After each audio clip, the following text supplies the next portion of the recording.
to see who's going to be the champions for the campus and open championships itself. Exactly. And of course, since we are still in a crazy morning, we're definitely going to be kicking off PvP Esports and of course SuperGamerFest with a loud bang with our voices. But of course, we also would want to crown the regional champions when it comes to Mobile Legends Bang Bang, as well as for the open as well as the campus for today and tomorrow. Yep, and next week we also have Valorant coming up, so do keep your eyes out for that. And as always, you know, I'm always so excited, right? Every single day I wake up, it's early in the morning, and we always like to joke that it's too early for gamers, but we definitely do not want to miss any of this action. So do remember to mark your calendars for today, tomorrow, as well as next week, and it's gonna be same time every single one of these days. You must be asking and wondering, why should I be marking my calendars? Here are some of the reasons that I would like to tell you about. Number one, we have games. Number two, we have interviews. And of course, not just any kind of interviews. We have interviews with No-Tail, Seb, and Saksa from OG next Friday. Yeah, I mean, I love the work they have done in Dota, and to be back-to-back champions of TI. I mean, not only to do it once, right? And it's always been the team's goal, and you knew, if you follow the story of OG, you know how quickly they formed their team before TI. Just a couple of months before that, they didn't have a full-fledged team. They managed to form one before that. You know, they picked up real good players. I mean, there was just so much drama going on. I followed the series, their storyline so closely, and I'm really proud of them to be able to. I say proud like as if like, you know, they're like my children like that, but I'm not, they're by no means, right? I mean, obviously, I'm really happy for them, you know, and it's definitely a fairy tale story for them, and it's a fairy tale story that's still going on for them because, you know, they're definitely they're technically still the champions of the world when it comes to Dota. I suppose so. Yeah. Yep, gonna be very excited for that interview. So yep, it's gonna be No-Tail, Seb, and Saksa from OG once again. Gonna be happening next Friday, so to look out for that. And not just that, we also have really fun gaming content like the regional celebrity showdowns and many other exclusive interviews. So that's why you gotta have to mark down your calendars for. These are events, and of course these are updates that you guys would definitely want to stay tuned to. Yeah, definitely. And well, for today we have matches as well. I do believe it's gonna be Mobile Legends Bang Bang like we said earlier, and yes, we do have the representatives from each of these countries prepared and ready to play. A lot of Mobile Legends tournaments are happening recently across the region, so I'm gonna be expecting a lot of these teams to pick up some of the metas as well as some of the heroes, where we've recently seen some heroes that were left out in the previous patches, and they kind of came back in, you know, one of them being Lapu Lapu, but we'll talk more about the meta as we go on with the day, and let's see whether they do get picked up. But first off, let's introduce the team, shall we? Of course. So of course, representing Singapore, we'll be looking at green, and of course they are from SIM, and the players that are going to be representing for the representation of okay, you guys get it. So basically we have Midas, A1, A2, Cuckoo, we've got Hulina. This time I'm pronouncing it correctly. Yep. We've got Loon as well as Ace of Spades that will be in this team. Yep, and moving up next, we have from Team Indonesia, we have Gunadarma. Hopefully I pronounced that right. Team 4. So that lineup is going to be consisting of BZ, Karzilani. Hopefully I'm really, you know, butchering a lot of these names. We've got Movie, Nauri, Volker, Clevis, as well as, I'm not even going to attempt that, okay? I'm really sorry if I pronounced wrong. But I think it's Islamati Nita Hidayat. We'll call him Hidayat in game, just so that we don't disrespect anyone for butchering their names. So we'll try to go for the right. We'll see, right? Rain pops out, I'm sure we'll do it. But exactly. If you know the pronunciation for it, do remember to list down in the chat below, up, down, left, right, depending on where you're watching on, whichever platform you're watching the stream on. Do remember to shout out to all of these teams as well as the players that you will be rooting for. But moving on to the rosters, we'll also have Chimi Shop that will be representing Thailand, and of course the players that will be in this team itself will be Hisoka, the Artemis, Yezok, I hope I'm pronouncing it right. We've got Null as well as characters which I can't pronounce, so I hope that I think his name is Inkfly. I suppose so. It's Inkfly. INKFLY. So I think it's Inkfly. But As always, do feel free to correct us. Moving on to a team from Philippines, we have Bravehearts, and it's gonna be made up of R3N. I'm gonna call him Run. We have Payback, SYR, Blur, Nezu, and RYN. And of course from Myanmar, we'll be looking at Dagon University, and of course representing them is going to be I think it's Dagon University. Dagon? Yeah, because from Myanmar, right? Yangon, Dagon Dagong? University. Yeah, Okay. Dagon. Dangong. I hope I'm so sorry. I'm really bad at It's this.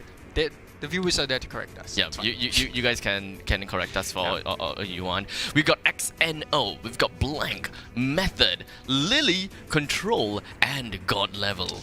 Yep, and last but not least, from Team Malaysia, we have UITM Vendetta with King Abby, King Death, King Dead, King Bad, King Coco, King White, and last but not least, King Rex. So I think it's King Coca.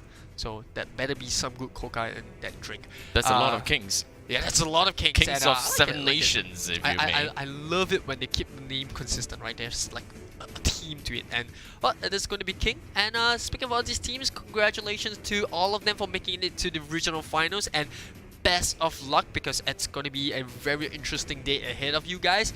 Just to break down the format, it's going to be a best of 2 in a round robin. So all of these teams are going to play each other in a best of 2 format. We'll take up the scores, and then we'll take the best 4 teams to get a third place, as well as the best 2 teams, right? Coming up on the round robin would then be playing in the grand finals. Yep, and of course in the grand final, if I'm not wrong, it is going to be a best of 3 as well. But in this best of 3, we'll be looking at the newest ban system, and that is going to be the 10 hero bans. Yep, so 5 ban for one side, 5 ban for the other side. Every game is going to be 10 single ban, game. so it's going to be.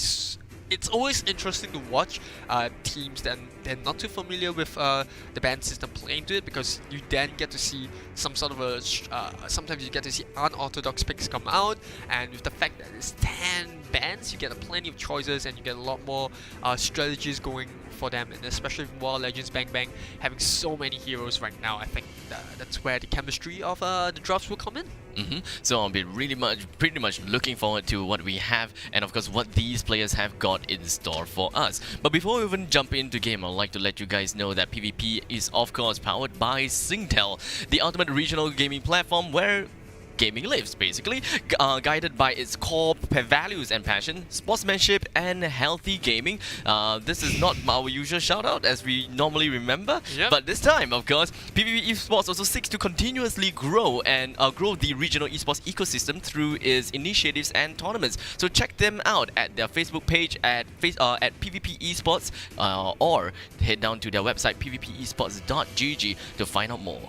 Yep, and obviously Season 2 of the PvP Esports Campus Championships is proudly brought to you by our partners and sponsors, Huawei, Razer, Royale Ergonomics, Singtel, and GOMO. And of course, since we are pretty much on the shoutouts itself, I suppose that we gotta have to give a huge shout out to the entirety of this event as well. We've got PvP Esports, but of course, the Super Gamer Fest 2020, of course. The PvP Esports Community Championships are part of the Super Gamer Fest, which you guys should probably know by now. Southeast Asia's first virtual gaming and esports festival and awards show. And like Aris always say, 100% online, no physical venue, and it plays a very big part of this. And of course, because of all the COVID-19 measure and all of that, if Super Gamer Fest were to be offline, I think that would be dope. Yep. But And, well, it's going to be held from the 5th to 6th December, as well as next week on the 11th to 13th. So as we keep saying, do remember to mark those calendars on, and on your calendars, that's for it. And you do get ready to get strapped in for 5 days of jam-packed gaming fun, activities and interviews, like we said, featuring exciting esports action, regional celebrity showdowns. We talked about that as well, and the first ever Super Gamer Fest Awards. SGF is also proudly supported by AIS, Dunia Games, Maxstream, Epos Audio, Xtrify, XTROFY, Xtrify, god damn it, Huawei, Royale Ergonomics, Red Bull, preferred streaming partner Twitch, and production venue production slash venue partner, Ibenex Live. It is an associate event of the Infocom Media Development Authority, which is IMDA, annual Singapore Media Festival. Yep, really big shout out to all of them. And as always, if you haven't heard of it already, do check out Huawei's P40. It's the latest series of their newest line of mobile gaming phones. And why do we keep promoting it? Because it features immersive gaming experience with everything under control. Everything. It's under your control. Everything. Because it's on your hands after all. Yep, and they also offer upgraded image engine that intelligently optimizes the image frames to ensure high fluency with less power consumption. But more on that as well as the free buds, because we're about to kick off the very first game of this weekend. It's gonna be Green from SIM and Gunadarma Team 4 from Indonesia. So, of course, we're looking at the 5-band phase, and of course, the first phase, we'll be looking at 3 bands from one side and 3 bands from the other side, and then they will proceed on to the first 3 picks for each other. So it's kind of like the same. It's literally the same, except for the banning part. They have increased by 1 in the first stage, and another 1 in the second stage. And obviously, we'll be featuring the 2 talisman of Kingsman. We have A1, A2 and Loon, who also are part of Green, so those 2 will definitely look out for. Not to forget the other members, Hulina, Midas and Ace of Spain. Moving on to Gunadarma's Team 4's team, we have Narbi, we have Movi, Kazilini, or Keziline, depending on how you pronounce it. We have Volker, and last but not least, Beast Z. Coming into the banning pool, we are looking at Natalia. It's the first band from Green. We've got Gunadarma that went out straight for our very own little big beastie fighter slash tank, and I think that you guys pretty much know what he's capable of by now, which warrants the ban, to be honest. Yeah, I mean, he is one of those heroes where it's not exactly mobile, but he brings about so much CC and damage, and he's not exactly the squishiest hero to handle as well. I don't really like him in the tank position. Damage too. Yeah, I think he's really more suitable for the fighter role, but the fact that he's such a flexible hero, he's not that squishy to bring down. He's got plenty of damage. He's got sustain in this kit as well. So I think utilities too. Yeah. So that's the reason why they kind of just took him out of the pool. I'm gonna see Lunox get banned out, so that does open up the Ling pick for. It's a possibility that they might consider. Remember, this is a 10 ban draft, so wouldn't be too surprised if Ling gets banned out as well. But Ling's kind of fallen down the pecking order. Not that strong anymore. Still strong, but not as strong in the past, where people didn't know how to cope with it, and we have been seeing the pick rate of Link kind of just dropping down from the previous 2 seasons. Exactly. And nowadays we're looking at quite a lot of emphasis when it comes to the mage support, and namely Farsa. Farsa has been quite big of a name, and I wouldn't be surprised if either teams would just immediately just hit them off of the hero list. But of course, we'll dwell a little bit more into that when that pick actually happens. But in the meantime, we can expect a ban coming in from either side onto Farsa, because Farsa usually just makes such a big deal in the field already. Yeah, both Farsa and Chang'e are really good picks at this point. Long range assaults does provide a little bit of a contribution in terms of damage to team fight, ability to rotate really fast once they hit that level 4 as well. Farsa even more so because she has wings by wings. So it's no surprise that we will see her probably being one of the first picks or bans, depending on whether the team is comfortable picking. But with Green being on the first pick, I think they will definitely snap on the far side if they are able to do so. We're gonna see Ling get banned out, so we spoke about the Lunong's ban, Ling being opened up, and Green do not want to give away the Ling. So it does look like they're getting more and more prepared towards that Farsa pick that you spoke of. Yeah, it does seem like that is going to be the case, but do note that we do have one of the most important marksmen that is actually still available on the board, which is available for literally anyone to pick, and that is going to come in the case of Brody. Yep. Brody is, of course, one of the the latest marksmen that we have seen from Mobile Legends itself. And of course, Brody is a burst type marksman. Give him too much time in the farm and give him too much time during the battlefield itself, he's just going to rip his opponents into shreds thanks to torn apart memory. Yeah, he's got the support of his team, and generally when he's able to farm out like you say, he becomes quite a bit of an unstoppable force. We're gonna see the Khalid get banned out. And speaking of unstoppable force, Jawhead is also available for the picking. But it does look like Green is going to go in lead for the Brody first pick, which that means that Jawhead and Farstar is going to be available for Gunnadama if they want to go for it. Okay, so that kind of works in favor of Green, because for Gunnadama, they went for the Jawhead as well as the Yuzhong, which they deemed to be one of the top tier heroes, which they are absolutely right.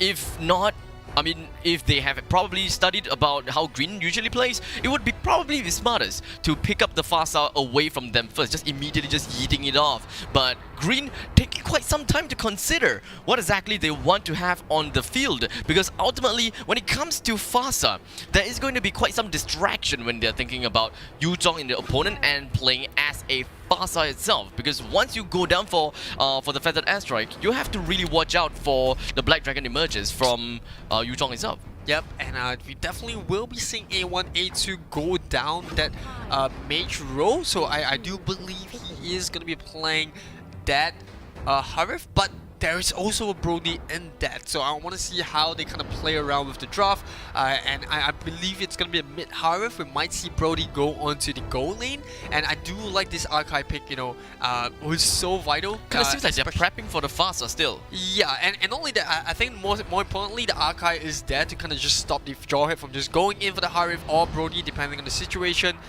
Yes, the Hurricane Dance has no effect on the Yuzhong when he is in his Black Dragon form, but you know, once he goes down into that Dragonoid form, he's going to be able to push him away as well, which is so vital because Yuzhong is going to count on his kit so much for the sustain to stay in the team fight. So, Gunnadama in the end have worked out with a Farstar on their lineup, which is ultimately good, because so far I'm looking at both Green and Gunnadama's lineup to be rather equal. Yeah. They do have really good hero kits when it comes to both sides. Gunnadama is kind of more, it doesn't look like any kind of wombo combo kind of thing. This is really just Oonga Boonga kind of thing going about from there. Just throw everything that they've got. Unstoppable Force as well as the Force Ejector, and just in the meantime, might as well just go for some Feathered Airstrike. And in the meantime of that, just throw in the Dragonoid form as well. They don't really care about anything. Just go all in Oonga Boonga and just do what they can.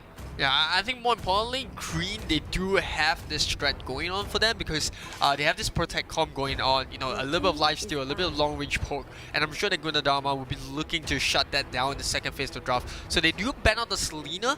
I think it's a very smart pick. You know, Selena does boost up the pacing of the game for the side of Green, so they don't really want to risk giving it over. You do remember that there is also a Farstar there, so they want to avoid the Farstar getting caught out by the Abyssal Arrow as well as the Abyssal Traps, and more importantly, those Abyssal Traps will be very important and very useful at scouting out those hidden brushes where Jawhead or Yuzhong might be looking to set up an ambush. So really smart ban coming out from there from Selena. I think moving on to Green's side, they have to focus a little bit more on a Protect comp like we mentioned, where they want to keep that Brody and Harif alive in most of these team fights, so they need to ban out heroes now that can dive onto Brody and Harif. Yes, you do have the Archive, but you know, if you pick up something that can dive in like a Selena themselves, but it's already banned out, you know, they already banned out the Ling, they banned out the Lunos and the Talia. Every single one of these heroes that can dive onto the backline has already been taken out. So yeah, I do see a very clear game plan going on for these two teams. At this moment of time, it does seem like Green has went out for a ban onto Yi Sun-shin, which completely understandable, but at this point of time...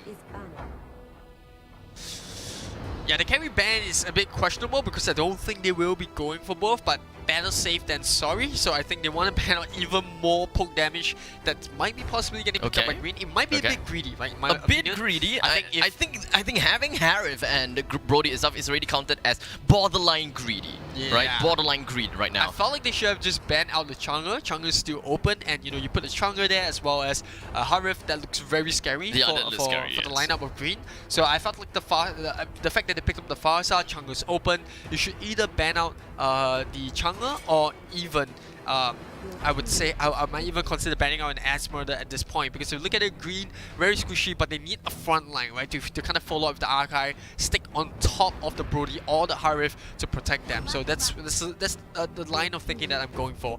But we do see a Lapu getting picked up by Gunadama. No surprise there, you know, they kind of just widen the AoE of his kit. They decrease the cooldown, increase the damage as well. So and we've been seeing a very increased rate of pick coming up for their team. So I like this pick coming from Lapu. The Zaz as well as the Alice. So obviously we spoke about, you know, the green needing another front line. I think Alice is a good pick here. Does provide a bit of sustain. It's going to be able to provide CC as well. And yeah, the later the game goes, the better it is for an Alice. And I do like green setup. Yep.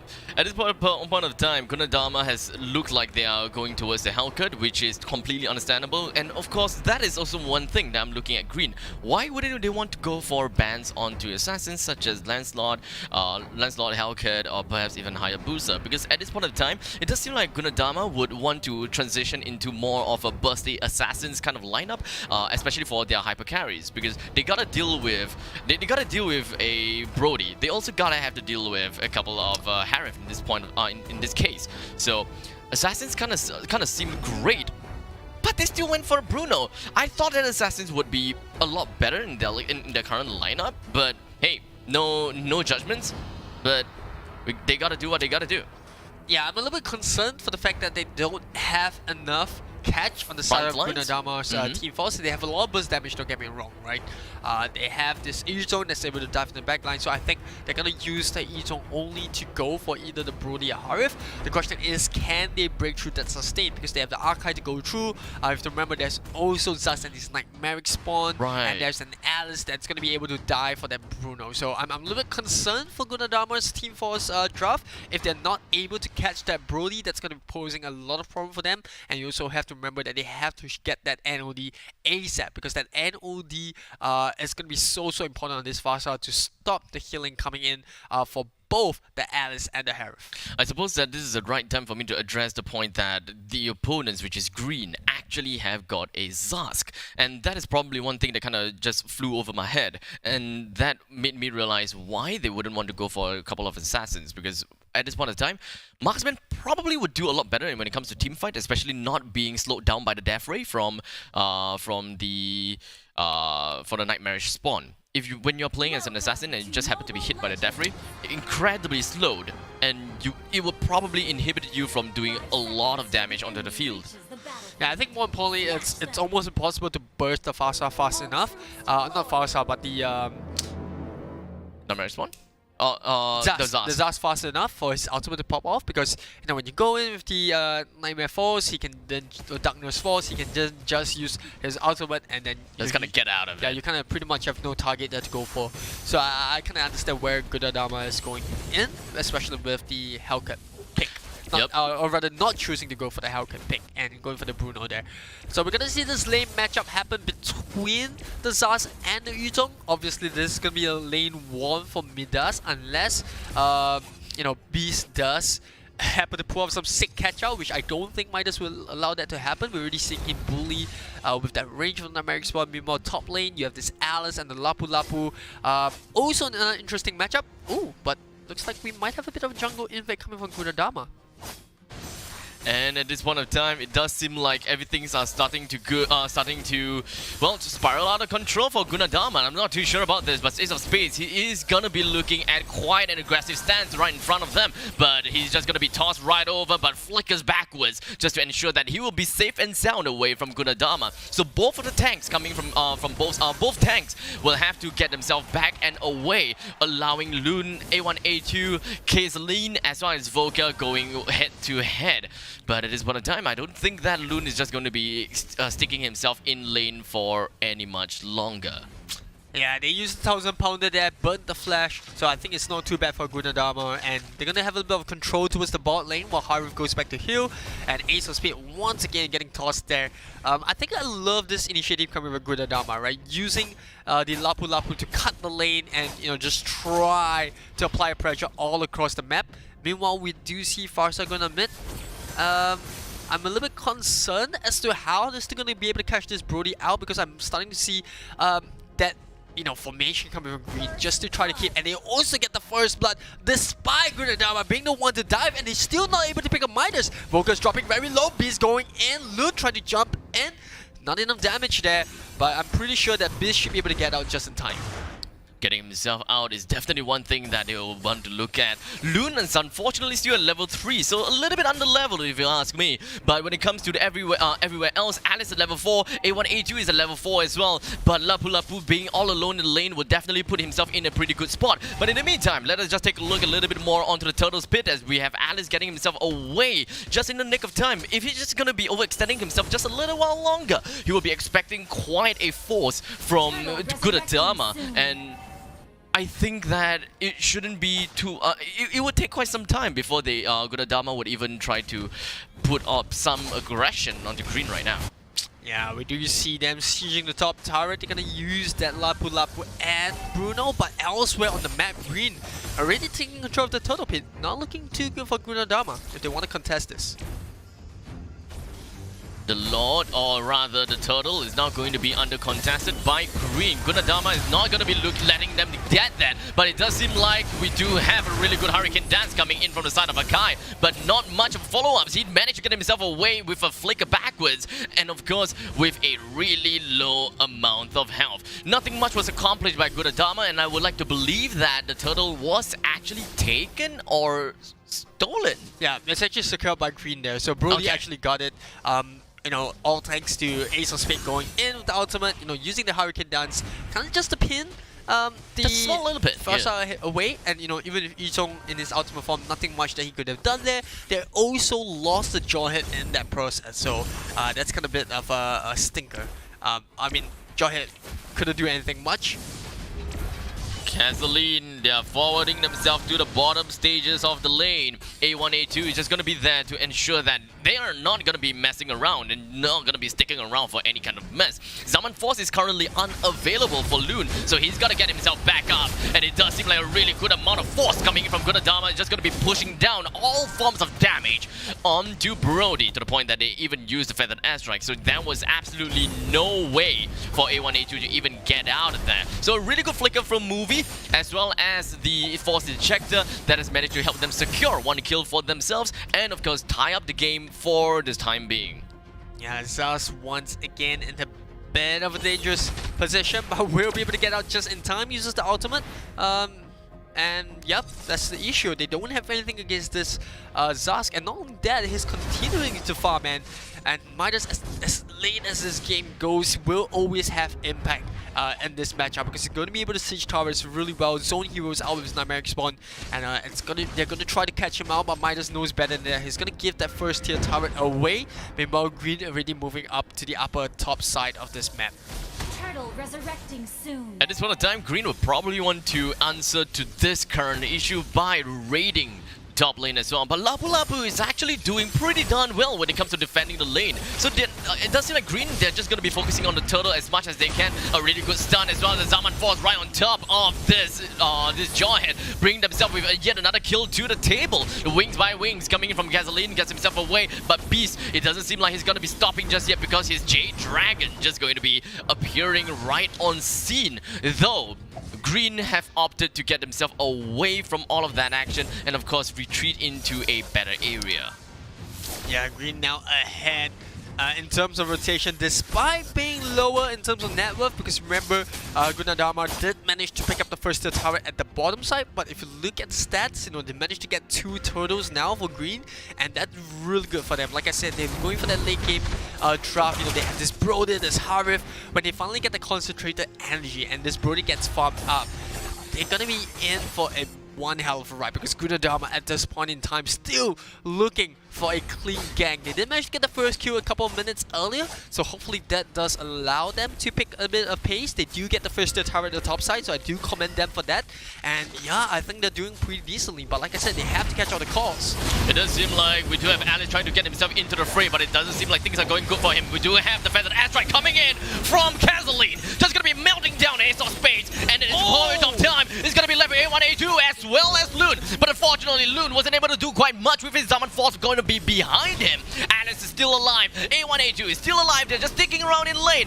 And their potency in the top lane is just going to be completely punished due to the fact that BC appears right in front of him. But A1A2 deals a little bit too much damage as Brody.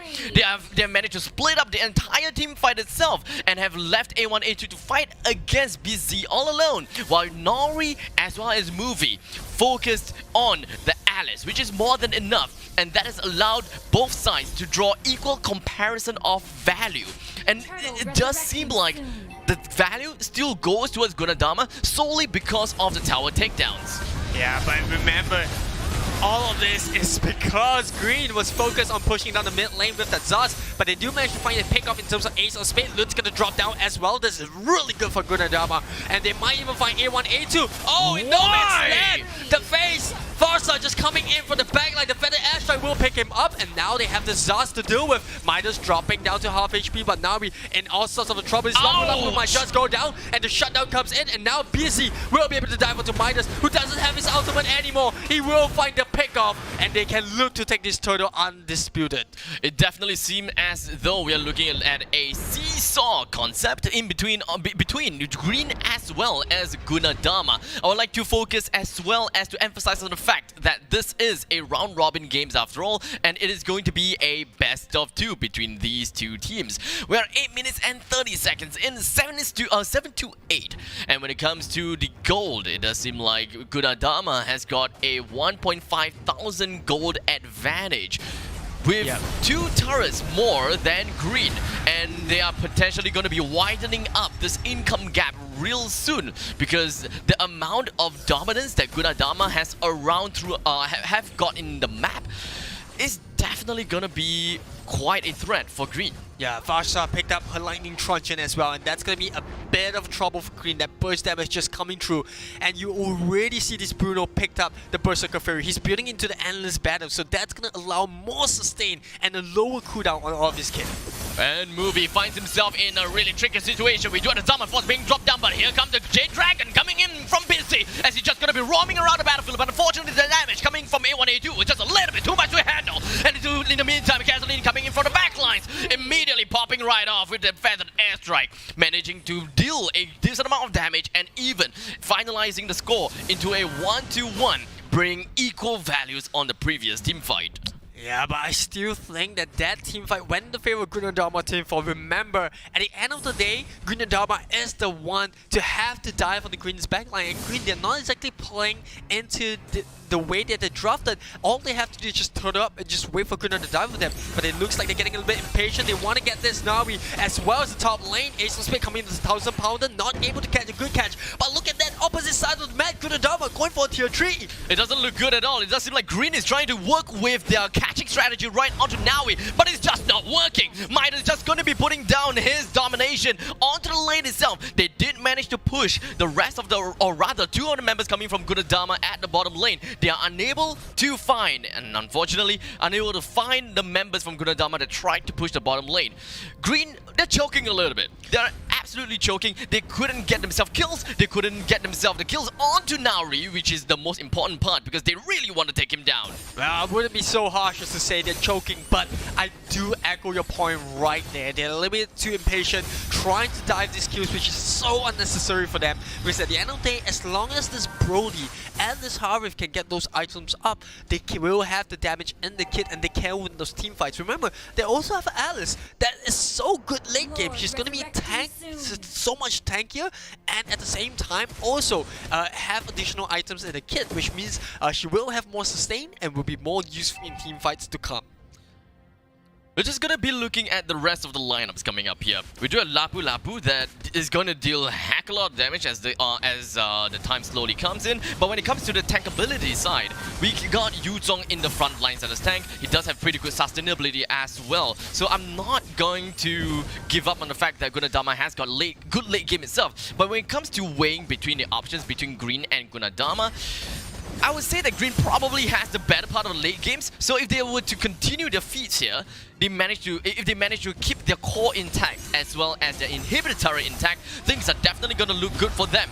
Yeah, they kind of used the dominant descent a little bit too earlier, so Midas doesn't have his ultimate for this team fight, and Gunadama knows that. You could see that they were trying to use the Jawhead to initiate some sort of fight, and this time around they might. They toss the Archive out to the backline, they might be able to burst it down just in time. Ace on mid, gonna burn the immortality, they take him down for a second time in a row, and Gunadama still 5-man strong. They pick up A1, A2, and they finally have 3 on the board. Just goes in finally with his ultimate. Can he do something here? Bruno here, gonna immediately take out the ultimate, but he summons it again for a second time. Doesn't even matter, takes him down the flash, and now Gunadama, they have come to take over.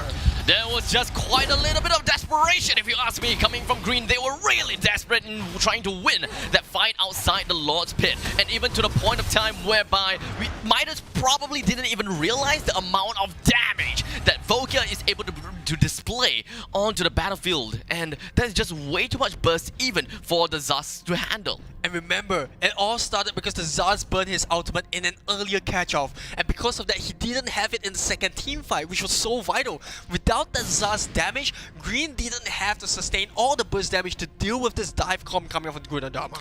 Good point, fair point there as well. So, at this point of time, right, Gunadama, they have just managed to secure the Lord. They managed to secure quite a good amount of turret takedowns, especially when it comes to the bottom lane itself. With the Lord enhancing the lane, and of course to be wreaking havoc onto the bottom lane inhibitor turret, I don't think that Green is able to stand onto, they will be able to defend this inhibitor turret, and either onto the exterior turrets at top and middle lane.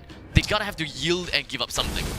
Yeah, I mean, at the end of the day, like we said, Green does have the upper hand when they reach the late game, but at this point in time, Gunadama just applying so much pressure all across the map, making objectives the key statement for their game, and it's working out fine for them. And now they're gonna try to use this lot to push towards the bottom side. It does seem like we do have quite a bit of ultimates coming in and scores popped by Gunadama, so this is going to be quite a good aggressive push coming from Green if they would want to go forward, because they do not have the Black Dragon form. It does not really quite have the ultimate coming in from Farsa as well. But of course, that is not a big deal, because the fact that Astrike have got a really low amount of cooldown, if they are going to be immediately just going to be starting a fight right after the cessation of the Farsa's ultimate, that is a good time to start. Yeah, you can see Gunadama here, like you said, immediately trying to catch this ass out, has to use that Winter Truncheon on the spot, and now Lute going in with his ultimate, and Zaman Force coming up, but they don't have the dive needed, and now Movie is gonna just suck it onto the back. Navi trying to tag up as much as possible, they trade up 1-for-1, Brody take out the Lapu Lapu as well, but the Archive will eventually go down. A1, A2, one more hit should do the trick, and Volker shall come in with the slight tackle and the volley to pick him up, and now Midas is all alone. What can this Zaz do in a 1v3? Although Gunadama members are super low, and I think Midas, if you play his cards right here, he might be able to get the triple kill. But here comes the ultimate for the Farsa once again. They burn him down for the second kill. The monster kill will come up, but Green will get taken out, and I do believe Gunadama can end the game right here, right now. That is a huge pity coming in from Midas, and I suppose that there is just a little bit of something missing from the lineup of Green. I suppose that Midas just doesn't really have that much value as we at first imagined. I mean, Zask was a strong pick back to the qualifiers, and unfortunately for their fight against Gunadama, it doesn't seem like the Zask was the right way. Yeah, and well, congratulations, Gunadama team, for winning the first game against Green, and what a dominant fashion as well. You can see the item pickups from every single one of them just targeted towards bringing Green down ASAP. Look at that, they don't even need to dive on the backline, because they're just waiting for Green, who were a little bit too impatient in my opinion. The annual lead coming up for the Farsa, super vital against the Alice and the Harif as well. And even for Brody, he went for Queen's Wing, so the annual lead had sort of an effect on that marksman. Yeah, I mean, ultimately, I would say that Green, they had really good ways of trying to be aggressive against Gunadama, but there's been a couple of instances whereby they were unable to catch out the opponents, and Nauri is by far the one that have found himself in most ganks, but has found himself alive for almost all of it. Yeah, I mean, it's super tough to catch, the Farsa out, especially when she puts herself so far behind her own team's front lines, and you could see Green, like I said, I come back to this point, they were being a little bit impatient. I think their draft was fine. They were controlling the first half of the game. Yes, they were losing a couple of turrets here and there, but they picked up the 2 turtles earlier on, and they were also, starting to wrap up a bit of momentum towards the top side of the map. But unfortunately for them, they lost their team fight at the bottom side.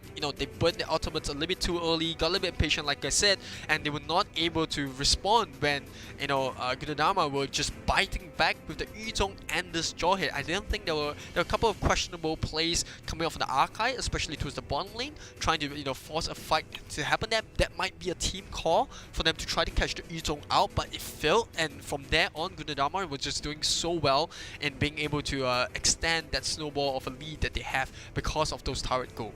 Exactly. I mean, ultimately, Gunadama, they just had everything in their sleeves. The early turret takedown is definitely one thing that contributed to the amount of domination that they are able to get, to control around the entirety of the field. And that is just, I mean, the fact that we are able to see Green having a certain amount of control all the way until the river line, it just pretty much shows their aggression, as well as they trying to reclaim some of the land for themselves. But ultimately, I guess there's just a couple of things missing. Yeah, I think if you look at the situation right there, I think Green could have played it a little bit differently, in my opinion, right? All credit to Gunadama, they did really well, but they were also aided by the fact that Green constantly tried to dive for that backline, which I felt was so unnecessary, right? You have a Zaz, you have a Brody, you have a Harif, you have so much sustain, at the same time a bit of burst damage because of that Brody. I think there was no need to constantly force a team fight. You could have just used the Zaz as a zoning 2 to just try to take turrets, force objectives like you've been doing all game, and you were doing so well at doing that as well. And like I said, I come back to the point where you saw them trying to go for the top turret. They kind of panicked when Gunadama was pushing 3 to 4 men towards the bottom half, but the Zaz was more than enough to stop that push, and so they recalled every single one of their lineup to go back just to find out that there was no need to. Yeah, like a lot of wasted time. Yeah, they could have just continued pushing the top, left the Zaz to protect the tier 3, and they could have just traded out for that. But instead, they recalled back. Yes, they did manage to get a kill there, but that's kind of wasted opportunity in some sense. Yeah, I mean, earlier on, right when you're talking about that specific instance, we were also looking at the fact that 4 members, if I remember 4 or 3, actually jumped onto Nari, which is playing as the Lapu Lapu. Lapu Lapu by far have got away with a lot of fights, and he's been defending top lane like a madman. He defended top lane very well, he stayed alive very well as well, and I suppose that if I remember correctly, he ended the game with only 1 death to his name. Yeah, I mean, he is a very tanky fighter in some sense, right? When he uses the ultimate, he does increase that physical damage, especially with a burst amount of damage. You get a bit of a slow in your kit. At the same time, if you do go for those lifesteal items, especially with the Queen's Wing, you do get a lot of sustain coming in from every single form of basic attack at the same time. And if you think about it, they increase the AoE as well. So when he does get dived on, as long as he's able to pull off some of his skills, he will regain all of that HP back. It's so tough to bring this Lapu Lapu down. This is the reason why we're starting to see him get picked up so much more often, especially in the regional games that we see getting played, especially MPLI as well. Lapu Lapu suddenly came back into form. So I think it's very vital that Green takes note of this. And like I said, I come back to the fact that I don't think it's the draft that's the issue, it's the play style. They didn't play to the strengths of their draft, and that was the reason why Gunadama was, they were just so good at exploiting that greediness, and it just beat Green in the backside. I'm literally gonna be waiting, and of course, I'm excited to find out what Green have got on the table. Are they going to show their cards already? Because this is still the round robins, right? This is still the round robins, and of course, the first game few. 1. Yeah, this is game 1. We're still at the start of the day. They don't necessarily have to show everything because of the fact that they haven't put their gameplay on display that much yet. They don't have the exposure. It's kind of like a teaser, right? Game 1's kind of like a teaser, the appetizer for us as well as the fans out there. But hopefully Green does pick up the pace. But for the fans of Gunnadama, you guys should definitely be happy because you picked up game 1, and if they manage to pick this game up, they'll be looking to start the day off in a very strong lead. But going back to the draw for the second game, we do see the Asmorder and the Barats getting banned out. I spoke about a possible Asmorder ban pickup for green in previous game, but this time around Gunnadama is going to avoid that fact, not allow it for open, and green is going to respond by banning out the Natalia as well. I like this Natalia ban, right? She's been super into meta, she's super sneaky, you know, you have that lane domination, a bit of silence going on, and the fact that a character can be in this and be a threat to your backline at any point in the game is just too much. Indeed, and here we are looking at a Yuzhong being banned out by green, which is also not a surprise. And I would say that that is also in some sense a respect ban towards Gunnadama's side, because I mean, we gotta say, BizZ, was he going out? He was Black a beast, right? Yeah, I mean, he's literally a beast. And looking at BizZ's Dragon formation, he definitely goes in at pretty good timing. Yes. Although sometimes a little bit too early, sometimes a little bit too late. But ultimately, he made the best out of what he should be doing as Yuzhong. And especially since he's fighting against a Zask in the previous game, he actually did pretty well not feeding over to Zask, because we've seen before Zask in side lanes fighting against Yuzhong. Yuzhong just dies two times straight out to the Zask. I think it's, as long as it's a melee hero against a Zask, you're pretty much bound to lose that lane. But you know, like you said, you know, a lot of respect and credit to BZ. Not only did he not exactly lose the lane, but more importantly, he stopped Zaz from pushing on too much. And remember, he kept his tier 1 alive longer than the Zaz did, with the help of his teammates coming down to gank that Zaz. Yes, they did suffer a bit of loss there, and obviously, you know, Zaz is a really good turret protector. You pretty much have 2 turrets if you're standing underneath your turret. But, you know, at the end of the day, you gotta give respect to BZ, and you know, that respect ban on the Yuzhong is so vital for green. You're gonna see that Brody getting banned out as well. They don't want to give that first pick over to Gunnadama, even though it didn't really work out for them. And like I said, I come back to the fact that they didn't really play it into their hands, you know, the strengths of their kit. But it does look like Gunnadama will ban out the Jawhead, and they want to focus on this Lunox as a first pick. We do have Jawhead being banned as well, coming from Gunnadama, and that is going to be leaving green with the possibility of picking up themselves the Farsa.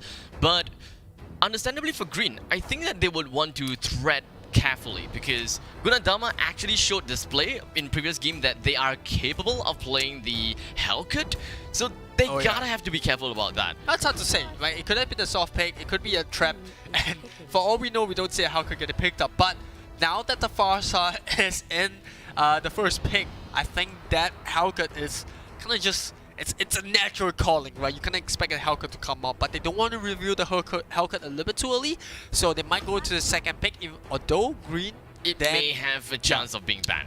Green can then just ban it out, so that is also a possibility. But Gunnadama, they go for the strengths, they know what worked for them in game 1, and they're going back to that Lapu Lapu.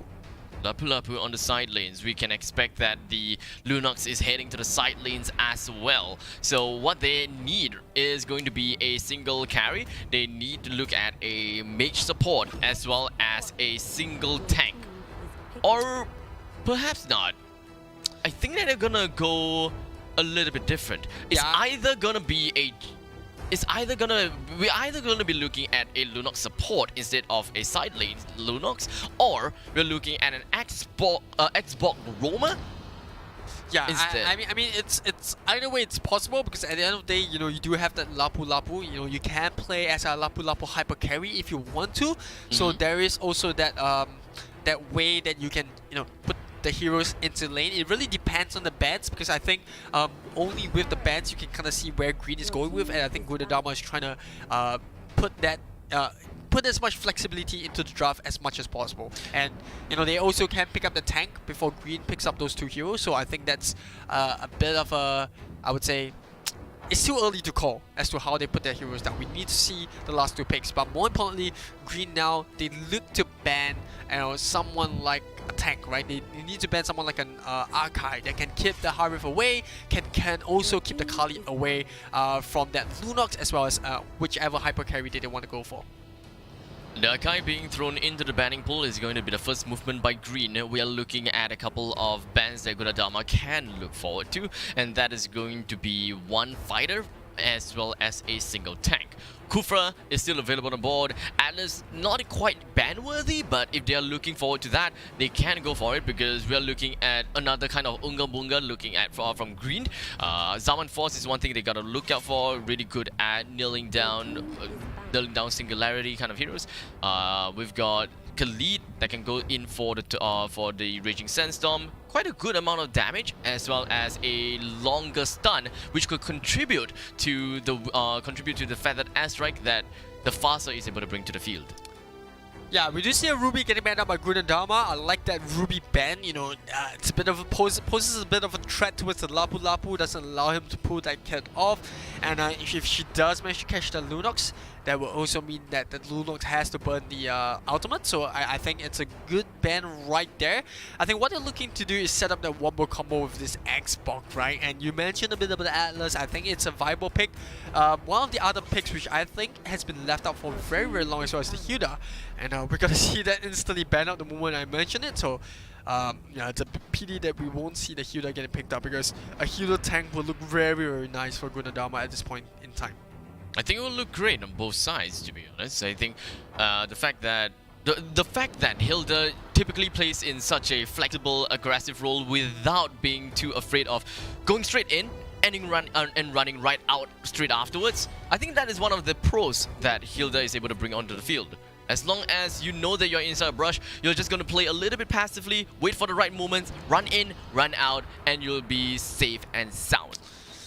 Yeah, one other hero that Gundama can look to pick is also actually the Kufra. Kufra and Tigro both look really good for the side of Gundama. Tigro, right. And the Tigro does set up for the wombo combo with the implosion into the last insanity. I think that is a combo that they can look at. They have enough burst damage on a single target with the Lunox already. So I think it's more important to second for the setup for the Xbox and make his life a bit easier in team fights.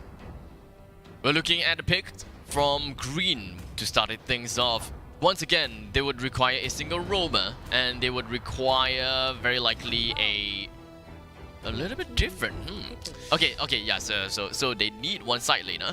Although we haven't been seeing Cho that often, it still works. Don't get me wrong, it definitely still works. But I just didn't quite expect it. Yeah, I think the Cho is... It's more of a flex pick in some sense, right? You can go into the side lane if you want to. You can pick as a tanker, and there's just so much possibility that green can play with this Cho. And the fact that they pick up the Zaz means that this Cho is gonna be a Cho tank, and so we're gonna see the Khalid and the Zaz play on the side lanes once again. More importantly, Gundama, sticking true to their core, making sure that they don't play around too much with the draft that worked for them in game 1. So they pick up the Kufra to have a bit of catch up. They also pick up this Bruno that worked out so well for them in the previous matchup. They also have this Lapu Lapu, and to be honest, now that we've seen Gundama play against green in the first game, I mean I don't doubt their mechanics. I'm more worried about how they're gonna be able to deal with the Zaz, because the Zaz proved to be a problem for them in game 1. Hopefully it doesn't prove too much to be a problem for them in game 2, but at the same time we've seen how they dealt with the Zaz. All they have to do is just isolate the Zaz away from the rest of the game, make sure that they try to force the Zaz to use the Dominator's descent earlier and burn it too early before the team fight really breaks out, and then they can look to re-initiate with this Kufra. Now, it does seem like green is still sticking true to the Zask, which is quite a surprise for me. I thought that their first game has allowed them to realize, hey, perhaps Zask isn't quite the way to go against I think Zask was fine though, honestly. I think the Zask worked out really well for them. I actually have a differing opinion about that. It feels as though Zask didn't play that big of a impact in the previous game. Like it could have gotten a lot better in many kind of instances, such as the fight at the turtle side, as well as defending the base itself. Or perhaps it's just their general playstyle that didn't quite work out for them. But you know what else did not work out for them? Is that early game team fight. Yeah, it looks like they kind of caught Gundama off guard, and it does look like they're going to play to switch things up a bit. That Cho is going to be on the side lane to deal with the Lapu Lapu. They're going to put it as a Khalid tank, which then allows them to have so much damage with the Raging Sandstorm at level 1 against the front line of Gundama, and because of that, Gundama will not prepare for it, and they lose the marksman of every single one of the teammates, they lost the Bruno. The Khalid tank makes makes a big deal about it. I mean, we kind of let that slip off our mind. Not gonna lie, the fact that a Khalid is a pretty mean tank, and we mean it. At this point of time, we've got Green starting off with a really early game kill, a early bloodlust, and that is not quite that's not something that we were expecting, as you can pretty much tell from our enthusiasm just now.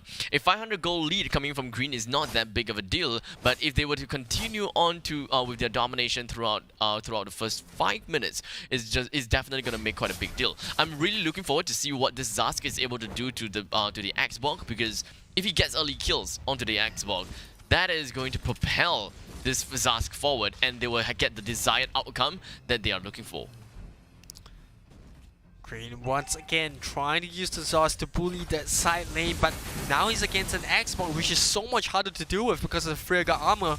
And Ace of Spade as well as A1, A2 trying to set up a gang onto BC, but there is that Bruno as well as the Kufa to just stop them. And you know, this Kufa pick, I really love it against this Khalid, who's going to be having a bit of a difficulty to dive from the backline once Kufa uses that bouncing ball. Not just that, I also like to commend Gundama as the fact that they are very disciplined with whatever that they're trying to work with. In the meantime, it does seem like we've got an initiation right onto BZ, and they have finally managed to get themselves an early kill onto Midas. Exactly what they're looking for.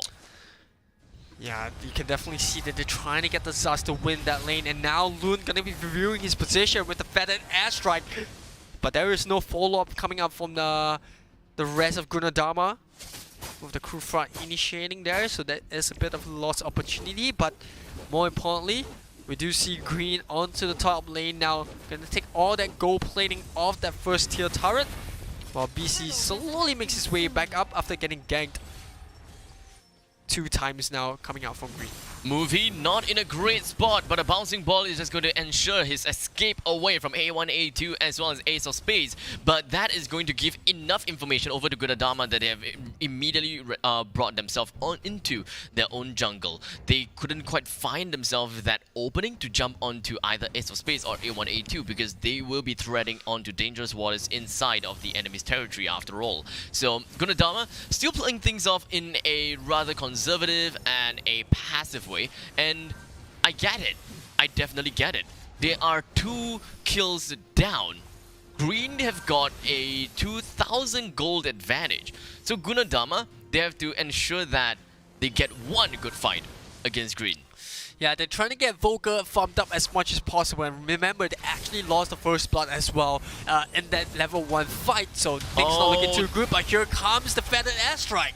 There's a... Gunadama has invested in the team fight a little bit way too heavily right now.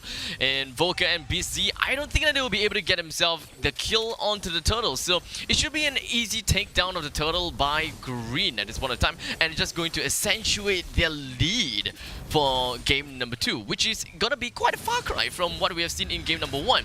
In the meantime, Loon going all on the aggression against BC as well as Volker with his feathered airstrike. Unfortunately, not a lot of follow-ups as I would like to have, because Ace of Spades, he doesn't quite have the damage. No one else is with Ace of Spades at the point of time. Yeah, I know, but Holy Na is gonna win that 1v1 against that Lapu Lapu onto the bottom lane, and they're also exerting a lot of dominance on top of the map. They did manage to take the turtle, and now they're gonna take that tier 1 top side. They won the 1v1 the bottom. Everything seems to be going well for Green, but Loon getting jumped on by the Krufa A1, A2 there to help out. And make sure that his Farsa will get out just in time. Movie nearly going down. Even has to use the flicker.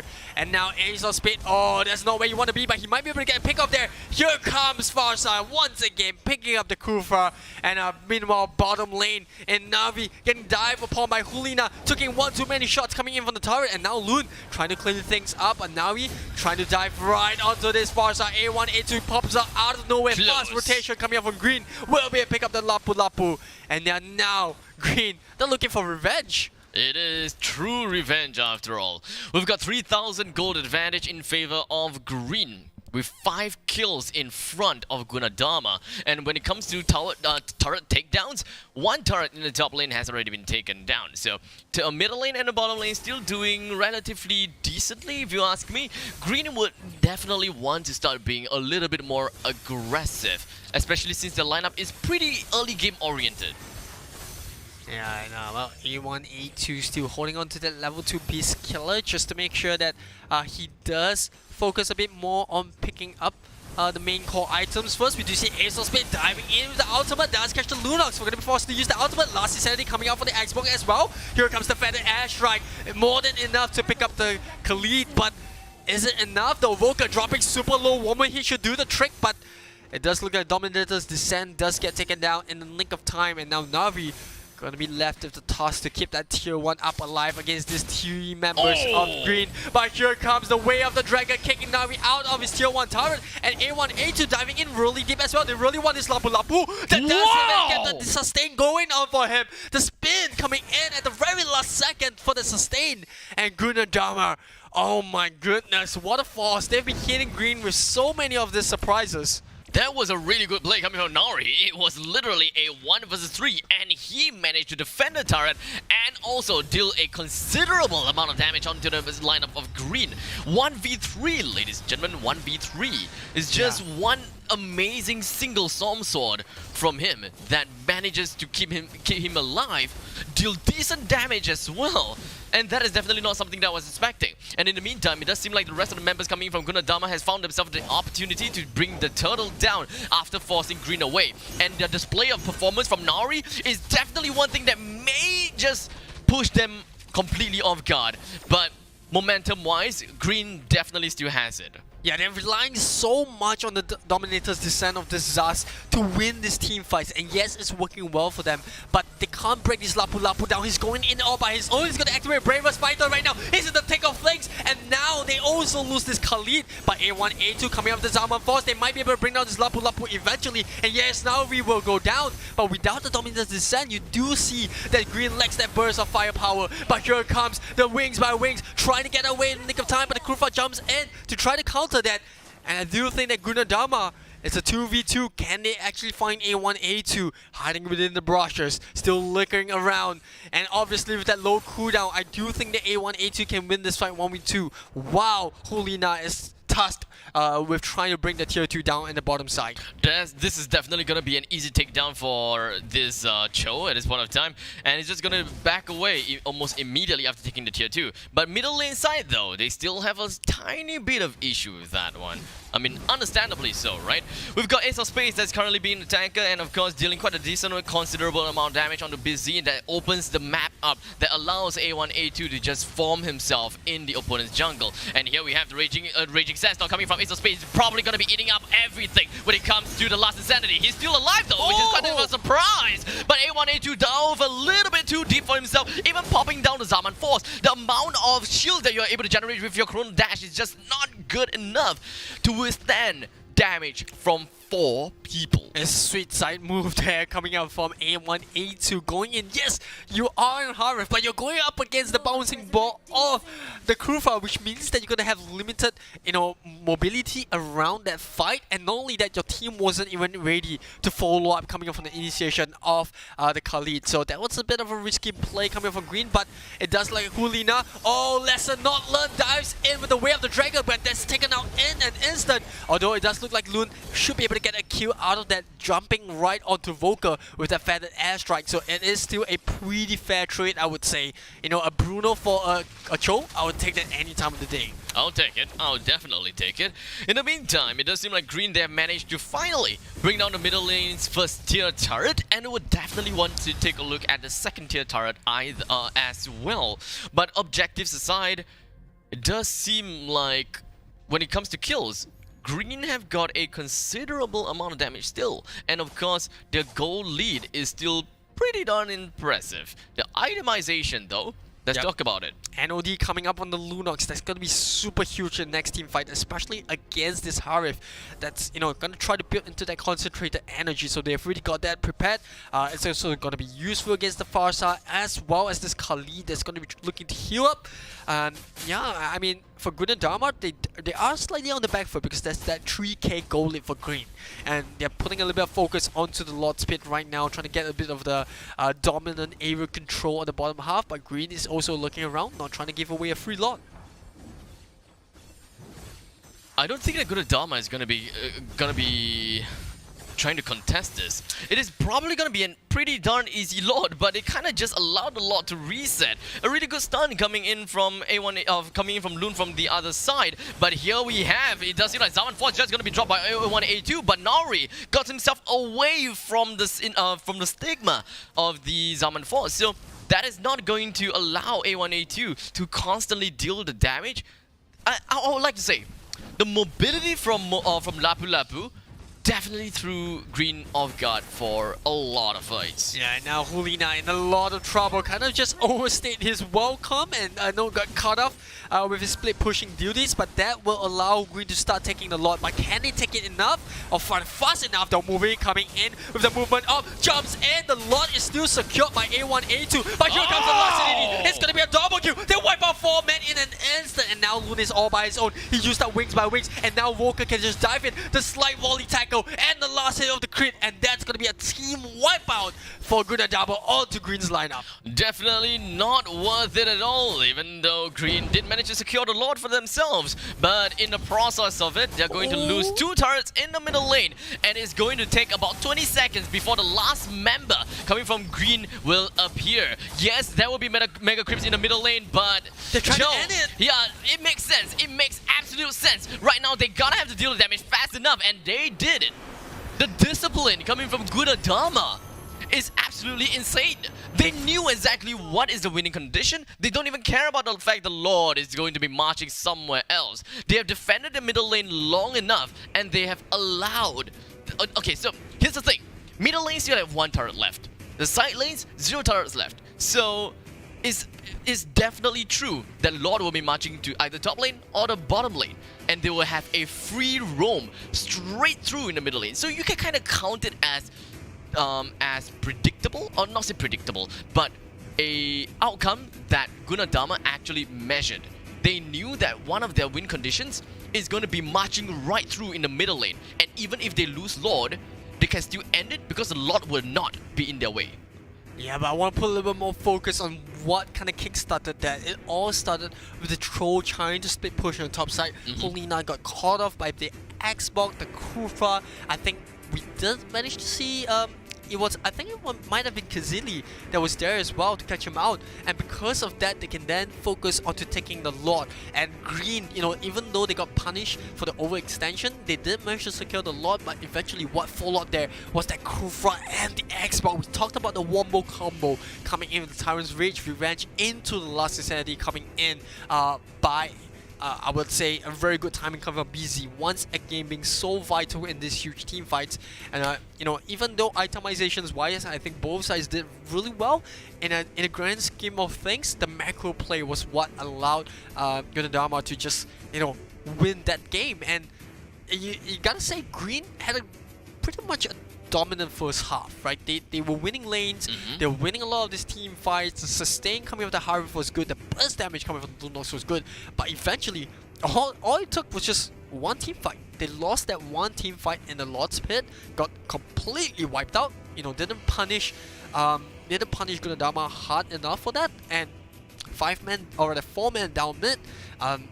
Like you said, unfortunately for Green, the Lord was going towards the top side, and so Gunnadharma had a free passing route. They had a crit, they managed to keep him alive, and eventually even the Cho wasn't enough to defend the base by himself.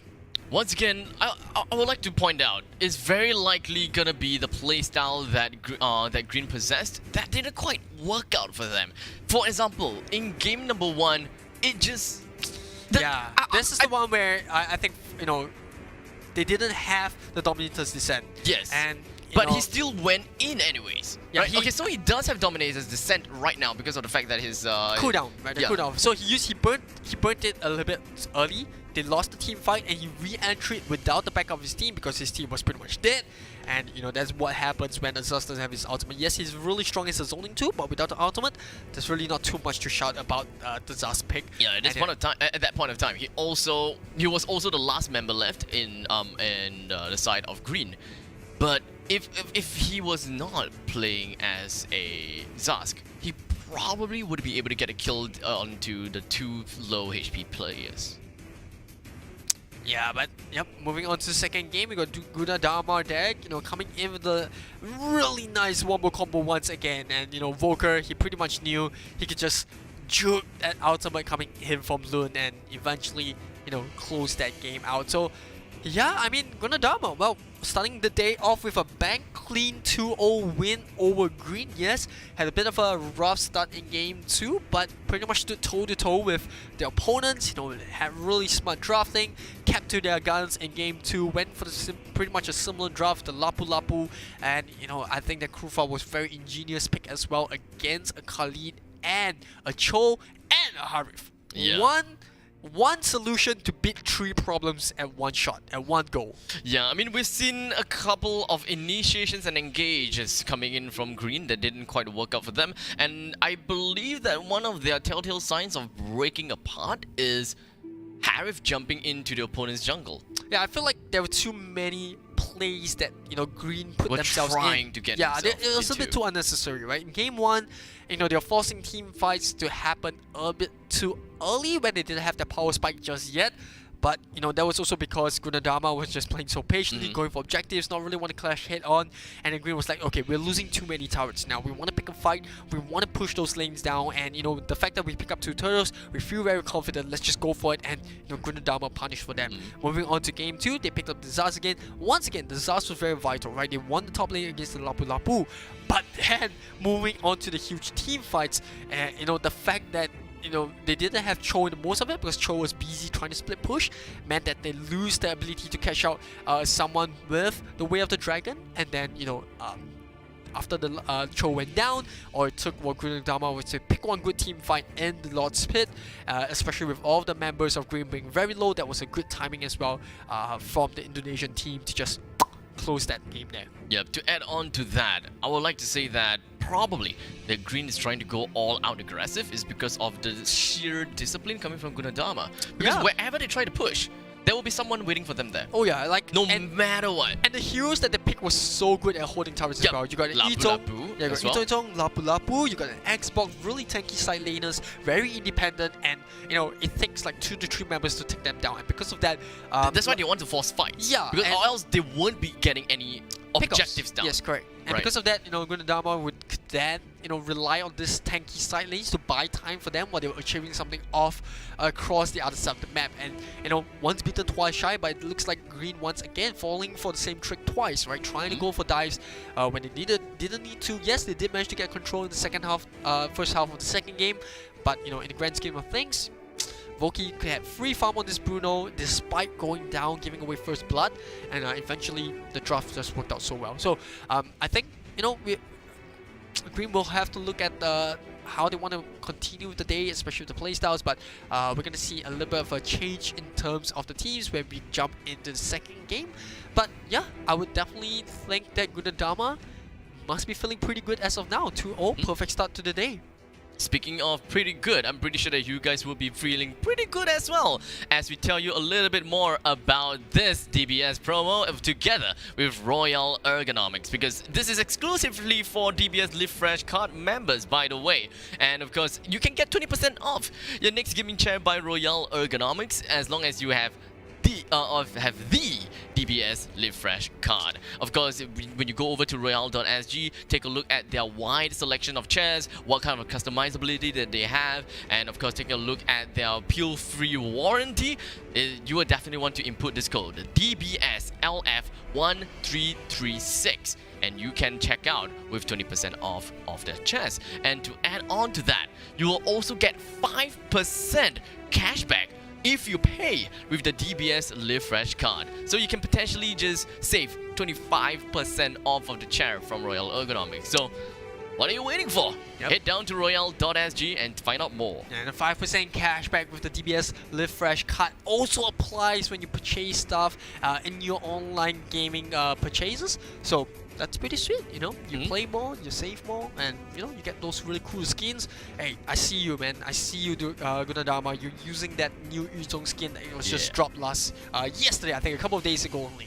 So I got my eyes on you guys. Definitely feeling good. But yeah, like we said, you know, really good for the Indonesian team. You know, 2-0 perfect start for Gunadama Team 4. We'll be looking forward to their games, but we'll go for a little bit of a short break, I do believe. But when we are back, we got the next matchup coming up for you guys in a short while. It's gonna be the team from Myanmar, and representing Myanmar would be Dangon University, and we also have Chimi Shot from Thailand. So that's gonna come up in a very short while.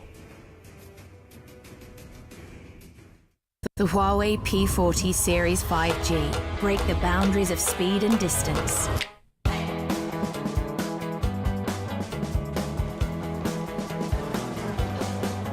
Capture the best part of every moment. Even at night, you can discover stories within stories.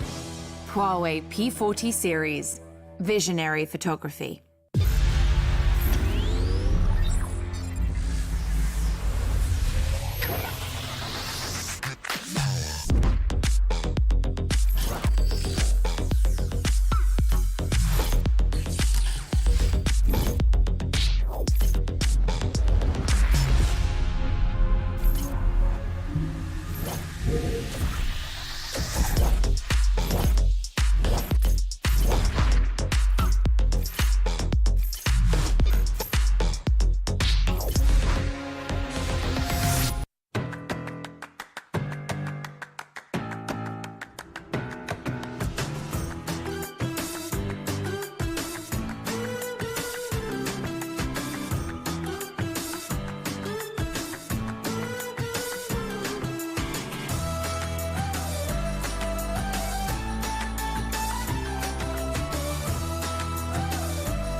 Hi. Noise cancelling.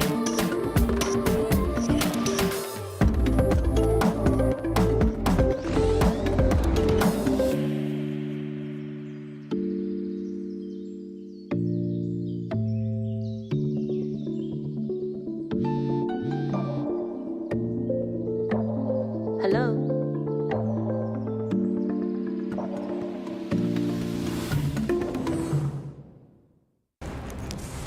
Everyone loves winning. That's why we've made it easy to pay for your apps with your Singtel mobile bill.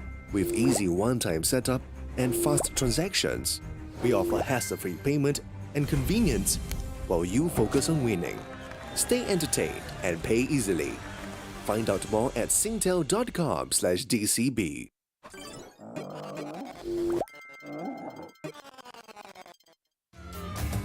Sam lives his life like a one-take music video, where everything is as smooth as can be.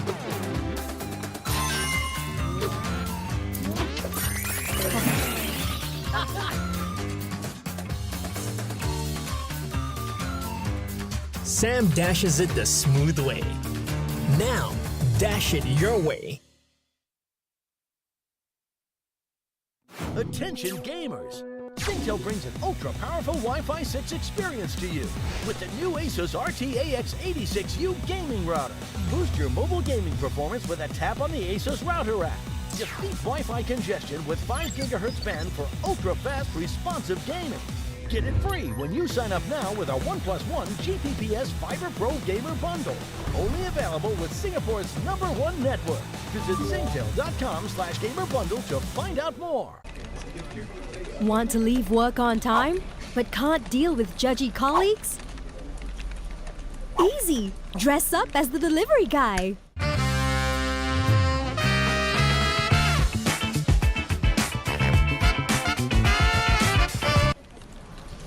Want more data? Easy. Add more data anytime. Go GOMO.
เพราะวันนี้คืออนาคตของ Cloud Gaming สนุกไร้ขีดจำกัดบนเครือข่าย AIS 5G อันดับหนึ่ง The future is yours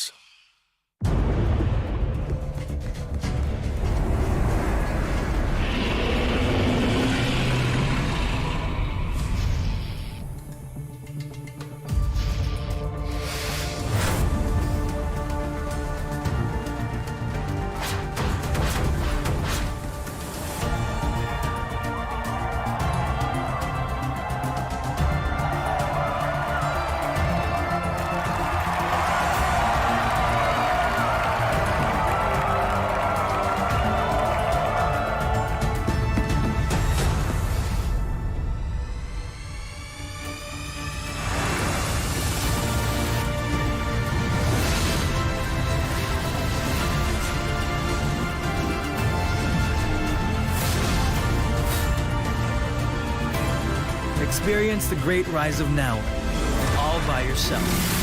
Download now.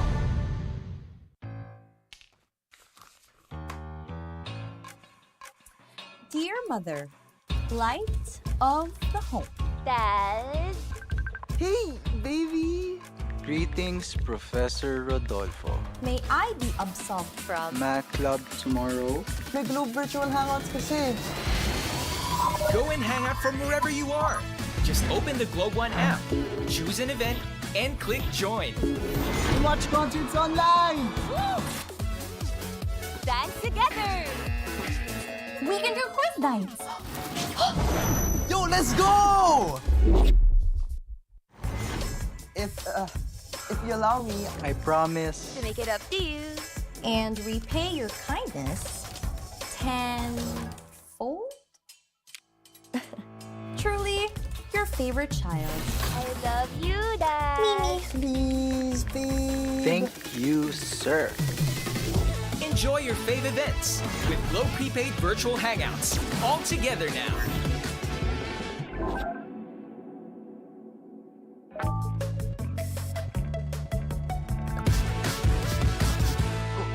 Yes!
gentlemen, welcome back once again to the PvP Esports Campus Regional Championships.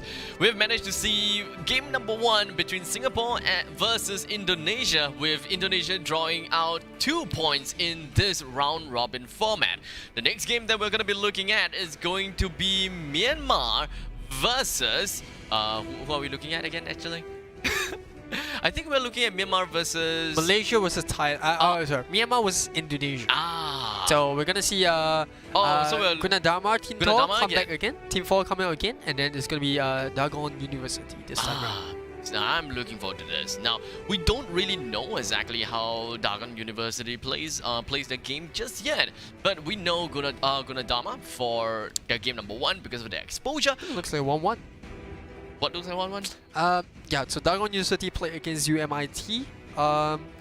UMIT Vendetta, and they got 1-1. They kind of just played there. Oh, so, 1-1. Yeah, okay. so they get 1 point. For those who are confused about point system, it's a best of 2. If you win 2-0, like we saw the team from Indonesia did, it's going to be 3 points. If you take 1 point, or rather 1 game each apiece, it's going to be 1 point for both teams. Got it. Yep, so here we have, coming off of the standings, we just witnessed Gunadharma Team 4 beat Green in a 2-0, so they get 3 points.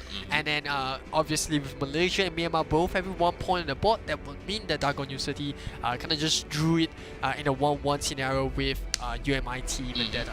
That is going to be a great start of the day for the side of Indonesia. But of course, it is still early into the day, and I'm looking forward to see what else that everyone else have in store for them, because every single team will have 4 games to play. Yep, most importantly, these teams will look to try to be the best 2 teams, because those 2 teams would then go into the grand finals, and then the 3rd and 4th place would then go into the 3rd placing match. And of course, well, everything else, since we are looking at round robin, after all, it is going to be a best of 2. But you know what else is the best of 2? Yep, it is going to be the P40 as well as the Free Buds Pro, which we've been dying to tell you about because we've been doing it throughout both the campus and corporate championships. So, you know, we just have to tell you a bit more about P40 because we mentioned a bit about, you know, allowing you to have everything under control with the immersive gaming experience, as well as the intelligent ability to optimize the image frames to ensure high fluency with less power consumption.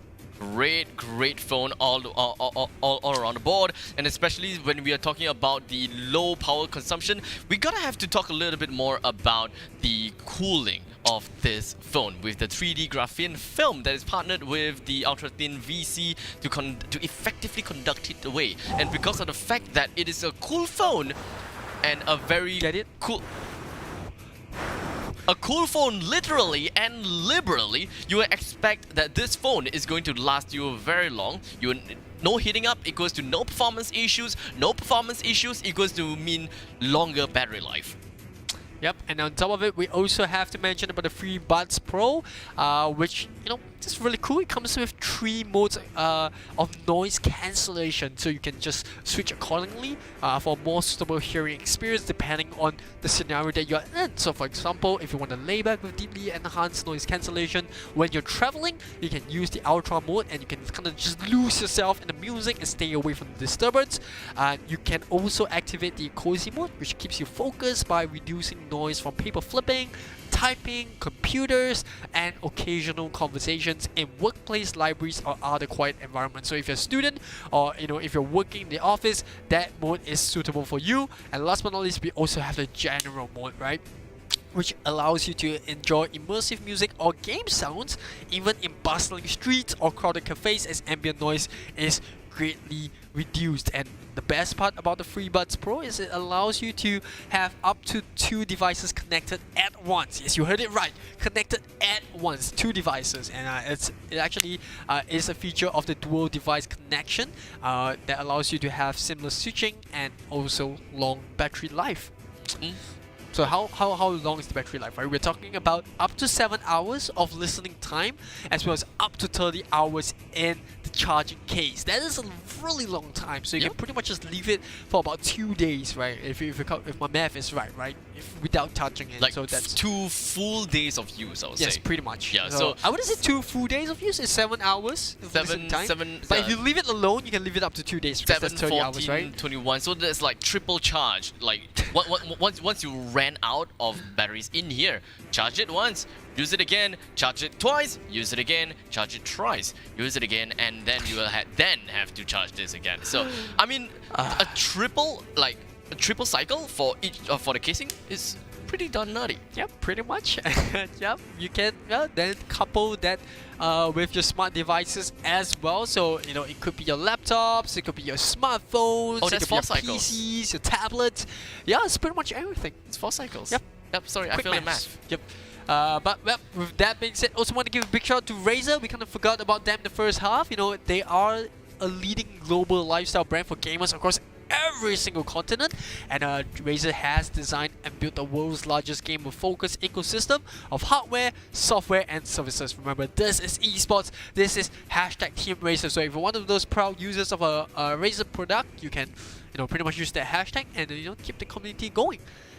Yeah, with that being said, we are going to be jumping into our second game really soon, and we mentioned it's going to be Dagon University from Myanmar and Chimi Shop from Thailand. Now, Jimmy Shop is also gonna be yet another team that we have yet to understand just yet. But we will be learning more about these two teams in this specific game. Are they going to go for a little bit more of the aggressive playstyle? Or are they going defensive? Do they have a different meta that we are not too sure about? Decisions. But let's kick things off. The first draft between these two teams, or the first game of these two teams with the draft. We're gonna see Joyhead get taken out instantly, coming on Chimi Shop, and Dagon University gonna respond with that with a Brody ban. Nothing out of the ordinary so far, if you ask me, but I'm gonna be looking at very likely a Fasa ban coming up. Barat, Brody. Okay, Brody is ready to be banned. So honestly, Lapu Lapu may be thrown into the banning pool just because of the game that we saw in the previous one. And not only with that game, is the fact that a lot of regional tournaments in the recent months have also been seeing a recent spike of that pick on Lapu Lapu. So yeah, I wouldn't be too surprised if it gets banned out as well. But Chimi Shop going for safety bans. We're gonna see that Asmorder getting banned out. I think Dagon University, they have the Nutella, which they can go for first pick if it gets leaked through. But usually Natalia is kind of chosen to be the first ban kind of thing. So if Natalia doesn't quite show up in the first bans, there could be a high possibility that we would not be looking at Natalia being banned out. But of course, this is too early for me to say that. There could still be a possibility that she's gonna get banned, but I'm not gonna hold my breath for that. We will just wait it all out until... Well, yep. Speak of the devil. Yep. So that's why I'm not gonna hold my breath on it. Yep. And yeah, there's still Lunox available on the table. You know, you're looking at possibly Lunox, Chang'e available. Yeah, Fasa is available as well. Is also up there. Yeah, in fact, it's been quite long since I have not seen it's been quite long since I've seen bands that does not consist of major. Okay, yep. Never mind. So we're gonna see the Lunox ban over there. So Farsa is gonna be the next available mage for the pickup. We're gonna see Hilda as the first pick. I like that coming from Dagon University. Ban out in the second game that we casted. First game was completely leaked through. So yeah, I do love this Hilda ban. It's gonna open up a lot of that early game map presence for Dagon University. Obviously with Hilda, and when she gets to level 4, she has the power of the wilderness. You know, and the passive is gonna kick in. And team fights, you know, additional 50 damage per kill or per assist, which is, whew, it is a little bit too much for me to handle, especially when you put it on the tank. I mean, if you ask me, I don't really quite see Hilda kind of like the first pick material, if you ask me. There is still gonna be there are still definitely a lot of other heroes that is available on the board to be picked as the first pick, and namely that is gonna be like Yu Zhong is a great hero to pick out. We've got Fasa, great hero to pick out as well. But hey, if they are going to first pick onto Hilda, I suppose that they do have something up in their sleeves. I think more importantly, they might try to use that Hilda as a as a tool to try to just open up the map, like I said, right? And more importantly, it could be also that they're very comfortable on this Hilda. That's something that we have to take into consideration as well. So, you know, they open up with the Hilda pick, they go for the Lapu Lapu that we spoke of. The Yi Sun-shin looks really good. You know, they don't really review too much of the side lanes other than the Lapu Lapu. And more importantly, they also have this Hilda that can kind of flex as a tank or off lane depending on how they want to look at it, right? And Chimmy Shop, they're gonna have a lot of things to consider because now they're gonna have to decide whether or not they want to pick up the Farsa or do they want to risk having it banned out. I think it makes sense for them to actually get the Farsa picked up for Chimmy Shop. I mean, they are gonna get that. I do like it, due to the fact that Dagon University has already picked up their Yi Sun-shin, so the chances of Dagon University actually picking out the Hellcat is exponentially lower, but that could still be possible, right? It could be if a they want to Hellcat go for like the hyper. 3D play kind of thing going on about. It's definitely possible, but Could put an Yi Sun-shin in the goal lane, you know, a hyper Hellcat. for safety measures, Chimmy Shop can still ban the Hellcat out. Yeah, it's perfectly fine because they still have the Krufa and, you know, the Yuzong as well, which, you know, if both get silenced, then it doesn't really work too well because Hellcat Kit does allow him to silence anyone that stuns him up with the superior race. With 2 more bans on the board in favor for Dagon University, they would definitely want to go for some immediate bans onto side laners as well They banned the Loi, and I know that Loi is we were talking about it just now. Loi is actually a priority Off-screen. pick in Thailand. So in Thailand, the Thai meta, Loi is still a very prevalent character that's played, so they do ban her out. And yeah, I know that this is really interesting because you get to see a lot of these different metas coming in from different regions, and you know, obviously the teams will definitely be more familiar with the meta in their country. So that might be a reason as to why we see some of these heroes that might be not as focused on in other countries be banned out here for their team. So you do see the Selena ban coming up, you see the Loi getting banned out, a lot of mages and a lot of magical damage lineup getting banned out by Chimmy Shop. Whereas Dagon University, they're trying to ban out a lot of these heroes that gives them very early game presence, like the Giant, you know, the Khalid, the Natalia, and they also ban out the Barats because, you know, Barats being Barats. Yeah, but at this point of time, we are also going to be looking at Harith being banned out by Dagon University and paired up with a Khalid. Now that makes perfect sense, understandably. For Chimmy Shop, they would want to take a look at a carry pickup as well as a single fighter pickup, or perhaps any side laners for that matter of fact. That could even possibly see Zask, but I wouldn't hold my breath on that. I think that that's not gonna happen because the Zask pickup only stemmed in because of the qualifying games that that Green found themselves in, and I think that it was kind of like a test water kind of lineup. So it didn't quite work out for them in one way or another. It's not because of the lineup, like you said before. It is solely because of their play style, but I mean, I might be wrong, right? It could be the lineup. It could be that Zaz just didn't really work out for them. Didn't quite work out with like the regional sides. Like the opponents actually knew how to deal with the ultimately, it's just burning out the ulti, right? As long as you get the Dominator's Descent out of the way, and you know you're able to isolate Zaz away from the teammates, then you know you don't really have to worry too much about him. Although he is quite a pain in the butt to deal with, especially when he's sieging turrets, because you then risk taking a lot of damage from his Nightmaric spawn, and he's got CC as well. He's got a decent amount of burst, so that is something that teams sometimes find themselves very uncomfortable going up against. But we do see the Eudora getting picked up, so I like this coming on Dagon University. They do switch it out into a little bit of a debate, if you ask me. But it's still fine, right? Because at the end of the day, the Sicilian is going to be super important against the Farsa. Obviously, you know, it has superior range. You know, you have ability to just stun her up with second skill. So that is also something they can consider. Yeah, but here's my issue though. Dagon University, their lineup is very late game oriented, to the point that it's even greedier than any greedy lineup. We're looking at Yi Sun-shin, we're looking at Claude, both of which are marksmen, late game marksmen. But you may argue that Yi Sun-shin can be altered towards the earlier side of the game because of his sheer burst potential, as a marksman itself in the mid stages of the game. But we are also looking at Sicilian. Sicilian scales very well in the late game, and when it comes to the early game, perhaps a little bit of a lackluster as compared to many other majors. But when it comes to late game, absolutely perfect. So we're looking at Chibi Shop.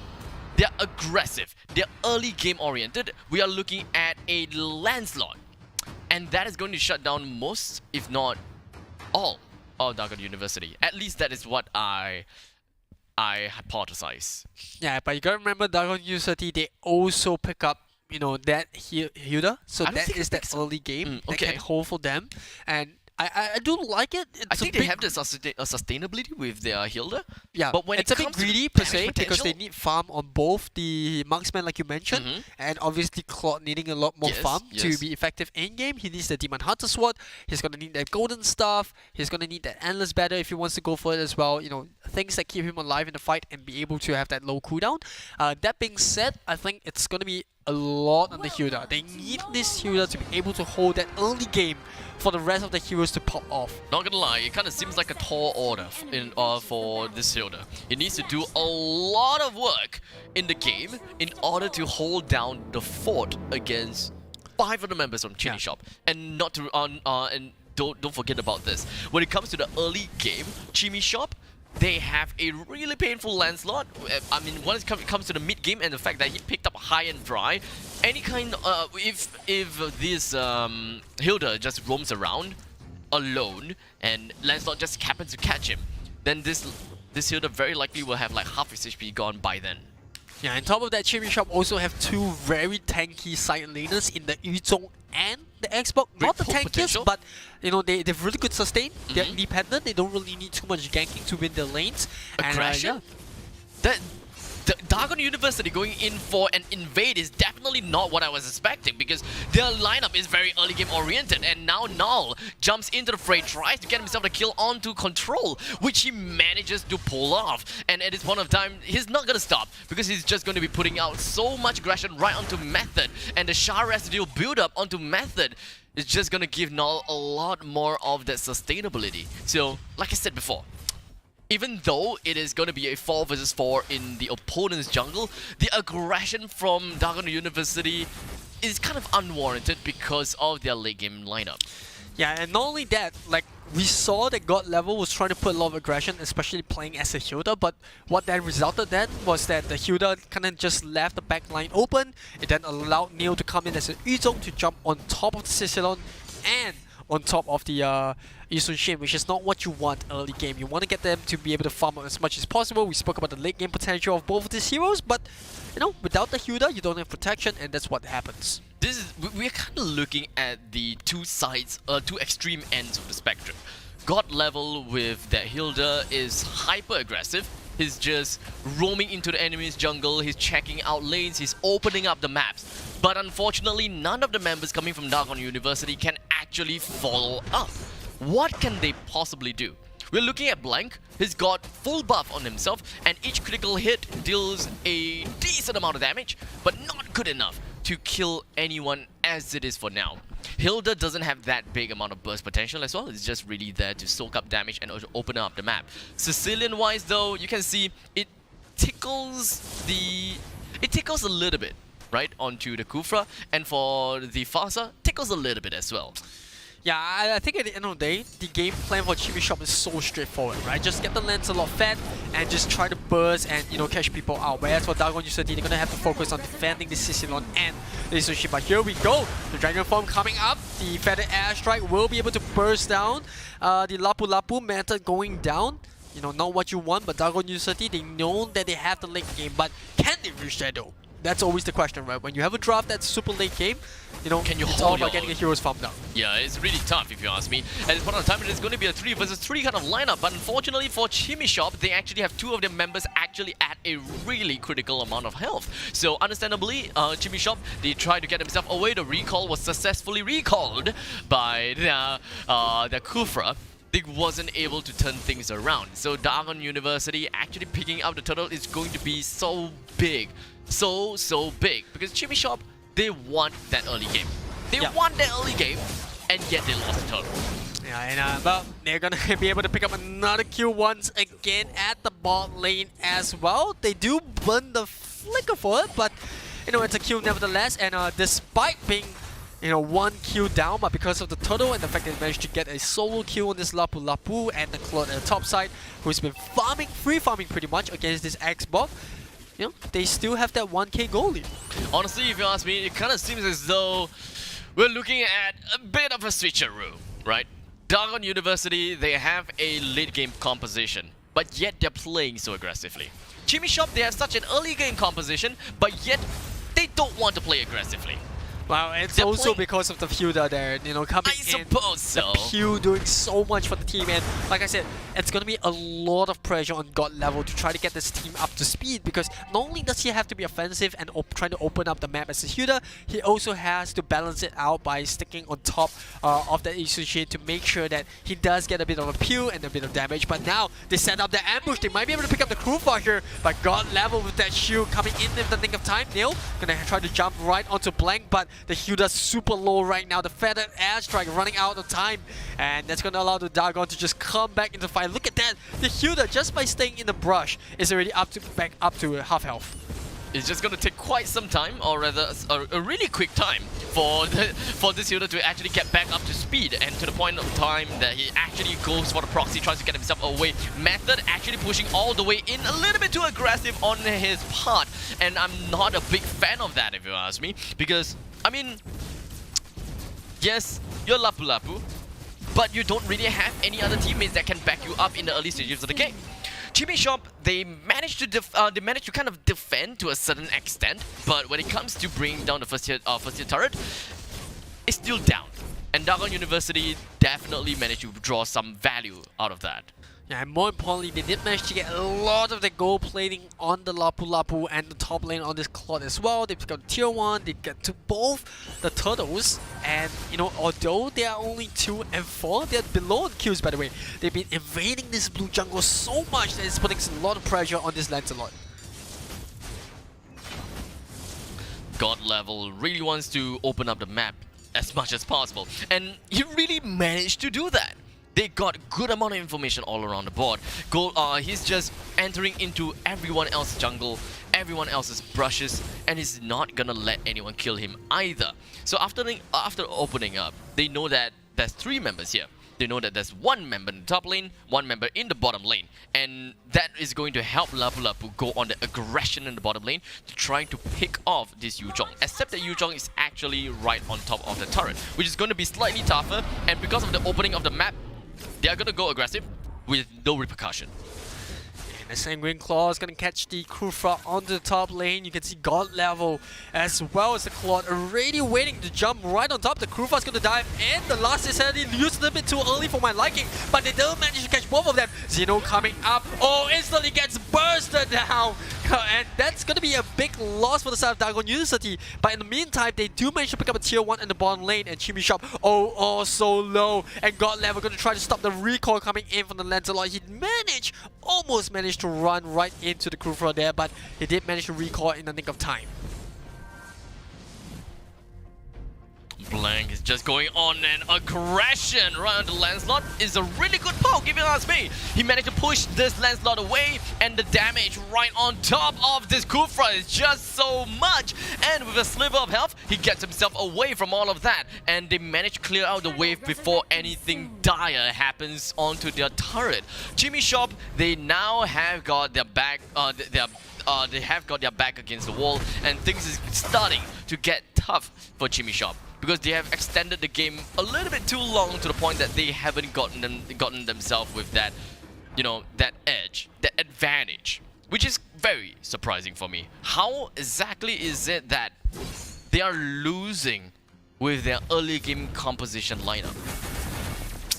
Well, it's all down to the aggression of the Hilda. No, opening up the map, applying pressure on this Lancelot, not allowing Chimmy Shop to start off by picking off their members, and because of that, you know, they have been able to get objectives on the map. They've been able to win all these small skirmishes, you know, pick 1 or 2 off the side of Chimmy Shop, and despite being low on kills, because of everything that I mentioned and the fact that they managed to take a lot of gold plating, they are up in terms of net worth. And look at that God level just chasing this Kufa back away in his very own jungle. So what you're saying is that Hilda single-handedly defended all 4 members of his team just because he's aggressive. Well, I wouldn't say defend all 4, but meanwhile, Angry Claws that lands on the far side just in the right spot, and the bad fist as well as the bad impact gonna chase Artemis away from the mid lane.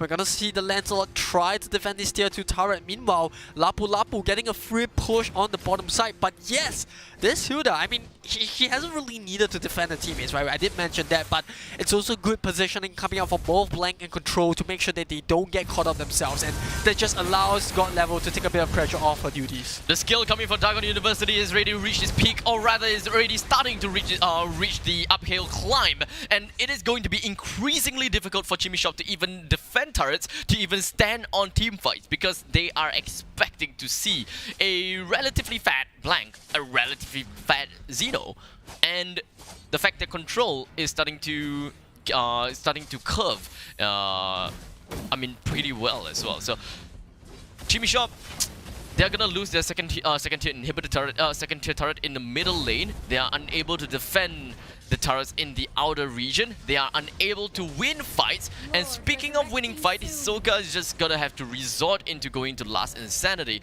to push Method, who is playing as the Lapu Lapu, away. Yeah, I know, but if Chimishop don't find anyone or don't find any pick-off within the next few minutes, things are just gonna get worse, because, you know, that Sisilon is gonna start to build up in terms of stacks. You're gonna have a fatter Claude as the game goes on. He's gonna be able to split push. And we haven't even come to the topic of that Lapu Lapu being involved in team fights. Yeah, I mean, Lapu Lapu really didn't do quite much yet, but until right now, as you can pretty much see, the amount of damage is just going to be dealing onto that Fasa. It's just a little bit way too much for all of them to handle. Now HP is down low, and he himself is going to go down. Unfortunately, as the Yuzhong, he was not able to get a shower residue stacks up to even get the kind of sustainability. Hisoka eats onto that bad impact, but luckily, he's going to get himself away with a sliver of health without popping the immortality, or else that is going to be too much value given away to the side of Dagon University. And now, Dagon University, after being able to bring 3 members down on the Chimishop, they have resorted into bringing down one more objective, and that is going to come into the form of the Lord. And the Lord, rightfully so, will be marching right through into the middle lane, and that could very well be the winning condition for Dagon University. Yeah, a little bit of a PD that it wasn't a 12-minute lot, but it is a lot nevertheless, and you also get those super minion waves coming down for 2 times. And well, that should be allowing, you know, Dagon University to put a bit of pressure to the map. If you look, a bit of lane control coming out all 3 lanes. Meanwhile, they do have a bit of trouble against the Lapu Lapu, like I mentioned. Very tanky, very sustainable, and, you know, just being able to peel alongside the Hilda for the rest of their teammates.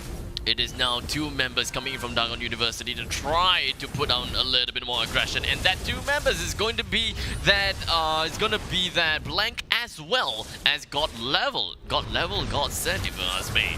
But here it is. It does seem like the Feathered Asteroid right now is going to be activated coming from the Artemis, and just will be melting down the entirety of the lane, as well as the Lord himself. So that is a decent turtling strategy, if you ask me, coming from Chimishop. But how long can they withstand this for?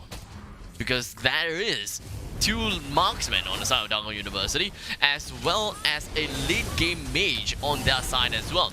The fight is now split up into 2. The bottom lane inhibitor turret has now been destroyed. Xeno jumps right into the opponent's frame, but it doesn't seem like things are looking pretty good for him, because when it comes to his ultimate, it just didn't do that much damage as much as I thought he would be able to deal. I mean, ultimately, Blazing Duet deals pretty good damage, but I guess it's just not fat enough.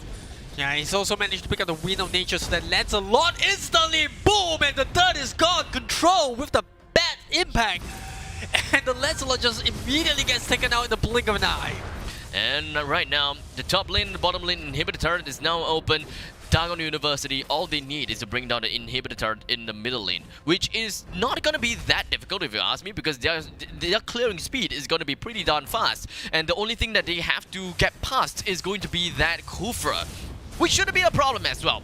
We do have a Mountain Shocker that's just going to be appearing right below the feet of Chimishop, as well as right on top of them. But but it does seem like the blazing duet coming in from Xeno is just going to be dealing heck a lot of damage to everyone else coming in from the side of Chimishop. And to the point that Hisoka, he needs to burn out his immortality as well as literally everything else in his sleeves to even defend the core. Artemis did manage to defend as well using his Feathered Airstrike though, but at what cost? They had 2 members down already. Every single one of the inhibitor turret is down. Dagon University understands that they should not be they shouldn't be too desperate to get this game down because they're pretty confident that they should win. Yeah, we're starting to see the Lancelot use a lot of his Phantom Execution as a means to escape from the bad impact, you know, that Isunshin to slash, you know, you got a lot of this damage output coming on Dagon University, and it might just be a little too much. The last instant comes in the nick of time, the Blazing Duet will bite back, Neil dropping very low. How much more can he tank for? The Farsa will walk away alive, but Neil now trying to soak up as much as possible with the sheer resilience, but it's not enough, and he will go down. Now Chimi in the 2v4, it might just be the end of it, and Dagon just toying with the food right now. They can end in a couple of hits, and they will do just that. Game 1 going towards Myanmar. It does seem like game is looking pretty darn good coming in from Dagon University, but Chimishop unfortunately wasn't able to capitalize on their early game lineup, which is rather surprising for me. I thought that Chimishop should be able to, you know, kind of punish God Level for his early game aggression because of the fact that no one else have got the damage to withstand, or rather no one have got the damage to follow up with this Hilda. And most of the lineup coming in from most of the lineup coming in for the side of Dagon University is actually pretty fragile in the early stages of the game. So it's easy to just pinpoint someone to kill. Like, guys, aim Xeno, guys, in black, ignore this Hilda, ignore this Hilda. But in the end, most of the time, they actually went for the Hilda. They spent a lot of their skills and thus was unable to find means to fight against the marksmen. Yeah, it's very hard to ignore the Hilda as well because, you know, you put yourself in that situation where if you ignore the Hilda, you take too much damage. You know, if you go into the Hilda, then like you said, you know, you exert a lot of your skills on her, and if you're not able to bring her down, then, you know, it gets even worse for you because then, you know, the rest of Dagon University then become very confident on just jumping on you, knowing that your huge skills, your huge CCs, and most importantly, your ultimates are on cooldown. And that was the case that we saw coming in from the Lancelot that was constantly pressured, and he wasn't even able to get up to speed. Look at that, 7.1k net worth below his own Xbox and the Yuzong, which if you take in a comparison against Blank, who's playing against this Isun Shin, he's got 12.7k worth of gold. He's pretty much full build and he's got everything online. Whereas for the Lancelot, he's only got a beast. He doesn't have a beast killer. Sorry, he's got the Endless Battle and the Blade of Heptasis, and that's about it. I suppose their potential in around the lane as well as their domination around the map is just pretty low. They don't have the control of the map, despite having Kufra, despite having an early game composition. They're just not really moving as a team, or rather even as a hunting party. Because looking at it, they definitely do have a hunting party right there. They have Kufra as one of the hunts. They have got their Lancelot and of course the Farsa. It's very easy for them to even dive onto the opponent's turrets and just bring something onto the board. But I guess Chimishop did not open the map well enough because they're constantly being suppressed, pressured by the Hilda, and they're just looking at it one-dimensionally, right? Yeah. They need to get past this Hilda in order to open up the map, but they're not looking around the box, whereby we need to go somewhere else to bypass this Hilda and kill someone else. Yeah, man, I mean, if they have so much difficulty doing the Hilda, they might just consider trying to ban it out, because you can definitely see that, you know, they had that dilemma as to whether or not they want to take this Hilda out, whether they want to fight against her, whether they want to just fight past her, and yeah, there's so much questions posed, and I think the draft was okay. I think the draft is good. Yeah, like you do have the Xbox and the Yuzong, which I really do like, but you know, if you know you're going up against a Hilda, you might have to alternate your draft a little bit. And yeah, I think a carry would have worked out really well for them, especially against a Hilda where early game, you know, yes, the carry still needs a certain amount of farm, but she's going to be so much more impactful in bringing the Hilda down as compared to a Lancelot who has a trouble in trying to burst the Hilda. He still needs his buff to be useful early, but with a Hilda in your jungle, not the easiest. I suppose so, yeah. So I'm really interested to find out how Chimishop is going to Chimishop is going to deal with Dagon Universities, and I think that perhaps Hilda is just not something that they were expecting. They don't know how to deal with that barriers. So banning that Hilda out is probably going to be their #1 priority, but they gotta adapt, right? Yeah. Because and to be fair, it might be their first time playing with a team that's coming from a different region. Perhaps. So yes. they might be a little bit new to the meta. They might not be familiar with the way Yangon University is playing. And remember, they also focused a lot on the bans where, for example, Loi, you know, she's super useful. And yes, she is still relevant in the Thai meta, but not so much as compared to, you know, against other countries where, you know, you've got coming in from Singapore, you got Malaysia, you got Indonesia, and you also have the Philippines team that you have to worry about, which we saw the Myanmar team alone with the Hilda just cause so much mayhem. And I know we have been putting a lot of focus on the Hilda right now, so let's just take a little bit of step back and just revisit the draft again, right? All kind of just started with the Hilda first pick, but then they moved into the Isun Shin. They banned out the Harif, which they knew that the Harif was going to be very good against them, right? Because Harif will be able to stand toe to toe against an Isun Shin, so they took that out. And you know, especially with the Harif, he could also build into a kit that has a lot of sustain with the concentrated energy, and you know, he's going to be able to deal against the Hilda with the Calamity Ripper. So they're really smart with the draft. They knew what they were going for, and they banned those heroes out. So they were not afraid of, you know, counter drafting. They're just playing into their comp, and they're just very comfortable in it. Let's talk play style regarding Chimishop as well as Dagon University, right? We know for a fact that Dagon University love aggression. Yeah, they because of the Hilda pick as well. Yes. So let's say that we remove the Hilda from the equation. I think that they will still want to go for aggressive play, because I can't think I can't think about it, and I can't for a second of if my team is geared towards late game composition, no way am I gonna go aggressive, right? No way. I'm gonna total up. I'm just gonna total up. I'm gonna open up. I'm gonna check out the river, I'm gonna check out the map, make sure that no one ganks me, no one comes in and proxy my lane. That is what I'm gonna do. But that playstyle is very different coming from Dagon University. Yeah, they know that the Lancelot was weak without the blue buff, so they were very confident in trying to invade. They know they have the Hilda that can peel for the team. Yes, at the end of the day, the Cicelon and both the Isun Shin do need items to come online, but you are talking about a team that looks very comfortable in these heroes. They pretty much know the constraints and the limits which they can push, and they exhibited that in game 1. So yeah, we're gonna see the Brody get banned out by Chimishop here. I think it's a reasonable ban. They could have just opened it and left it to Dagon University to ban that Brody out, but it looks like they don't want to take that risk, and they're gonna ban it out for themselves. And yeah, with Natalia being thrown into the banning pool as well, similarly by Dagon University, Chimishop, they are going to be looking at the next ban coming in the way. Fasa, Lunox, Chang'e is definitely heroes that, when it comes to the mages, is definitely heroes that they would want to go out for the bans. But when it comes to the side laners, they can look at Barats, they can look at Yuzhong, Khalid to being banned out, and not to forget when it comes to the tanks.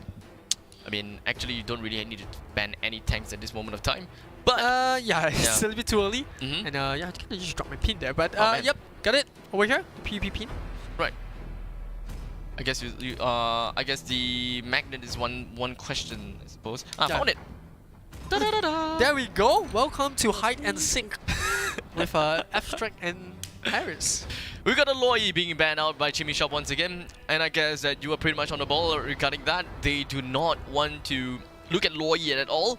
They do not want to take any risk in picking out Loi for themselves, maybe because they are not well versed with the meta, or rather they're not that well versed in the playstyle of what Loi is able to bring onto the table.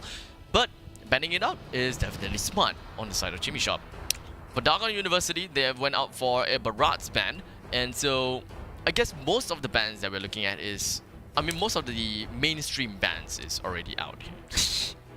Yeah, pretty much. Farsa not included. Yep, Farsa is still there. There's also the Chang'e, which unfortunately we haven't had the opportunity to see just yet. And more importantly, I think they left out a very important hero, which is the Hilda. And yes, she will eventually get banned out.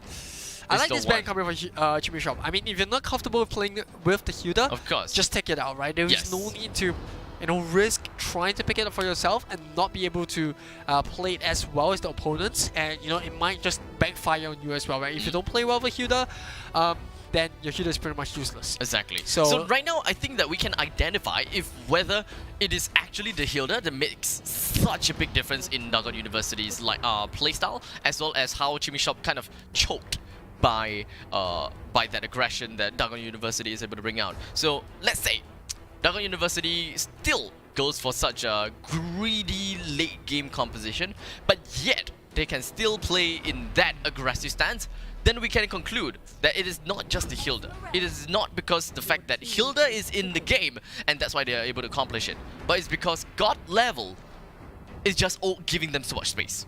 Giving the carries so much space to farm, opening up the map to give them so much information whereby they will not be caught up by the opponents. Yeah, and well, you spread it all there, right? The Hilda getting banned out is gonna show whether or not Dargon University, whether or not they have the huge hero pool, but they go for the Yuzhong and the Yi Sun-shin, two heroes that they were really comfortable in game one, sticking to their guns, making sure that they don't budge away from the original game plan, and that is aggression, right? With the Yuzhong, you get a bit of early aggression early game. They lost it to Chimishop in the first draft, but because they are the second pick, they also pick up the Yi Sun-shin again, a hero that they're very comfortable with. The Harif is open if they want to go for it, and I do believe that Chimishop, they want to look at this Baxia, which not only is a very good frontliner, a very tanky frontliner, but is also good against that Yuzhong because you do get a bit of a anti-regen with his kit with the poisons, and it's also a good hero to take away from Dargon University because they also pick up the Esmeralda. So it's a very good pickup. Exactly. To deny. And not to forget, it does seem like the way that Chimishop is playing it out is very regeneration oriented, right? So if they do not pick up the Baxia for themselves, in fact, Dargon University definitely want to pick that out because, I mean, Khalid, Esmeralda, boom, regeneration. Yeah, but and, I think the carry is actually a very good pick for Dargon University right now. It works really well against the Baxia, works well against the Esmeralda. They can look to play the Yi Sun-shin on the side lane if they want to, but with the Lunox coming in, I'm not sure if they still want to pick the carry there because it would then mean that they have a very squishy lineup. But we have seen them do that in the previous game, right? They pick up the Claude, they pick up the Yi Sun-shin, they pick up the Sicilon as well. So it's not like they're not risking it, right? They're not risking it at all. They're just very comfortable with a very aggressive lineup. So I wouldn't be surprised if they really do go for this carry pick. Yeah, I wouldn't be surprised as well. And the Claude honestly, the Claude doesn't seem to have that big of a value in the previous game. I think it's more towards the late game, right? Once he picks up his Demon Hunter Sword. Correct. Once he gets his Demon Hunter Sword, then his Blazing Duet, yes, it dealt a decent amount of damage and it helped to seal the deal. But when it comes to the overall performance in game, he don't have that big of an impact. But if we are looking at a change from a Claude over to carry understandably would have so much more value and impact when they go for early game aggression like previously. Yeah, and well, they already have this Yuzhong. If they can pick up another tanker like an Arkai, I think it will work really well for them. Arkai's Hurricane stance is going to be able to keep the Khalid away. It's going to push these Baxia away as well, and it's also going to work really well against the Esmeralda. So you're talking about a tank that can not only sit on top of the Yi Sun-shin and Lunox, but also catch members out if Chimishop become a little bit too aggressive and overstep those boundaries. So I think Arkai is the next logical pickup for them. They can also go for the Tigro if they want to, but I think Arkai just fits better into the opponent's draft, or rather fits better against the opponent's draft. You know what's weird? I actually kind of have this feeling. It's a weird feeling, but I like how Abstract is setting up this scenario for it's like weird feeling. It's really weird. What if Dagon University picked out the Gatakacha as the tank?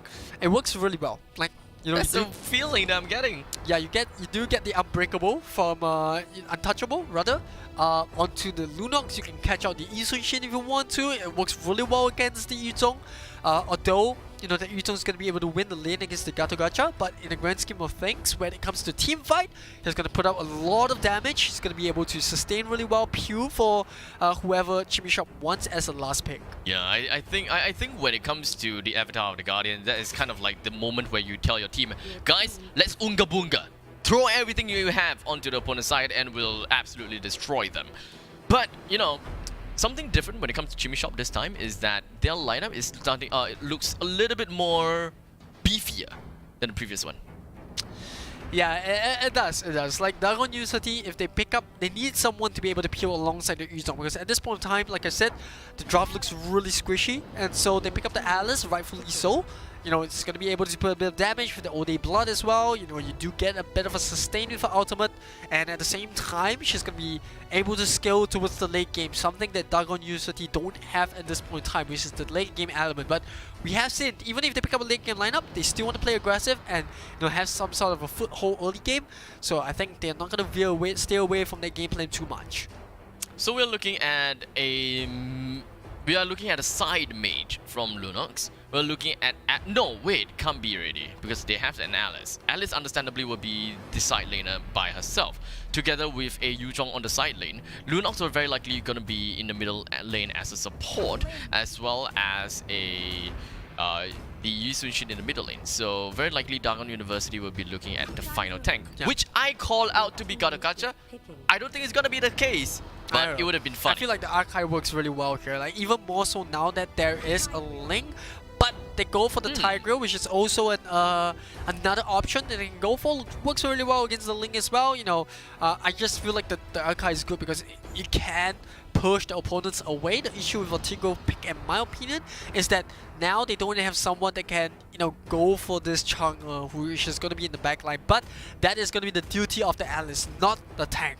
So yeah, in some sense, the Tigo is also an excellent choice. Right now, I can't think of a way that Chimishop is unable to, you know, I can't think of a way that Chimishop will lose to Dagon University, because I'm just giving them a fresh slate. I'm giving them the benefit of the doubt that the previous game they're just choked up because of the Hilda itself. But this time there's no more Hilda on the side of Dagon University, and they're looking at quite an average team when it comes to the early stages of the game.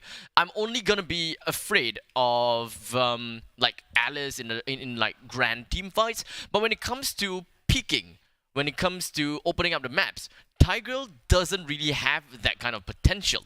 So I think that Chimishop should be able to play things out to be a little bit different for this time. Welcome to Mobile Yeah, man, once again, we're gonna go through the draft. It's gonna be an Asmorda, the Baxia, the Khalid, the Chang'e, and last but not least, the Ling. And that's gonna be played by the side of, I do believe it's Chimishop from Thailand. And on the other side, we have the team from Myanmar, Dagon University. 4-man mid. 4-man mid coming from Chimishop. Now, this is interesting.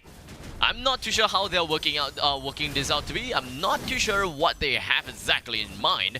But one of the members, and that should be the Esmeralda, should be heading down to the bottom lane almost as soon as possible. While the rest of the members coming from Chimishop will very likely head themselves down to their own buff to get themselves a buff, understandably. But it is still too early for me to say, because it does seem like God Level, which was the aggressor in the previous game, he's just going to be pushing right onto Chimishop, and he's trying to get a reset onto that red buff, which he managed to successfully do so. So He bought a lot of time for his teammates. He managed to make Chimishop waste their time heading over to the red buff. And not to forget, they form man middle just now. So Dagon University understandably will have that early game experience advantage already. But God Level gets himself a flicker forward to try to get himself away from Null, but unfortunately wasn't able to quite do so. And thus, that is going to be the first kill in favor for Chimishop and Dagon University. They gotta have to fall back and start to play a little bit more defensively because of the fact that they have 300 gold disadvantage. Yeah, and well, Dagon University, they kind of just fell a little bit back off the first blood given away, but they don't have to worry about that too much. Meanwhile, Chimishop really good with the aggression there, and yeah, it's also good that they managed to get it onto the Khalid. He's got execute, so he's looking to try to bully the side lane, and Alice is gonna have to be a bit cautious about that, especially with the fact that now Neo is gonna have that level and goal advantage over this Alice. And with that all said and done, the Mountain Shocker is just going to deal a considerable amount of damage onto the lineup from Chimishop. We do have a little bit of a shower residue that's being stacked out on Hisoka, but not good enough, or rather not high enough for Xeno to actually do anything at this point of time. But it does seem like just going to be on the Black Dragon emerges, and he found literally everyone else coming in from Chimishop. And take a look at the amount of damage that he's dealing onto the entirety of Chimishop. They managed to successfully invade. They managed to just cut the entire group of Chimishop. The Artemis that's playing as the Chang'e actually did not have does not have her ultimate, and that is going to be the meteor shower, because they tried to use the meteor shower to secure the red buff, only to realize that that was not a good move. Yeah, the Tiger with a little bit too aggressive in terms of positioning, but it did open up the map for them, and you know, it is a fair trade, or I wouldn't say it's a fair trade, it is a good trade for Dagon University, because Chimishop kind of just lost 2 members in that particular fight, but now Artemis is getting caught out of position. Not where you want to be, especially if you are playing the Chang'e, and now even the Bucks is dropping really low. Meta can just go in with the Flowing Blood, which I think he just might. Yes, he does. The stun up catches both of them. They might be able to pick up the Ling as well. It's going to be a double kill right down the mid for the Alice. And Dagon University, wow, that aggression just paying off so much rewards, especially in the mid lane. Yeah, and right now Dagon University, they understood that their main course of action is to not bring down the turrets or whatsoever. It's actually stealing the purple buff, because they cannot allow Ling to get a purple buff. Once he gets it, he's gonna have free reign all over the maps, and they identified it. As most hyper carries will say, a Ling without a blue buff or purple buff, depending on what you call it, is useless. Absolutely useless. And that is what Dagon University is looking at. They're looking to slowly suffocate Chimishop as they lack the potential, they lack the power in the early stages of the game, and slowly overwhelm them in terms of numbers, kills, and damage. And that is going to give them a very convincing win for perhaps even game number 2. Xeno jumps right on top of Baxia. I have no idea where that came from, but that burst damage from this Yuzhong was too much, even for a Baxia to handle. Yeah, Chang'e gonna have to burn that flicker as well. Meanwhile, bot lane, they might be able to find Xeno, but at what cost? They're dropping so low, and now even the Ling is gonna have to go down for the 2nd time in a row. That's his 3rd death, and within 5 minutes, no blue buff, no red buff, just not being able to farm at all. And yes, they do manage to find a pick-off at the top side through the Khalid, but things not looking very good for Chimishop. That was a 1-for-2 trade, right? So it is definitely in favor. But luckily for Chimishop, okay, never mind. All in all, I think at this point of time we can talk about the grand scheme of things already, because we're looking at so many pickups coming in from both sides of the map, right? So Chimishop, right now they're looking at 4 kills and Dagon at 10 kills. So equate to a 4-10, 6 kill advantage that Dagon University managed to get for themselves. With a total of about 3,000 gold advantage, 1 turret being taken down by Dagon University, and very likely gonna be the 2nd turret real soon, as Xeno is pressing down quite an aggression right on top of this box here. Bottom lane though, Targon University jumps right on top of Hisoka that is going to be playing as the Esmeralda. Unfortunately, as much as Esmeralda is pretty tanky, he's not able to tank against that two players in the bottom lane. Null jumps on top onto Zeno, and that is going to be a Khalid versus a Yuzhong. Yuzhong breaks out into the Black Dragon form and gets himself right out of there and not wanting to deal with that Khalid. Yeah, and at this point in time, the Alice is also able to 1v1 against the Asmodee, which is not good for Chimmy Shop because, you know, she can just pop a Blood or Day and just, you know, just out-sustain this Asmodee, and that's not what you want as Asmodee. You want to be able to sustain against whoever is fighting against you. You want to be able to contribute to the team fight by being able to peel for your team and still dish out damage. But with this Alice, and she's definitely going to be picking up that NOD as well on the Lunox, so it's going to add, you know, things that's going to be even worse for Chimmy Shop, where all of the sustain that they're looking to try to get through the Asmodee and this Khalid going to be completely negated. And now Neo is going to go up at the top lane, down bot lane, getting pushed out as well. Mid lane, they're not exactly pushing down the mid turret, even though they have 3 members there. And they might even lose this lane here. At this point in time, it does seem like we do have the Temples of Blaze gonna be activated, coming in from the lane. Unfortunately, wasn't able to do quite much. He's trying to go for the Finch Poise and just gets himself right on top of Boulders. After Boulders gets himself out of there, we do have Hisoka jumping right in, and it doesn't seem like he's gonna be staying alive for much longer. Flowing Blood is coming in from Method, just gonna be zoning out the entirety of Chimmy Shop, and they are unable to even get himself away. With a sliver of health, the Artemis gets himself out, and it does seem like he's not the only one with a sliver of health. The Baxia as well. The Raging Sandstorm from Null gets himself away from the rest of the team fight that Dragon University is trying to get themselves into. And with that all said and done, that is going to be the second turret down in the middle lane. The Mountain Shocker actually picked up the link as he was trying to retreat back into base, and I mean, at this point, this Isunshin is so fat. 4-0 and 5. He's already built the BOD. He's gonna complete the Endless Battle really soon, and he's almost twice. In fact, he is more than twice the net worth of this Link, who hasn't even been able to complete any single item as of yet. Yes, he does have the Raptor Machete, but that's about it. He doesn't have the Endless Battle. He doesn't have any sort of team fight capabilities at all. He's just gonna be able to tickle that Tigro. And now bot lane, he's gonna use the Temples of Blade. But even with that, he's not able to take out the Isunshin. The Tigro comes in with the Implosion, catches 2 of them. It's gonna be a double kill coming in for Blank, and they can also pick up this turtle. Dragon University just wrecking havoc top lane. They're gonna lose that Khalid, and now look at that. That tickles! He's standing with tickles! The Artemis with the meteor shower, he literally dealt no damage over to God level, even with the emote. Literally just shows, hey, it tickles. It doesn't matter. Here, take this arrow.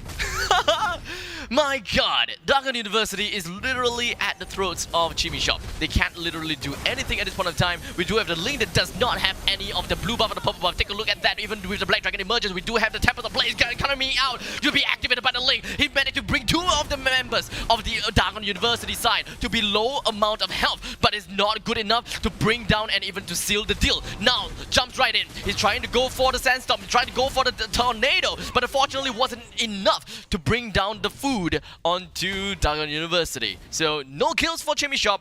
They literally was not able to capitalize on anything at all, despite the fact that Dragon University, most of their members were actually at critical health.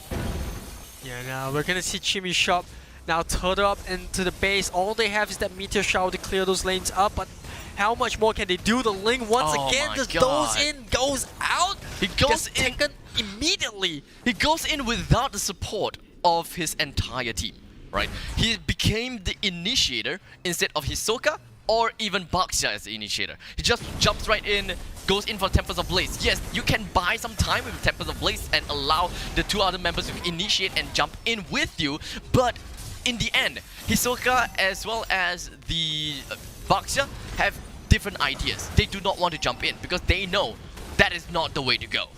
And thus, that leads to the defeat of this Link with 2-7. Yeah, and well, like I said, this Isunshin and Lunox, this combo just bursting out whoever's at the front line, and now they can just look to end the game. Dragon University gonna pick up that perfect 2-0. Congratulations over to Dagon University coming in from Myanmar, managing to draw 2 games away from Chimishop from Thailand. And after all, this is just the second game of this round robin series, and I suppose right now it is fair to say that on stream we managed to see 2 teams that managed to get themselves with 3 points. I'm not too sure about the rest of the series just yet. Perhaps we will jump onto the brackets in a while later, but let's just take a look. Let us just talk a little bit about the previous game. Yeah, let's take a look at the highlights to see just how Dagon University were able to do that. This was the first game where we saw the Hilda being so impactful, being all over the map, you know, opening it for the team, and not only that, being able to peel for the backline as well. And yeah, we gotta give credit to Black as well as Control for being able to position themselves at the right place, right time, always, you know, backing the Hilda up and not being able to get caught up by the opponents. Here we see Neil trying his best to buy time, but by then, it was a little bit too little too late. The Isushin is too fat, and there's nothing they can do but just concede the first game over to the Myanmar team. And of course, when it comes to the second game, this is one of the most impressive invades that Dagon University was able to secure for their own side. They managed to just come in a pincering motion and just pushed everyone else away. One of the greatest threat, or rather one of the biggest skill that Chimishop have, which is the meteor shower, was unavailable for that specific fight, and that is going to be one of the leading reasons why Dagon University was not even punished for their massive invade. Yeah, and but from then on, it was just about cleaning up. You could see, you know, the lane just constantly getting picked off. Yes, you know, as a lane, you want to try to open up the game, you want to come back from behind, but it's just so tough without the blue buff, without your endless battle, you know, and being half the net worth of that Isun Shin. It was really wishful thinking on the side of Chimishop to try to just force team fights there. And yeah, I think Dagon University was just doing so well at game management, and you know, you could definitely see a bit of a one-sided affair between these two teams. It might just be a case of that skill gap, but do not count any of these teams out just yet, especially Chimishop, because remember, at the end of the day, these teams are their country representatives in the campus championships, and they have gone through their own qualifiers to be where they are right now in the regional finals. So yeah, you gotta keep a lookout for them. They might just bite back even stronger. Indeed. And I mean, after all, I suppose that, you know, Chimishop, they have some issues here and there. And I suppose that they haven't really quite evaluated their resources when it comes to the game in game number 2, because it's a lot more apparent in game number 2 because of how Ling jumps in completely unwarranted. And yeah, they could be just warming up as well, right? They might not be familiar with how the opponent's team play, and you know, they just might be, okay, this is the first time we're playing against such an aggressive team. You know, when we are playing in our country, you know, the meta is a bit different, it's a bit slower pace. We usually go for farming first in the jungle, and you know, to go up against a team that's so aggressive in invade, you know, pick up the Hilda alone, and you know, also focusing on the Isun Shin to get farm, you know, it might be their first time going up against it. So it's really down to how well they can adapt and how quickly they can adapt, because they don't want to be losing too many games in trying to figure out how to deal with that aggressive playstyle. We're gonna give them the benefit of the doubt, and hopefully hopefully as the game progresses and the round robin progresses, we'll be able to see small and bits of improvements coming in from the side of Chimishop.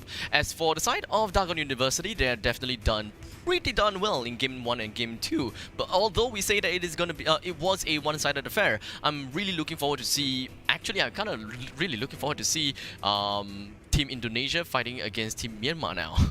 Yeah, I mean, we never really managed to catch too much of the either of those teams. We haven't really seen, like, you know, clean 1-1 fight. Right? Yeah, I mean, so far. I mean, it was very interesting. Like we had a 2-0 on both sides. Yep. And you know, the 1-1, like you mentioned. And it just happened the other game that was off stream was 1-1. It would be sick. You know what would be funny? The next the game that that was happening off screen right now, it's also a 1-1. I think we're just kind of like... Yeah, I mean, it's just the fate of Abstract and I. We never get to cast 1-1s. Yeah. But with that being said, we're going to go for a little bit break. But before that, I want to remind you guys once again that PvP Esports is powered by Singtel, and it is the ultimate regional platform where gaming lives. If you want to find out more about their tournaments and their initiatives, as well as what they have done for the regional esports ecosystem, you can always check out their Facebook page at PvP Esports or their website at pvpesports.gg to find out how you can join in all of those cool programs. Season 2 of the PvP Esports Campus Championships are proudly brought to you by our partners and sponsors Huawei, Razer, Royale Ergonomics, Singtel, and GOMO. And speaking about GOMO, if you are looking for an awesome mobile plan, you can go GOMO and enjoy up to 20 gigabytes, 200 minutes, 200 SMSs for only $20 on Singapore's #1 network. So you can check that out at gomo.sg/mobile. And speaking about Singapore's #1 network, if you're looking for a game-changing fiber plan, why not check out Singtel's new and improved 1+1 gigabytes per second Fiber Pro Gamer Bundle that gives you the best of both worlds. And once again, only on Singapore's #1 network. And that you can find out on singtel.com/gamerbundle. And that is it, ladies and gentlemen. We have come to the short little break after the first 2 games that we've seen. And of course, Justin and I, Aris and I rather, is just going to be hopping off stream for a short little bit as we are going to be introducing our 2 newcasters, or rather, not say new, but familiar faces. Familiar faces, yes. And of course, you'll find out who exactly is going to be joining us in, or rather, replacing us on the casters table for the next 2 games. So hold on tight. They and we will be right back. The Huawei P40 Series 5G. Break the boundaries of speed and distance.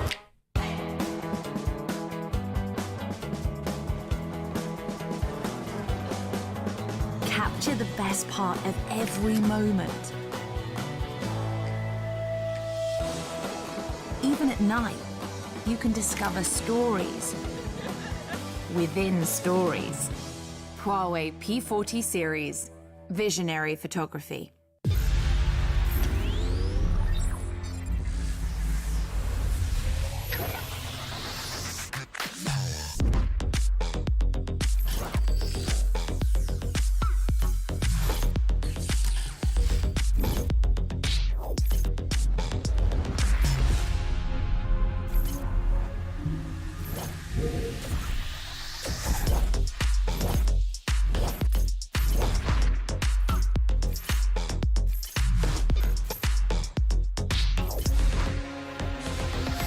Initiating Project Royale.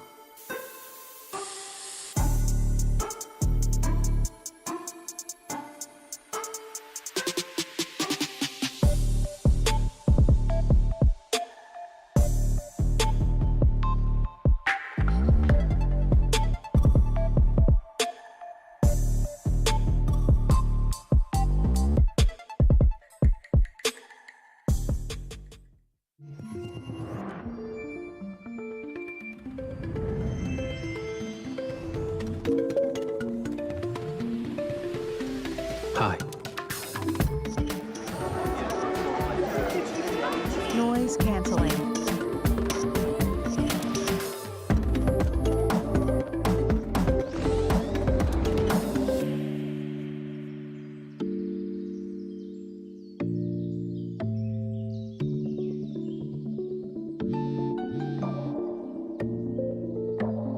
Hello.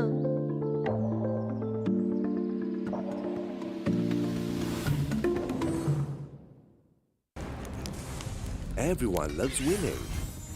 That's why we've made it easy to pay for your apps with your Singtel mobile bill. With easy one-time setup and fast transactions, we offer hassle-free payment and convenience while you focus on winning. Stay entertained and pay easily. Find out more at singtel.com/DCB.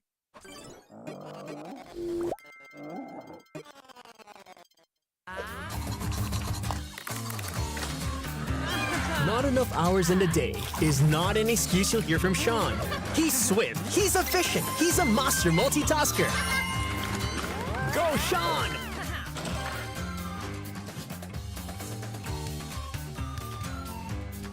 Sean dashes it the swift way. Now dash it your way.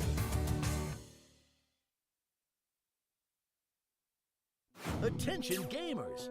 Singtel brings an ultra-powerful Wi-Fi 6 experience to you with the new Asus RT-AX86U gaming router.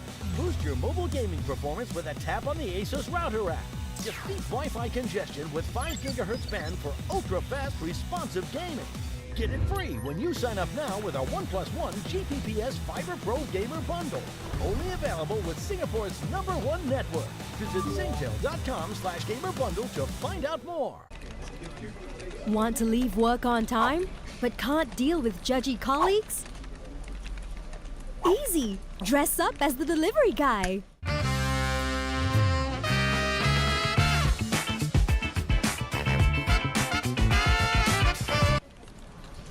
Want more data? Easy! Add more data anytime. Go GOMO!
เพราะวันนี้คืออนาคตของ Cloud Gaming สนุกไร้ขีดจำกัดบนเครือข่าย AIS 5G อันดับหนึ่ง The future is yours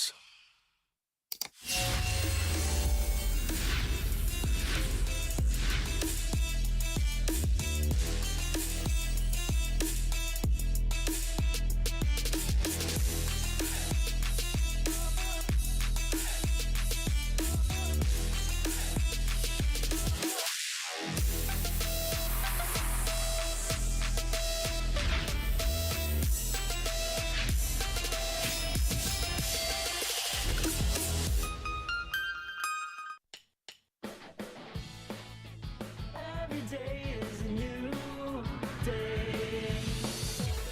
So why don't you just get up and go? No time to waste. What are you waiting for? Why don't you just get up and go?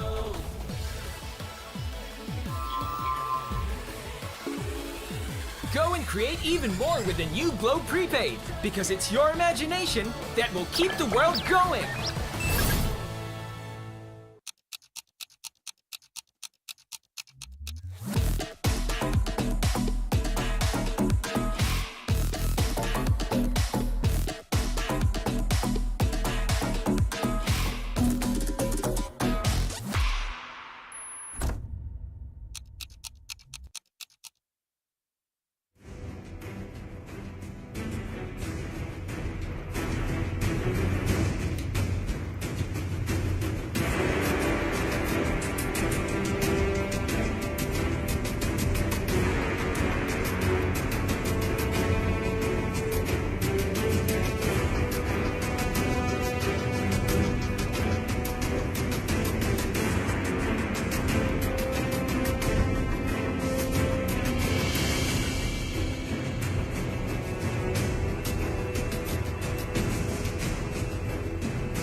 is up, ladies and gentlemen? Good afternoon. This is J07, followed with Selfish Miss. Right here, you are watching the PvP Campus Championships, and wow, like for the past 2 matches, we actually saw, Indonesian team, we saw the Singaporean team, and early on just now we saw the Myanmar team as well as the Thailand team. But hey, you're from Turret Highs last year, the last season, where you were like literally the champions for the corporate championships, right? How does it feel like right now? Like, it's very nostalgic because I remember last year I was in this position and I was with my team and we were so nervous for the regional, so really can understand how the rest of the team feels. And obviously I'm not going to side with any of the countries, but I'm going to put my money on Singapore, and I really hope that Singapore will win this season too as well. But yeah, it was a good season for us last season. So hopefully in this season, I mean, may the best team wins, okay? Because I don't want to offend any of the other countries because they are really very good players as well. But yeah, man. Yeah, man. I mean, in order to get to this stage, we're talking about the regional right now, right? They've probably have to kick off everyone else around them. Yes. And then be the top, and then now we're putting all the top together in this one pit where they're like biting at each other. And the worst part is this is a round robin, so it's not like best of 3 double elimination that we usually do. But of course, speaking about round robin, let's take a look at the standings as well to talk about what we're actually facing right now. So with currently the Philippines with 1 point and Malaysia coming in with another point as well. But Indonesia, one of the strong contenders as well, in my opinion, very picking up strong 3 contenders. points as well. Singapore well, 1 point as of now. Thailand 0 points, whereas Myanmar also racking up 4 points. So speaking about Myanmar and Indonesia team, in fact, we will be watching them in our next game. I'm super excited. Yeah, man. Yeah, I'm super excited because I would love to see how the other countries actually play and see whether their meta is different from us, or whether what kind of heroes or strategies they are using. So yeah, super excited. Do you have any expectations or any players out there that you're looking out for in this upcoming match? I'm actually looking out for, if I actually watched both the Myanmar team and Indonesian team early on just now in the first match and the second match that we streamed early on as well. Of course, thank you very much, you guys, for actually sticking along with us and supporting us all throughout the day. And we really wish that you guys will be able to hang on and watch the whole stream, because you've got these 2 contenders right here. We have the Myanmar team, you got the Indonesia team as well. They're looking very strong, especially to answer your question earlier. I'm actually looking out for God level, because in the first game, in that previous game just now, it's like you see God level as the Hilda just be rotating around the map, and I don't believe she actually went back to base, because the bush is her base. I mean, the bush in the enemy's base is her base, and that's where she just regens out of control, and it's just... I think the tanks in this meta is super important as well, That's but right. don't forget that the support in this meta is also extremely important. So yeah, just really looking forward and so excited to see the upcoming matches. Yeah, so when you talk about tanks, right? Right now, I remember there's a period of time where we usually ban out all the assassins, Ling, the Natalia, throw them out the window, yeet them away. But now we're seeing the battle of the regen. And I always joke how you have a Uranus fighting a Yuzhong, and then they can clash, and then we're like, Yuzhong. Yeah, exactly. And then you're like, we'll be back in a moment. I super hate Yuzhong because he's one of the stronger offlane fighters. Yeah, it's just so scary, because the fact that Yuzhong can just heal out of control because of the Shah residue, and he does a lot of damage, and just in case he has a emergency escape button and goes Dragon Form, Dragon Boy to run away, and he can use that to engage from a long distance away, and it's just so versatile. And it's just, he has CCs as well. Is he one of your favorite offlane heroes? Who's your favorite fighter? Fighters definitely Yuzhong goes in the list. Uranus is as well one of my lists. Even though I don't play fighter myself, I like to have Yuzhong on my team. Yeah, because I can trust on him to gank in the mid lane, coming from afar with the Dragon Form, and then you can just ignore him. You don't need to manage him or micromanage him. He can just explode out of control. Yeah. But anyways, what about you? In terms of, I know that you're actually a mage main as well, and well, on the topic of offlaners right now, since we are also looking at a lot of offlaner meta, you were sharing with me as well. Usually, initially, because right now we're still in the very weird phase of that update patch, right? So usually I would put the marksman to the gold lane, but then nowadays we are like, oh, gold lane for the marksman a little bit wonky as well. So what's your take on that? I mean, for my games, it's very rare for us to put a marksman on the gold lane. Although Moonton really tried, in this patch, with the gold lane as well. But I think that there's a lot of fighters that I think is really good. And off lane, Lunox is one of my favorites. Oh man, I've seen a lot of Lunox. Yeah, Lunox and Alice is on my top leagues as well. For off lane, so I would say that it's still pretty much a hyper meta for me. Definitely. For me, a hyper meta, and with two very strong off-lane fighters potentially, for me. Yeah, definitely. And it's just, when you talk about Lunox, right? It's just so versatile. You go into brilliance I love mode. Lunox. I think that Lunox is such a bully off-lane, and if I am in the team that's upcoming to play, I will definitely pick Lunox as one of like my first two picks. Yeah, and the worst part is it's like, a rock, paper, scissors kind of thing. So, when you pick a Lunox into a fighters, usually fighters are, short range, all this kind of stuff. You can just like kite them like. Yeah, Lunox is super good at kiting. Yeah. But you can play Lunox as a support as well. It's not impossible. So I think that, I just really love Lunox in this patch. So right now we have been moving on to a very interesting phase of MLBB. You know, back then we talk about the tanks. It's just either the Atlas or the Kufra, and that's it. But now we are seeing like Jawhead, being a Hilda, tank. Khalid. Hilda, Khalid is a tank. Especially like the past few weeks when I saw Ace of Spades, especially, we just toss a shout out right here. He used the Khalid as a tank. I'm like, oh wow. But I have a better tank player in my mind. Yeah, that he actually plays a very, very good tank as well. I think tank is really not easy to play, and it's not easy. Yeah, I mean, like, there's a lot of options. In fact, nowadays I've seen in ranked games people actually use Tigreal as a counter to Jawhead and as a counter to Hilda as well. So I think that that role itself is very versatile, and it takes really a talented player to play that role. Definitely. And sometimes when you use a tank, you want to engage in, and then sometimes you're like too far ahead, and then your team members. Well, that's when your tank and your support have to be in sync. That's right. Because the support role is very important. You have to poke as a support in the early game, because you have that much damage in the early game, and as the tank, you both have to have that chemistry to really go hand in hand, so that you allow your hyper role to have the time to farm. And you have to gank both lanes as well. So I mean, there's a lot of factors in, and it really boils down to chemistry and teamwork in the team as well. I mean, you can draft really well, but if your team doesn't really know how to execute the teamwork and chemistry, then it is gonna be futile. Yeah, man, like right now, even though, drafting on paper, it looks very nice, but then when you start to execute it, then you start to see chinks in the armor, and then you're like, where do we go wrong? I thought this draft should be okay. Yeah. But so it really boils down to not just also execution, I would say. 80% in terms of I would say execution. teamwork, drafting, and chemistry. Yeah. So you cannot just like slap together a few people and just, hey, let's just join the team. But I mean, in order to get this to this level, it's just difficult. So I'm really excited to see the upcoming both teams, how they are going to draft and how their team chemistry and composition is going to be, and then whether they will set a new meta for because we seen early morning, Loon actually played on the Harif as a support Harif. Yeah. So that's my first time in a long time that I've seen a support Harif. Harif in this meta is extremely strong. Powerful, yeah. He has always been powerful. He kind of dropped out in a few patches ago, then recently just resurged in terms of the popularity. But I would say as Harif support, you want to have like supports that can actually like you want some CC into that support. But Harif support, questionable, but I can see it working because Chang'e is more like a damage support. But the thing is that Chang'e actually takes some time to farm.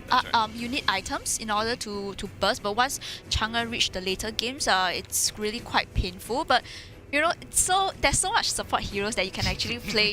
Whether you want to be an early aggressive hero, aggressive game, you can pick a Selena in the early games. Just to set traps, land the abyssal arrows. But it's just so fun. So that's why I'm so excited to see how the teams are going to draft. Yeah, I'm actually as equally excited as our selfish miss right here. But you know what, ladies and gentlemen, it feels like we are already getting into the game. So once again, let's hop into the drafting phase of Myanmar versus Indonesia. Of course, on Myanmar side of Myanmar, which is Dagon University on the red side, and Gunnar Dharma Tinfor for Indonesia's side. Players to look out for, once again, as I actually talked about, is definitely God level who actually perform very aggressively in the early game as well. You know, he's been he or she has been invading like constantly in the other enemy side. But I cannot mention the fact that Gunadama also has a better macro play, in my opinion, because no, they're not very crazy for the kills. They don't really go in for the kills, but they look out for, you know, how this team fight is going to impact the map, and that's definitely what I want to look out for. Yep, I think that a Hilda first ban, I mean, it's decent. It's a target. I feel like it's target ban. Really? Because, Yeah. I mean, if you play a really good Hilda, you can really poke on the enemy's jungle and really deter a lot of time for the opponent's hyper to take its farm. So I think it's decent, but there's a counter to Hilda as well. I mean, you can pick a Tigreal, and then you can go tit for tat. The Tigreal can also disturb the opponent's Man. yeah. Yeah, So you know, when you talk about Tigreal, it's always that one scene you see that Tigreal that's been poking in the blue buff and then just like cancelling the blue buff again. Yes. Especially if you're a Ling that relies on the blue Yes. buff, you're just like yes, Ling literally without the blue buff, it's playing with one hand. It's very hard to play unless you're Chiku from Malaysia, from Todak. You know, I have never seen a Link that without a blue buff he can survive the game. I mean, you probably have to play too much Ling in order to master or you, Ling without the blue buff. have to be really talented in that hero. Yeah. Man. But I mean, the next bans we can see it's gonna be Bharat and Esmeralda. Very standard bans. For coming in from both sides of the team, I think that, you know, they're just banning out all the staple kind of heroes that they don't want to see. So I won't be surprised if next they're gonna ban out, for example, a Lunox, or they are gonna ban out Yuzhong. Yeah. So the big boys, basically names that literally can strike fear, like a jawhead in your bush, hovering high and dry, the smart missiles going in, and the worst part is jawhead can be used as a flex play. Not only you can use him as like a assassin, you can also you can not only use him as a tank or a fighter, you can use him as an assassin as well. Just high end bush, just wait for people to like walk by, you're just unstoppable force, ejector, and smart missiles, and it's a What dead do you think person. of the Yishunshin ban? Yishunshin ban, I would say, still kind of okay, because right now Yishunshin is still very powerful and it kind of limits the core in a sense. So definitely Gunadama is gonna be using that YSS ban to, like, you know, limit the pool. Hopefully, Limit the pool of the in terms of hyper. the cores. Yeah, that's right. So maybe with that said, we'll see like unlikely cores popping up, or maybe we'll see more assassins being tossed onto the game as well. But is Benedetta still banned out? They can't use Benedetta? I'm not very sure about that, but you know what, we'll get back to you about that. But of course, Gunadama right now will be picking up that Yuzhong. Well, Yuzhong name strikes fear. Your favorite fighter, in a sense. Yeah, sorry, but my favorite there's fighter Brody. Well, there's Brody, true that. which is one of forgot about Brody. It's one of the strongest, I think, hyper carry marksman hero with that much burst and DPS. So, please pick the Brody. If not, well, Brody, in my opinion, right, it's still not as ban worthy because he's still very soft. He's like paper. Once you get caught out, and that's true. That's why you have to pick heroes like, for example, Akai, or some heroes that really protect him very well for him to farm, because he's Like very far range. And yes, they pick up the Brody and a Lapu. Wow, I'm so impressed by their picks. You know, like Lapu. In this patch has been buffed so much. It's not easy to play the Lapu, so I'm really excited to see how Myanmar player is gonna play that Lapu. Definitely, yeah. And of course, I feel like Gunadama is also in a kind of like a pickle in a sense as well. Yes, banning away the YSS opens up for the Brody, and then they have first pick, so basically they can only pick one hero. So they're just gonna go ahead with the Yuzhong, which is also kind of staple, and of course they're gonna be locking in with the Lunox as well as the Khalid. Names that could literally still strike fear into your enemy's minds as well. Whereas this also opens up because, you're giving away the Brody over to the other side, so they have to get some form of answer. I feel like my answer to Brody was to just go straight into him. Don't care about anyone. You have to make sure that Brody goes down, or he'll just snowball out of control. Yeah, but I mean, there's a good counter to Brody, which is the Fasa. Because Fasa actually, I think, is one of the hard counters to Brody. So if I'm on Indonesia's side, I might consider drafting this Fasa just because of that range to range. Definitely. Yeah. Dagon University will be picking up Loi as well. I remember just now, like, we saw Loi being banned, and I was like asking, hey, Loi kind of had a buff as well. Yep, she had a buff. Yeah, so we should be seeing a bit more Loi emerging a little bit. But you know what? Dagon University has already picked up their mage already, the support-ish kind of stuff. But Gunnadama right now, they can also go for the Farsa as well because Farsa definitely has a bigger range. But fighting a Loi in a very tight corner, especially when like you have the likes of the Yuzhong, the likes of Lunox, you have likes of Khalid, who wants to collapse on top of your enemy team. That Loi with the dispersion and the rotation, that's definitely going to be a little bit scary for the side of our Indonesian team. Yeah. Well, so far I'm really liking their picks. You can see that, it's really, you can see the thought process of how they actually drafted, and they actually ban out this Tigro. Which I think is just excellent. But if you have a Brody on your side, I would consider really taking the Akai, because the Akai is really an extremely good crowd control. So if, for example, this Yuzhong with the Black Dragon comes in, or this Kali comes in with the ultimate, that Akai is there to really push them away, just so that that the Brody is able to sustain in the team fights. But a very interesting ban. They ban out the X-Ball and they ban out the Harith as well. I think why would you ban the Harith away when the enemy has already picked up a Lunox in a sense? Well, because Lunox can be played as an off lane, or you can play as a support as well. So they still haven't have their hyper yet. So right now they are limiting their hyper hero pool. True. So that leaves them with perhaps Lancelot, Ling, Roger. And well, yep. Yeah, or even Claude. We see that Claude has been buffed in this patch as well. They could pick up the Claude, but you see, Indonesia, they ban out Akai. So yeah, they know that it's one of the good heroes to pair with Brody. They ban it out. They took the Kufra. I'm okay with the Kufra. I'm okay with the Kufra, especially with the bouncing ball as well. It's gonna be a little bit helpful when you have the Dragon Boy, you have everyone basically try to collapse on top of Brody, and Brody has to just get out of dodge very quickly. The Lapu Lapu with the stun as well, especially if they come in one line, you know, it's just lining it up. But Indonesia will be picking up the Bruno as well as the Fars. Your predictions really on point today. I'm just like, well, I mean, too morning for me. Well, I mean, I really love how they actually drafted and the thought process of how they drafted, and I think it's excellent drafting. Bruno, well, I think they're fighting marksman against marksman with this far range, but we shall see which marksman is able to farm a bit more, and whether the support and the tank is able to create space for this marksman Bruno to actually farm out. Because Bruno, I think he's a decent hero. But the last pick is hovering around a Gushen.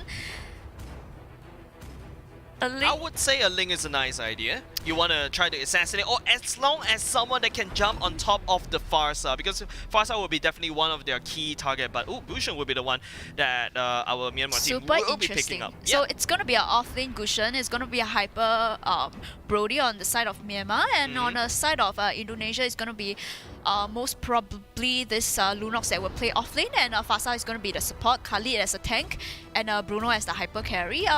In terms of both sides drafting, I think it's decent.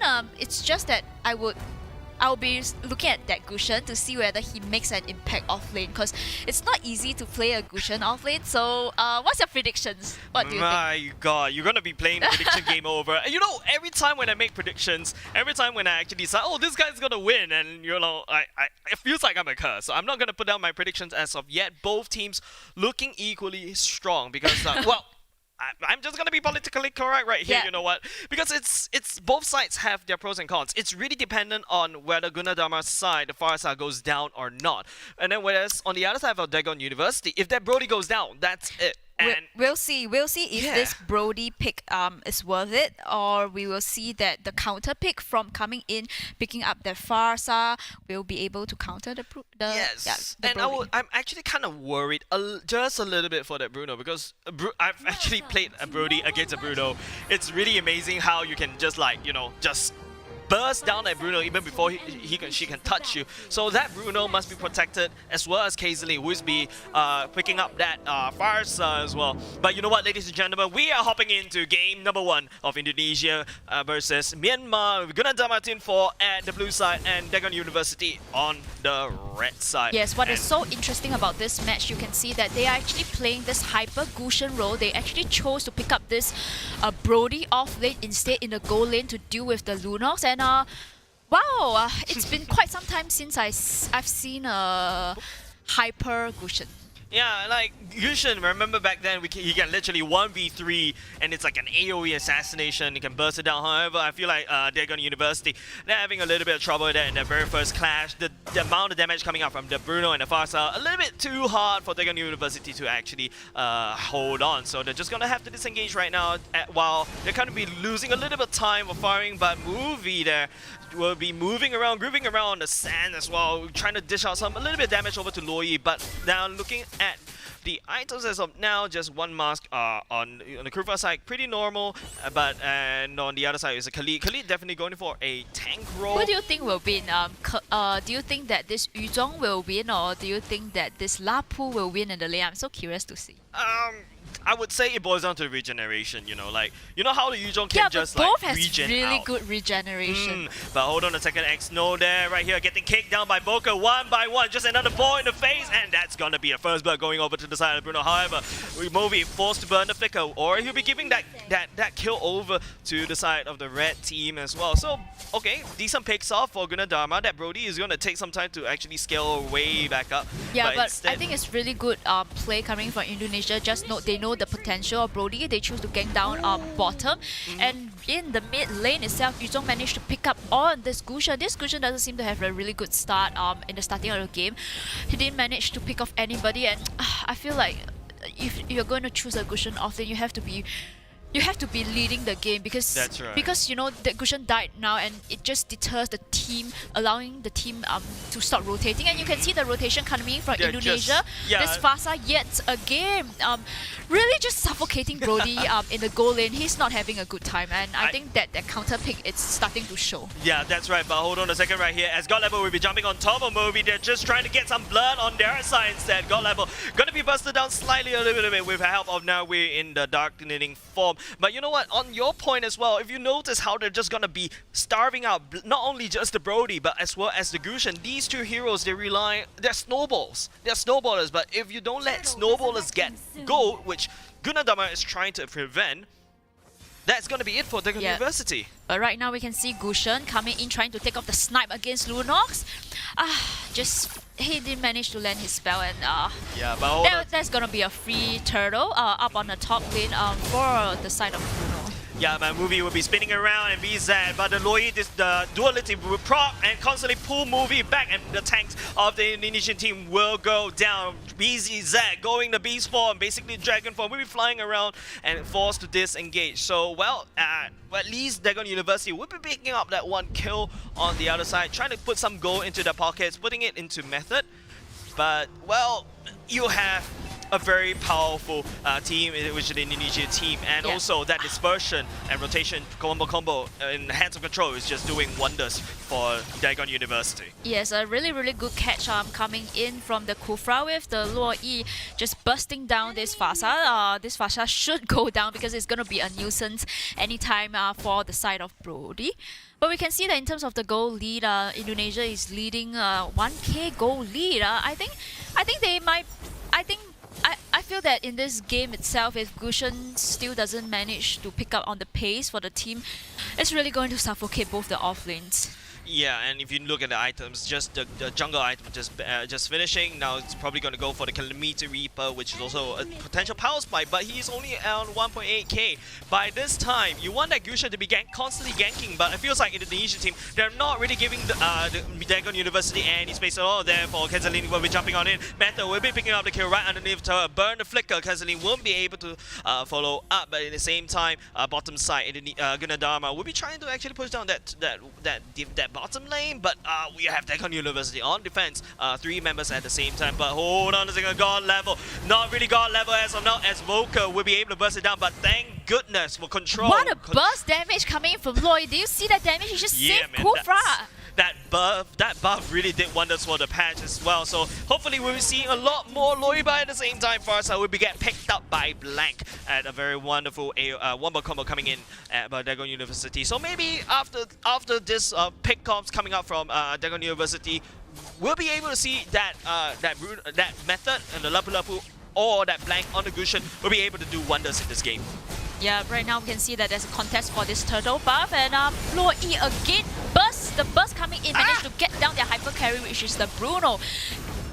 Yeah, Exno actually putting some damage over to the minions while his teammates are actually trying to put damage on top of the heroes instead. But Dagon's University damage is done. They kind of dissuade, Gunadama actually dissuaded Dagon University away from the turtle. They're actually poised to actually pick up that turtle, but well, because of that, giving up 2 kills over to Dagon University, Gunadama is forced to kind of well, dissuade Dagon University away from the turtle. They don't really want to give this gold lead over to Dagon University, in my opinion, because if not, well, Gushan will just snowball out of control. But ooh, God level getting called out, getting just a little bit interesting right here.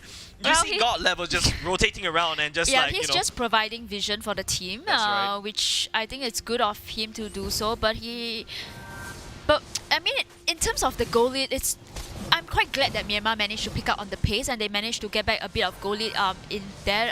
But the turtle looks like they are still camping in the turtle lane, trying to get that turtle. Bruno trying to start on that turtle, baiting the team of Myanmar to come in, but it looks like, can they steal the turtle? No, they can't. Won't be able to happen, as the team fight gonna be happening right in the turtle pit, as the Indonesia team will be able to pick up 2 kills, and they're trying to look for more. Mentor jumps right on in, but then with the Quicksand God, we'll be able to heal up a little bit as they're just gonna disengage a little bit up. So they traded 2 for nothing on the side of Gunadama. Gunadama, who is actually on a snowball right here. They're going to University. They're about to throw away that lead. They actually they actually spend so much to build up. Yep. And it all boils down to that Loi's damage. That Loi damage is, oh my goodness. But Time to play Loi. Yeah, but I don't think that the Brody is really having a good time of his life. He has 2 mage, which is the Lunox and the Fasa, really zoning him out, and without a tank to really peel for him, he will need some time to farm. I mean, if Team Myanmar can drag the game for more than 15 minutes, then they might have a chance. But it looks like coming in this Kufra is just trying to create space, but unfortunately there's not much team members around him to follow up, and he gets caught out and gets punished for his over-aggression.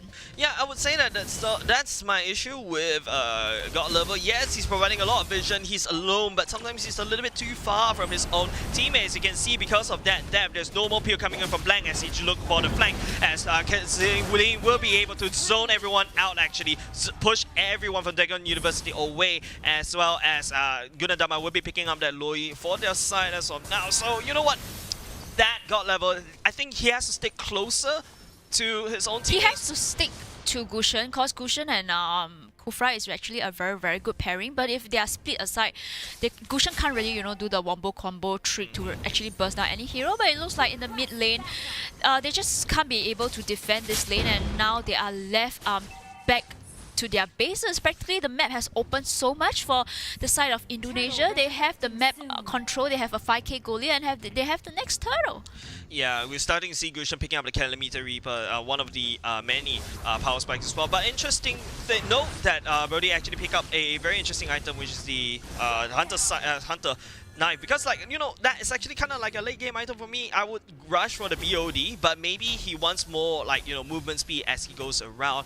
At the same time, I would say because of that previous team fight, Dagon University lost 2 mid lane turrets, which is kind of a big deal. But hold on a second right here, as another team fight will be happening at the bottom side. Kezani a little bit outside of the range, as God Level will be pushing that Lunox, who is able to try to go up against to the Brody. But at the same time though, this Exno will be able to turn right on around. Now it's Brody chasing after that Farsa. Farsa have to run away, but then again, the no Ravenfall coming out, he's gonna get taken down by that Loi. But at the same time, Volker right here, they're just gonna be pushing out the turrets. They're not gonna pick up the fights. They know that Brody and that control is just Gushan. too much damage. Look at the damage. This Gushan is killing spree practically. He can go in to get the Kufra.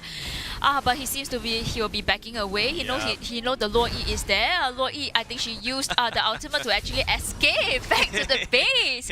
That was a desperate measure. Yeah, I mean, like when I play Lo E, that's exactly what I would do. Desperate measures. My ultimate is just for me to get on the way. But then again, Dagon's University top side is open. Volker is pushing while Dagon University is just picking up fight. So this is exactly what I am very impressed about Gunadama, which they are very macro oriented, where they really pushed away lanes. They don't pick up the unnecessary team fights, and they know their objectives, and I would say that's why they are able to win lanes. But Blank jumping on in move will be forced to disengage, because that is actually a tank, not the carry. And I really like Beast Z as well. Like, just focus on one lane, try to push that down, help gank using the ultimate. It's just really beautiful. Yeah, but right now we can see that for the side of Myanmar, they are practically left in the bases. I mean, they still have the Luo Yi, which she has the ultimate now, so she can choose to use the ultimate to teleport the team members to the lot pit if they want to go for this fight. But I think that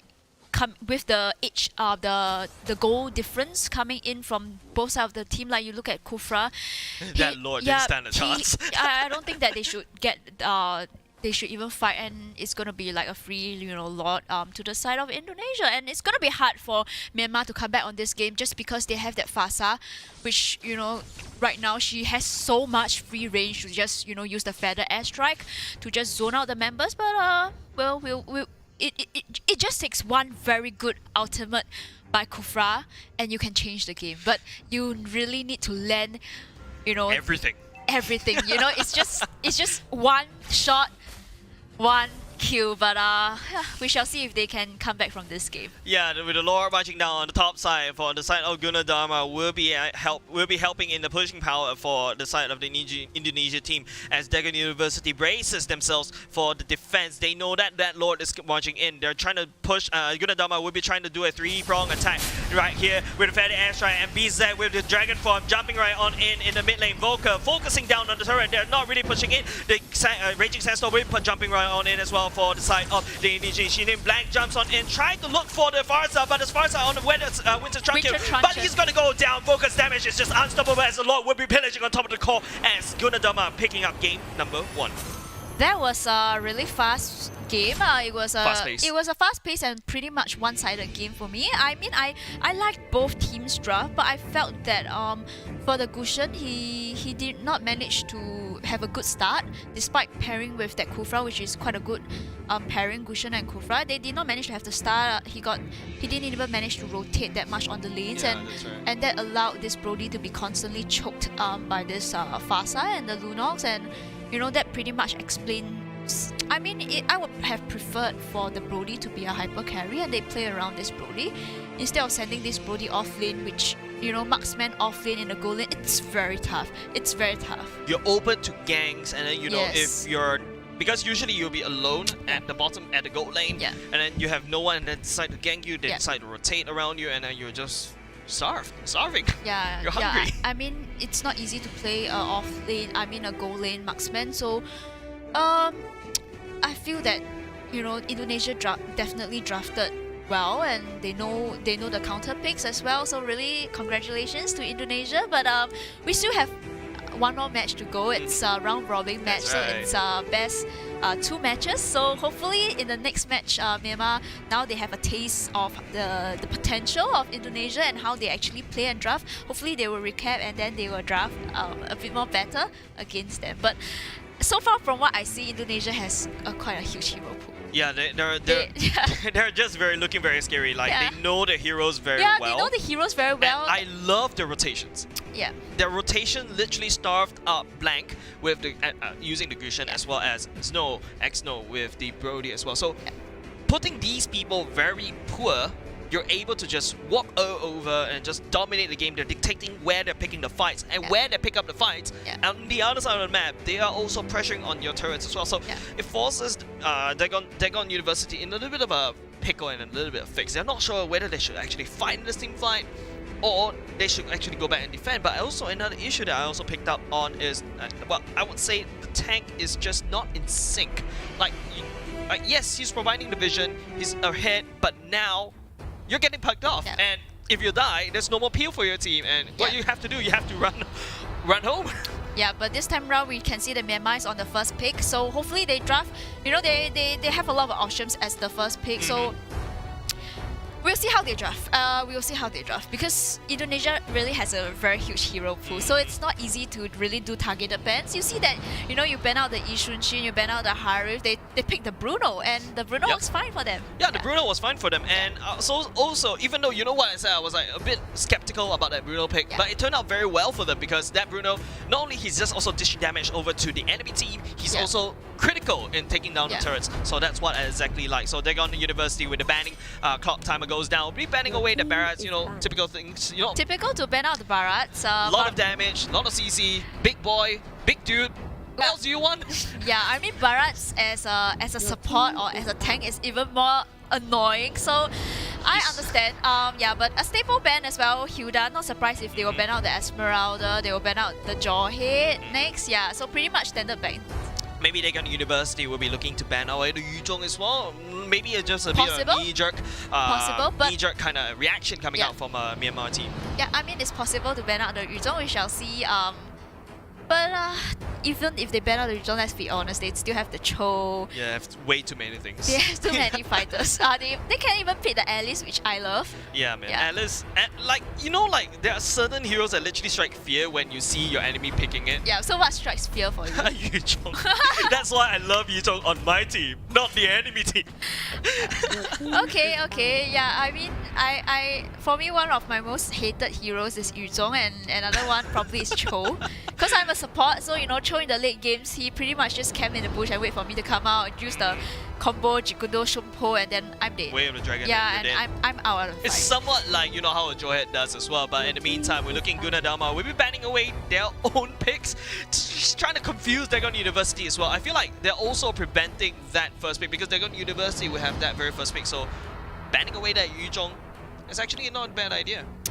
Yep, I mean, you know, they know the potential of Yuzhong. They know how Yuzhong can be super aggressive. I mean, in the early games, Yuzhong is really the damage coming from Yuzhong, and then in the later games, he basically... He's unkillable. He's unkillable, Almost. and he goes to the back line to look for the mages and the vulnerable heroes and pick them off, and so it's really a scary hero. But I mean, it's not impossible to... It's not ban-worthy. Ish, unless you have your enemy team that's unless you don't really have an answer to him. Yeah, I mean, you can't burst him down on time. You can't burst him down quick enough. Then might as well just take him off the board. Yeah, but another of why would they keep banning out the Ishunshin? Is it a targeted ban? I think it's a targeted ban. What's with this Ishunshin ban? I feel like it's like, you know what you said. The Indonesia team, they have a very, like, it's not a champion pool. It's a champion sea that they have. The 7 Cs of champions that they can heroes they can actually play. So the banning away YSS actually doesn't hurt themselves. It hurts Dagon University even more. But Dagon University will be picking up that Esmeralda as a first pick. You know, Esmeralda is still very powerful in this current meta. Yeah, but immediately you can see in Indonesia, it's another excellent drafting. They pick up the Lunox to counter against the Esmeralda. Lunox is just such a bully against Esmeralda. Kiting, you know, so basically if I'm on Myanmar side, I would have preferred, you know, to pick up that Lunox first or the Brody first. But well, it seems like for Indonesia, they pick up the Khalid, and the Brody is still not picked up. It feels like a bit of a rinse and repeat action happening on the side. Brody and Akai, please. Bit of a spinning, rinse and repeat washing machine reaction coming out from our Indonesian team, whereas on Dagon University, hovering already a God instead. I don't think they are going to pick the God. I don't think they should be picking the God. They are just teasing. I don't think they're going to pick the God. I mean, like, well, Tigger is a good idea, but I you know, I've seen gods in one of my recent tournaments as well. It's very cute, but okay, gonna last minute swap over back into that Loi once again. So still a bit of social distancing will still have to be enforced by our Indonesian team. Yeah. I was thinking of the Fasa. Fasa is a really good pick. Yeah, I really love the pick coming in from both teams. So right now, because we're on a 5-man ban-ish, well 10 bans right now, Indonesia team's turn to ban. So they have to ban away probably some Dagon's core away, like banning away the Harry once again. That would be actually kind of good idea for the side, like, or maybe banning away the Link. So this kind of like hints a little bit on the kind of the hero pool coming in. Yeah, that they are kind of using later on. Yeah, I mean they have 2 more bans. They still can choose to ban out and suffocate the team of Indonesia a bit more with banning out maybe perhaps 2 tanks. They can ban out perhaps the Archive. They can ban out the Kufra. So they limit, you know, it. Then they are left with only like high-lows and the second tier tanks. Right? Yeah. Baxia is actually kind of interesting. Yeah, but I mean the Khalid can be played as a tank as well. But it's a flex. It's a flexible role, but I think that the Tigreal tends to come up a bit more later in the games. That's when he has his items, he really tends to get back into the game a bit more later. Yeah. He's early game bully, mid game a little bit wonky, but then when in late games he just starts to become unkillable. All it takes again is just one very good ultimate by Tigreal to just change the game. And Tigreal and Luo Yi is actually, I think in my opinion, a really, really good combination. Yeah, and you know, especially when you try to pull everyone together, that's like just free roam, free reign for Luo Yi as well. But hold on a second. You know what? We always talk about, you know, Brody, but like right now, not even in the ban phase, we don't see Brody get taken out. Maybe Gunnadama will be banning away that Brody because later on will be Dagon's University to pick. Yeah, I'm so surprised that till now they haven't banned the Brody. Yeah, man. So both sides, I was a bit confusing. They haven't even picked up the Brody. Yeah, but okay, they're going to be banning away the Hellcut. Well, Darkness Falls with kind of counters again a little bit of the feathered but you know airstrike that as well. the Hellcat actually got nerfed. Yep, no more silence. Yeah, no more. Podium doesn't have silence anymore. Yeah, man. he actually got nerfed. That silence was pivotal for Hellcat as well. But hold on a second, both sides not banning away Brody, so Brody is still on the table. We shall be seeing which side will be paying. Will the Indonesian team be picking up their Brody to show, hey, I can actually play a better Brody themselves? But no, they'll be picking up that Ruby instead. So Dagon University, will they stick back to the guns? No pun intended. Brody does have guns, right? Yeah, till now they haven't reviewed, both sides haven't really reviewed their hyper carry heroes yet. So it's gonna be Myanmar's turn to review. What do you think? They can go back to the guns. They can go back with that Brody. They can go back to the Brody to make it a hyper, and then they're going for 1-1. 1-1 off lane. Again? Possible 1-1 off lane. Yeah, they're always pushing. It feels like they're pushing Saber? their marksman over to the gold lane. Let's not. You know what? I really don't like to talk about hovering, but no, they're gonna be locking in that Saber. Wow. Wow. What do you feel? I think it's a breath of fresh air from the side of Myanmar, because they've been drafting very differently from the very common picks that we would have expected. That's right. We shall see if the Saber, which I think that the Saber is going to be a Hyper Saber, is going to fare.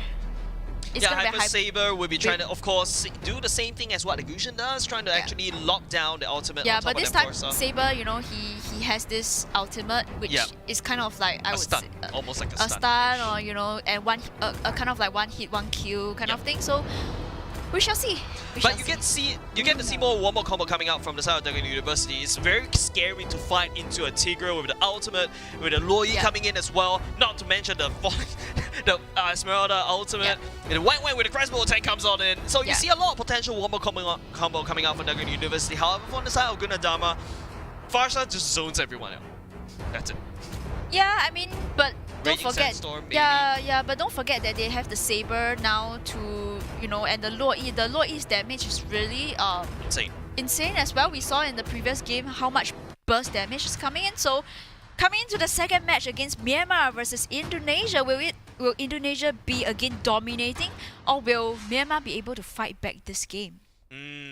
Shall see, ladies and gentlemen. Don't forget, once again, PvP Esports is powered by Singtel. PvP Esports is the ultimate region platform where gaming lives. Guided by its core value of passion, sportsmanship, healthy gaming as well, PvP Esports seeks to continually grow the regional esports ecosystem through its initiatives and tournaments. So, ladies and gentlemen, if you want to find out more about our initiatives and etc., check out our Facebook page or visit pvpesports.gg to find out more on how you can join our community events and initiatives. And of course, I guess, you know, sponsors makes the world go round, and don't forget, and of course, in season 2 of our campus championships, we are proudly brought to you by our partners and sponsors. Therefore, they are Huawei, Razer, Royale, Ergonomics, Singtel, and GOMO. You know what? The first time actually when I came into the studio, I saw this gaming chair. Royale Ergonomics became my very first gaming chair that I actually sat on. I love the chair as well. It's comfy to actually cast and watch. But you know what, ladies and gentlemen, we're hopping into game number 2. This time round, we are looking at Dagon University on the blue side and Gunnadama on the red side. BZ will be same place again. And you know what? With the dispersion, it's a bit annoying to fight Loi, especially with the power spike when he comes into level 2. But now, a bit of a clashing a little bit. They'll be rotating to the little Bulbasaur over there, but this time around, no heals coming out. But ooh, got level pushing out a move, forced to burn that flicker away. So no first blood coming out. A bit of clashy a little bit, but hold on a second right here. When just kite the Nauri all the way back to its base. But whoop, not much follow-up coming up right now.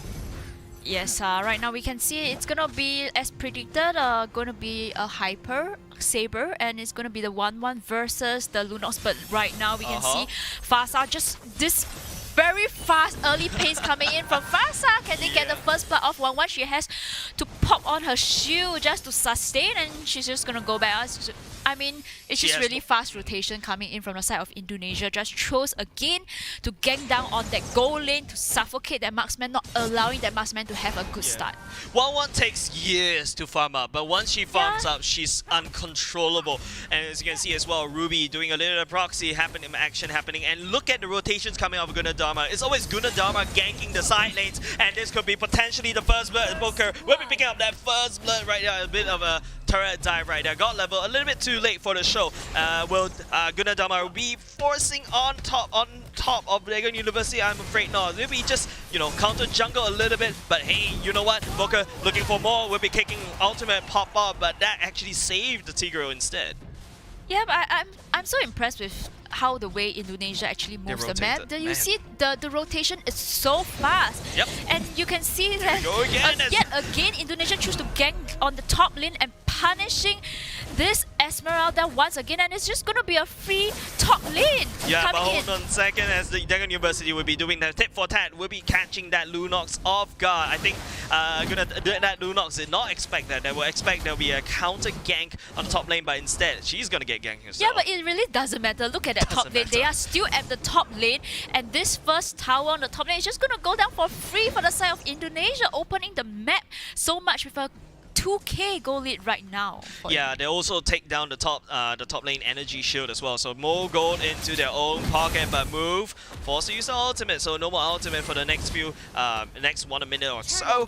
But then again, look at Boca going on in BZ as well. And Meta is constantly getting ganged right now, as they're not having fun at all. They're not having the time, and you can see for the Tigreal, look at his goal. He is level 3, and his goal is actually 1000 as opposed to this Bruno, which is at 2.4k now. And he's still at the top lane, pushing down yet again another free turret.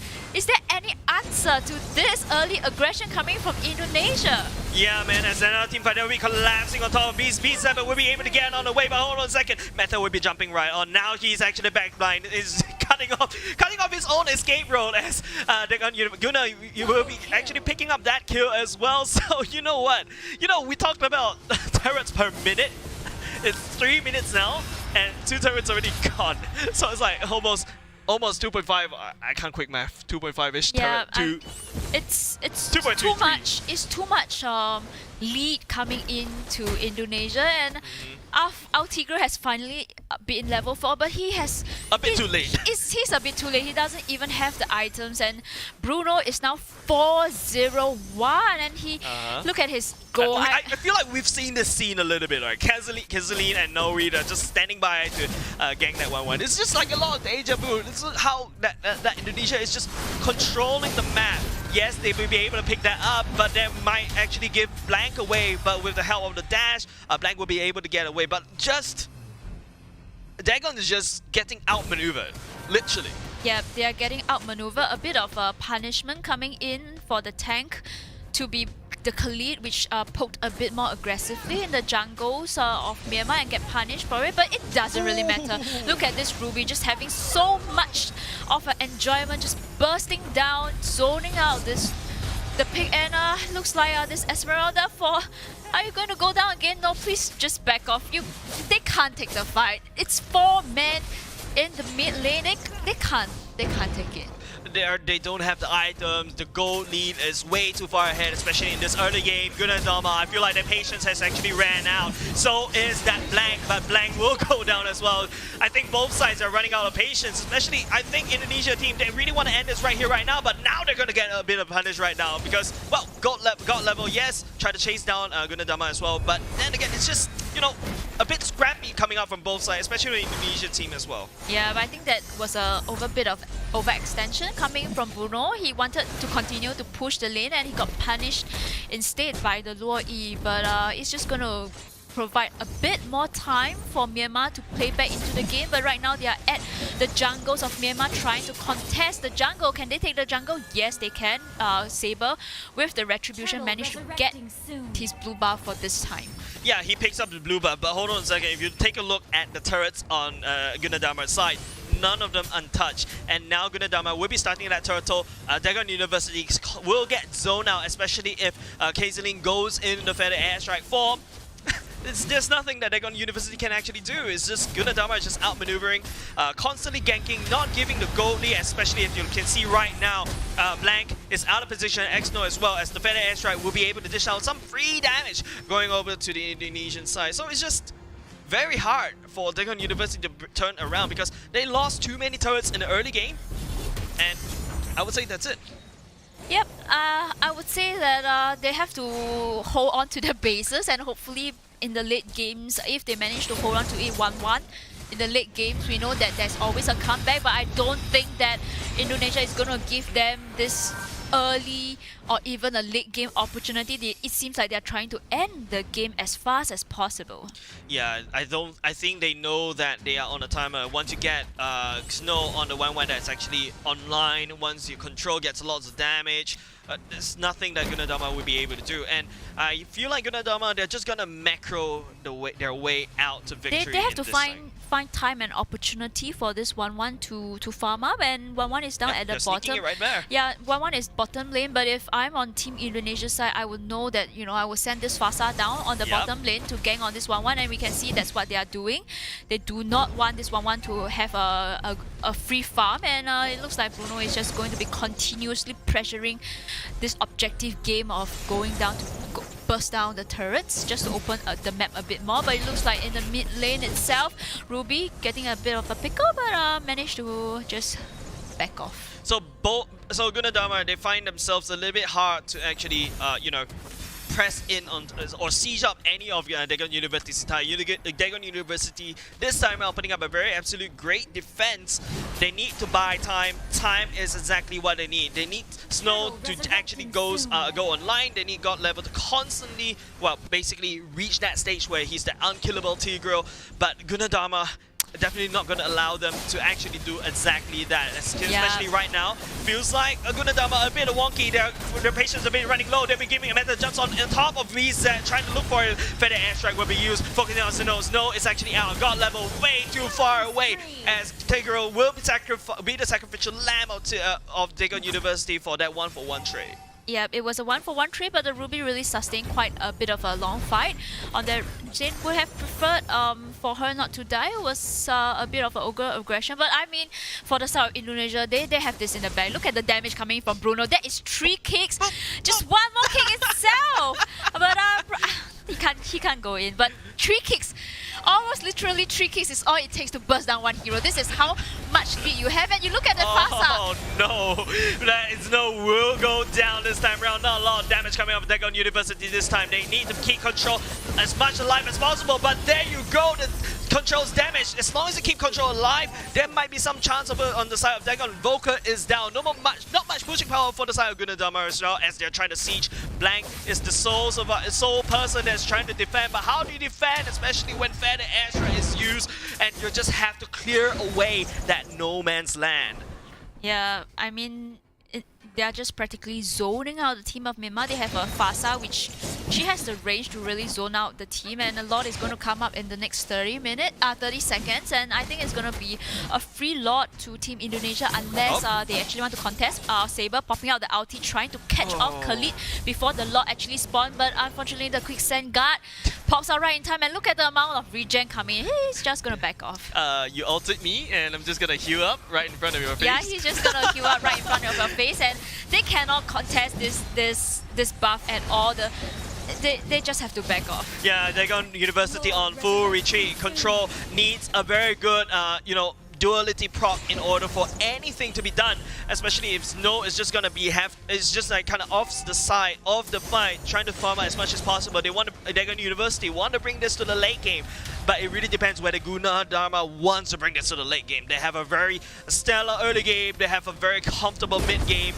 They don't care about the damage that Dagon University. I don't think that they are going to go for the late game because they know how scary Tigreal and 1-1 can be as a combo. But they have the Fasa, so I think that this slot coming in, even though it's not the 12-minute lot, I think they will be able to push the lane. They really want to end this right now. If I'm Indonesia type, I think I'll be hell-bent on saying I really lose their patience. Look at them. They're actually making a bit of mistake right now, but Volker coming in very nice, playing. We'll be picking out Blank instead. Volker focusing the balls on top of God level this time. VZ will be pulling him back and saying, you're going to go where to go now. Two members down on Dagon's side. They're trying to siege on top of that lord as well. Top side, siege on mid lane on the top side. That lord is also sieging that top lane. Now the core is exposed by the mid lane. Dagon University cannot defend against the top side as well. Now 2 lanes are open. The lord marching in will be dishing out some damage. Look at Volker just focusing on top of that core instead. But I would say this is there's no way that Dagon University can actually hold on, as they will go down. Gunadama will be picking up 2 games from this series. Yes, congratulations to Team Indonesia. That was a kind of a 2-0, which is a very convincing one-sided 2-0. Congratulations. I think that the Bruno and the early rotation, the group rotation coming from them, choosing to gank on the top lane, just practically zones out this Esmeralda. She's unable to defend, and the team doesn't really seem to get their backup as quick as possible, and that leaves them with this very early aggression, and Saber did not manage to really rotate that much. So yeah, I mean it's pretty much one-sided for me. Yeah, and it's just literally one word, out-rotated. You spin my head right round. Yeah. Indonesia brought them in a whole spin. Yeah. And Myanmar is like slightly confusing, even though Saber is the one that is spinning the blades around. Yeah. But the Indonesia team is the one that really out-rotated them. Yeah, literally. I mean, if you look at the goal lead, this Tigreal is so deprived of goal. At one point he was, I think, only a 1k goal lead as opposed to the Bruno, which is a 2.2k goal lead. And you look at how much Bruno is able to push. He even pick up the Berserker's Fury just for the extra critical damage. Yeah, and it's just, I would say it still boils down to out-rotated. Out-rotated, yeah, I feel that they got out-rotated. Starving cores, they don't really have to go to fund their items, and they're just. But then I would say Control is the only one that kept the Myanmar team alive because of the damage coming out of that Low E. In the 2 games, he played really decent Low E. And shout out to Control, he really played decently, but he can't do much with this much goal disparity. Look at the damage coming in from Low E at 29%. Well, I mean, it's really decent damage. I mean, Fasa at 35%, but that's also because the team in the side of Indonesia has created so much space for the Fasa to just go with the feather airstrike. That's right. Yeah. But you know what, ladies and gentlemen, it's just I really agree with you. Yeah. Convincing victory coming out from Indonesian team, and we talked about even before we actually entered the games, Myanmar and Indonesia, they're actually having like very good scores as of now. But then again, we see Indonesia just emerging a little bit advantageous in this case as well. But you know what? It's just a very good game. GG, well played for both sides as well. Yes. And right now, it looks like we're going into the highlights of the game, and I believe that, yes, this is the first game where Bruno is just outganked by 4 members, and he managed to even pick off on one. He wanted to go for the second one, but he knows that Luo Yi is there, and with the backup coming from Yuzhong, Luo Yi has to use the ultimate to just go teleport back to the base. And this is the first game as well, the ending game, but it's pretty much one-sided for me because Gushen can't really do that much in a losing game without his buff as well. Yeah, and I would say Luo Yi's ultimate, Luo Yi's ultimate is a little bit iffy sometimes. You use it to escape, sometimes you use it to engage. I've seen games being turned around where the Luo Yi engage using the ultimate in a very awkward timing, jump on in and try to flank, but it doesn't work out in the end. Looks good on paper, but it didn't work out in the end. But okay, I think this is the one where God Level got split off. They lost their Pew. Dagon University lost their Pew as well. And look at the this is just one hit is all it takes, but managed to escape. And this is how scary when you let a Bruno get over farmed. This is how scary it gets. Yeah, and it's really boils down to who gets the most gold, therefore who gets the most item, therefore who gets the most damage. But speaking of, who gets more as well, I believe you guys sitting at home are also wondering how do you want to get more about your experience, especially when you talk about your gaming experience. Don't forget P40 is exactly the way you should go, especially with these 2 phones I'm holding right now. This is the P40 Pro with the slight curve, which is exactly how I like my phone, and this is also the standard P40, and these phones come with the immersive gaming experience with everything under control, with the upgraded image engine intelligently, how the image frame looks, especially high fluency. It looks very good, especially it's so sleek. It's very sleek as well, especially the edge. It really brings that screen close. Yeah, and the best part is that they took the battery lasts super long. Yeah, man. So that you can play like how many rounds? Mobile Legends. God knows how many rounds of Mobile Legends. Mobile Legends. Well, on the Huawei P40. Get the Pro. It's definitely looks a lot sleek. You make that very good investment as well, and then you'll be able to it returns, and look at the image quality. It's just super clean and crisp. But that also means that my papers will show up on the phone, right? That's true. I thought that it was only for me because I'm a female, so it's more like my problem. I also care about my own face, but other than that, we also have the promotion as well for our Royal Ergonomics as well. So if you're actually building your dream PlayStation at home, you want to get comfy, you want to sit and settle very nicely, we've got you covered with our exclusive flash deal. Speaking of the flash deal, let's flash it up right on your screen. Just for DBS Live Fresh card members, enjoy 20% off on Royal Ergonomics gaming chair with no minimum spend when you check out with our promo code DBSLF1336. And very valid only today until 2359 EOD, basically end of day. So what's more, you can actually enjoy a 5% cash back when you pay with your DBS Live Fresh card. So ladies and gentlemen, if what you're waiting for, head over to www.royal.sg and shop now. Of course, TNC applies. You know what? Also, it's just don't forget, these are the people that actually made PvP Esports happen. So don't forget, a huge shout out to our sponsors as well: Huawei, Razer, Royal Ergonomics, Singtel, and GOMO as well. And speaking of which, the PvP Esports Championship is also part of the SuperGamerFest. Yep. And so it's a Southeast Asia's first ever virtual gaming and esports festival and awards shows presented by PvP Esports, and of course powered by Singtel and Globe. And the SGF is actually ongoing right now on 5th and 6th December this weekend, and also 11th and 13th December, which is next Friday to Sunday. So you want to strap in on 5 days worth of jam-packed gaming fun, especially of course with the PvP championship that's happening for today, which is the campus. And if you miss out on today, you shouldn't be. Don't forget, we also have a one tomorrow for the Open as well. You want we jam-packing all the gaming fun with exciting esports action, regional celebrity showdowns, and the region's first SuperGamerFest Awards. Of course, SuperGamerFest is proudly supported by AIS, Junior Games, Maxstream, EPOS Audio, Starfy, Huawei, Royal Ergonomics, Red Bull, preferred streaming partner Twitch, and production or venue partner Urbanex Live. Is an associate event of the Infocom Media Development Authority, which is IMDA, and for the annual Singapore Media Festival. So you know what? sponsors make the world go round, so that we get a very nice chair Can we to get sit a on. sponsor? Can we get a sponsor for the chair as well? Production. I really want the chair. You get the sponsor. Yeah, but don't forget we have the promo code from DBS, so you know, yeah. Yeah, so that's why time to register for a DBS card. Yeah. But anyways, you know what, ladies and gentlemen, we'll be going on a short break. So after that, when we come back, we will be looking at, well, Malaysia going up against Thailand. UNT and Benetta, they'll be coming back again. They were here last season, and of course, you know, secret Malaysian right here. So a little bit of Malaysian kind of thing. I'm looking forward to see how Malaysians play. Don't depart So me yet. we shall see. We shall see after we come back from the break. Definitely. Catch you later. See ya. The Huawei P40 Series 5G. Break the boundaries of speed and distance.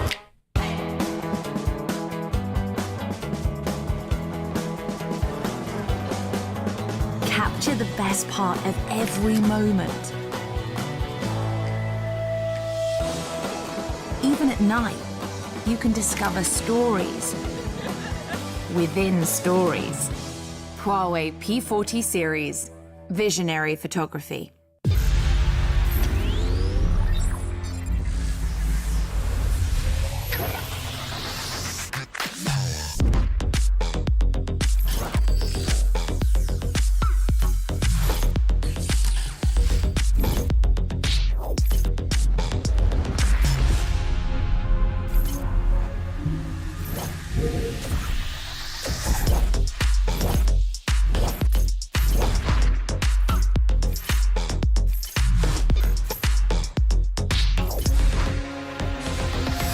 Initiating Project Royale.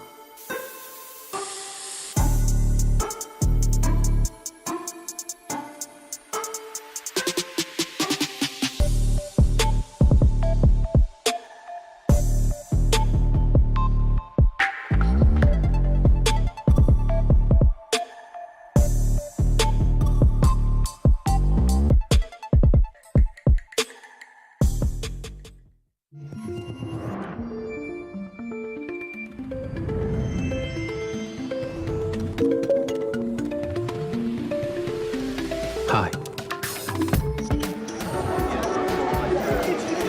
Noise cancelling.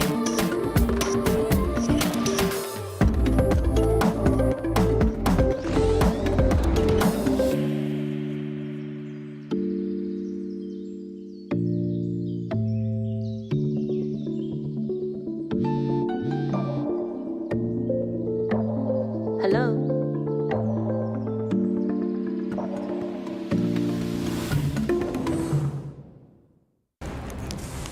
Everyone loves winning. That's why we've made it easy to pay for your apps with your Singtel mobile bill. With easy one-time setup and fast transactions, we offer hassle-free payment and convenience while you focus on winning. Stay entertained and pay easily. Find out more at singtel.com/DCB.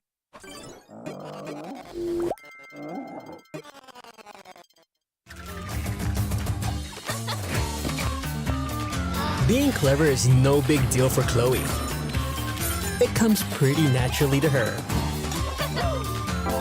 But when it comes to her, bigger the reward, the better. Chloe dashes it the clever way. Now, dash it your way.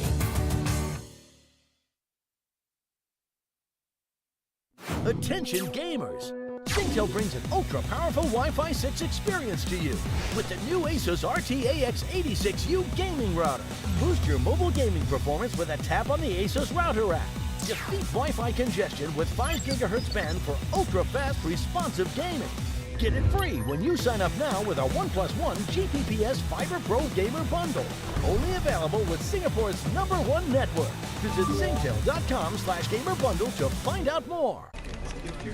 Want to leave work on time, but can't deal with judgy colleagues? Easy! Dress up as the delivery guy.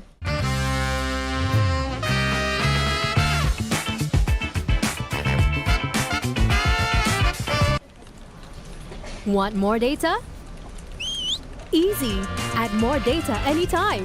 Go GOMO!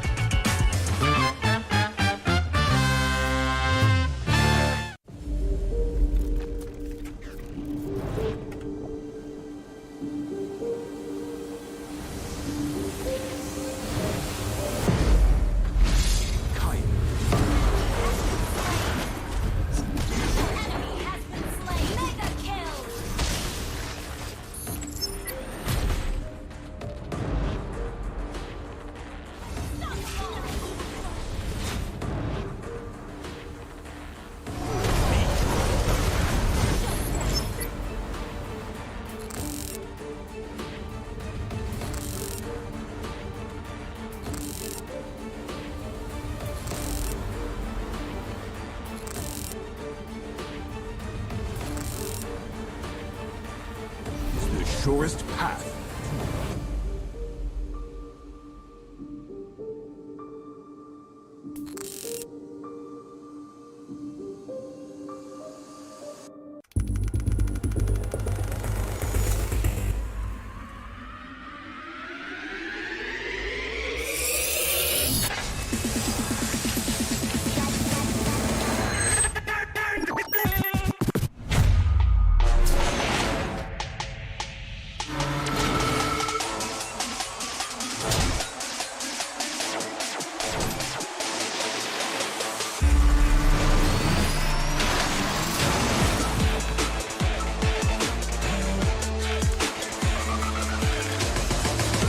เพราะวันนี้คืออนาคตของ Cloud Gaming สนุกไร้ขีดจำกัดบนเครือข่าย AIS 5G อันดับหนึ่ง The future is yours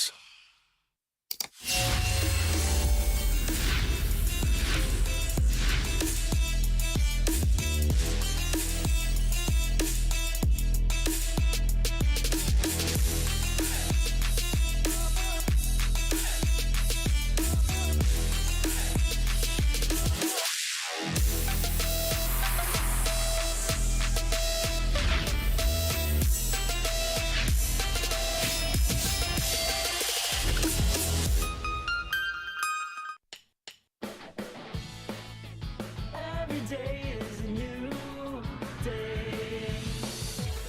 So why don't you just get up and go? No time to waste. What are you waiting for? Why don't you just get up and go?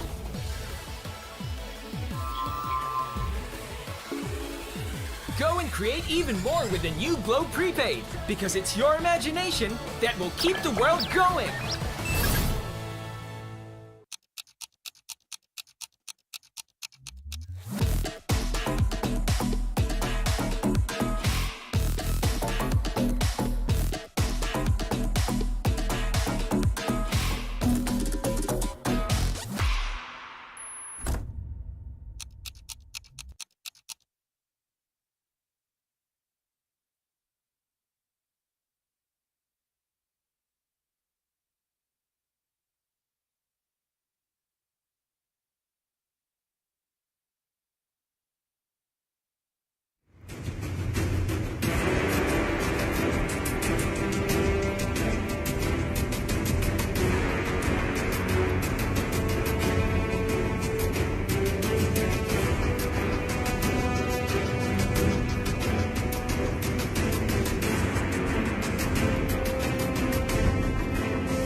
and gentlemen, welcome back once again. We're going to be looking at the PvP Esports Campus Regional Championships. And of course, we are going to be looking at the next game, which is going to be Malaysia versus Thailand. And my main question is, will Thailand finally be able to redeem themselves after a couple of games that unfortunately have not yet gone their way just yet?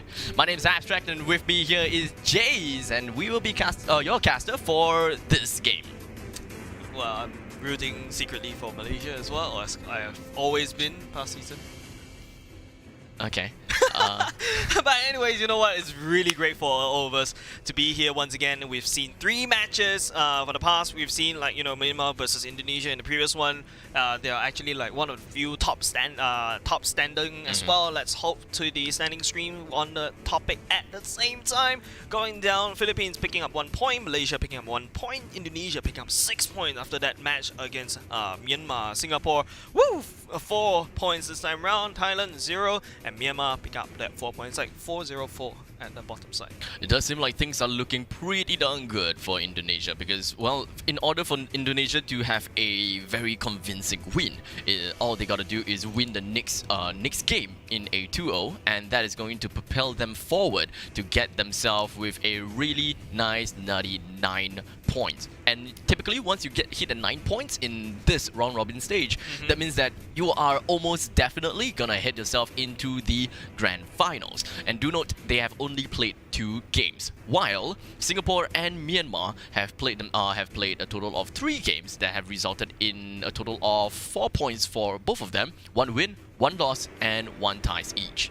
Yeah, so you're seeing the top standers, you know, Indonesia, Myanmar, Singapore. These 3 are the teams that you should be looking out for, and especially later on, we'll actually be looking at Malaysia and Thailand. You know, Malaysia, I'm just gonna say it, I'm secretly supporting Malaysia a little bit. I constantly say that, and I look at the door, I'm just hoping that no one actually busts down and tries to deport me back, back home.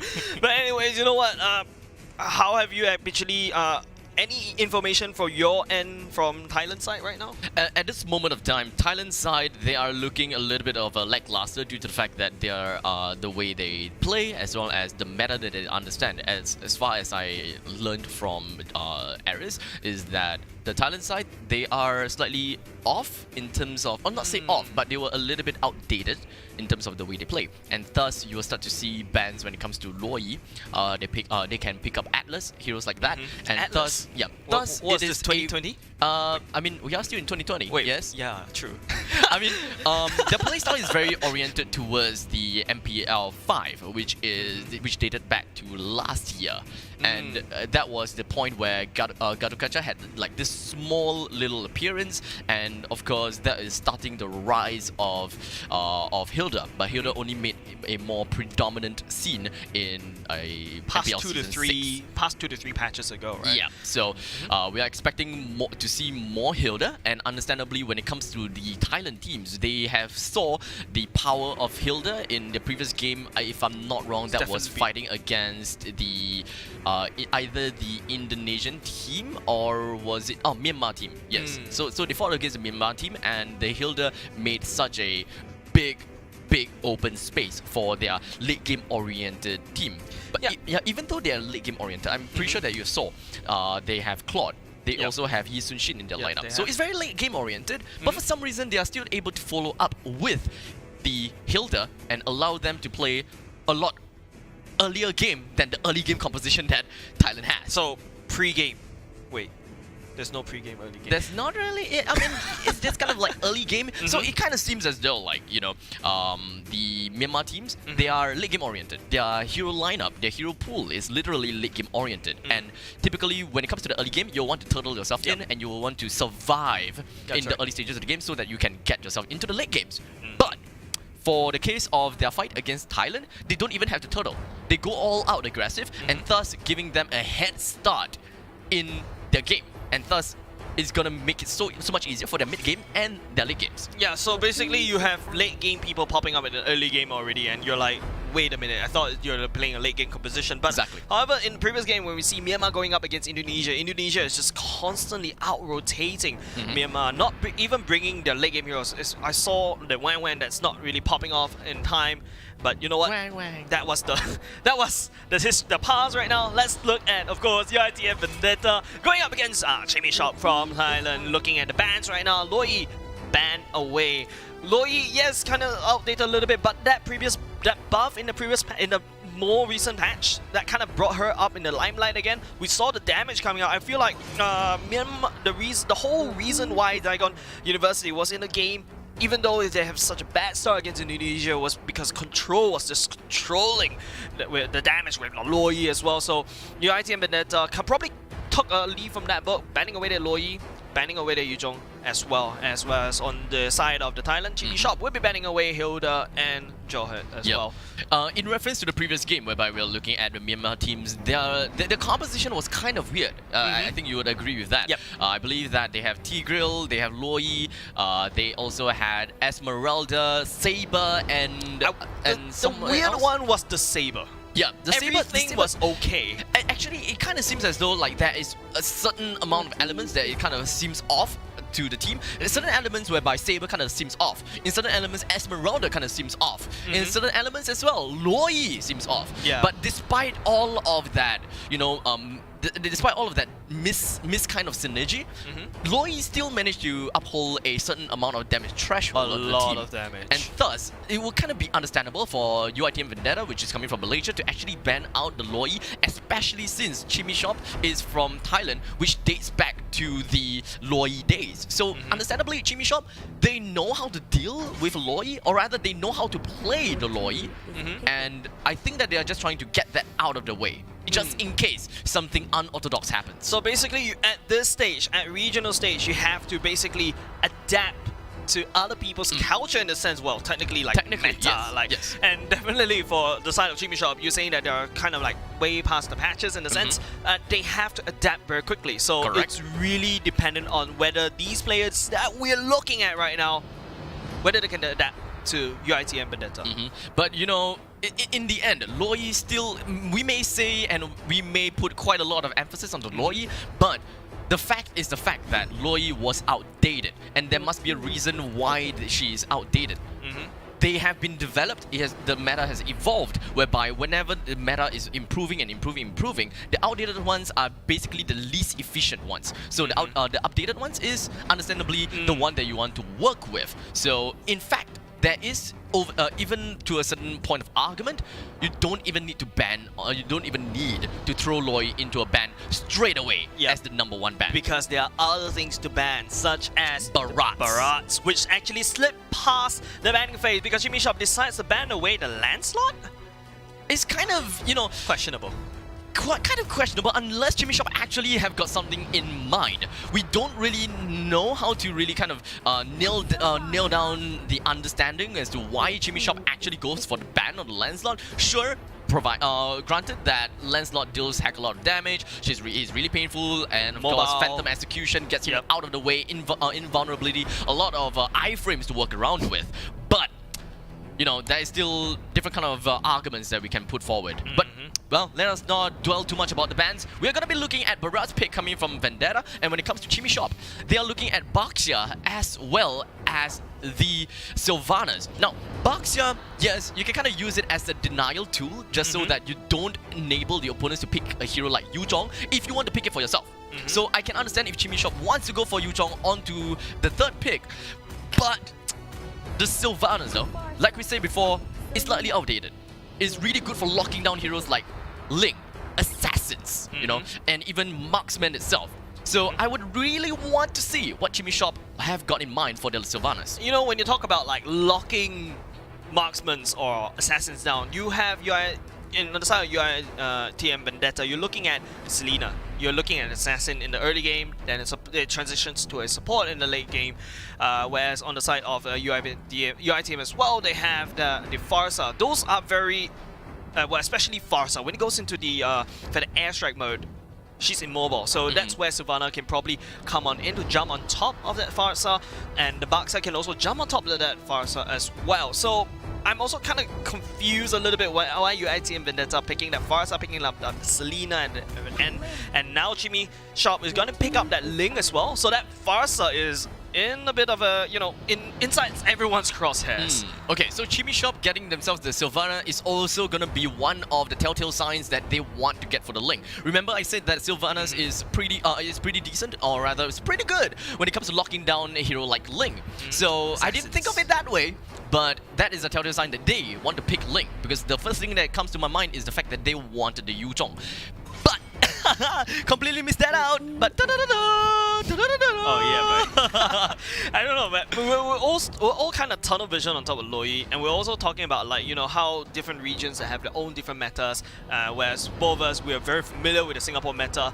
But then again, it's like when we see other regions when they play, they bring out different things. So I guess that's where PvP esports, bringing everyone together all across these, especially the regional area, is just purely amazing. Indeed. And now we're going to be taking a look at the next phase of the ban, whereby Brody as well as Chang'e has been banned. In fact, what's interesting is that the ban on Brody came only on the second phase, and no one actually picked him up on the first phase. Yep, it definitely slipped by. I would still argue a little bit, I don't know, man. Like, in my opinion, Brody is still banned. It's not really brand worthy. Yes, he can snowball out of control, provided he snowballs out of control, or he's actually manageable. However, I really like that UITM Bandita banned away that Chang'e. Now you have no long range answer to that Farsa right now. So it's almost a very long range artillery poke coming up from UITM Vendetta. You have, well, Selena's Absol Arrow, you have the Feather Airstrike. I mean, what else you want to ask for? I mean, I do want to argue about a point about Brody being, debatable when it comes to the ban. I mean, yeah. I would say you can. I mean, you will believe that Brody is not ban worthy. I myself, I do have my opinions about Brody being a hero that gotta have to be banned, because so far we have seen people putting quite some emphasis on the picking up Brody. He deals pretty good damage when it comes to kiting. He's pretty good as well, and torn apart memory deals heck a lot of damage. A lot of damage. But that doesn't mean that Brody has got 100% win rate. Exactly. So that is kind of what his argument is trying to bring forward, I would like to believe. Yep. There are times that Brody just doesn't fit into your team lineup well, or that you are just countered by the opponents here and there. So you're gonna have to play a little bit more of the adaptability role and understand what is your true role as the Brody. Do you want to go online in the early stages of the game, or do you just want to turtle up and just understand what the game is really on about and try to curve it nicely along the lines instead of going for a very exponential push in the early game? Yeah, so if you can see how the previous game, Daigon, they brought out the Brody as well, but it didn't really pop out because you know how Gunadharma is just constantly pressuring on top of the Brody. That Brody is unable to farm up, and usually people bring that Brody over to the jungle because that's where he's very safe, you know, and he's also kind of good in ganking because of the second skill where he can stun. But at the same time, though, it's just really depends on how you play that hero. Let's look at a pick swap right now, and side of UIT and Vendetta, they're picking up the Archive, trying to push away probably the Sylvana that's going to be jumping on the Ling as well, and a bit of an interesting pick coming out from the Hayabusa as well. Whereas on the other side of Chimmy Shop, they'll be picking up a Sicilian late game monster, and Gatot Kacha will be probably in more from like a tank role-ish. So, well, in terms of the pick, it feels like, you know, it feels like there's a few blast or pass kind of heroes, but at the same time you have some new additions like the Barats, and I'm pretty excited about it. Like, yeah, I mean, Barats right now, looking at Chimmy Shop's lineup, I think that this is a game that Aris do want to cast, because we have seen before his priority as well as his emphasis on picking up the Gatokacha. Gatokacha is definitely one hero that he talks about quite a bit, and now Chimmy Shop actually picked up the Gatokacha. In fact, the previous game that we saw about we saw the Myanmar team, whereby he actually had a suggestion. The Esmeralda was the one that was out of place, and what would have filled in the slot better is a Gatokacha, because of the sheer utility that the Avatar of Guardian is able to bring out onto the field.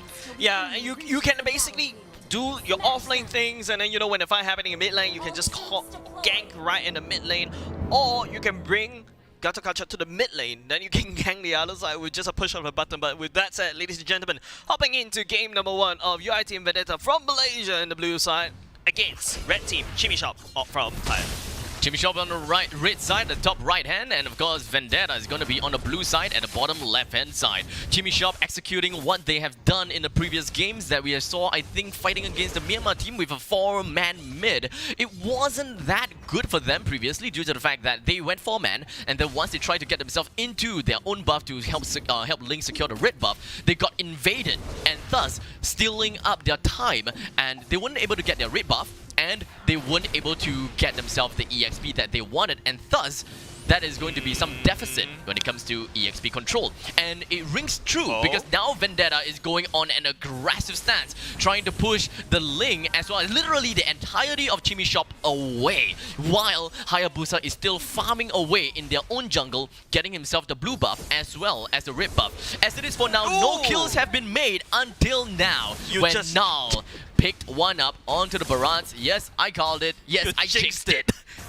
But all in all, there you go. You jinxed it again. Why would you do that? Why would you do that, Sicilian?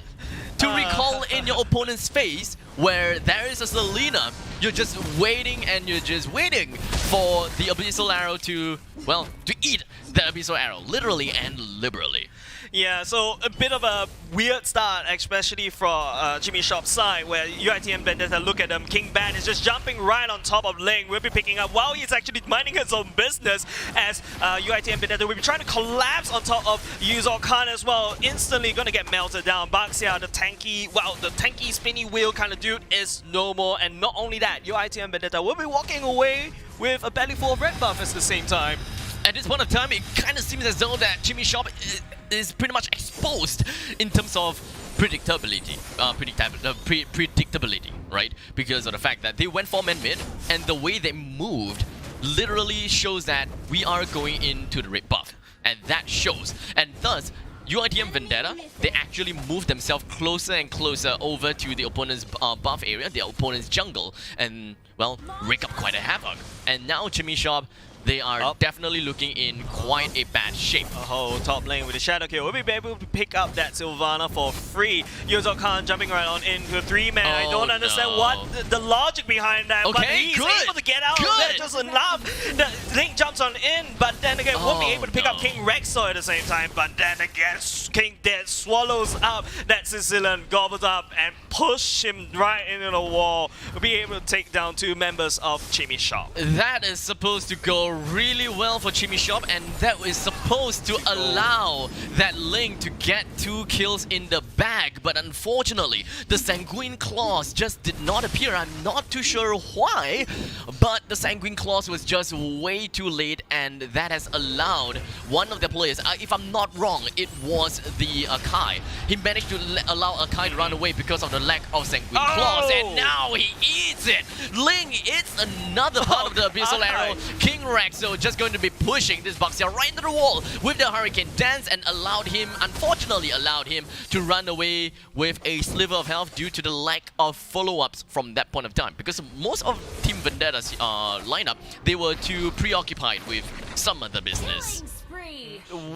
Well, King Bat is actually preoccupied with picking up that Sicilian, because you know what I like to say about Sicilian? That Sicilian is a Sicilian that's not farming up stacks. That Sicilian right there that's in the black, white, grayscale screen is not picking up the mana stacks that's required to become a late game monster. So he's going to take a little bit of time, as King Rexo will be able to scout out that Link that's actually dishing out the blue buff. But hey, King Rexo just Hurricane dances right there without a care on the wall. Tempest of Blades will be used as scout out. It doesn't seem like things are going to be looking out very well coming in for the Bucks here. He's just going to be immediately melting down to the hands of Vendetta right in their own home space. And this has allowed Vendetta to completely push the entire team of Chimmy back home to the point that their jungle is no longer a safe territory. And that is a sad thing, because every single one of the turrets from Chimmy Shop is still alive, and yet they do not have control of their own jungle.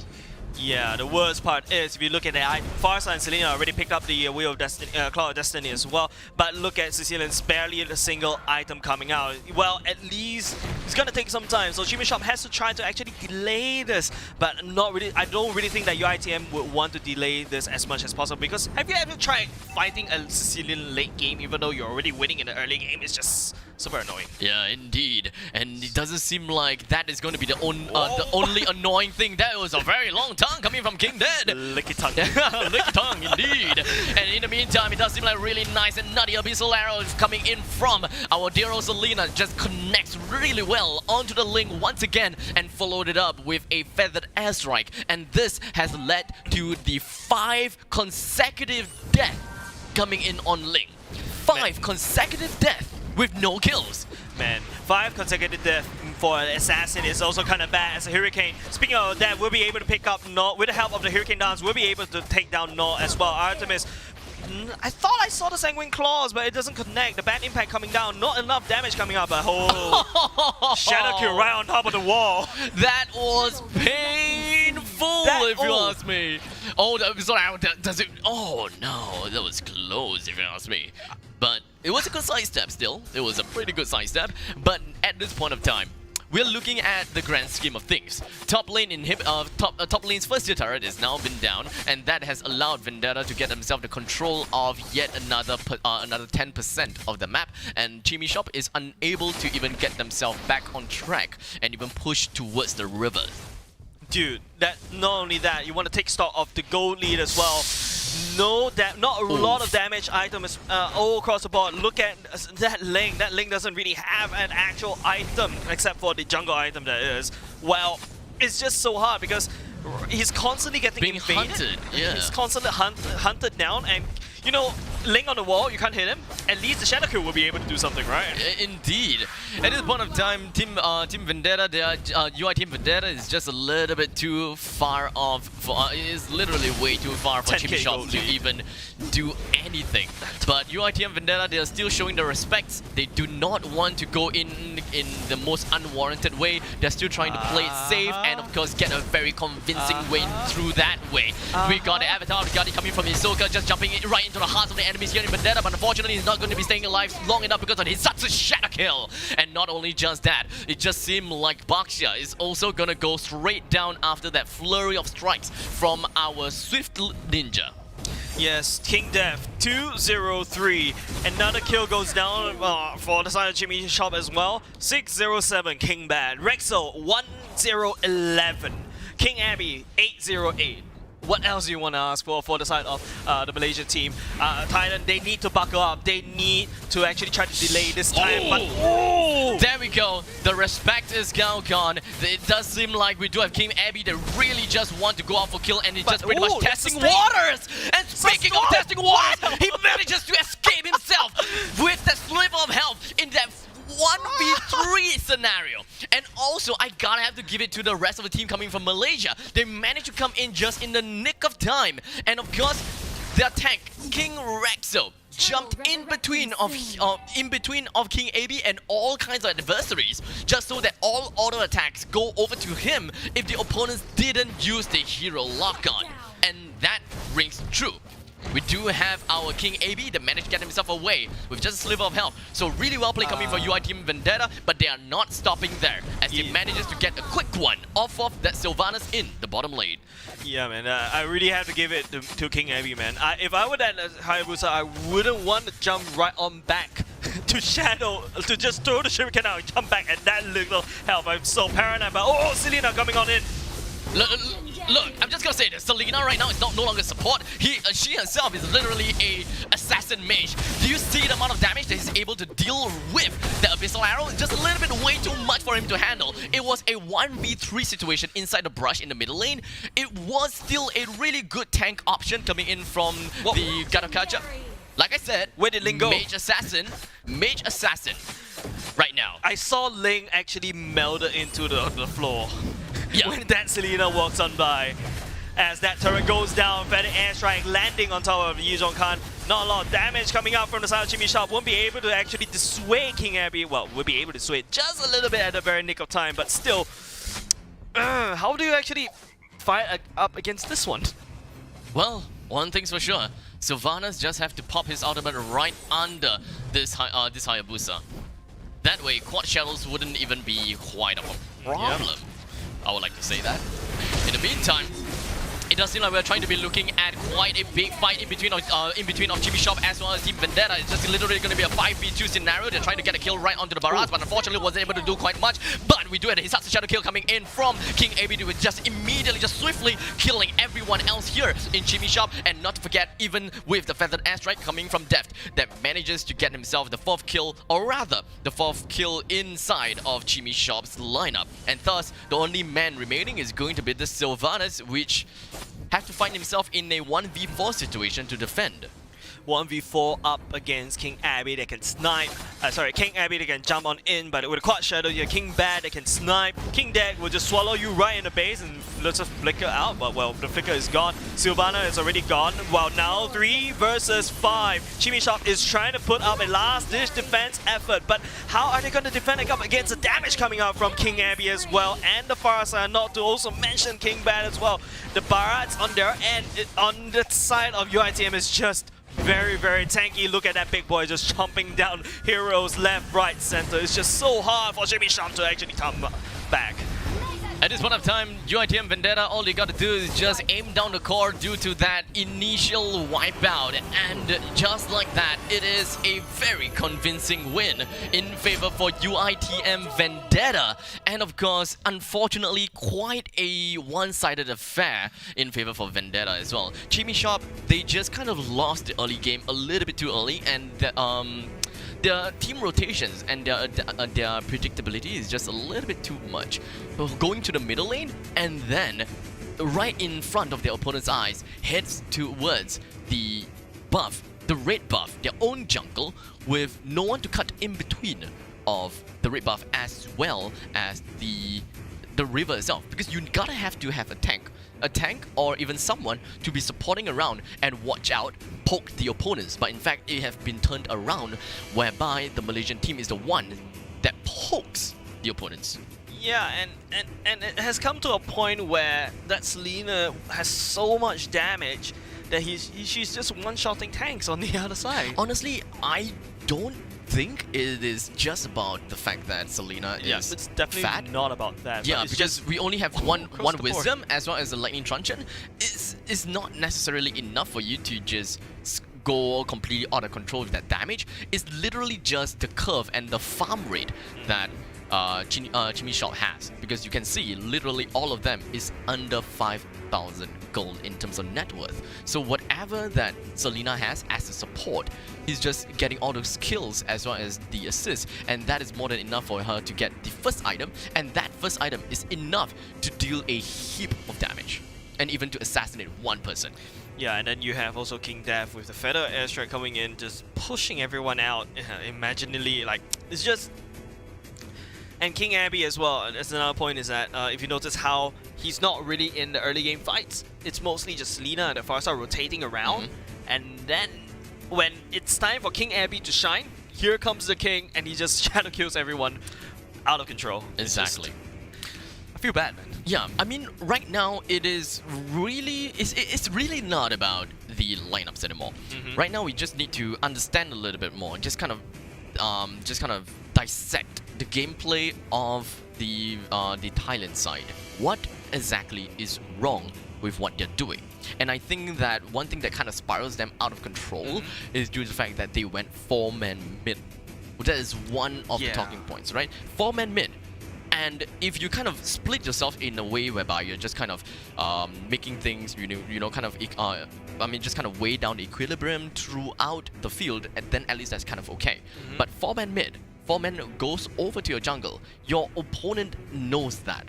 They can work around that and just kind of buy more time, because your side laner don't have anyone to fight with. Yes, exactly. So you got free farm. Yes. So that 4-man, I feel like we've always, when we see Thailand farm trying to play this 4-man mid, it was actually a good strategy if you are you're trying to go aggressive, you want to in kill the early game. Yeah, but that's no. right. But there wasn't any deaths. After that, they just touch each other and then they just disengage. And then at the same time, the enemies at the side lane, bottom lane, is probably already cleared the wave. And now this is the free they can one. head over. They head over to your buff to invade. So that is just a bit of a double-edged sword. But now that double-edged sword is actually cutting themselves. Yeah, I suppose one of the things that they can work around with is that yes, they can still stick to the 4-man mid, but they need to play aggressive. The objective, yes, the objective gotta be different because your 4-man mid right now, the way we see it is that you are sending 4 people to middle lane to clear the waves. That's all. You're clearing the wave, and then once you're done, you head over to your own jungle, and everyone else can see that. What you should do, what you should be doing is that you should be aggressive. Either number one, I mean, the most important thing is aim for a kill. Aim for a kill just so that you can make it into a 3v4 if they ever want to invade in your jungle, which should be discouraged because they are already lacking of manpower. So that is the best case scenario. The second case scenario, which is poking your opponents until they have a sliver of health at critical health, that will have to force them to recall back home. That is also the same objective whereby you are trying to force them to have lesser manpower on the field, and that will allow your team, in this case Ling, to get himself that red buff. So they're basically, I'm not really sure, but maybe they are trying to imitate a strategy, but they don't really know the essence behind that strategy, because you can also bring that 4-man mid, and then after that proceed to pressure the enemy buff. To rotate that. Yes, that's also definitely. one way you can actually play around with the 4-man mid. You can still do that 4-man mid, but then again, you have to keep in mind the trade-off you're doing. You're allowing the bottom lane to just farm out of control, and it's just, well, if you're just going to send 4 members to, like, when you said a clear-off lane, it's just such a very harsh way to say it. Harsh. Yes, it is harsh, but we gotta have to lay down the facts. Yeah, that's right. What it is I mean, it is what it is. It is what it is. So hopefully after that harsh argument, maybe Chimmy Shop will be able to realize, hey guys, we've been clearing mid as 4-man. We should change something. And understandably, they probably wouldn't be able to hear this, but perhaps maybe some internal evaluation will be able to help them understand what they gotta have to do. If they're still going to continue on with that 4-man mid to clear wave and then back off to the jungles, then we can pretty much expect the same outcome. Yeah, man. Like, I would feel like if it's not broken, don't fix it. If it's broken, really fix it. Like, really do something about it. And we're seeing Chimmy Shop just bumping into like enemies, the enemy team with the same strategy, and they're using a strategy that literally hurts themselves. I think it's also time for you to adapt. So I guess that's what makes all of us gamers learn to adapt on the fly. And I really hope that Chimmy Shop can actually hear our pleas and prayers. I think this at this point of time is not really pleas and prayers, but it's more wise words from Abstract. I suppose so. We can be counted as your coach right now to a certain point, except that none of us are qualified enough to be a coach. That's why we're sitting here, right, on top of this Royal Ergonomics chair. Oh yeah, get yourself on Royale.sg. Yep, that's right. Hopping into game number 2, of course, with UIT and Vendetta this time round will be on the first pick, and Chimmy Shop will be on the second pick this time round. We are gonna be expecting some respect bans from Chimmy Shop. Well, I can say for sure. Selena is number 1. Banning Selena away. They are probably, I feel, another knee-jerk reaction. Yeah, I feel that they may actually want to go for a ban onto Hilda due to the fact that they played against a Hilda in the games against the Barretts. Were they the one that picked up Barretts? No, it was your opponent, right? It was UIT and Vendetta that actually picked up the Barretts. Right. Okay, so once again, another part of the respect ban, and we may be looking at another respect ban, and I'm going to put my coin onto Hayabusa. Banning away the Hayabusa is just, yes, ladies and gentlemen, we give you 5 bans, but please don't squander away bans. It's just, back then we're already struggling with 3 bans, and now you have 2 more bans, but please, these bans are very absolute precious resource that you're gonna throw away. Yes, you can do respect bans, but sometimes you also have to think about, like, that you're opening up for heroes such as, well, the Brody and those kinds, those scary heroes that will haunt your nightmares when your enemy picks them. Now, here's gonna be the biggest question. Does Chimmy Shop actually go for the ban on the Brody? Or would they not? Oh my god, I actually... Jinxed. So... What's next? Wait, I did say something about Hilda just now, right? Yep, you did say something about Hilda. And I just decided to turn away and just say like, because hey, I distracted you with the Brody card, like, you know, Yeah. dangling the, No, the Brody carrot in front of an abstract. And at the point of time whereby they actually got 2 respect bans, I was hoping for them to go all out with 3 respect bans. But it served to be not. They went out for a ban onto Hilda in the end due to their fight against Myanmar side, so understandable on that point. And now They're scared of that Hilda. Yes, they're they scared are of that indeed woman scared that, of it. that hides in the bush and basically treats it as their own fountain and just heals up, and that Hilda never has to go back to base. Indeed. At this point in time, we're looking at a Jawhead being picked up from the UITM Vendetta. Good pick. As for Chimmy Shop, they are hovering over the Xbox. I like that. They're hovering over the Baxia as well. I do not like that. It's a little bit too early for them. Okay, I like the Farsa, sure. Yep, I take like it the away, Farsa. take it all away. And it would be better if they actually go for an X-Bug and a Farsa pick. Because right now, they gotta have to work towards the fact that, okay, guys, we have Baxia. We gotta work along the lines of how can we rotate? How do we frame our put our entire framework around Baxia? Yeah, I feel like in that previous game, Chimmy Shop was basically allowing UITM Vendetta to basically determine how to play the game, but look at that, UITM Vendetta picking up that Lancelot, which Chimmy Shop banned away. I think that was a bit of a psychological warfare happening right there. I'm not really sure what's going on between these two teams, but that pick up about Lancelot, which Chimmy Shop banned, is just gonna confuse the Thailand team a little bit, in my opinion. Also picking out at Lapu Lapu as well. We've seen a resurgence of that coming back into, you know, tournaments. Indeed. I'm very happy. Yep. So now we have an understanding from UITM Vendetta's double side lanes. So one of them is going to be a Jawhead, the other one of them is going to be a Lapu Lapu, and of course, understandably, Lancelot going into the middle lane as the hyper carry. So UITM Vendetta, they have to fill up their remaining slots with a single support as well as a single tank. And when it comes to tank, they can still definitely be looking at certain tanks, and I had in mind with a Khalid, but it's gonna be stopped because of the fact that Chimmy Shop actually does have a Baxia. So maybe that is out of the way. We still can be looking at some other tanks, such as the fact that Kufra? yes, I don't know. Kufra is one thing that we can look Just at. tossing it out. Yep. Like, I mean, we can definitely look at we can look at Kufra on that point. But from the I past. think that Tigreal would probably do pretty well here as well. Tigreal has actually surged in popularity because you know how Tigreal is just super annoying in the early game, just pushing your buff away and then resets it again and again.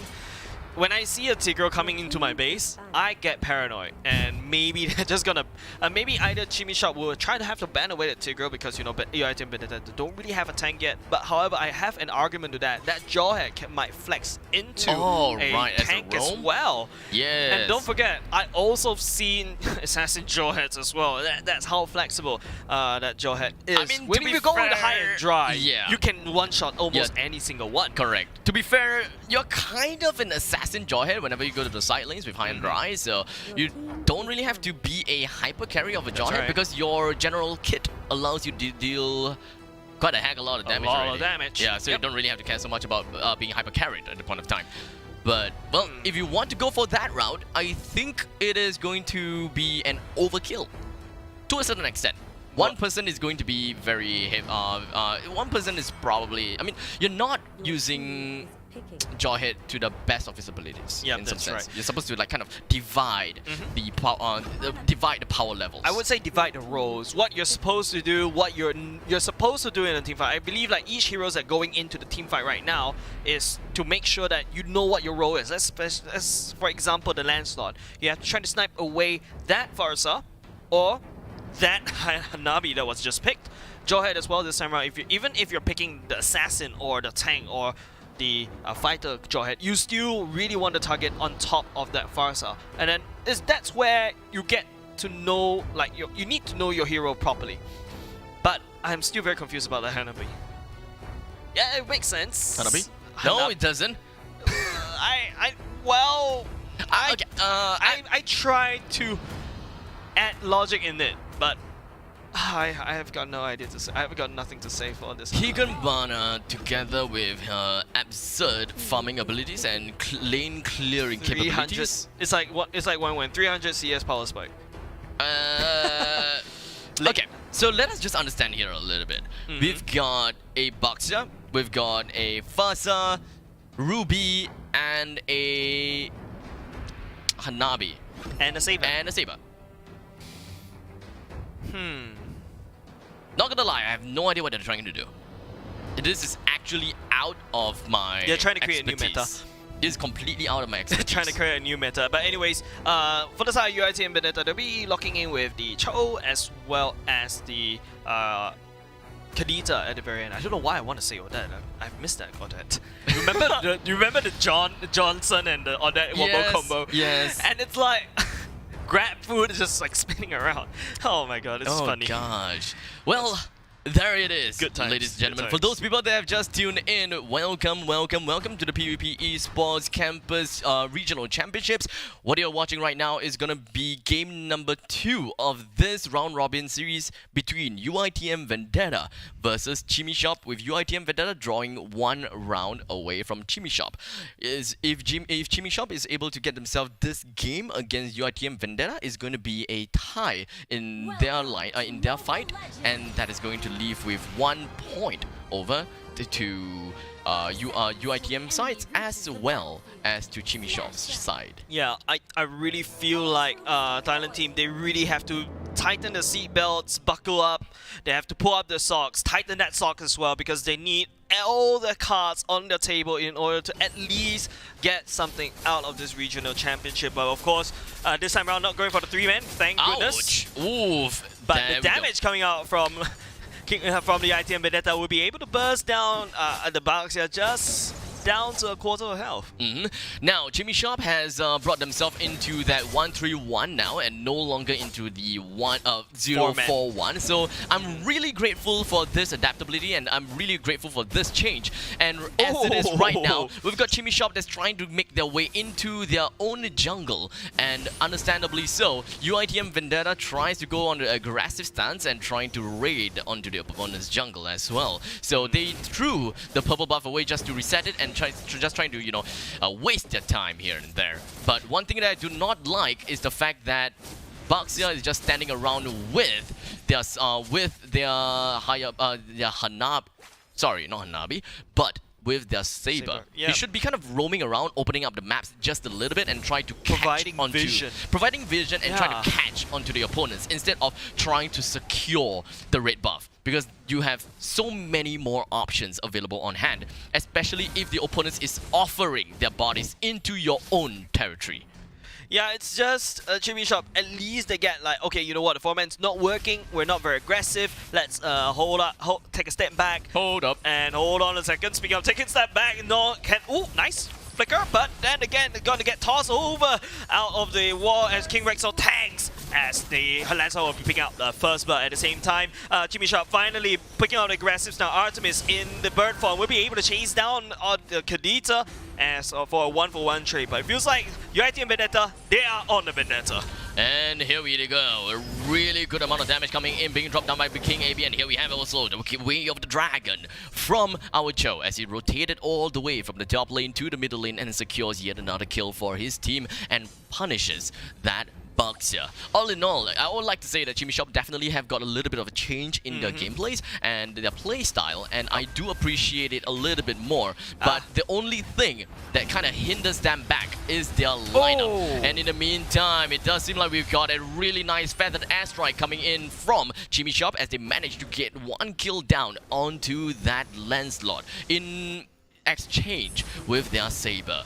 Yeah, I thought I saw someone's health bar literally go the kaput right there. I wasn't able to confirm, but hold on a second. King Bad will take some auto attack. Will auto attack on top of the Baxia. Baxia is forced to burn a flicker as Artemis zones UIT and Vendetta away, while Chimishop, the Baxia, will be able to take the retreat. But still, it feels like Chimishop is still blundering around a little bit as they're trying to look for objectives, and they're just still allowing UIT and Vendetta to dictate how they're playing the game. Look at King Dead, and you can see like how Cho on the other side, they're just invading, just no regard of personal space.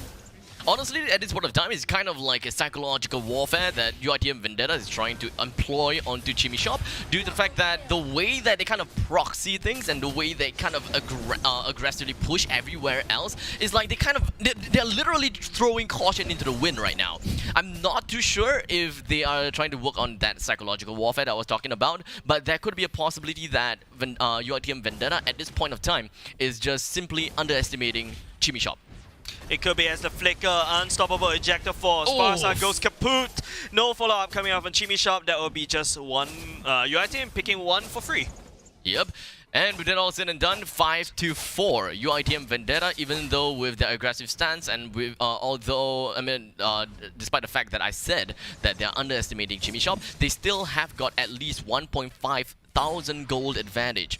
And as long as they stay on this advantage, they should be able to do pretty darn well, because I just can't see the scaling of Chimmy Shop's late game advances. Yeah, well, the only scaling that you have from Chimmy Shop would be the Hanabi. I've seen how games can be turned around with one good Higabana, but it's a very long shot. No pun intended. But hold on a second, a bit of scuffle happening right here by the turtle pit. It does seem like things are going to be pretty done rough onto the Artemis due to the fact that the rough weight is just dealing way too much damage on the backlines. And with that all said and done, we're going to be looking at the main fight itself as Chimmy Shop. They are literally having their back against the wall with the weight of the dragon right onto Hisoka. Despite how tanky he is, he wasn't able to do quite much as a Ruby. So it became a 4-1 trade, completely unvaluable for Chimmy Shop. 9-6 in the total score. And UITM Vendetta, they definitely have got the avenue to push down the top lane with no issues. Yeah, King Cho actually picking up the BOD will be Assassin Cho as well. There's something that actually boggles the mind is that UITM Vendetta, they're not really picking up that turtle. That was actually a very free turtle. There's only one Hanabi that is actually going around the map. I mean, you can actually pick up that turtle, but ooh, ultimate on top of King Dead. It does seem like King Dead trying to get himself. Oh! He jumps onto the turret, but unfortunately not tanky enough to sustain from the entire fight, or rather sustain from the entire skill coming in from the Baxia. But back at the top lane, we do have the Ocean Oddity coming in from King Bat that managed to help him to restore a little bit of health right on top of himself, and he will live to see another day as the amount of damage from Chimmy Shop is just not potent enough. Yeah, so Chimmy Shop, they're just a little bit blundering around their own side of the map. You notice how most of the fights is just happening on UITM's Vendetta, except for that one fight that happening near the bottom side, near the red bar of UITM Vendetta. But that was like, what, 4 minutes ago? Oh my god. In the meantime, at the top lane, it does seem like Hisoka finds himself in a really bad spot, but still manages to get himself away with just slip of health. But why do you he just kind of stuck there. It's like as though he was thinking, do I go back? Do I go back and help with this slip of health that I've got? And just like that, it does seem like it has opened the opportunity for King AB to go for a double dash because of the small space in between that have been bridged by the Baxia. If not for the Baxia, King AB wouldn't even be able to come close to Null. Wouldn't even be able to come close to Hisoka. God. God. There's a lot of... Like, you don't back off right in front of your enemy. Like, especially when you're super low health. Just run back to base. This happened for the second time already.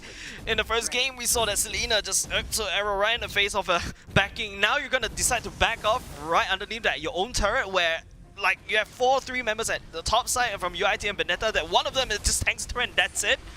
Oh boy, oh boy. King AB as well as King Rexo is going to find themselves in a 1v3 context. But King Rexo is a little bit pretty well farmed right now, so he shouldn't be finding himself in too much of a problem. And not just that, to make things worse, it does seem like Kadita is going to be around the proximity as well. So if they decide to jump onto literally anyone, it should be no problem. And not to forget, King Rexo does have Flicker as well, but not the Unstoppable Force. It is going to be a 1-for-1 trade in favor of, I would still say in favor for Chimmy Shop, because just getting a single kill onto any members from UITM Vendetta is counted as valuable due to the sheer amount of net worth that Chimmy Shop have, which is completely underfarmed.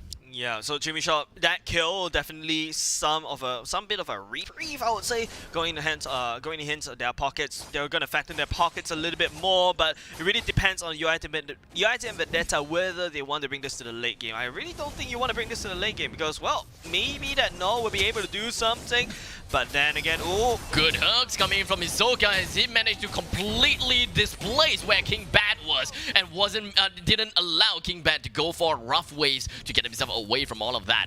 But despite all of that, Jimmy Shop did not capitalize on the kill onto that Kadita and yielded himself with 2 kills over to UITM Vendetta. 1 for 2, not worth it at all. Jawhead flickers in. He's trying to go for the force ejector, but for some reason it didn't quite work out for him. But King AB jumps right under the Tara's nose. He still managed to get himself 2 kills due to the fact that he's way overfarmed as compared to the members here in Chini Shop. So despite how deep in UITM Vendetta goes, they will not be punished unless it becomes like a 1 versus 4 or even a 1 versus 5 context. Yeah, with the top lane gone, UITM Vendetta has more room to roam, but I feel like UITM Vendetta, they have no regard to privacy over to the side of Jimmy Shop. Jimmy Shop's jungle is literally in the hands of Vendetta. They've been farming from their jungle and just constantly like farming heroes at this point of time. Because Jimmy Shop, they're really severely underfarmed, they're severely underdamaged, and they're just walking around just trying to get a, pedometer, trying to stay healthy a little bit. And there's no objectives in their mind. They don't really know how to engage into UITM Vendetta. So it really, I would say, it really takes... I really don't know. Artemis, maybe the feather airstrike to zone, but I don't know, man.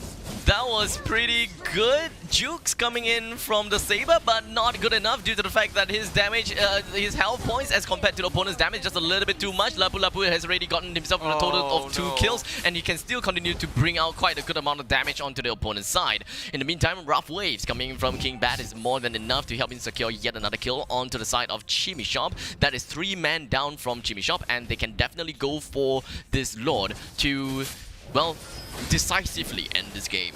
Yeah, that feather airstrike in the previous team fight wasn't in a very good position because like it was like 1 or 2 Barca lying on the floor away to actually land on any of the heroes at all. So it's just a bit of a misplay coming out from Chimmy Shop, and it's gonna cost Chimmy Shop if they don't really tighten up their socks. And King Deft completely putting down the wheels on the floor. I mean, oh god, that was such a bad pun, but so good at the same time.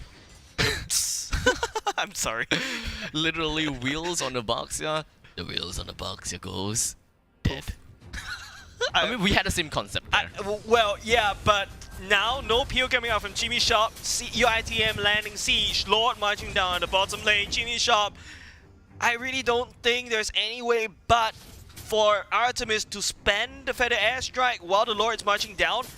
Artemis has to get a good angle in order to actually not standing right in front of your turret. Have to back off just a little bit. Feather airstrike right now. Close the shutters of your door, Jimmy Shop, because you're going to be expecting quite a tsunami right onto your shop. And now the entire shutters has been completely broken down because one of their members is down. But in the meantime, it does seem like they're turning things around due to the fact that they managed to get 3 kills onto the board, potentially getting themselves another one. Take a look at this. It's literally going to be 1 versus 5, but he stays alive. He's still alive. He gets 2 down, and King Dead even emotes and gets himself away from all of that. That life steal. Middle lane inhibitor turret is now down as well. King Dead holds himself down in this fort, and he stays alive, gets 2 kills in that 1 versus 4. You can't expect more from this Lapu Lapu. You know what? Someone give that guy a name change. He needs to change it to King Alive. King Alive. Or King Survive or something. I don't know, man. He was actually down low, but with the help of the life steal and God knows the Bloodlust Axe coming in with the emblem as well, he fought a valiant fight against 3 members of Jimmy Shop. And Jimmy Shop is the one themselves who disengaged, not him escaping. So, I thought that it's gonna end up pretty done well for Chimmy Shop, but here we go. Rexo completely is going to be splitting up the entire group. We do have the Higambana that was going to be dropped down by Hanabi, but unfortunately wasn't able to do quite well. We do have the Breath from Ocean that is going to be popping out, coming in from the Kadita. beat up, but wasn't able to do quite much as well. We do have Rex and the entire group just going to be completely pushing Hisoka out of position. They brings him down, completely singling him out. And UITM Vendetta, they understood exactly what they needed to do to just bring down the reins, the veins of Chini Shop. And the last member left is not gonna be that difficult to bring down as well. Bringing UITM Vendetta with a total of 2 wins in this best of 2 round robin series. That was... There's a lot of questionable moves that I have to ask Jimmy Shaw. First of all, where is the feather airstrike? Where is the feather airstrike? Not where is my lamb sauce, but you get the point. The feather airstrike, that last fight, I don't... He has it on. He has the ultimate on. It's off cooldown. He needs to use it, but he's focusing on walking back to base. Oof. And you need that feather airstrike damage, because I feel like most of the damage from the side of Jimmy Shop is actually locked inside the Artemis, and also not a lot of damage coming out from there. And in fact, Baxia did more damage than the cause. So, what's going on? 20% coming in from Baxia when it comes to hero damage.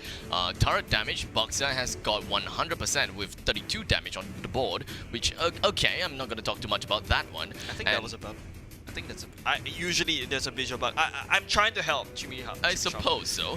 And Saber has gotten himself with 29% of the damage, so that is in some sense understandable. So, well, what can I say? Well played coming in for the side of I would still kind of say well played to both sides, right? UITM Vendetta definitely showed them who's boss, and it was quite a... Who's king, literally. Yeah, literally kings. And you know what? We should just watch back and take a look at how they managed to call themselves kings. As we come into game number 1, we do have the Hisatsu Shadow Kill coming from King AB, completely wiping this Ling out of the surface of this earth. And once again, highlight on King AB, gets himself away with just a sliver of health, and he even dared to go back in. Backtrack on the Court Shadows. That really takes lots of courage to jump around, and I think this still in the first game is just a shadow fest, which literally King Abby is just shadowing left, right, center, picking up kills left, right, center as well. There's way too many assassins on the side of UITM. In my taste, well, okay, fine. King Bat with Selena, in a sense support, but now it acts more like an assassin because of the damage. And then now we're moving on to the second game where we see how Jimmy Shop is just allowing King UITM Vendetta to just dictate where they want to fight. Most of the fights, if you have a heat map of the summary of the whole fight, UITM Vendetta is just skirmishing in Jimmy Shop, constantly invading, turret diving, you name it. King Rexo, he knows the power of the Jawhead, he knows how much punishment he can take, and he knows when to get out dodge quickly. So it's just something that I would have to comment UITM Vendetta. They know the hero pool very well, and Deft, something of a unspoken hero as well. You can see, yes, he's doing his Cho things, being an assassin Cho with high and dry. He's not usually in the fight most of the time, but you see that 1v3, 1v4.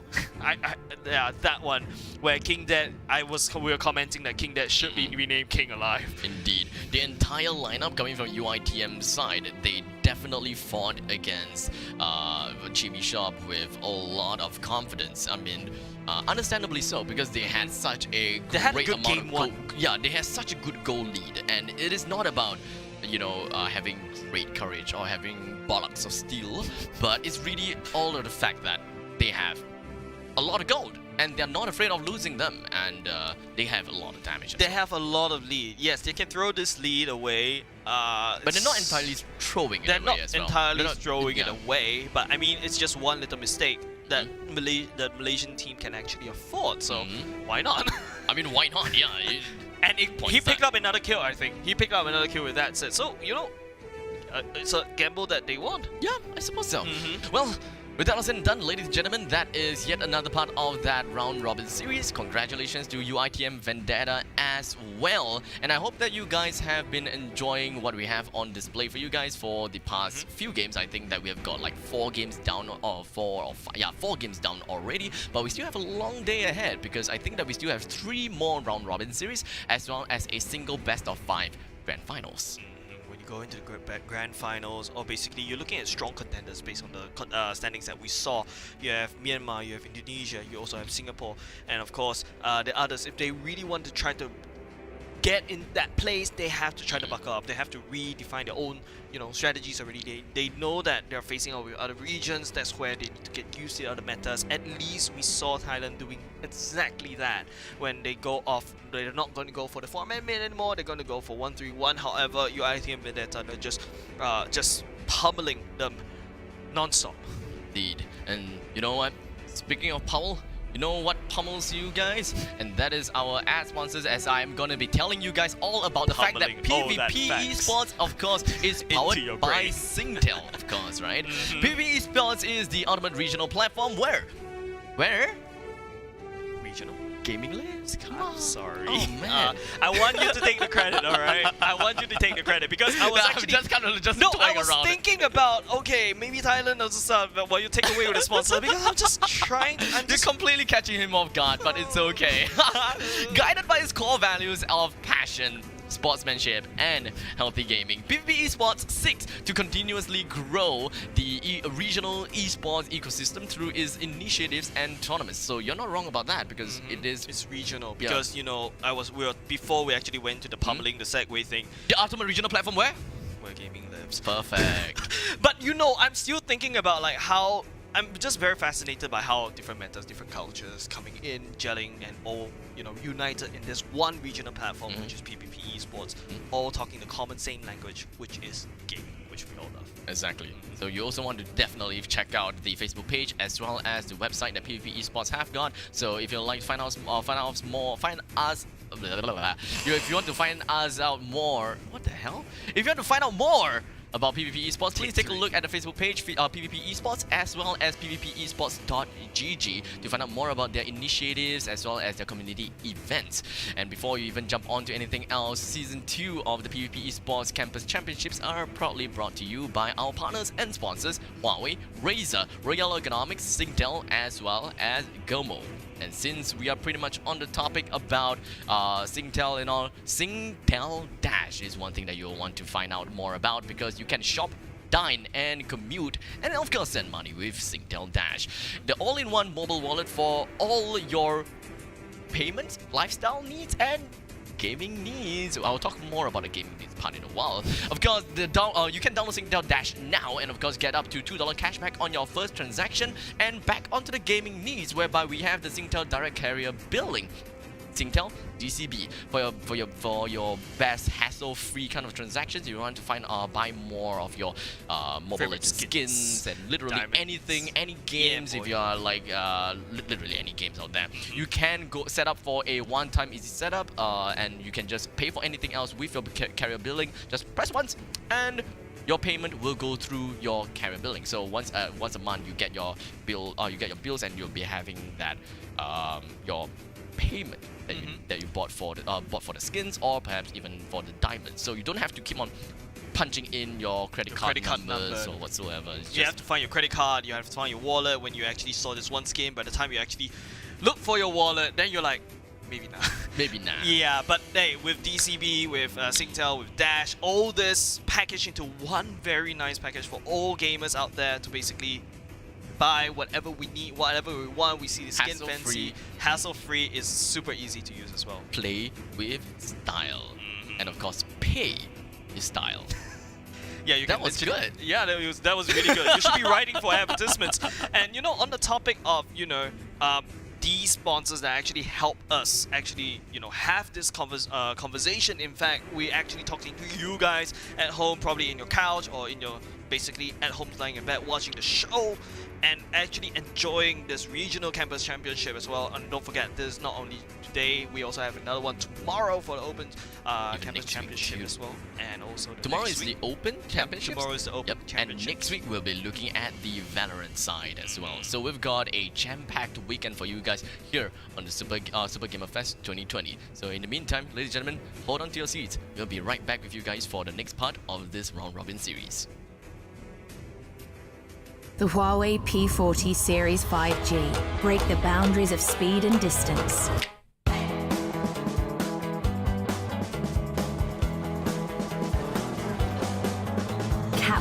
best part of every moment. Even at night, you can discover stories within stories. Huawei P40 series, visionary photography.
Hi. Noise cancelling.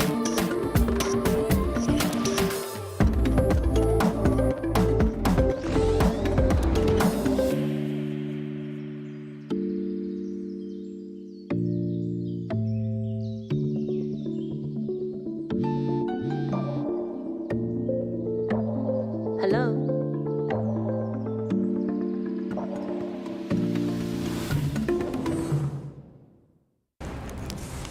Everyone loves winning. That's why we've made it easy to pay for your apps with a Singtel mobile bill. With easy one-time setup and fast transactions, we offer hassle-free payment and convenience while you focus on winning. Stay entertained and pay easily. Find out more at singtel.com/DCB.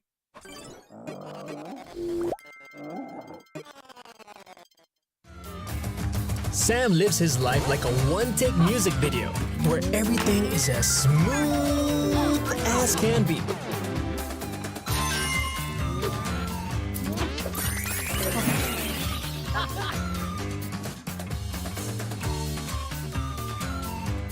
Sam dashes it the smooth way. Now, dash it your way.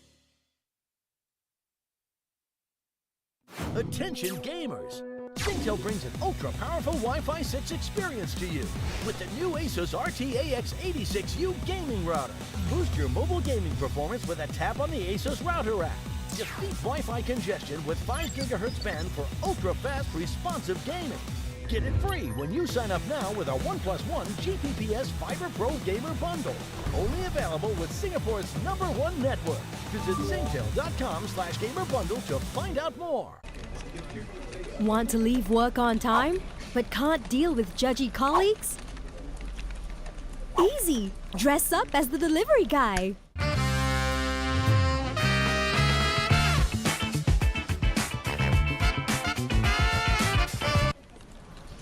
Want more data? Easy!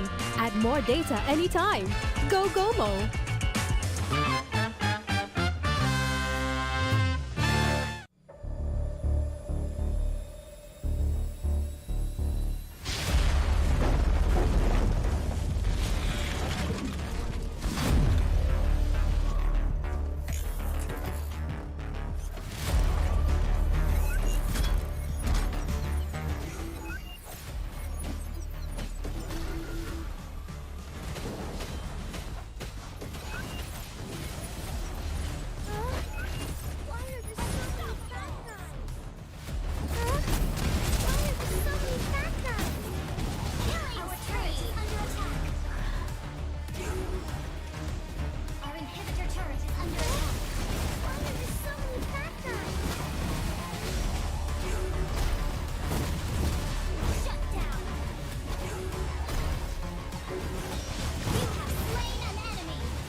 คืออนาคตของ Cloud Gaming สนุกไร้ขีดจำกัดบนเครือข่าย AIS 5G อันดับหนึ่ง The future is yours.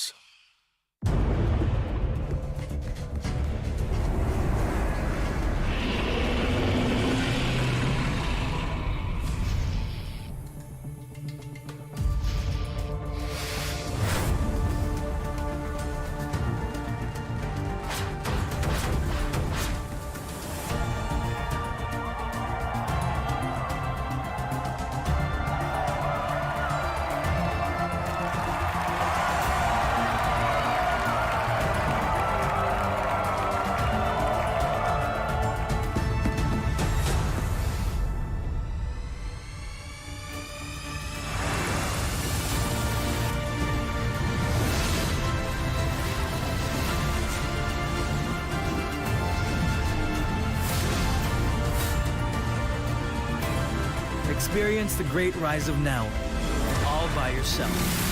Download now.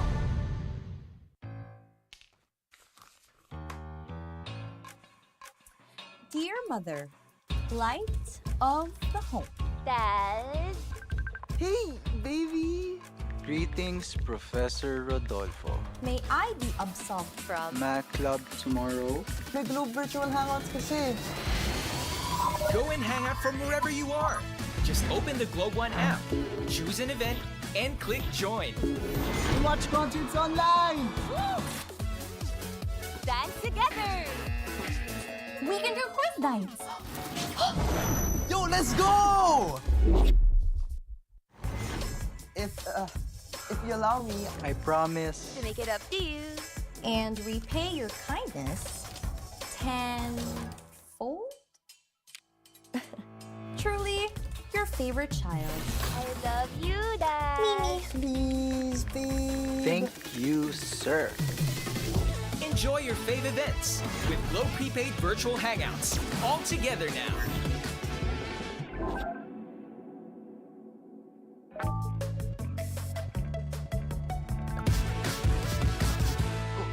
Yes.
Alright, ladies and gentlemen, welcome back to the PvP Esports, and we are looking at the Campus Championships. This is the regional finals. Once again, my name is Aris, and casting alongside me this time around, I have Selfridge Miss. I thank you for giving me that shine. Yeah. Okay, so we just had many amazing games pass by in a couple of hours, in the past hours. Yeah. And we are jumping into our next game really soon, which I do believe it's gonna be between Singapore versus Malaysia.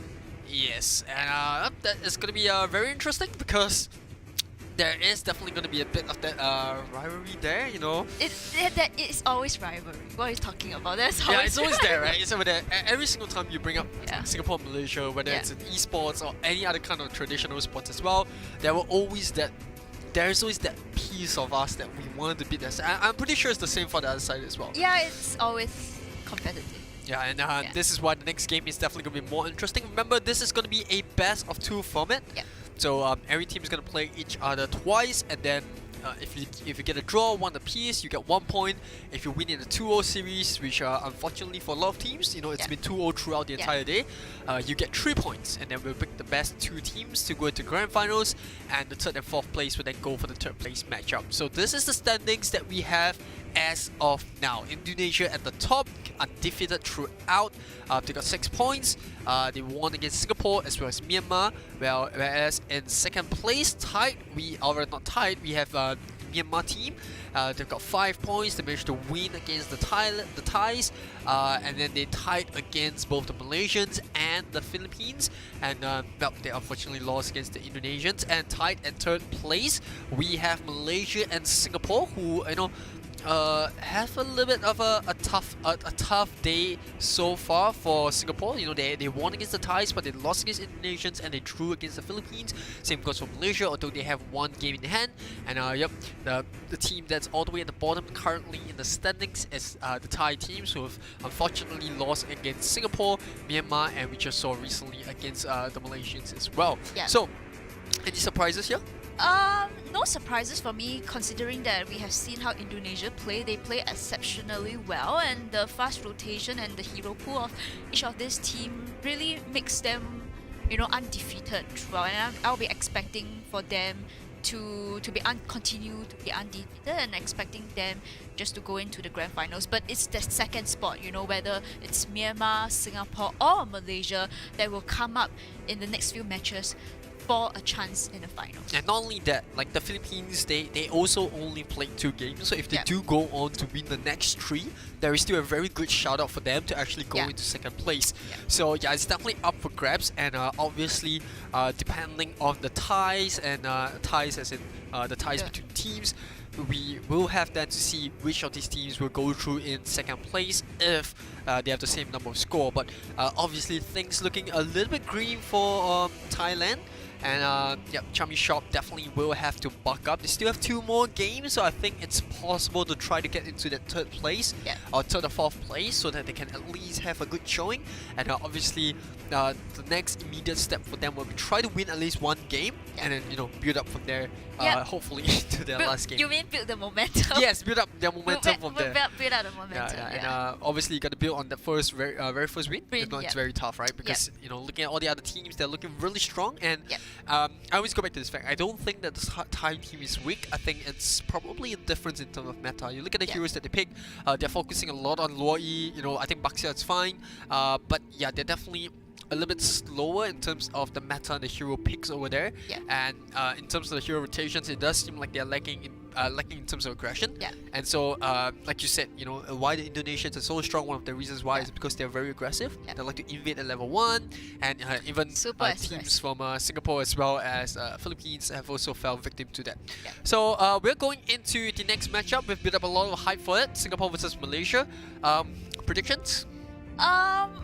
Well, you know, we are from Singapore.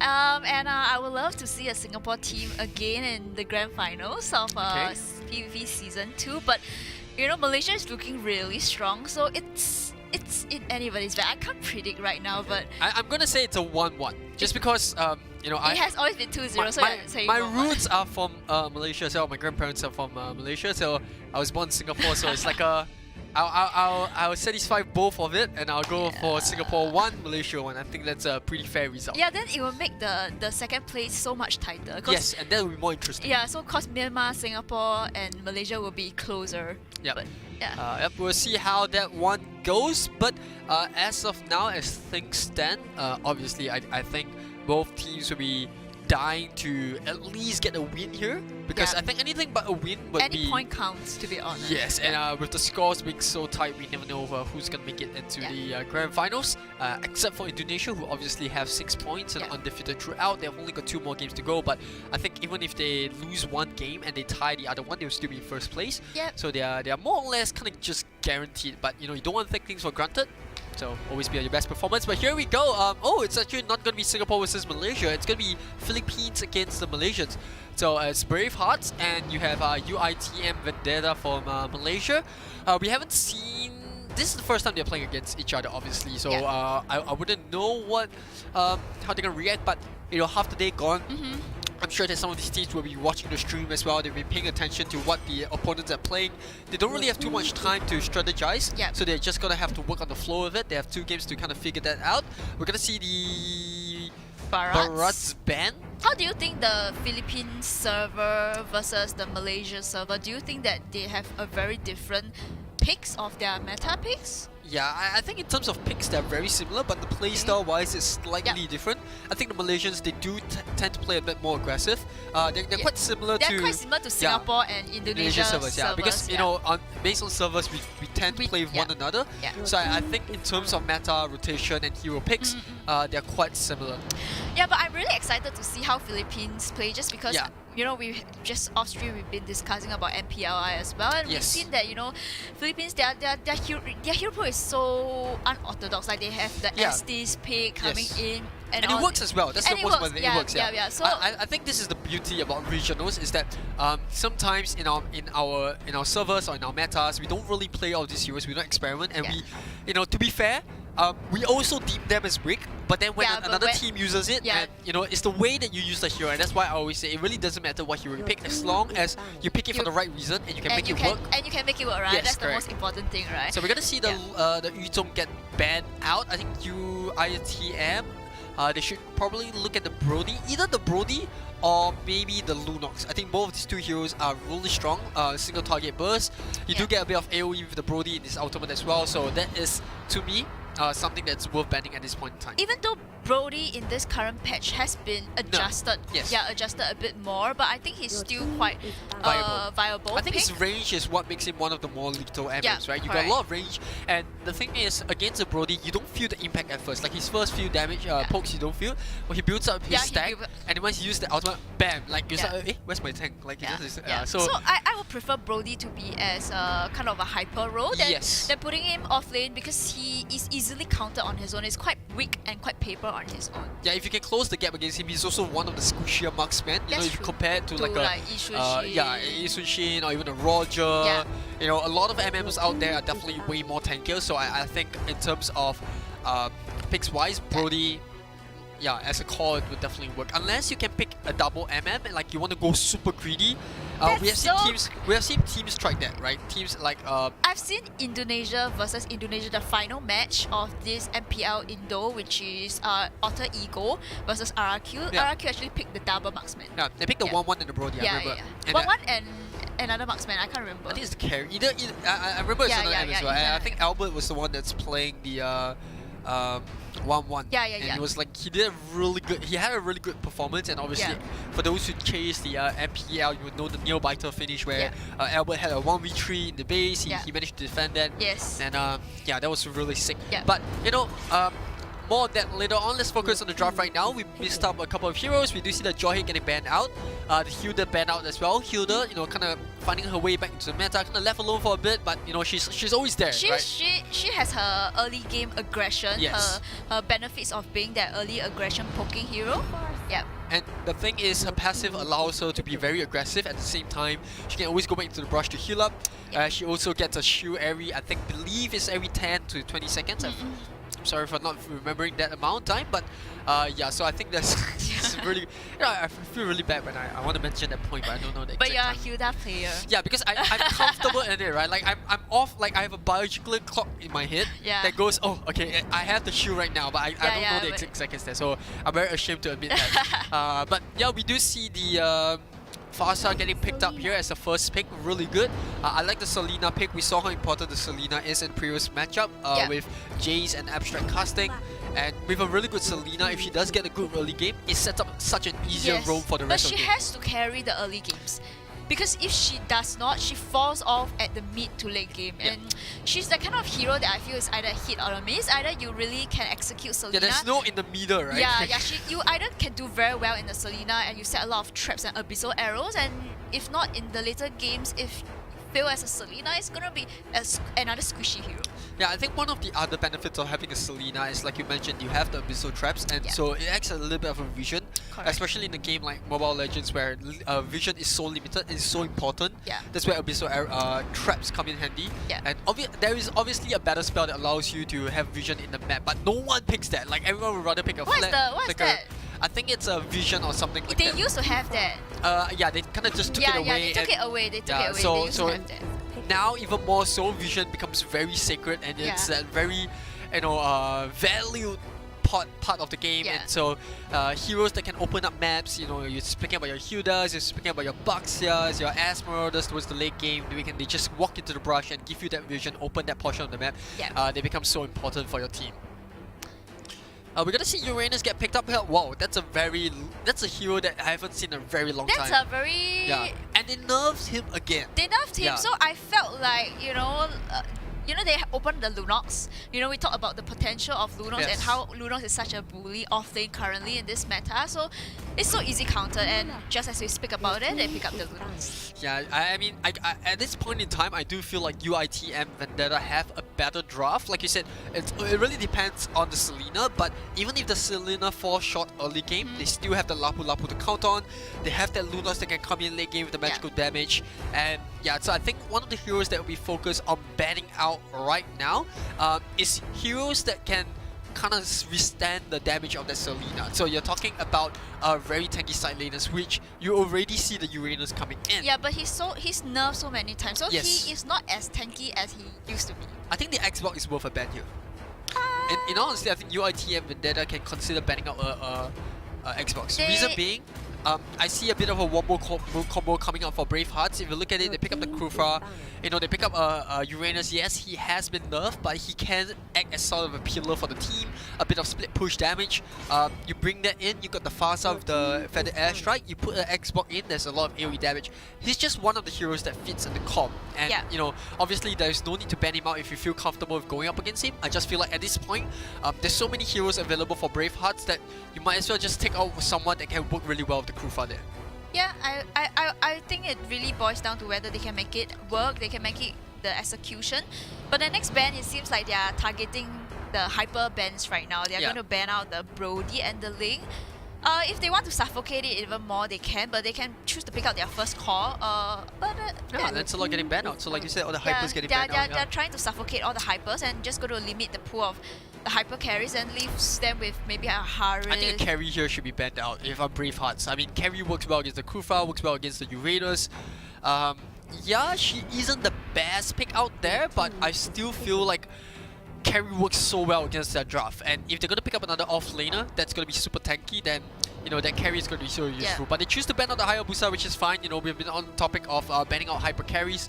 So that pretty much fits into that draft which they want to have. Yeah, but I mean, they still have the Khalid. They can pick up the Khalid as the tank, and then they can go for perhaps like Yishun Shin. It always works. I know, Yishun Shin always works in this meta.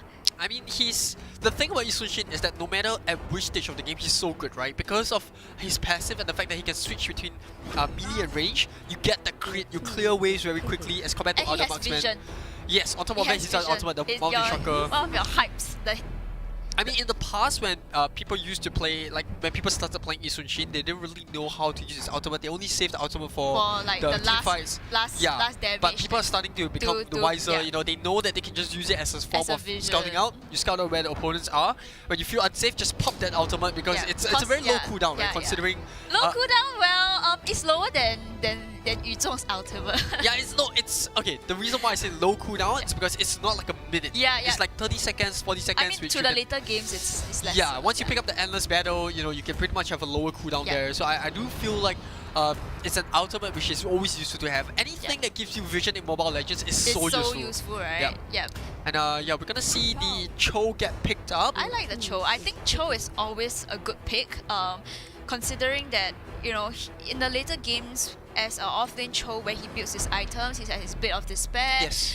He can even build, Blade of Hypothesis, which is going to just hit like a truck for support heroes. He pretty much wins in a 1v1 fight. He wins in 1v1 Yeah, so it's so in the later tough games, to defend against him, especially if he's split pushing, because you then have to commit 2 people to defend against him. And if you have 2 people against a Cho, means somewhere else the map, you have lesser than your opponent. Yeah, so and in the later games, the team is always wary where's the Cho, because the Cho could be split pushing. The Cho could be camping in the bush just to get that last hit to kill off any of. Find a pick off as well. Yeah. And it's gonna pose even more of a threat against the Selena, because if the Selena wants to go in to do a combo, then the Cho will always be around the corner. So she has to be very wary of as to where the Cho is, like you said. Yeah.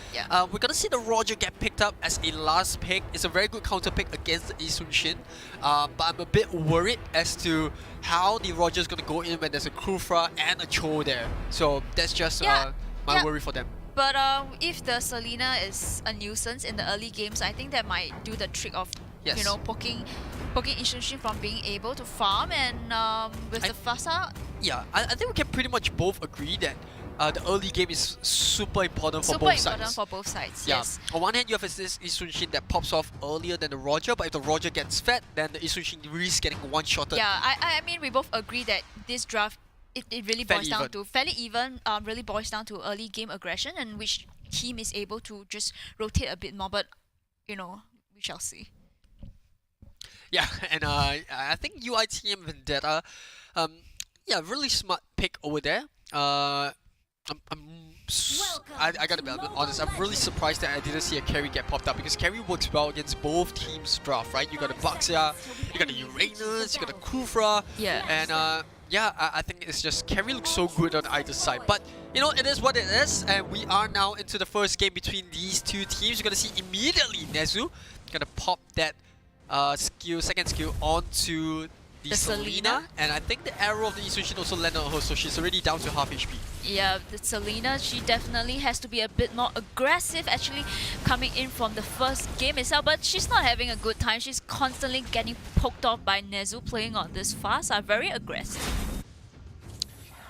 Yeah, we're gonna see Bravehearts now try to get some sort of a dominance in mid. Kufra jumping in right there, but we know they're not gonna commit. He just wants to be a bit of a nuisance, like you said, just to push the Selena away from that blue buff so that Isun Shin can take it safely. Meanwhile, I think Lunox also had the same idea in mind, just to make sure open up the map a little bit for Roger in case Bravehearts want to go for an invade. Yeah, so far I'm really liking this. Nezu has been such a nuisance in the mid lane. You look at the Baxia, he's supposed to be tanky, but it looks like this Fasa is just continuously poking this Baxia down. What's going on in the mid lane? Yeah, I mean, at the end of the day, the Farsa definitely is still a range compared to Baxia's melee, stats. So you definitely will have that bit of a difference. But here, King Dev getting stuck right on top of SYR using... Oh, and then instant bursts of damage coming in with the Ionic Age.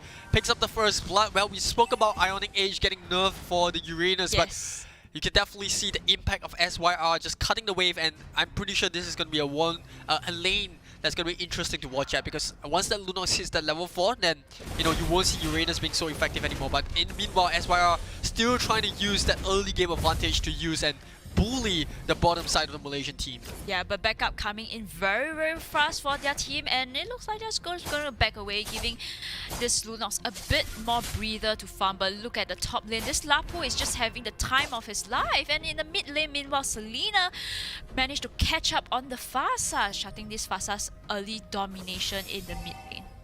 Yeah, I think she did manage to land the Abyssal trap on it, and this is why we saw the passive just being able to do damage onto the far side. Explains why her body is underneath the tier 1s. I didn't remember seeing a Selena dive there, but whatever the case, still a really good stuff for Selena. Slow one, but still decent. Like we said, as long as the Selena can pop off early game, I think she will definitely bring a big impact to the late stage. But King back here, oh, she dived in the wrong brush, but there is that Farsa to back up the Wings by Wings. They do manage to catch out Nezu, and this is the second time that Farsa has gone down to Selena. Not the best start for Nezu there, and definitely wants to be a bit more cautious as to where he's putting himself in.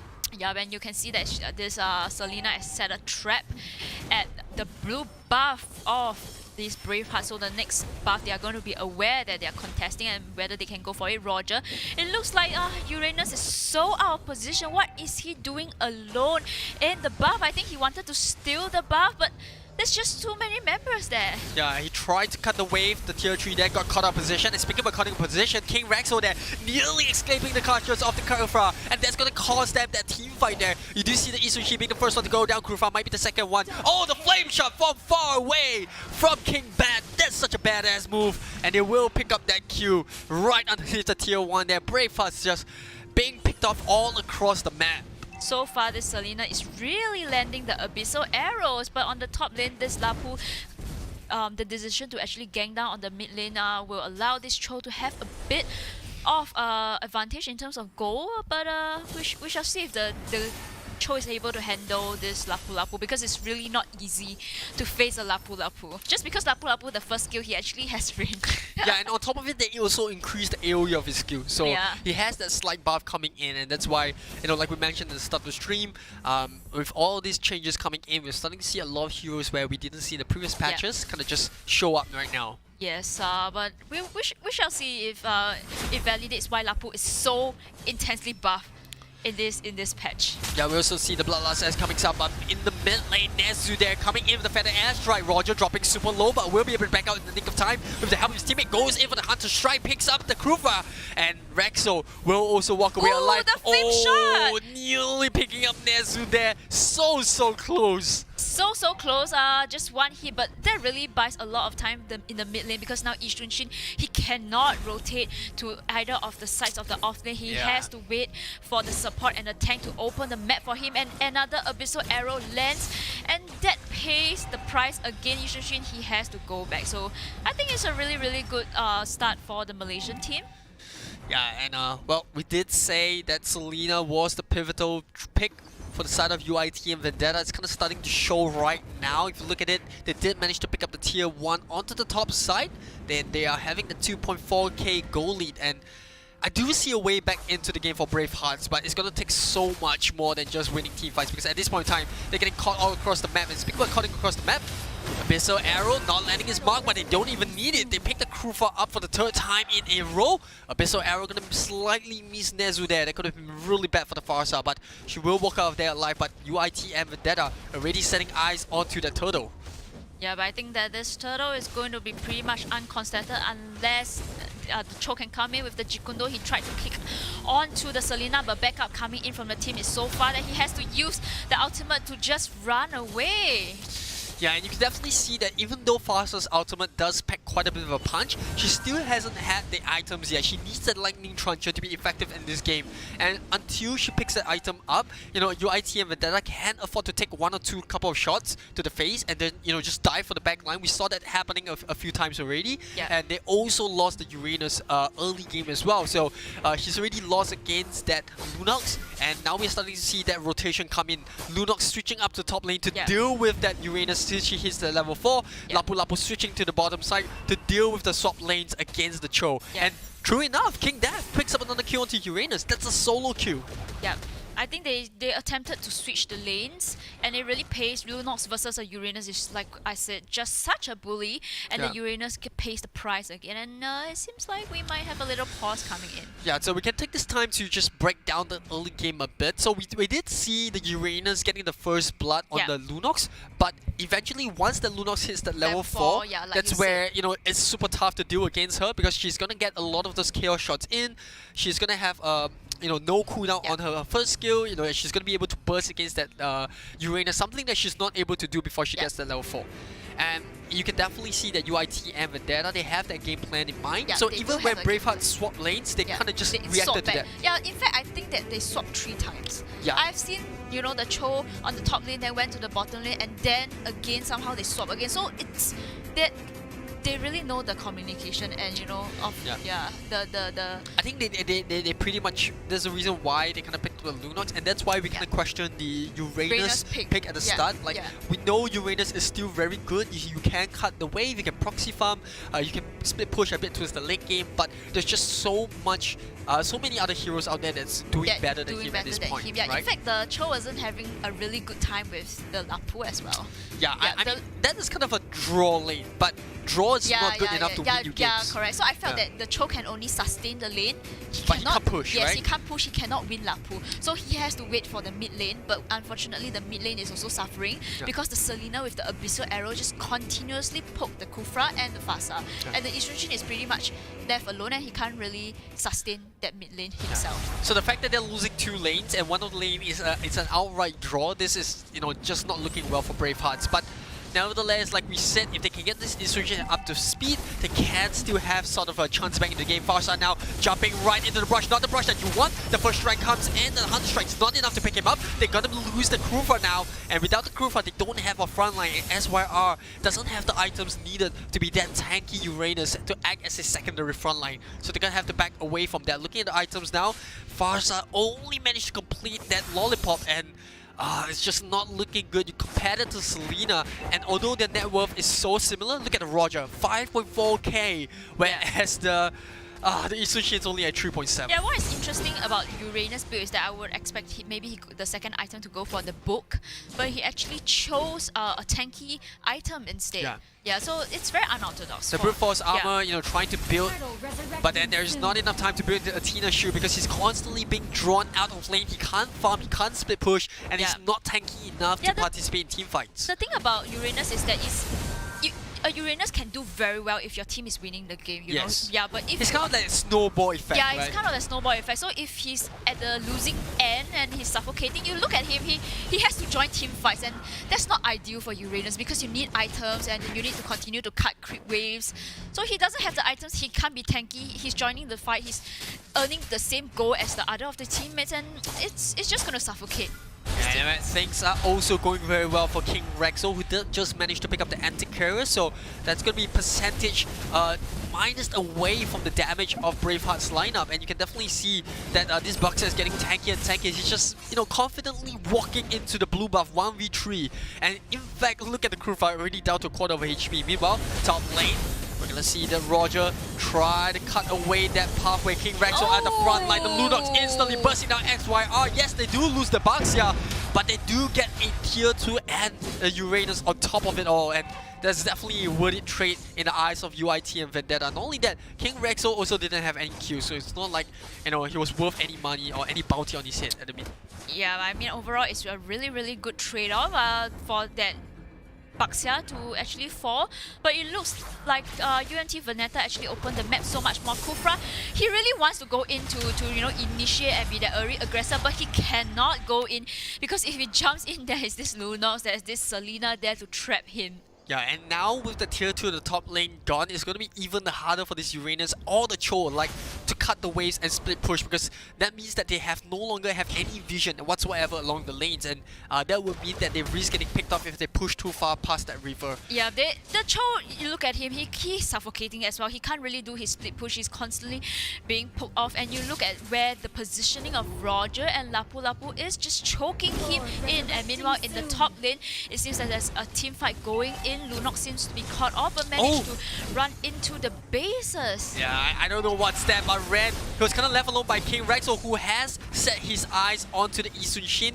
We'll try to back off a bit, use the ultimate there. SYR is going to cut him off just to make sure that Ren can get out of trouble. But the flame shot! It dealt so much damage! Yeah, this is the second time that we've seen the flame shot, hit the maximum range, and we all know that flame shot scales with range. The further you are, the more magical damage it does, and I'm pretty sure that was pretty much max range. Yeah, I think that was the max range. Even managed to put down a Kufra, a tank. Yeah, but Ran really low HP to begin with, and 0-5-0. Not the proudest moment in Ren's career, but that kind of just shows how aggressive UIT and Vendetta are. They don't even care that if you are the tank, they'll just take you down and they'll just run and steamroll you over. Yeah, and now they're trying to contest for the Lord. Can they actually do this? The stun coming up from Nezu, but it's not enough. It looks like UITM will secure this lot and they don't get punished for it as well. Yeah, the thing is because Yi Xunshin, he's actually off lane. He was actually off lane trying to split push the lane, so he can't come to this slot, and I don't think that they can contest this slot as well. Well, we're gonna see Nezu try to slip up, but look at the burst damage coming out from this Lapu. Lapu, one more hit should do the trick, but she gets out in the nick of time, but that leaves Payback in such an exposed area. King Abby just sticking right on top of this Isunshin. The Way of the Dragon will come in. Can they finally pick this Roger off? Yes, they might, just might. One more hit to go, and yes, they do. SYR with the Ionic Edge will pick him up, but they lose 2 for it. It's the Bucks and the Uranus going down. The Kufra, oh, so unfortunate. He's taking up so much damage, and not only that, they also spot Blur out. The Abyssal Arrow will land, and I'm pretty sure that this is GG. If UITM Vendetta push this with good discipline, they can just end the game right here. Yep, they can choose to end the game, and Baxia, it looks like he's going to go in for the Fasa. Fasa has to use the Wings by Wings just to fly away, but will Lapu be able to get the Fasa? Yes, he pays the price. But I think that they should be able to defend the lane. Kufra is popping back up, same as Uranus. They might be able to defend the lane, but they will lose 2 inhibitor turrets. Yeah, the Justice Blades manages to catch up to the Farsa there, clips away the wings of this Fury Bird, and Braveheart's now in a little bit of a trouble. Tier 2s, or rather Tier 3s, in fact, going down in the mid and bottom side.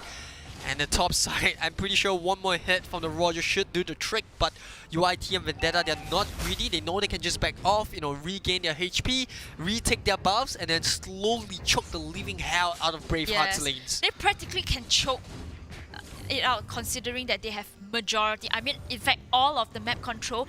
And you look at, in terms of the gold lead coming in, Kufra is actually only at 4.6k net worth, and he's the lowest net worth as opposed to a Roger who is currently at 10k gold lead. I mean, practically the Roger can burst down this Kufra at this point. Yeah, and even the Selena, that's the lowest farm, is also pretty farmed up, right? We see this Bucks here at 6.4k, is above pretty much every single member of Bravehearts, less the Cho and the Isunshin, who, you know, speaking of which, can do nothing but watch his teammate fall. The Mountain Shocker will be able to pick up that Lunox over there, so I would say that's sort of a consolation prize.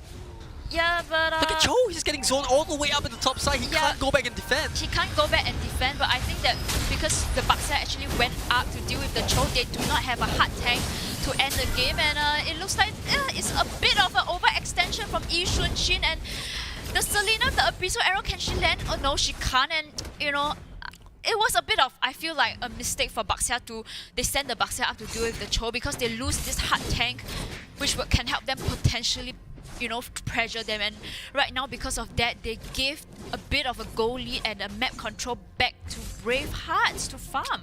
Yeah, and I think the better call right there for UIT and Vendetta would be to go up and join the Bucks and pick the Cho off. If they did that, they could actually turn the fight into a 5v4 and then end the game. But, you know, because of the greediness of play, I think they wanted to end the game in mid. They felt like they had enough firepower to win hit on 4-4, but not when there is a Farsa. There's also a Kufra that's stopping the Roger from jumping in.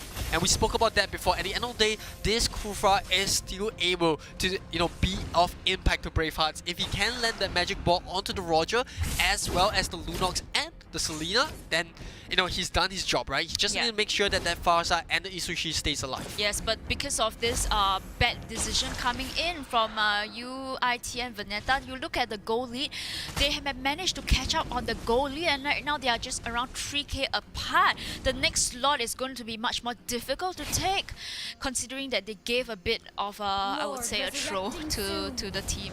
Yeah, you gotta remember, at the end of the day, the Uranus, if he does get those items up, he's still gonna be very protected to deal with. He's slowly building up his items. He's got his Curse Helm, he's got the Athena shoe, and I think he might just be going for that book that we mentioned. Yeah, he's going for the book next, I think. But it looks like right now on the top lane, a solo pick off by Cho. Roger going in, trying to punish Cho for the aggression. Can he pick off that Cho?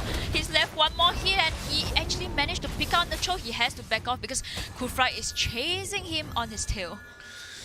Yeah, and well, we do see another pick-off coming up for both sides, but every single kill that goes into Braveheart's book right now is so much more worthy in UITM because they're behind in farm. So if they can get those kill-offs, just because UITM and Vendetta's heroes are more on level and experience, it's so much more worth it. And now King Raxo in a bit of trouble, dive a little bit too deep over there, trying to go for the Isunshin, will have to back off.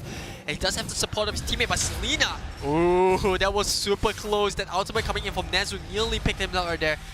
And well, unfortunately for Nezu, the range of defended airstrike didn't manage to catch King Bad, who is 6-0-4, pretty impressive. Yeah, but right now we are in the later part of the games. I would say in the late games where you can see the goal lead. It doesn't really matter anymore. It's anyone's game at this point because both teams, they have majority of the core items.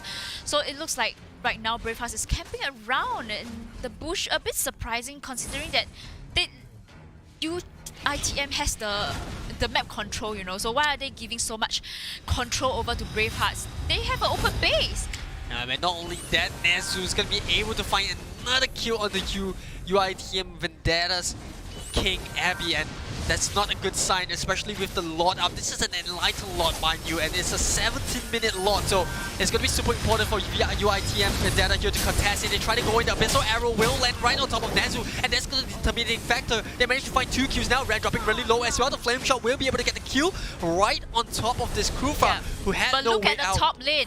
Look at the top lane. If they are not going to go back now, this Cho is going to burst down their inhibitor turret, but it seems that Lapu is going to come back in a nick of time, but it is too late. They have an open base now as well. And because of that, they couldn't take the Lord, and UITM Vendetta, instead of technically winning the team fight, they lost a tier 3 at the top side. And Bravehearts, they finally get their mojo going. We spoke about the split push coming off the Cho, the 1v1 that allows the Cho to split push aggressively. What he couldn't do in the early game, he's able to do that now because we're starting to see the Uranus get a bit more tankier, right? That Krufra is also able to join more team fights. That payback on this Isushin also has the damage, and yeah, things not looking good for UITM. All that hard work that they did in the early game just kind of washed up because of one bad decision in the 12th minute. And what is more interesting is that Uranus, he did not pick up the book. He actually picked up, you know, the Winter Truncheon, which he popped just now. So it's a very interesting build, build for Uranus. Yeah. I would have thought that he wanted to go for at least the Ice Queen 1 because that's what Uranus usually build to slow the opponents down. That's so nasty. Yeah, you know that build. And in 1v1, you know you're going to lose against him. Yeah, that is so nasty, the Ice Queen 1. There's absolutely no way you're going to be able to win against him, especially with it. And, you know, it's kind of a situation where if you 1v1 him, you're damned if you fight him, you're damned if you run away. Because you can't run because of the Ice Queen 1. You can't win him off his reactive armor. And you can't actually defend against him because he got so much damage. But now, coming back into the game, we're going to see UITM Vendetta play a little bit more onto the back foot. King Abby once again zoned out. Abby. He's so zoned out that his team is so far from him, and the thing is because Baxia, he's being zoned by Cho, which pushed the Jikundo, and Baxia, he actually took a very interesting spell. He actually took the Purify. So he actually used the Purify against Cho's Jikundo, and that allowed the off position from Roger to be caught up. And right now in the lob pit, it seems like Ishunshin is just soloing this lot, and I think he's gonna get the lot. And and not only that, the Cho will find the kill onto the Lunox. Yes, it is a 1-for-1 trade, but at the same time, they also get the tier 2 at the bottom end and the lot itself. So Bravehearts here starting to in fact be in front, and for the first time ever we do see them take over in terms of goalie. But like Selfish Means mentioned, the goalie doesn't matter anymore. It doesn't matter. I mean pretty much every single member or every single core in some sense already at max build. And yes, thank you very much, we do see the max build coming up. I do believe I saw Roger actually selling away one of the items. He's going to go for the immortality. So he does recognize the fact that he's getting picked off a little bit too much. He wants to go for a bit more sustain. Hopefully the immortality will help, but that would mean that he has lesser damage. Yeah, but he cannot die in this next team fight. We're considering that we have the Nezu, which is playing on the far side, just being able, she can choose to accompany the Lord and just zone the members of UITM back into the bases. Bravehearts now just camping outside the base of UITM Vendetta, and this feels like a deja vu, except it's on the opposite side of the map. Tier 3 here at the bottom lane getting knocked upon by SYR. The stun is good onto Payback, but they have no follow-up. They can't even take this Isushin down, even though he's stunned by the Abyssal Arrow. And they're gonna lose the tier 3 underneath their noses as well. UITM Vendetta, their backs against the wall. The super medium creeps are pushed on the top wave because of the Lord. And now SYR starting to start right on top of this Baxia, which he was bullied for early game. And this feels like a bit of a revenge match for Bravehearts, who they were like, you know what? You're pushing against us early game, now we're gonna do the same thing to you. Yep, and it looks like it's gonna be a little bit of a pause coming in again from both sides of the team. Yeah, and well, obviously it's a bit unfortunate for the Philippine team because I think they're experiencing a little bit of latency issues. But don't worry, we'll sort that out really quickly. Yes. So while we get that underway, Discuss about the match. What do you think? I feel like that throw was when they went for the. I think it's okay if you go for the choke because you're trying to isolate the choke away from the fight, right? Yes. But then instead of catching the choke out at the top lane, they decided to push in 4v4. Yes. They lost the fight there. They didn't pick up the choke, and because of that one fight that they lost. They gave the map control over back to Bravehearts a bit. And Bravehearts then, managed to total up the game. They managed to get back all the goal lead that they lost early, and we're starting to see the impact of making bad choices. Yeah, I mean like this is like a lesson to kids. Like, don't be greedy. It's so cringy for me because that Baxia chose to chase the Cho, and the team should know that my tank is not there. We shouldn't go into their bases to try to end the game.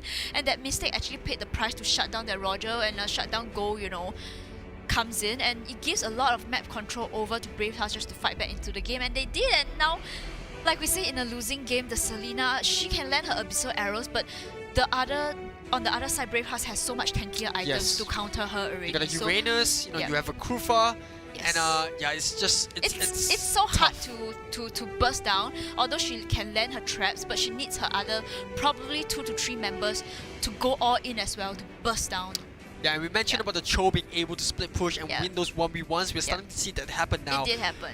Cho already finding a couple of pickups onto the Lunox, and without the Lunox, that means that Bravehearts don't have to worry about the burst damage going into team fights. And I mean, this is a little bit unfortunate because UITM Vendetta, they are a very good team, right? And obviously so, because they were winning the early game. They were finding pickups on the Selena, the amazing The flag Selena shots. is still 7-1, so she's still very decent, but that's not... The impact is starting to fall off. All of the kills that she got, majority of it was early game. Yes, was early game. Now we're starting to see her fall off. Where Fasa starts to come a bit more online. And the only thing that she can contribute is to set up a stun. That's pretty much about it. And even she set up a stun, there's Cho there. Yeah, there's always that fear of going in. Yeah, and she has the Kufra as well to stop her. So she cannot go in unless it was such a sweet spot when she sets the Abyssal Arrow and 2 members of her team actually follows up. I feel like a fortune teller now. Like, I told you so, right? I told you that Kufra was going to be useful. But, this game is about these 2 teams, and obviously it's not the end for UIT and Vendetta. Obviously, we said the same thing for Bravehearts, right? It's still when they were losing, when we were mentioning about the early game and Bravehearts losing, we mentioned that it is not over yet. Bravehearts could come back, and now they did. Now they did. So I'm not going to play the devil's advocate and just say, it's not over for UIT. All they need is one good team fight. Is that what you're going to say? Yes, that's right. All you need is one good team fight. If and only if Bravehearts become greedy, they try to do the same thing, then you never know. Imagine you just keep doing it, then they go back and forth, back and forth. And then we'll have a 1 hour match of 2 teams. What's the longest? You told me it was 60 the longest game I've ever casted is 48 minutes. No, you told me that the longest game I've ever played is 62 minutes. Oof. I've played 62 to 63 minutes. I remember it's about there. And at that point in time, it's just emotional. Like, the game is purely... You don't even care about emotional? Winning. Like, it's so emotional because you poured in so much effort into the game that when you lose, you're like, oh... So did you win or lose? I think we won. Okay, yeah, we won. That's good. I lost a 15 minutes game before, so that is very, very heart-wrenching. It is very heart-wrenching. It is. Even if it's not a rank, even if it's a classic, you still feel the pain. Even if it's 30 minutes, I feel it's heart-wrenching. Yeah. And this is what happens when you don't end games clinically. But coming back into the game, UIT and Vendetta, like we said, despite being on the back foot, they still have a way back into it. We do see items that are being swapped out in and out for a couple of their players here. They're trying to come back into this game, and just have to be a bit worried about the positioning over there. SYR diving a little bit too deep, but this is no longer the same Uranus which we saw in the first 10 minutes. It's a super tanky Uranus. You look at the items right now, he's gone into an Antiquarius as well. So this is a full-blown tank. This is an all-out tanky Uranus out there to just peel and soak damage for Bravehearts. Yes, I mean, I feel like Bravehearts got it in the bag. They just have to be patient because they have the Fasa in the back line. They have the Cho, and look at the Fasa. She just has to stand behind to continuously poke and zone out UITM and wait for the Lord. and I think they can end the game. Yeah, the issue here for UIT and Vendetta is if you look at the draft, they don't have a lot of AoE damage. Yes, they have a lot of single target damage. They have the Lunox, they have the Selena, they have this Roger, but Lapu Lapu essentially is the only hero that does a bit of AoE, and that's only because of his skin. Like, he's not really an AoE character at the end of the day. And look at the top lane, Lunox tried to go in, but this Uranus actually popped the Winter Truncheon. But I mean, the good news for you, Lunox, is that he popped the Winter Truncheon, so next time you try to burst him down, you can do so. But the bad news is he has so much regen, and look at him, he's back to his HP. Almost, he don't need to go back. His HP, look at it. Well, it is quite an unorthodox item to get picked up by Uranus. But you think about it, right? If you use the Winter Truncheon, you still get the healing regen from his passive. The reactive armor still kicks in, and because of that, it's super tough for UIT and Vendetta to break this Uranus down. It's super tough. You look at the items that he's building, he's basically another tank at this point. Yeah, he is. I would dare say that he's even tankier than the Krufa because of the regen and his passive. Yeah, he's so tanky that I don't think that it would be so hard to burst down anyone is so hard to burst down, but it looks like Baxia going in to drive to spot check gets punished. Have to pop the ultimate. Yeah, and we do see King Rexo in a bit of trouble. That the Feathered Airstrike immediately busting the Selena down. The Immortality would not be any use because they immediately take it down for the second time in a row. This means that UIT and Vendetta is going to have no choice but to surrender that lot. And this is pretty much a full-blown Lord, right? Past the 19th minute mark, he's at full capability, he's an enlightened Lord, and Bravehearts now just being so confident, taking fights in their own strides, and now they might even be able to pick someone off before the Lord pushes in. King Rexo falling, or rather King Rexo trying to be on the front line, but King Death at the backside will have to back away, and that leaves the Baxia isolated away from the team. The Feathered Airstrike comes in, they burn the Immortality away. They might be able to get him second time in a row. The Bouncing Ball means that he can't run away. They've lost 2 members. 50 seconds without the Baxia. 50 seconds. I feel so bad for UIT, and they were having so much lead. Now with the Lord pushing onto the top side, Bravehearts looking to close this game out, trying to be clinical. The exact opposite of what the Malaysian team did, and with the Lord pushing in, look at that, it's so tanky. And the Krufa's going to jump in as well, but that Airstrike coming in from the side, but Burler trying to end the game right here. The Cho with the damage, the Internal Blade, the Blade of Despair will get it, and Bravehearts, as their name stands, will not back out, and they will pick game 1 off. Congratulations to Braveheart. That was quite a comeback. I would say that was a comeback game. The best comeback game we have seen so far in today's games. Yeah, and that was a good comeback. I think it was the closest one that we saw. It was a close one. Yeah, it was a close one. Every single other game was, you know, a quite very clear cut. Yeah, even for those 1-1s, both games were very one-sided in certain aspects. But yeah, looking at the draft, coming back to the itemizations, I mean, both sides being very, very smart with their itemizations, right? We saw the Roger kind of just swapped out, I think it might be... Yeah, he kind of swapped one of the damage items. I think he sold his jungle knife, and then he went for 2... Immortality, right? He went for the Immortality, he sold another item as well to build into the Athena shield, which I think it's very good because obviously the Faster is doing a lot of damage. On top of it, you also have the Uranus. And speaking about the Uranus, oh, this Frozen Truncheon. I love this item on the Uranus. We did not see it coming, but it works so well. Yeah, we did not see it coming, but it works so well against the Lunox just because every time the Lunox actually goes to the Dark Form to try to burst him off, he pops the Winter Truncheon and then he regens. Yeah, and then by the time the Winter Truncheon is over, Lunox doesn't have the ultimate anymore. Yeah. And then he can then look to just stick on top of her and pick her off. Yeah, and but yeah, that's not what you want as Lunox. You don't want to get picked off before the entire team fight happens. Yeah, I think overall it's really kudos to both teams. They played really well, but I think the Bravehearts, they took that sweet spot of that opportunity and they capitalized on it and managed to fight back the game. Yeah, and you know, I still have to give a bit of credit to King Bad on this Selena because the first half of the game, she was dominating. He was dominating the entire game, and he was catching members of the side of Bravehearts top left, right, middle, jungle, Yeah. the flame shots coming in from maximum range twice. He did manage to get out Krufa, and Yeah. I feel for Ren because as a tank player, if you constantly die, it never looks good on your KDA. But so much of the heavy lifting coming up for this Krufa to stop the Selena and just taking one for the team time and time and time. He pretty much took 10 for the team, and by the KDA, he took 7 for the team.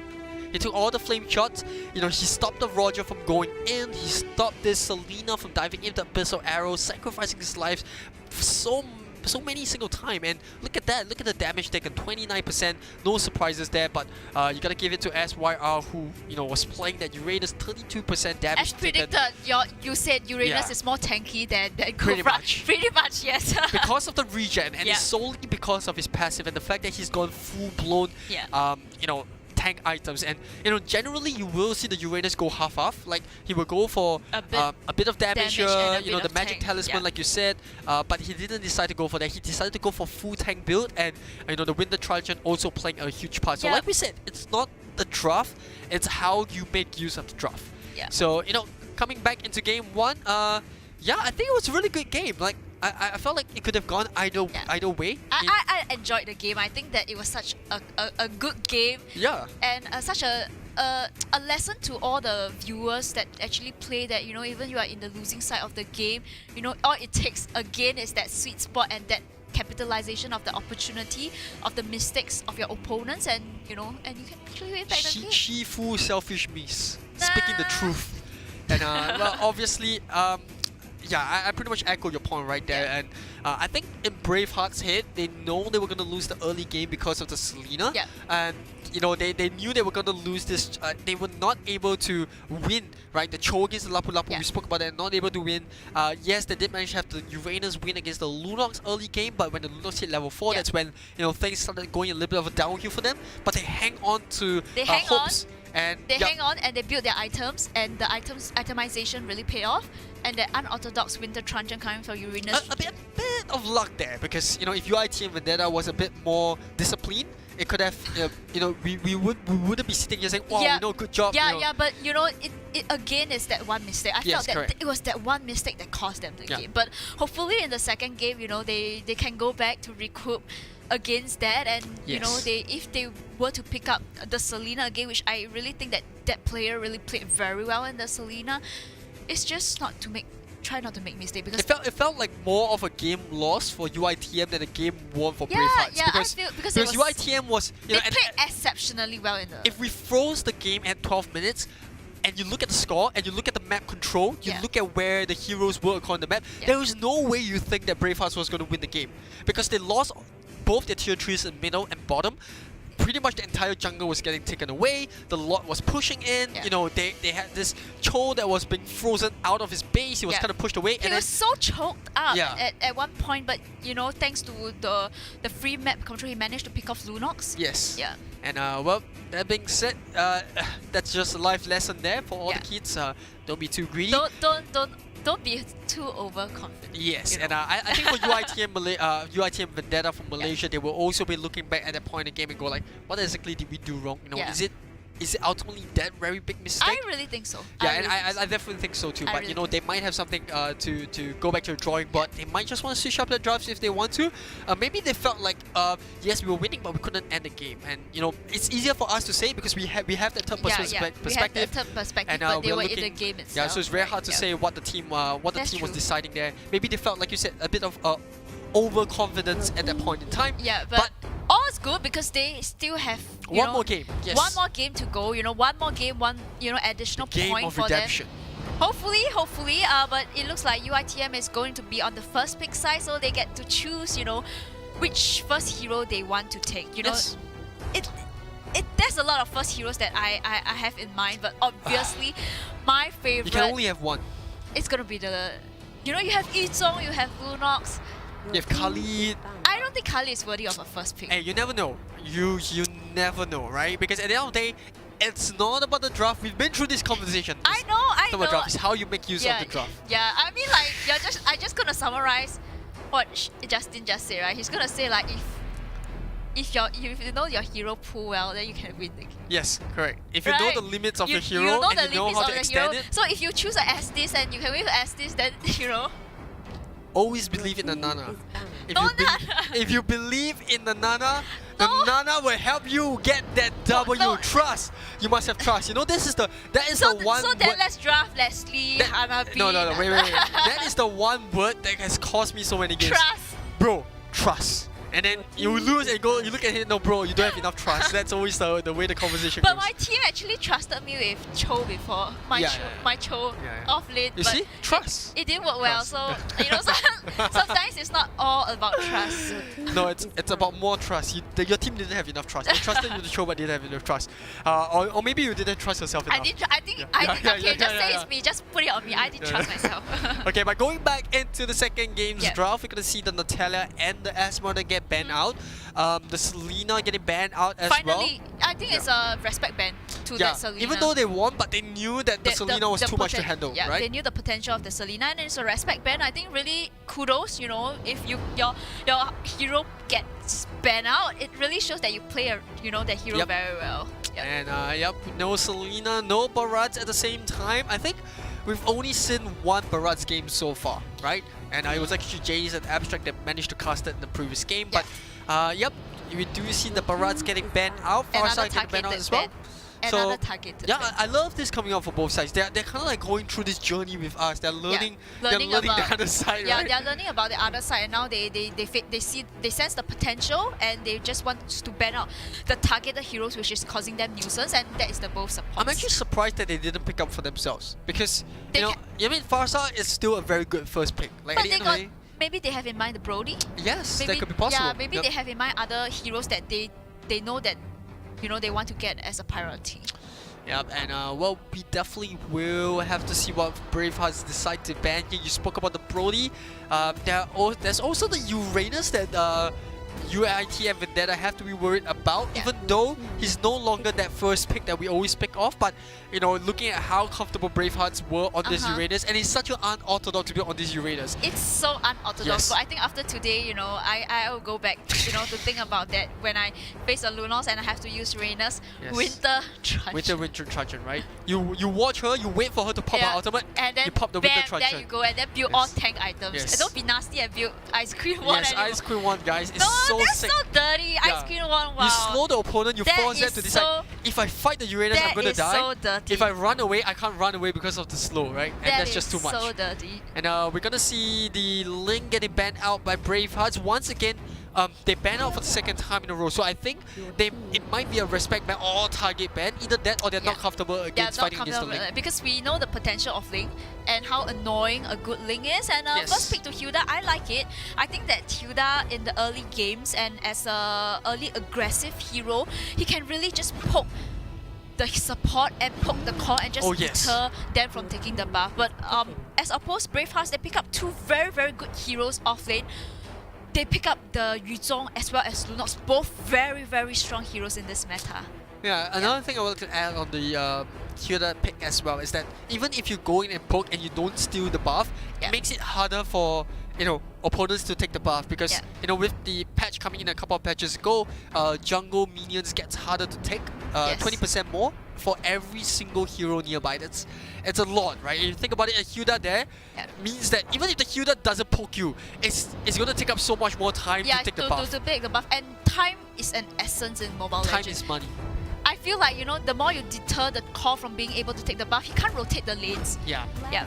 And it also buys time for your own hyper carry to scale faster than the opponent's side. So I just love that they pick up another aggressive Jawhead. So now they got two potentials. They can put the Jawhead off lane, which works as well, or they can choose the Jawhead as a tank and put the Hilda off lane. What do you think? which one would you prefer? I was about to ask you as well. Well, I would prefer the Hilda to be the tank because the Hilda is able to poke, but then Jawhead, he has his use. He can use the ejector.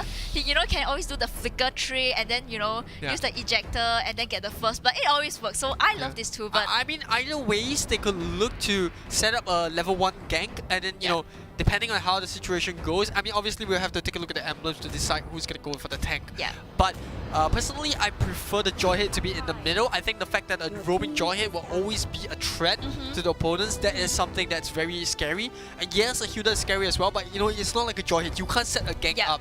You know the Hilda is there. The only issue is she poses a problem to you because she's not easier to take down and she's going to be a nuisance onto your backline. Yeah, but she tends to fall off a bit more in the later part of the game. Yes. So I generally think that Hilda on the side lane will be a bit scarier, in my opinion. I think she is a bit scarier. And you know, I do know the potential of a Hilda in a 1v1 early game. She's super annoying to deal with. You get the regen with the brush, so you basically become like a Khalid where you can heal in the lane, come back, poke a bit more, go back and heal, and you know, that sustain is just so tough to deal against. Yep, and right now we are looking at the last phase of the bans, Chang'e being banned out. Chang'e, well, it seems like Braveheart is trying to limit the support hero pool coming in. So, you know, there's no more Fasa, there's no more Selena, there's no more Chang'e. They can go even more aggressive and ban out perhaps, you know, the Kagura.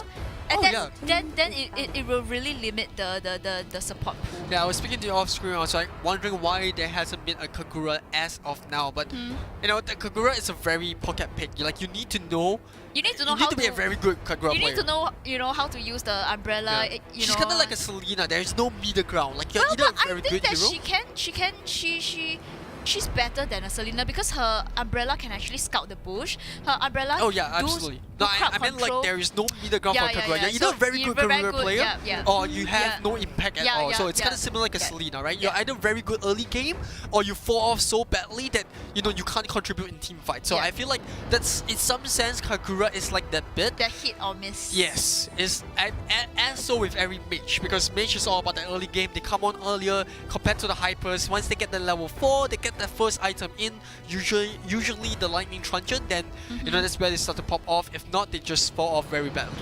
But yep, we will see that Xbox getting banned out. They don't want to deal with that burst damage of the Xbox, and obviously looking at their kit, they don't have anyone that can deal against the Xbox early game. So that's a very smart ban. I think that it's a very smart ban because Xbox can somehow sustain the lane against Lunox. Because I tried before playing as the Lunox against the Xbox, and his range, the fire range seems to really impact me. Especially in early game as well. When Lunox doesn't have the level 4, she loses out on trade.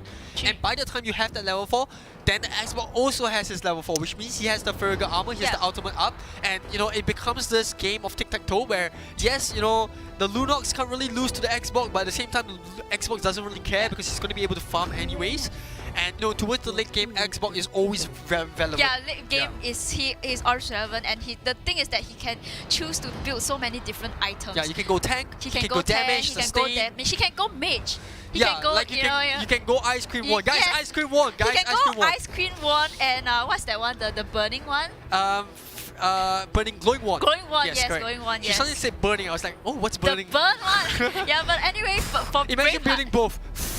I did. That's what I do. Yeah, you freeze and you burn your opponent. That's what I do. That's what I do as an expert. But it seems like Braveheart it's gonna go for that Uranus again. So maybe we'll see another Winter Truncheon. I'm not sure, considering that right now Lunox is on his side, so he doesn't really need to build that defensive anymore. Yeah, but I think the Loi pick is quite smart here. Obviously, with the Archive and you know the Yuzhong and the Uranus being very tanky front lines, that Loi is going to be so important because she's going to try to build those young stacks onto them and hopefully then isolate members of the team away from the frontliners. So I think that's not too bad. But the key factor here for both teams, or rather more for Bravehearts, is can the Archive keep the backline alive? And if you look at it, they don't really have a backline as well. All of them are looking to just dive in front, right? You pick up the Hellcat, you pick up the Archive, you pick up the Yuzhong, Uranus, all of them just looking to just dive in and burst the opponents before they get bursted down themselves. Yeah, I mean, so far I think that both sides really drafted pretty decently, but I'm going to look out for the Archive because I always admire a very good Archive, and I think the Archive in this patch is such a good hero for crowd control. We'll see how the Archive plays. Yeah, I feel like in terms of draft, UITM Vendetta is a lot more straightforward because they have that Brody and they also have that Lancelot. So it's going to be very straightforward to them. As long as they can get this Brody farmed up and they can keep this Brody alive, he's going to be that hyper carry. Whereas for Bravehearts, it's a very risky game because it's that Selena thing all over again. If the Hellcat doesn't pop off early game, then they are in a bit of a trouble towards the later side, because if you look at that, they have the Brody, and you know, there's the Lancelot, there's the Joyhead, there's the Loi, so much AoE control, and it looks like both teams have kind of just swapped perspectives in terms of draft this time round. Yeah, and we can see in the mid lane, Akai is trying to, you know, clear the buff for Hellcat to take, but you can see the Hilda is already at the top lane, just in there preparing. But why is Hilda doing that? Is she cutting the lane? She's just going there? Yo, she's so nasty. She's just camping there, but that just deters her from having the experience. Yeah, I think UIT and Vendetta is looking to try to gank the Hellcat if he goes for the red buff there, but you know, unknowingly it is going to be look at the Hilda, look at the Hilda. Buff, the Hilda coming in, but he's been silenced, which means King Rexo is in a bit of trouble, but you know that that shield will come in the nick of time, and I don't think the Arkai is going to be able to pick up the kill on the Hilda, but if the Yuzong comes in, they might be able to cut the retreat off. Meanwhile, Nezu dropping very low, King back here, throwing the Yin-Yang combo all over the map, all on top of that Lunox, and she's going to have to back off as well. Both teams pretty even for now, but I think that the Hellcat got UITM got stopped because he right now he doesn't even have his blue buff, and look at the Hilda back in position. She actually took a round one U-turn to actually go and disrupt the buff. This is the second time again that he's disrupting the buff, and Hellcat once again is punished. He is level 2 and the Lancelot is level 4. What an excellent play coming from Hilda. This is what I call early game aggression of Hilda. Just so annoying, and the off-lane doesn't come to help this Hellcat, and this Hellcat has still not taken his buff. He is level 2. UIT and Vendetta is also not taking that blue buff, so they're just daring that Hellcat to go for it. Like, they're like, go for it, we dare you to take that blue buff. But it doesn't matter because Lancelot is already so much ahead. Yeah, precisely. Like I said, they're daring that Hellcat to take the blue buff, and every single time he wants to go for it, King Rexo is just gonna pop by, say hello, stop you from taking it, and then go back to helping that Lancelot gank your site. Yeah, and look at this Hilda just once again, and this Brody coming in. This is the third time, but third time is the charm. Hellcat managed to get his buff, but he is level 3. Yeah, you compare that to Lancelot, who's already at level 5, and look at that, Hellcat being the second lowest farm member of the team. He needs to buy the mask, yo. I think that's a bit of an extreme case, but yes, it is. There are cases when you just have to go for it. You have to do whatever it takes to catch up in terms of farm. Yeah, I mean, he is so under farm at this point, and Hilda again going in, trying to zone and suffocate this Hellcat. Hellcat, she managed to take the buff, so that's a good start, but gets whacked again by this Hilda. Such a nuisance, this playing King Rexo playing on this Hilda. Yeah, I know. Well, UIT and Vendetta, we know that they can always have a good early game. Can they build off this momentum, and more importantly, can they not repeat the mistakes of the first game? But we do see a first blood coming in from the Yuzong onto the Brody. I believe that was on the bottom side. Meanwhile, Blur dropping very low as well. They're trying to contest a lot, and this Uranus might go down, but the Archive comes in the nick of time. Never mind that, the Taunt Rose will allow the Lancelot to pick up that first kill, and it's a 1-for-1 trade, but somehow I feel like that was a bit of a win for UIT and Vendetta, because the Lancelot is just becoming more fed. Look at the damage coming in from King Bat on the side of that Lord. It's just bursting down this Lunox. Yeah, I mean, the thing about the Loi, if she can constantly throw the Yin and Yang, she can do a lot of damage, and you know, that is why, like I said, you can never ever count out a hero which you think is out of meta, because if you can use it in the right way, they will always have that sort of impact in the game, and you can definitely see the game plan coming from UIT Vendetta. Zone the front line away from the rest of the teams, and then look to bully those tanky front lines, and this is what's happening at the top lane as well. The Jawhead against the Uranus, just using those smart missiles to stretch through the armor of this tanky Uranus. Yeah, and it looks like right in the mid lane itself, it's getting quite a bit of picks for Loi and gets punished by the Hellcat. Yeah, unfortunately the ultimate didn't come in time, and you know, they can get picked off. Meanwhile, bottom lane SYR getting his second kill on the roll towards that Brody, and you know, King Dev just not having a good game at all. He's not having a good game against this Yuzong. And after that early game aggression coming out from the Hilda, we're starting to see UIT and Vendetta lose a couple of pickoffs across the map. Ram might eventually go down. The Phantom Execute looks good. It has that dash as well to finish up onto that fat Panda. Meanwhile, top side, Blur sticking out the Ionic Edge. One more hit should do the trick, but the flicker comes out. And some part of me feels like if the Ludox came in, they could have gotten that kill. Yeah, but it looks like they're going to have a bit of contest onto the mid lane, and it's going to be a steal onto the Turtle coming in from Hellcat. Very low coming in from Uranus, but managed to juke off, but they have to pay the price for their over-aggression and gets caught off. Yeah, and the ultimate coming out, Brody not enough, slightly out of range, and that allows the rest of Bravehearts to escape. Not only did they manage to steal the Turtle, they stuck 2 kills on both King Abby and King Bad. And you know, the bad game that the Hellcat had early game, bum, reset back to 0. He's now at the top. And, you know, not exactly top because the Uto managed to pick up 2 kills, but in terms of net worth, he's pretty much even with the Lancelot.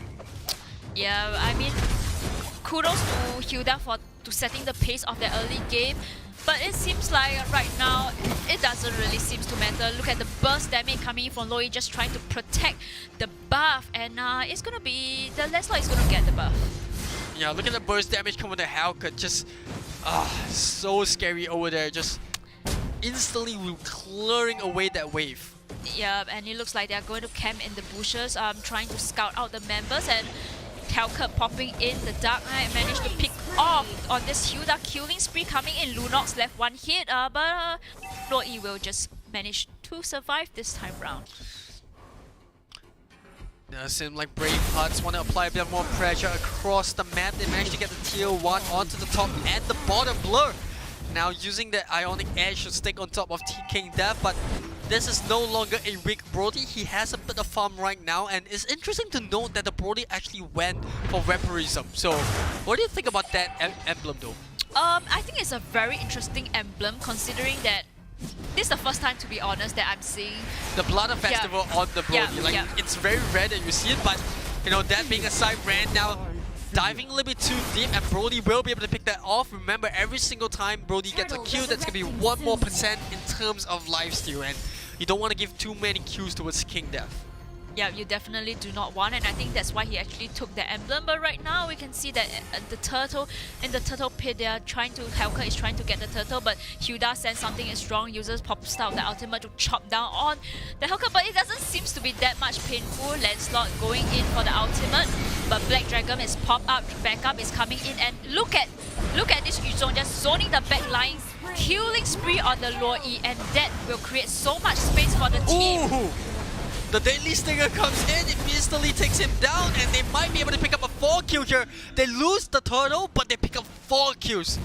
Any time of the day, I would take that. Like any time. I would take that, and they're just going to open up this mid lane, which is going to create so much space for this Hellcat, which is now 5-0-3. He didn't manage to have a good start of the game, but he has already built his first core item. Yeah, he clawed back everything, no pun intended, from everything that the Hilda took away early game. And now they're taking the tier 2s at the top side, and you know, we're starting to see those major items come up. SYR picking up the Blade of Despair, the Curse Helm picking up on this Archive as well. Yes, there is that Brute Force armor on this Brody. This is very interesting coming from the Brody. Well, I think he knows that he is a very paper hero, so he's trying to build a bit more tankier item, but it seems like right now this composition is suffocating on the side of UITM.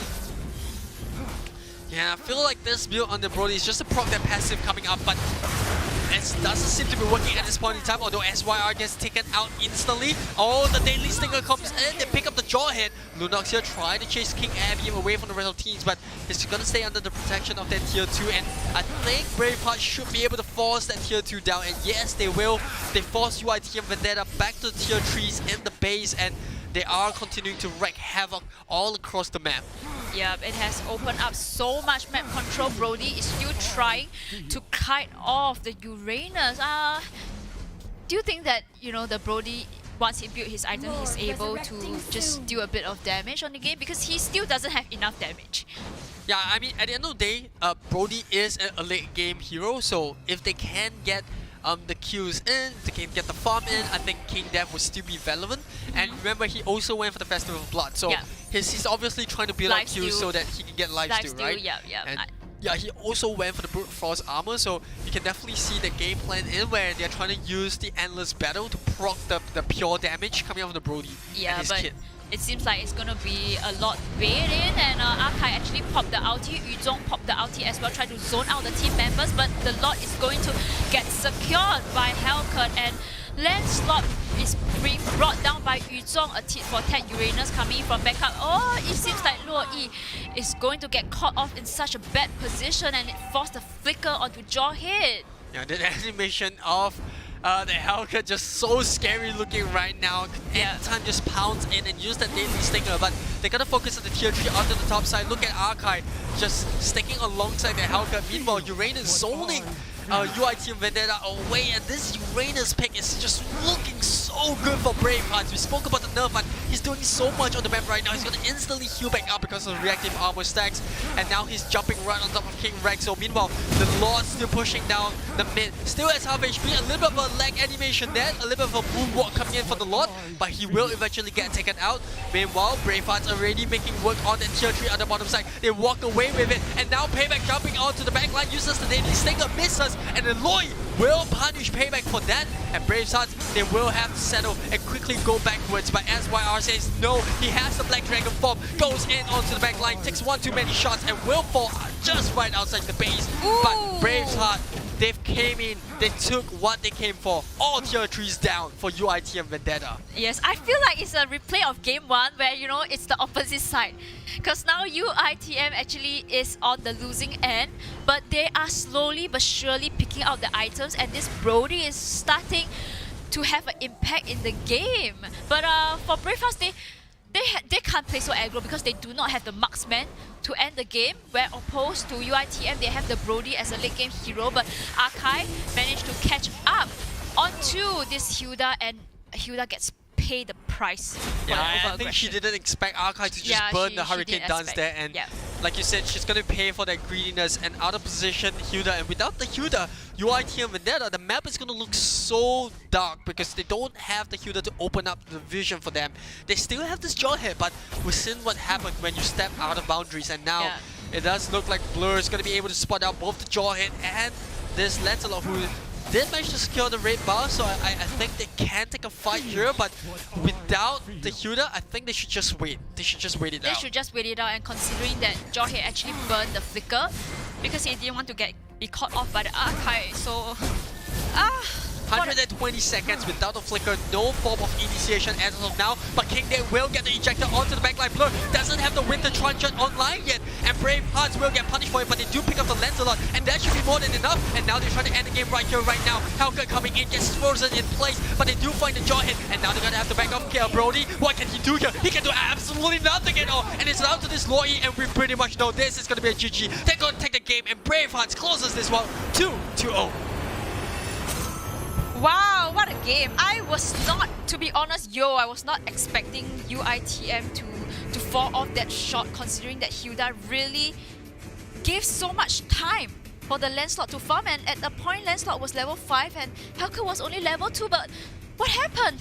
Yeah, I mean, at the end of the day, they just, this Uranus pick is just so good, honestly. And this time around, different build as well. The magic build? He eventually went in for the magic talisman, and he went in for the Arctic armor as well. So what that does is that it slows down the opponents when he's on top of it. It slows the attack speed coming out from the Lancelot and the Brody. So you can see that, you know, that itemization coming out from the Uranus, and it's all catered for the opponents. This is why Uranus is just so good. He can go for anything that he wants to. He is so versatile. I mean, his item builds, right? He is so versatile. And this time round, and I don't feel that UITM drafted badly. I just felt that the off-lanes didn't do as well as expected. Yeah, I mean, King Rexo did so much in the early game to stop this Hellcat, and at one point in time, even Payback was pretty much the second lowest farm hero. He was pretty much in the same amount of gold and net worth as the Arkai, and that's not where you want to be as a hyper carry. And that was all credit due to King Rexo, but you know that the Lancelot, didn't manage to pop off. They didn't manage to capitalize on an early lead, and like you said, the side lanes were not exactly doing their part as well. And it was because King Death was getting constantly picked off by Blur. It's just very tough for this Brody to handle against the Uranus. Yeah, but look at his damage. He's 29% on his damage. He dealt fairly decent amount of damage, but it's just that it's not enough. It's not enough. He doesn't seem to be able to come online, and considering that the Hellcat is so fat and so scary, because every time he pocks the Dark Knight, he's guaranteed to burst down any heroes. He in fact managed to burst down tanks like Hilda. I got it wrong as well. It's actually King Death against SYR on this Yuzhong. Yeah. So the Yuzhong was constantly winning the lane. Yuzhong was winning the lane. Yeah, and on top of it, the Uranus, yes, he was losing to the Jawhead, but he was holding his own. He wasn't exactly like giving away the first tier turret.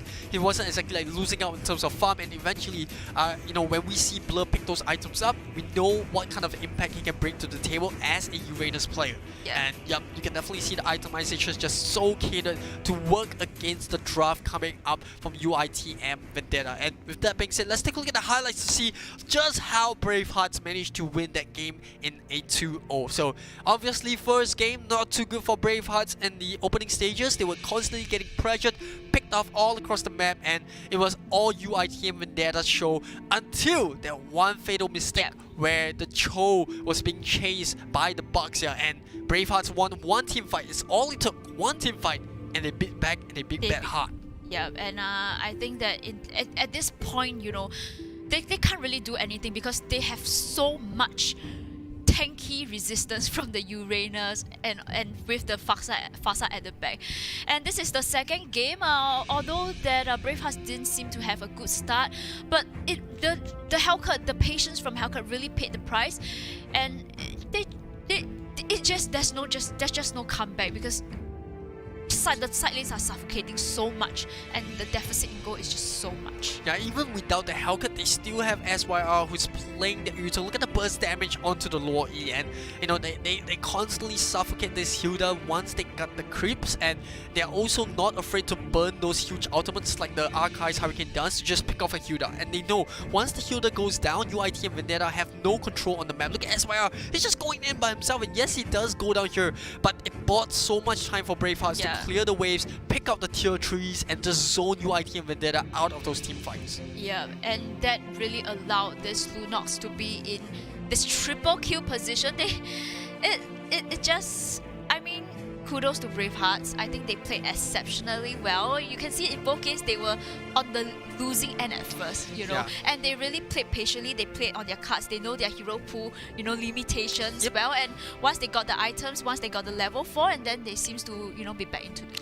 Yeah, and well, obviously congratulations to Bravehearts from Philippines. That is a 2-0 and also 3 points in the bag. So that is a very good lead, and even more so when they're so close in terms of net worth that we saw. But where do you think this takes Bravehearts? It will definitely move him up to a match closer. So the next match, if Singapore or Malaysia loses, then Philippines is pretty much in the back, for that second place to fight against Indonesia. It's definitely going to be a very tight second place contest for all these teams. And I think Indonesia would be very happy with this. Like, whew, look at all these teams just fighting it out. And I'm sure they will also be looking closely at who is going to be their potential opponent coming into the grand finals. And they'll be taking note as to who they should ban in the upcoming drafts. But before that, I want to give a little bit of a shout out to our partners and sponsors. Always remember that Season 2 of the PvP Esports Campus Championships are proudly brought to you by our partners and sponsors: Huawei, Razer, Royale Ergonomics, Singtel, and GOMO. Speaking of GOMO, want to give if you're looking for an awesome mobile plan, right, you can go GOMO and enjoy up to 20 gigabytes, 200 minutes, and 200 SMSs for $20 on Singapore's #1 network.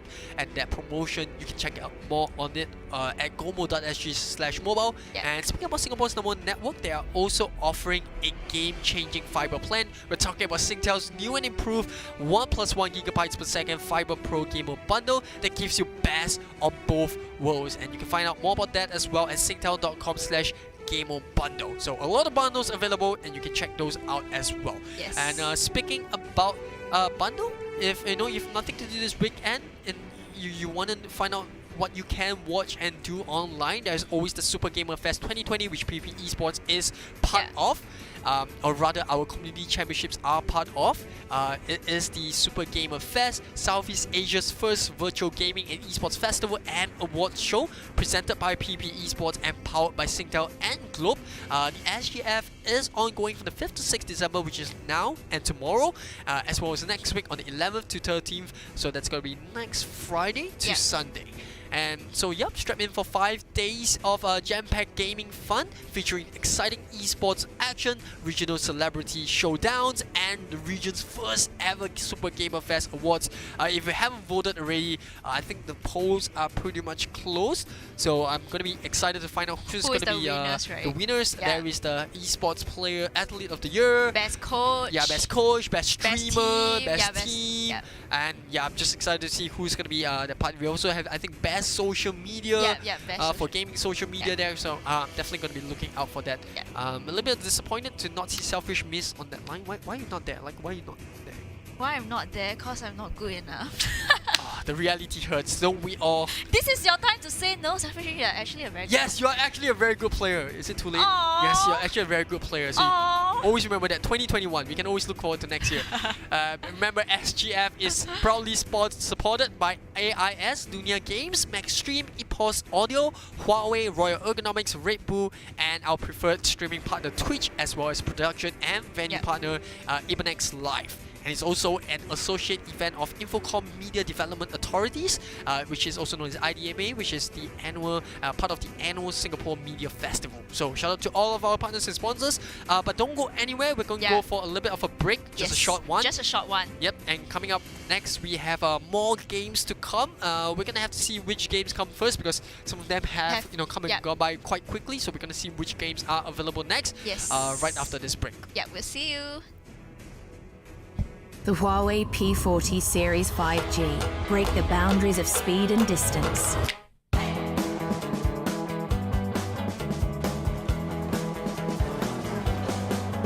Capture the best part of every moment. Even at night, you can discover stories within stories. Huawei P40 Series. Visionary photography.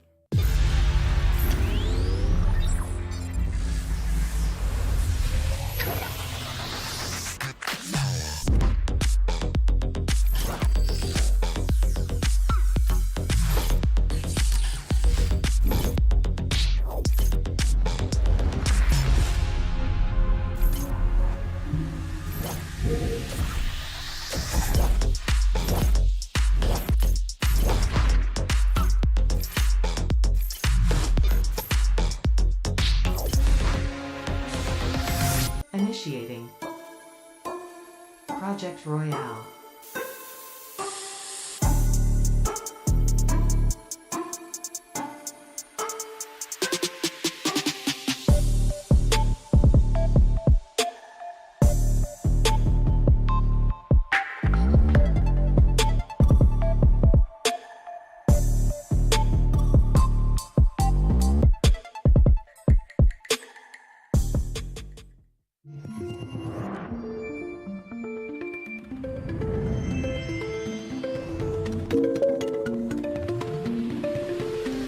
Hi.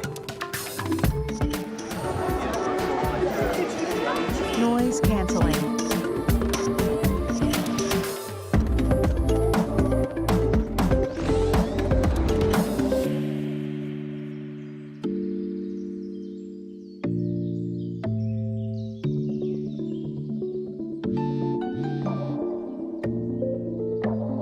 Hello.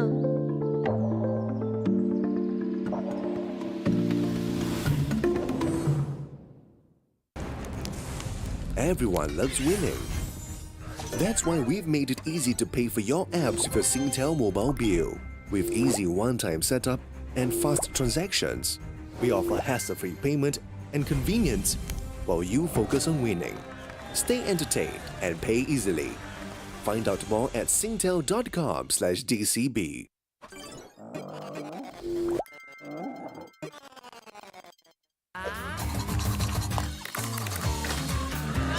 Not enough hours in the day is not an excuse you'll hear from Sean. He's swift, he's efficient, he's a master multitasker. Go, Sean!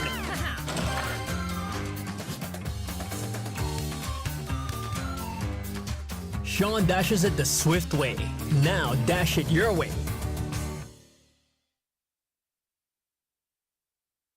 Attention gamers! Singtel brings an ultra-powerful Wi-Fi 6 experience to you with the new Asus RT-AX86U gaming router. Boost your mobile gaming performance with a tap on the Asus router app. Defeat Wi-Fi congestion with 5 GHz band for ultra-fast responsive gaming. Get it free when you sign up now with our 1+1 GPPS Fiber Pro Gamer Bundle. Only available with Singapore's #1 network. Visit singtel.com/gamerbundle to find out more. Want to leave work on time, but can't deal with judgy colleagues? Easy! Dress up as the delivery guy.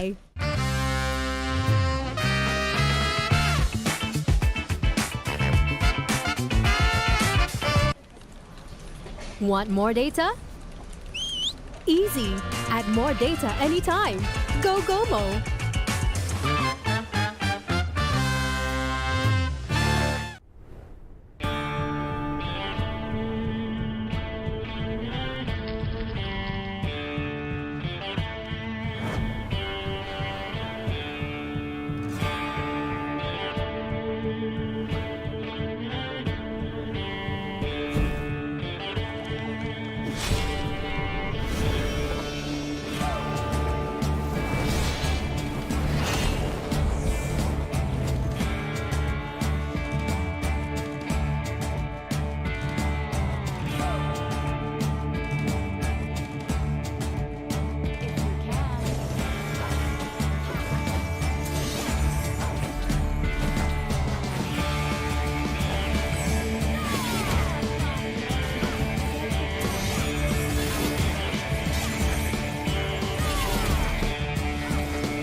เพราะวันนี้คืออนาคตของ Cloud Gaming สนุกไร้ขีดจำกัดบนเครือข่าย AIS 5G อันดับหนึ่ง The future is yours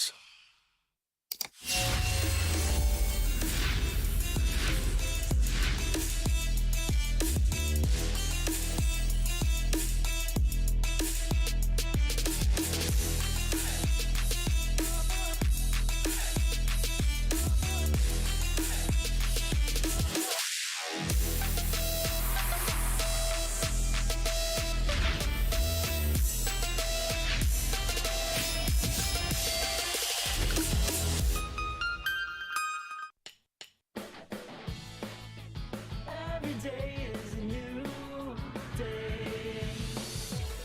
So why don't you just get up and go? No time to waste. What are you waiting for? Why don't you just get up and go?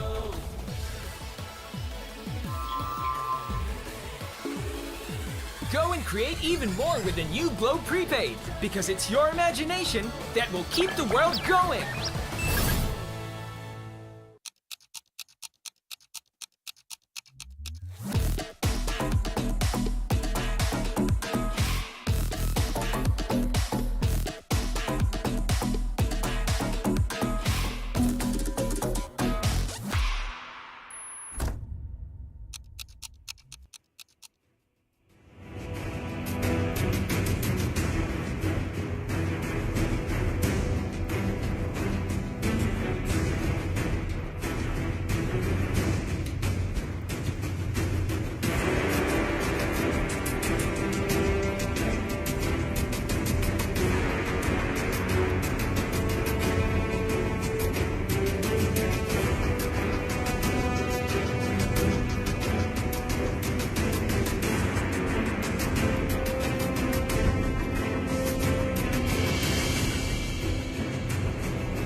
gentlemen, welcome back once again to the PvP Esports Campus Regional Championships. My name is Abstract, and with me here is Jace, and we'll be taking over once again for the next upcoming match, and that is going to be Chippy Shop from the Thailand is going up against Bravehearts from the Philippines and Abstract. Early on just now, there was Bravehearts going up against Malaysia, and of course... How did that work out for you?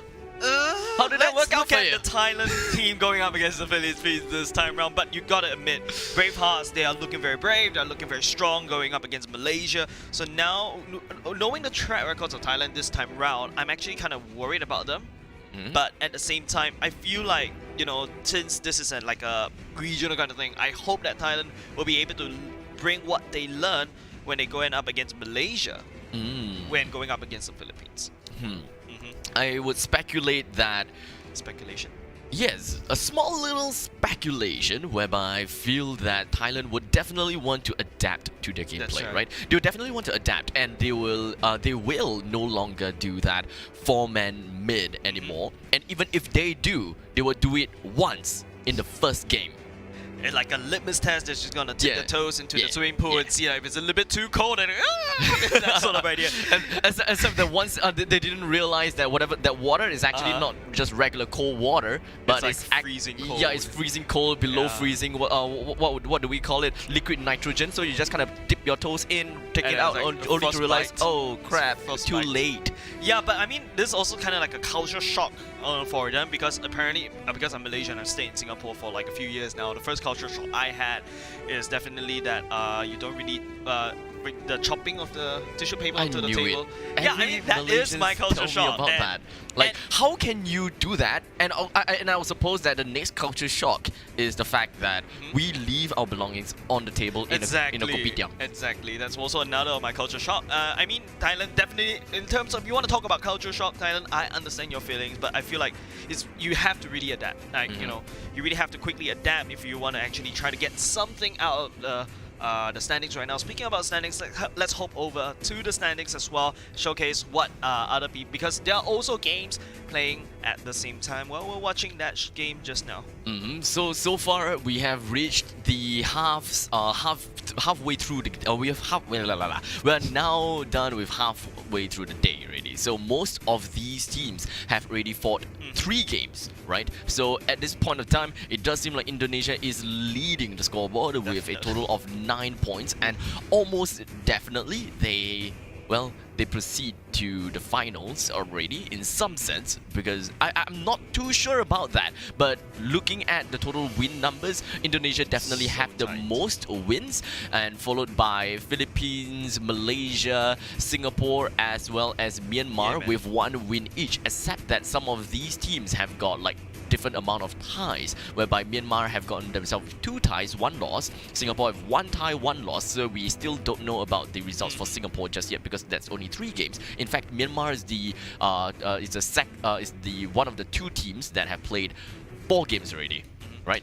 We are also looking at Philippines with 2 ties, while Malaysia also looking at 1 tie. So when you just kind of put everything together, my point that I'm trying to bring across is that these teams will definitely need to go for a lot more wins in order to stay competitive on the board against those teams that are in the 5 points and the 4 points mark right now. And of course, it feels like, you know, Indonesia is all the way up the top, and looking down at the mountain, you see like the Myanmar team, the Singaporean team, the Malaysian team, the Philippines team, and as well the Thailand team as well. They're all battling at each other very scrappily, especially the last match that between the Philippines and the Malaysian team.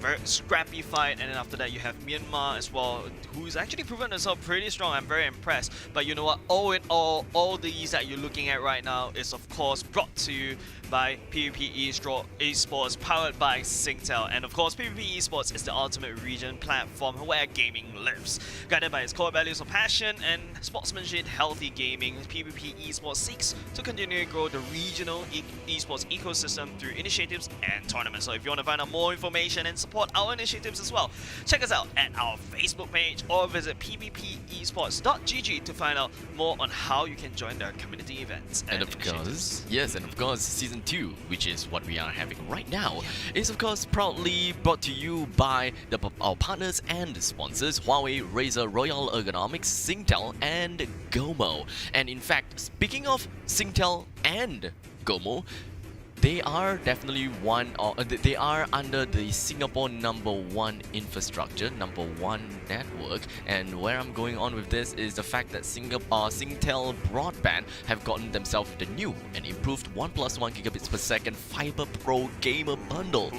The best of both worlds.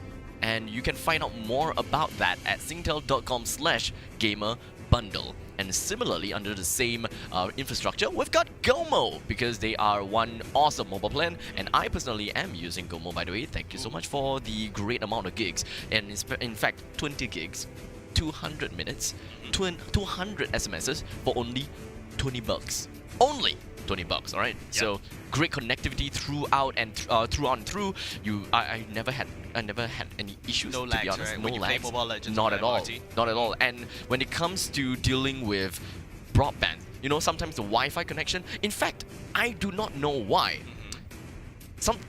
I rely on my data plan a lot more than Wi-Fi. Ah, man. You know, when you talk about Singtel as a whole package itself, you know, you use Singtel broadband at home with, you know, when you have stable connection and all this kind of stuff. And when you go out and about, you know, because we have to hustle, we are on the run, you need the GOMO because it provides you with the 20 gigs. Speaking about on the run, we are already in the drafting phase of Chimmy Shop going up against Brave Hearts. Let us take a look if whether Chimmy Shop is going to open its shop or unfortunately close its shutters and unfortunately wouldn't be able to see getting a single tie or rather even a single win. And this is going to be one of the most important match for Chimmy Shop. I mean, even though if you don't get any wins, I hope they actually bring this back. And, you As know, a to the learning drawing board. lesson, I As a suppose. learning lesson, Yes. Speaking about learning lesson, if you learn the lesson with this band right here, I'm really bad at this. Abstract is a lot better than me for this. They banned away the Lunox already. Seems like they've had a lot of trouble because of, you know how flexible that Lunox is, and she's especially good at kiting. She can actually lay down a CC. She has a tremendous amount of burst. Something that you really want to take out if you're not really comfortable, but there is also another thing that you have to take into account. If you want to take out a hero like this in the ban, there are other heroes that are open in the bans. Indeed. Like unbanned.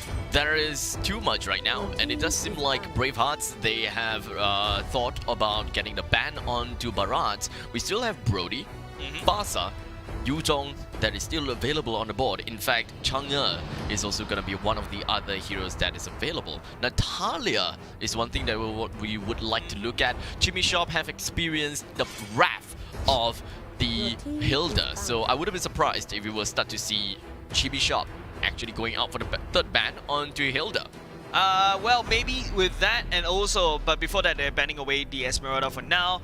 Brave Hearts banning away the Bharats. Bharats is just super tanky, super painful. Yes, he can just swallow someone out, and then you're basically eliminating for the fight. It's like as if, or like 3 minutes. Sorry, 3 minutes. 3 minutes! Seconds. Wow, that's a 3-minute stun. That would be so fun. 3 seconds. It's worse than a kill countdown. Gobble, gobble. Yeah, pun intended. Very much intended when you talk about Gobos. But anyway, Brave Hearts will be banning away the Jawhead. And you know, we were talking about whether Chimmy Shop this time around, would they be banning away the Hilda? I believe they have to, because I don't feel like they have an answer towards Do it! Oh! Okay, I mean, you will get take away the Yu Zhong if you're also not prepared to fight against the Yu Zhong. You know, the mobility, the region as well. And the best part is, I guess Chimmy Shop will have the first pick. Now, if they don't ban away the Hilda, will they be actually pick up the Hilda? Nah, I don't think so. I don't think that their team has received enough practice to understand and work around the Hilda because of its massive change in playstyle. And especially for Chimmy Shop, the way that they play is that they are a very defensive team. I don't expect them to see, I don't expect to see our tank player here, Yazor, to actually play a Hilda and going into invading into the opponent's brushes, because one thing that you wouldn't want to be blamed for is to overextend yourself, whereby no one can come and help you, which is exactly what a Hilda would do. You go over to the opponent's jungle, open up the map, and then find yourself a way out of that.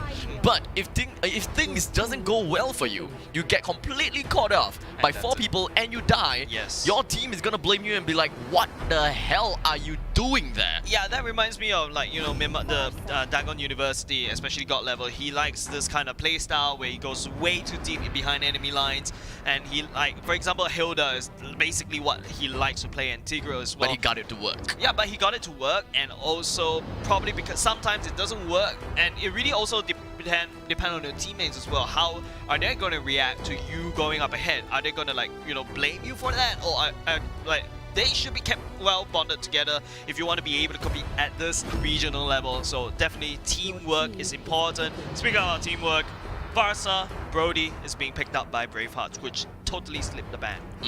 And I'm not surprised Bravehearts running right into that and yoinking these two out of the hero list. In fact, I love how the fact that they picked these two up, but I cringe at the fact that Chimmy Shop first picked on a Tigro. Yeah, I mean, that first pick, it definitely would dictate how you want to play the game, but instead they're going to pick a tank immediately, and we obviously know usually you want to first pick a flex, like some to keep your a hero that requires your entire team to revolve around. That's right. A hero that requires some changes.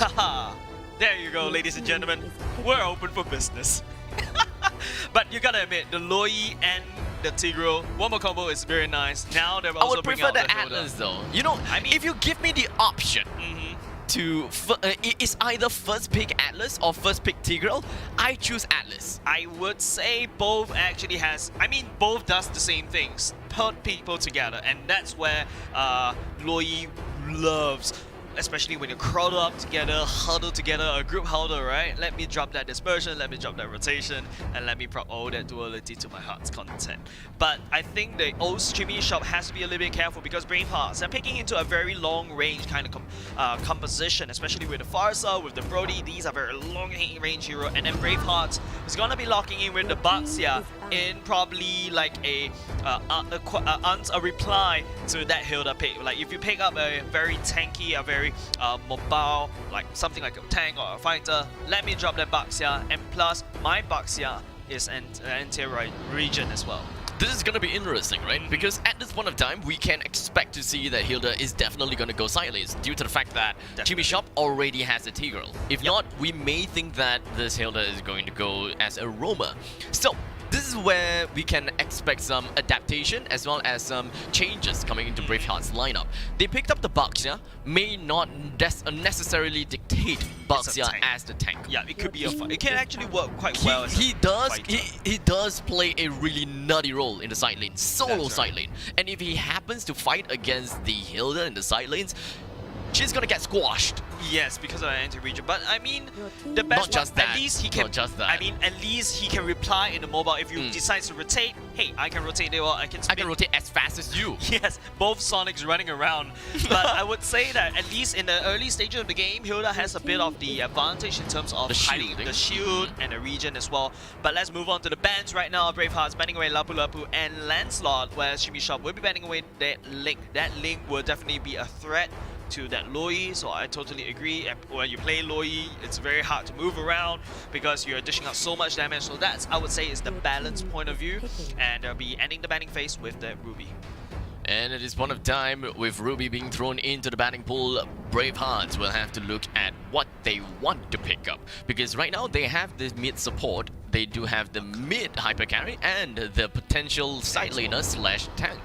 They are hovering about onto the Axborg, which is not a bad idea as well. Will be also Khalid, yes. As well. Khalid can play as a very flex role, so they can kind of weigh it all in and kind of think, do we want to put Khalid on the side lanes or do we want to put Khalid as the roamer? So there's still a lot of flexibility when they consider about all of that, at least for the early stages of the game, right? Khalid can pick up the wooden mask and still work together with the Brody as well as the Farsa. And only when it comes to a certain point of time, maybe roughly about 3 minutes or 4 minutes in, Baxia and the Khalid can swap places after Baxia is done toying around with the Hilda. Yeah, and I would feel like right now, if you're looking at Jimmy Shop, it's actually picking up the Uranus as well. There's a little bit too much beef on one side, too much tankiness on one side, and Jimmy Shop will be locking down with probably a Wen Wen at the very end. I was about to say YSS, but before even I could complete my sentence, they're just gonna lock down the Wen Wen. So looking at Jimmy Shop's draft right now, a bit too much tankiness in one end, unless you want to play a bit more of a damage Uranus. I've got no idea. Yeah, this is very likely just a side lane Uranus together, and as well as on the other side of the spectrum, a side lane Hilda. So we can definitely see that happening. But of course, 1-1. Yes, I can give them that. Although even from the start, I'm just a non-believer when it comes to 1-1. That's just this 200 CS, sorry, 300 CS power spike, but other than that, something I have to point out is that Braveheart's going for a gamble this time around. They're picking up 2 marksmen, picking up that Brody, picking up that YSS. They're planning to out-damage the region coming out from the Uranus, coming out from the Hilda as well. So, man, hold your sofas tight, hold your gaming chairs tight, hold your Royal Ergonomics gaming chairs right. If you guys haven't got it yet, please do so, as we are going into game number 1 of Jimmy Shop going up against Bravehearts. One with a very beefy team, the other one a bit more of a gamble, a bit more damage on their side. So, well, let us take a look what they have got in store for us. But before we even jump into the game, I would just like to set this out. I just want to say this. I like Jimmy Shop's lineup now. I like the way how they kind of change things around, although it's a little bit unorthodox due to the fact that they have a very beefy lineup, such as having a Tigreal, having a Uranus, as well as a Hilda itself. But I think ultimately when it comes to individualistic elements, I do like where they are going with this. They can work together. They don't need to work specifically together. If that's trying to mean, you're trying to say, well, the only potential wombo combo that you're looking at is the Loi and the Tigreal. Other than that, one can do their own things. The Uranus can do their own things. The Hilda will be roaming around to do their own things as well. However, Hilda going up is against a Brody at the top lane, probably top lane, the gold lane, I would say. And then after that, in the bottom lane will be Uranus going up against a Explorer. I feel like we've seen this in last season.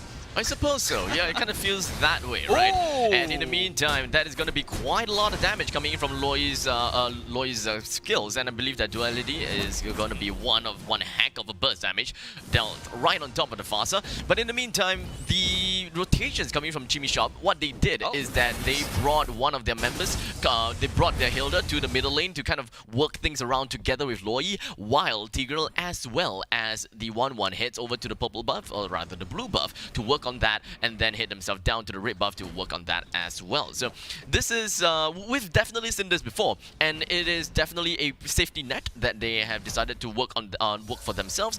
I do like it, and this is going to put Jimmy Shop in a decent early game start, especially since we are looking at the Hilda fighting one-on-one against this Brody at the top lane, which is pretty good if you ask me, but when it comes to the middle lane, it does seem like that is not good for Jimmy Shop, as 2 of the members have fallen to the side of Bravehearts, whereby both the Tigreal as well as the Loi has been taken down.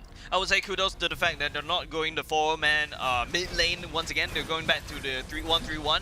However, I would say that the only improvement that I would say Jimmy Shop needs to have is the fact that Hilda needs to start rotating immediately after I said that she goes one way around. But that mid lane fight, I would say they overestimated the damage of the Loi, but then again, when immediately disappeared after the fact that airstrike going on. Null tried to catch a sphere as well with a bit of ionic blades, but not much follow-up coming up from Jimmy Shop's team members instead. But okay, maybe now this time round with the last insanity, Uranus goes kaput and play payback, wanting some more of the gold and, well, kills as well. Smelling blood in the waters. Try to press on, but not really going for it.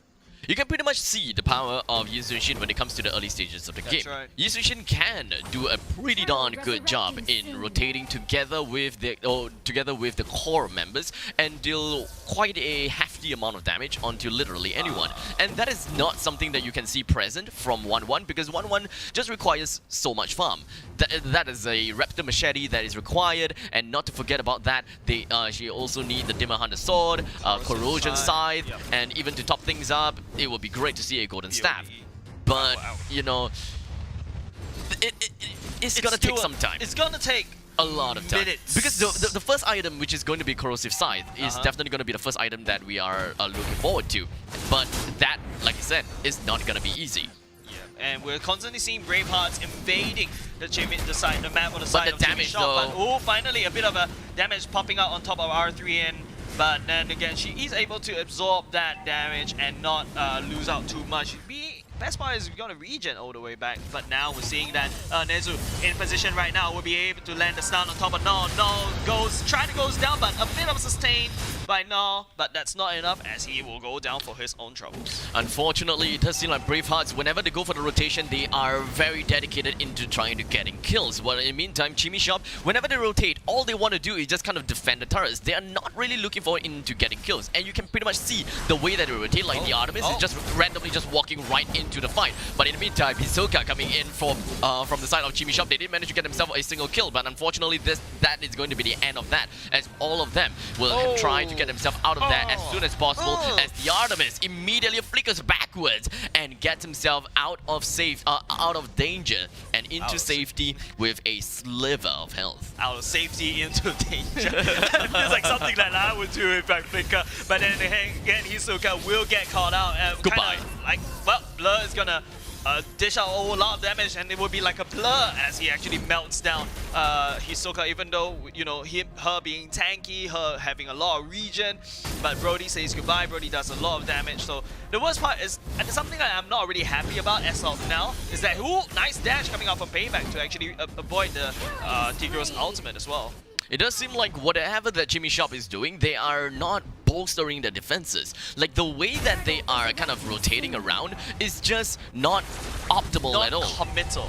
Yeah, it's okay. So you pretty much see whatever that's happening in the top lane. In the meantime, while 2% is just hammering down the turret and trying to push this Tigreal away, or trying to even kill Tigreal, there is 2 members in the middle lane, and that is going to be that 1-1 as well as the Loi, if I remember correctly. They were just farming in the middle lane with no one to contest against with. Yes. So it kind of seems like Chimmy Shop's priorities when it comes to rotation and the lanes that they gotta go is a little bit off.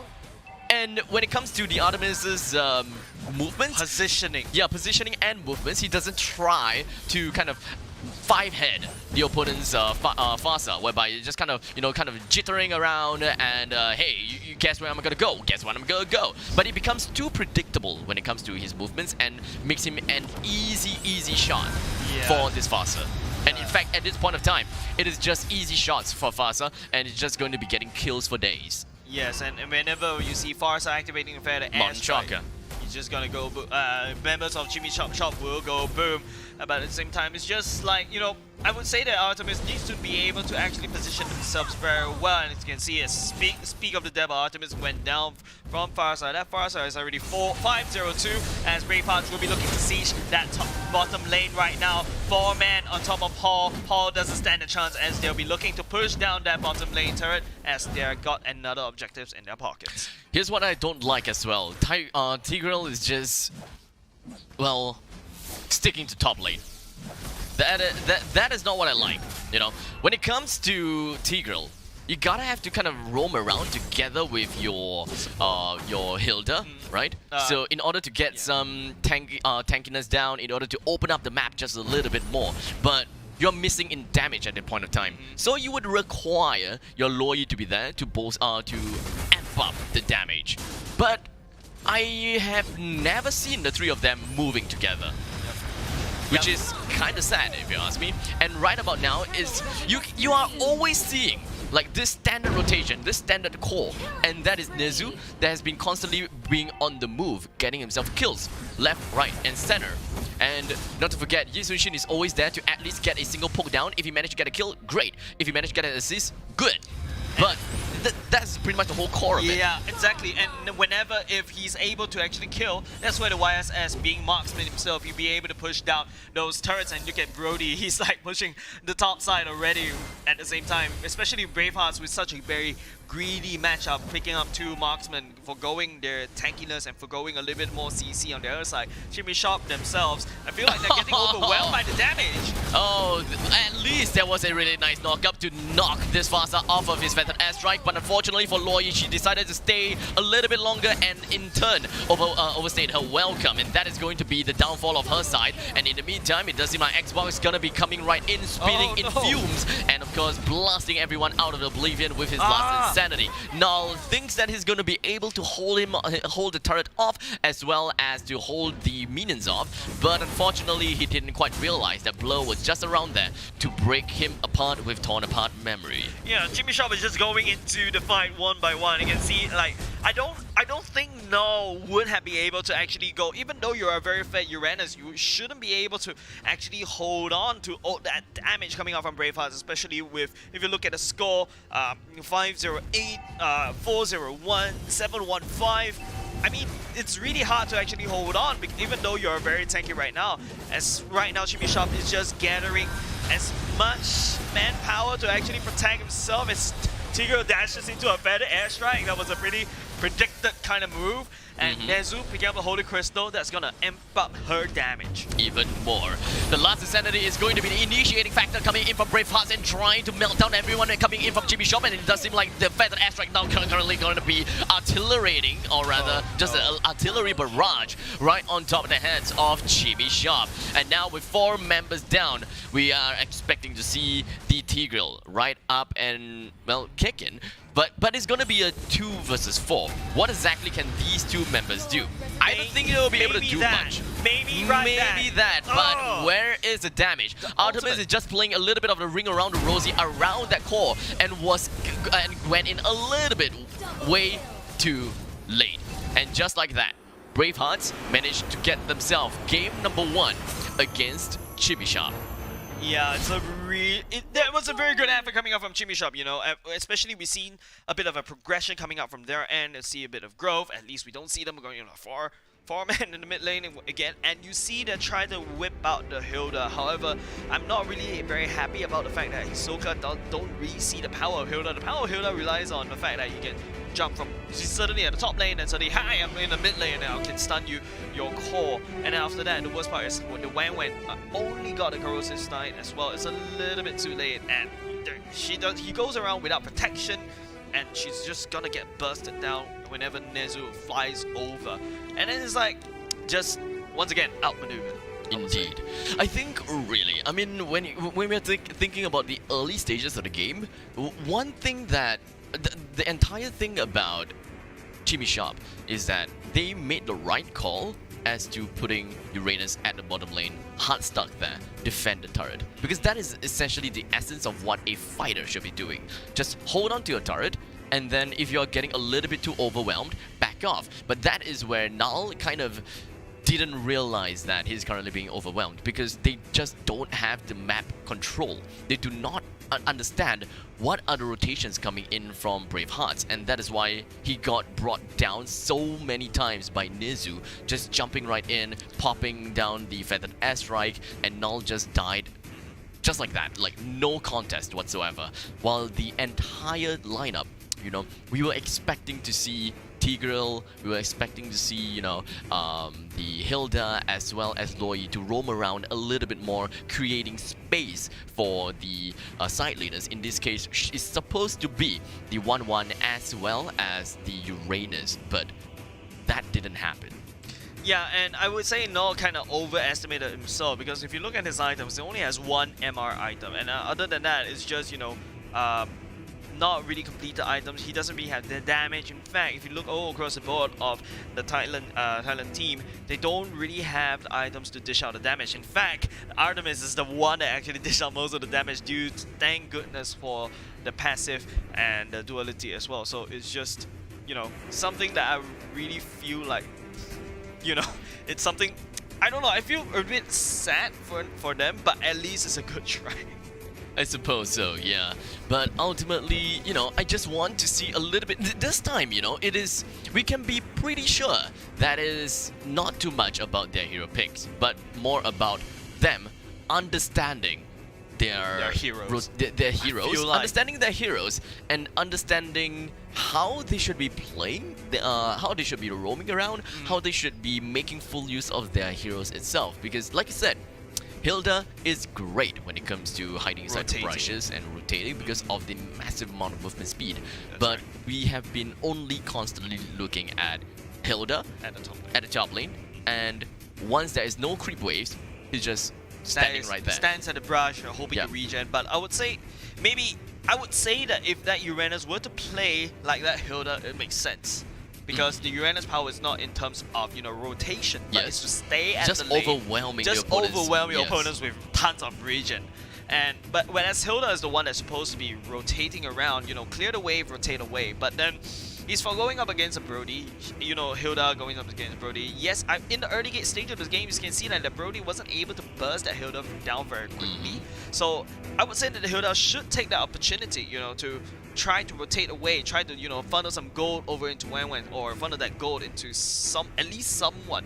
Like, for example, Or even the other way around. Someone can go up to the top lane and deal with the Brody. Because it's already such an easy job for this Hilda to bring Brody down to half Especially HP. in the Just early one person, just have Loi go up, done. Yes, I would say that if one of them at least actually went up to the top lane, you saw in one period of time where that Hilda just unleashed the full combo onto our Brody. Brody health is half. Brody is paper.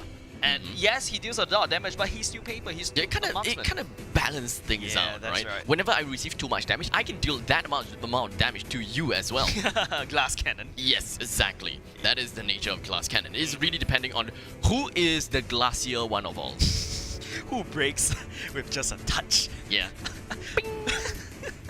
But anyways, you know what? It's just something that I'm very satisfied about is Thailand's learning.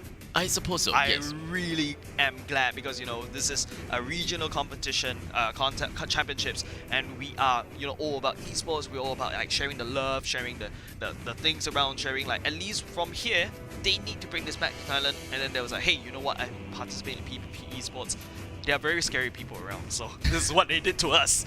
So I suppose so, yes. yeah, and I remember there's a period of time where, you know, back in the meta where they're all farm up. They're all like, you know, let's go and farm. We meet again at around like 7 minutes where we're farm up. But nowadays we're seeing a lot of clashes happening everywhere, especially in the early game. And because Mobile Legends is such an early game based game, then after that it just scale out of control if you have very good early game. Indeed. And that, ladies and gentlemen, is the wrap-up of game number 1. Let us just jump right in onto game number 2 and take a look at exactly what are we gonna see for this one. No, this one. This one is gonna be a nice little Brody. I can imagine you're like spider sense tingling like that, like there's an antenna just spinning around your head. It's like your hair kind of thing. I think I can point pretty accurately. Like if you tell me to man. point at a single letter on top, I can probably do it to a relatively accurate point. Maybe like off by 1 or 2 centimeters from your screen.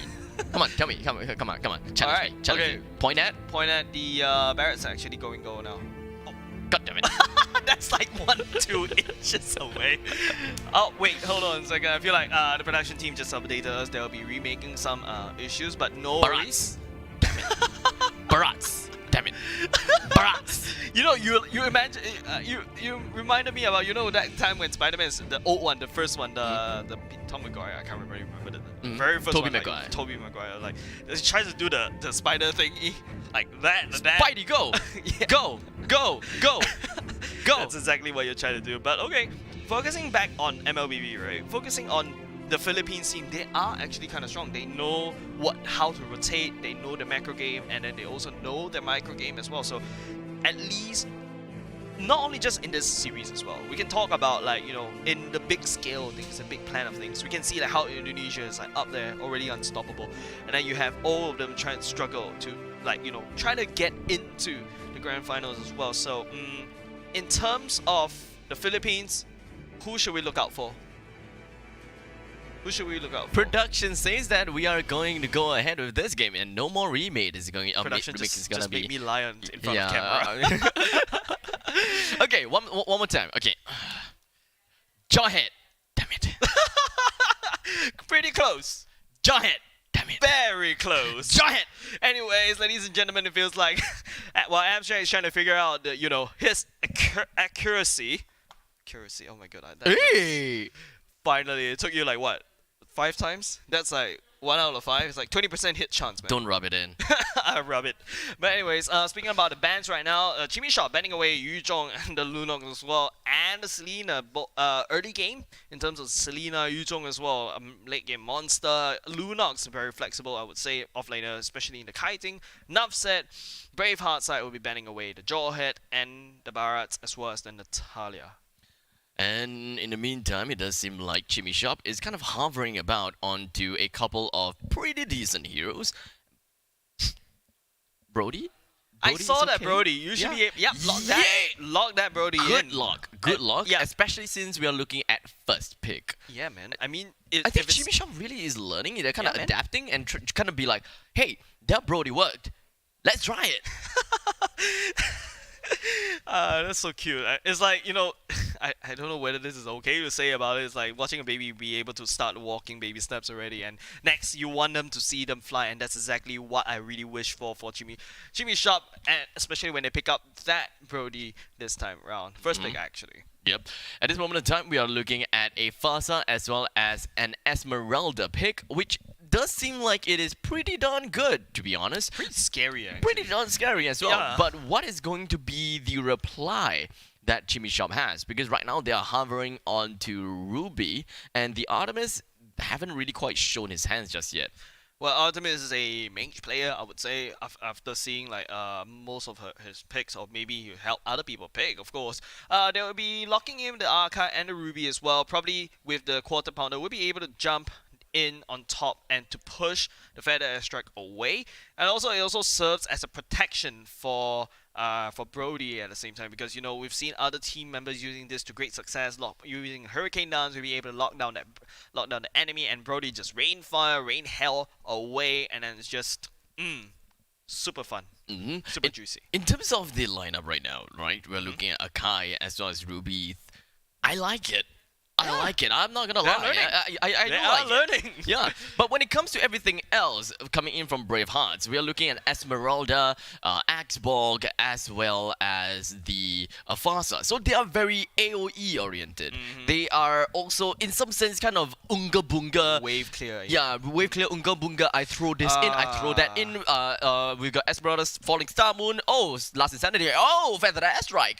Kind of thing going about. Yep. They don't really need to coordinate anything else. It's just like Just the press- tankier one goes in first. Press right? out when team fight. Yes. That's all they do. Press out when Yes. team fight. But when it comes to Jimmy Shop's side, it kind of seems it's more as though like they need to understand what is the conditions. Like, who do they want to hook? Who do they want to Hurricane Dance into the wall? When does Brody jump in? Because understandably, Brody don't just stay there throughout the entire fight. Has to from be the able start to move the end. around. Has to be. Brody needs to come in only like in the midway through. Or maybe you can also kickstart with the first skill, and then after that, try using. It's just in case someone tries to jump on top of you, you stun, and then you jump away.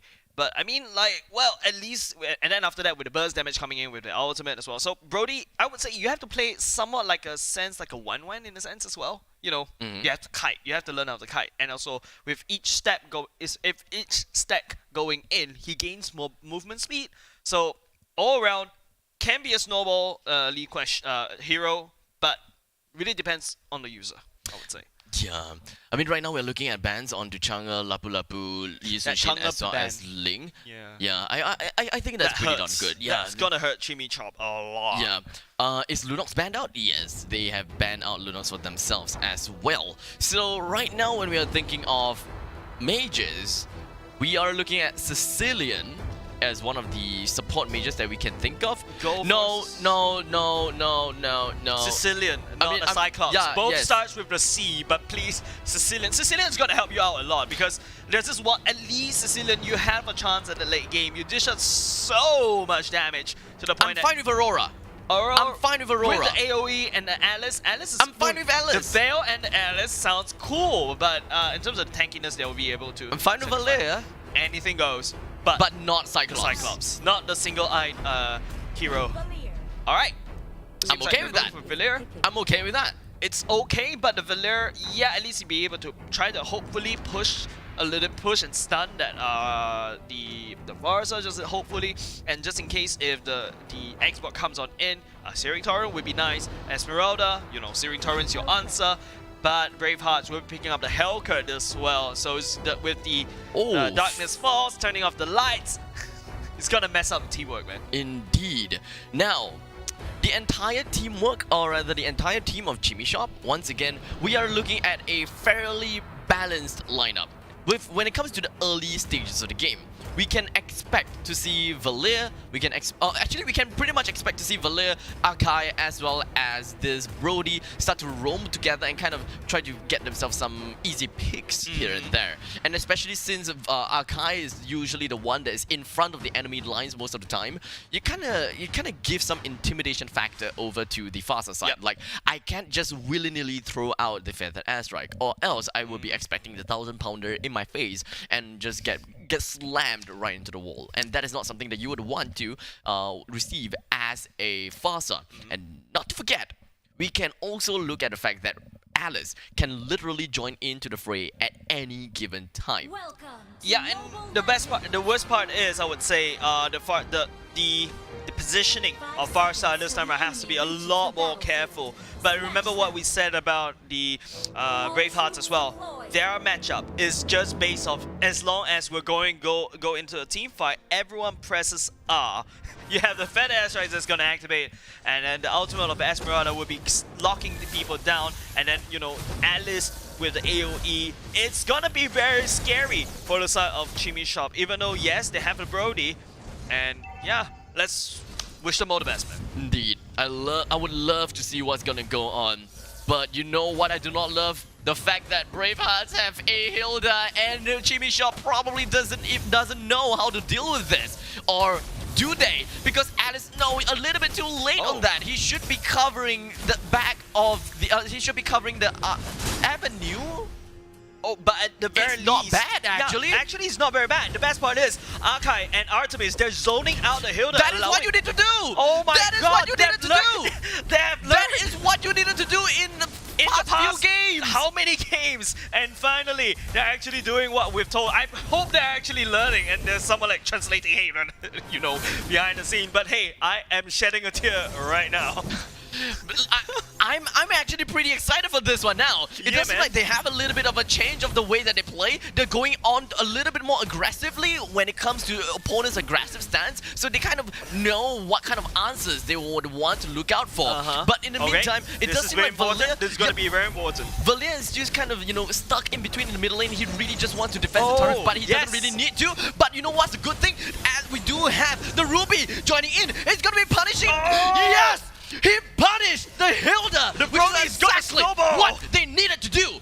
That is exactly what they needed to do. With Brody getting himself the first kill, that is going to give themselves a great start into the game. And you know what? Ruby leaving the lane just for a little bit.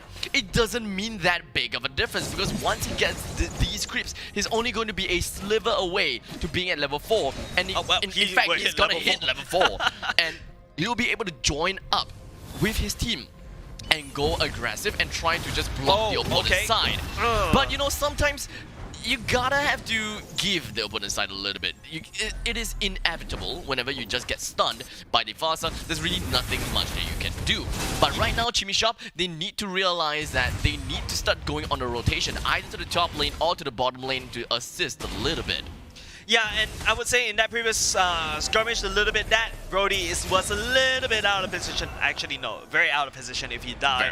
But top side, Alice got ganged by 3 members of Bravehearts. The best part is Chimmy Shop, they're starting to, you know, realize that everyone around them basically everyone around Southeast Asia, they're playing this very aggressive stance, and they have to jump. Look at that archive! Oh my god! Yes, but unfortunately, it doesn't seem like this Archive have got a Hurricane Dance just yet. But here we have the steering torrent that's gonna be pushing this Hilda away. He manages to do just right that. We do that feather airstrike that's gonna be hailing a lot of damage. Round to Brody. Brody is gonna go down unfortunately, but it's okay because Nog joins in. We got the Blood Ode. It's just going to be getting himself a little bit more sustainability, but unfortunately, they do not have the damage in order to seal the deal right onto Seer. And Seer, man, he managed to get himself away, but I gotta say this. That was a pretty good fight coming from Jimmy Shop, even though they lost in terms of value. Dude, they can, no offense, I think they are happy. Man, I am also happy for them as well because we've always, you know, criticized how Jimmy Shop actually be holding on. They know that these bushes are potential traps, so now the Archive is just gonna jump right on top just in case, and now look at that.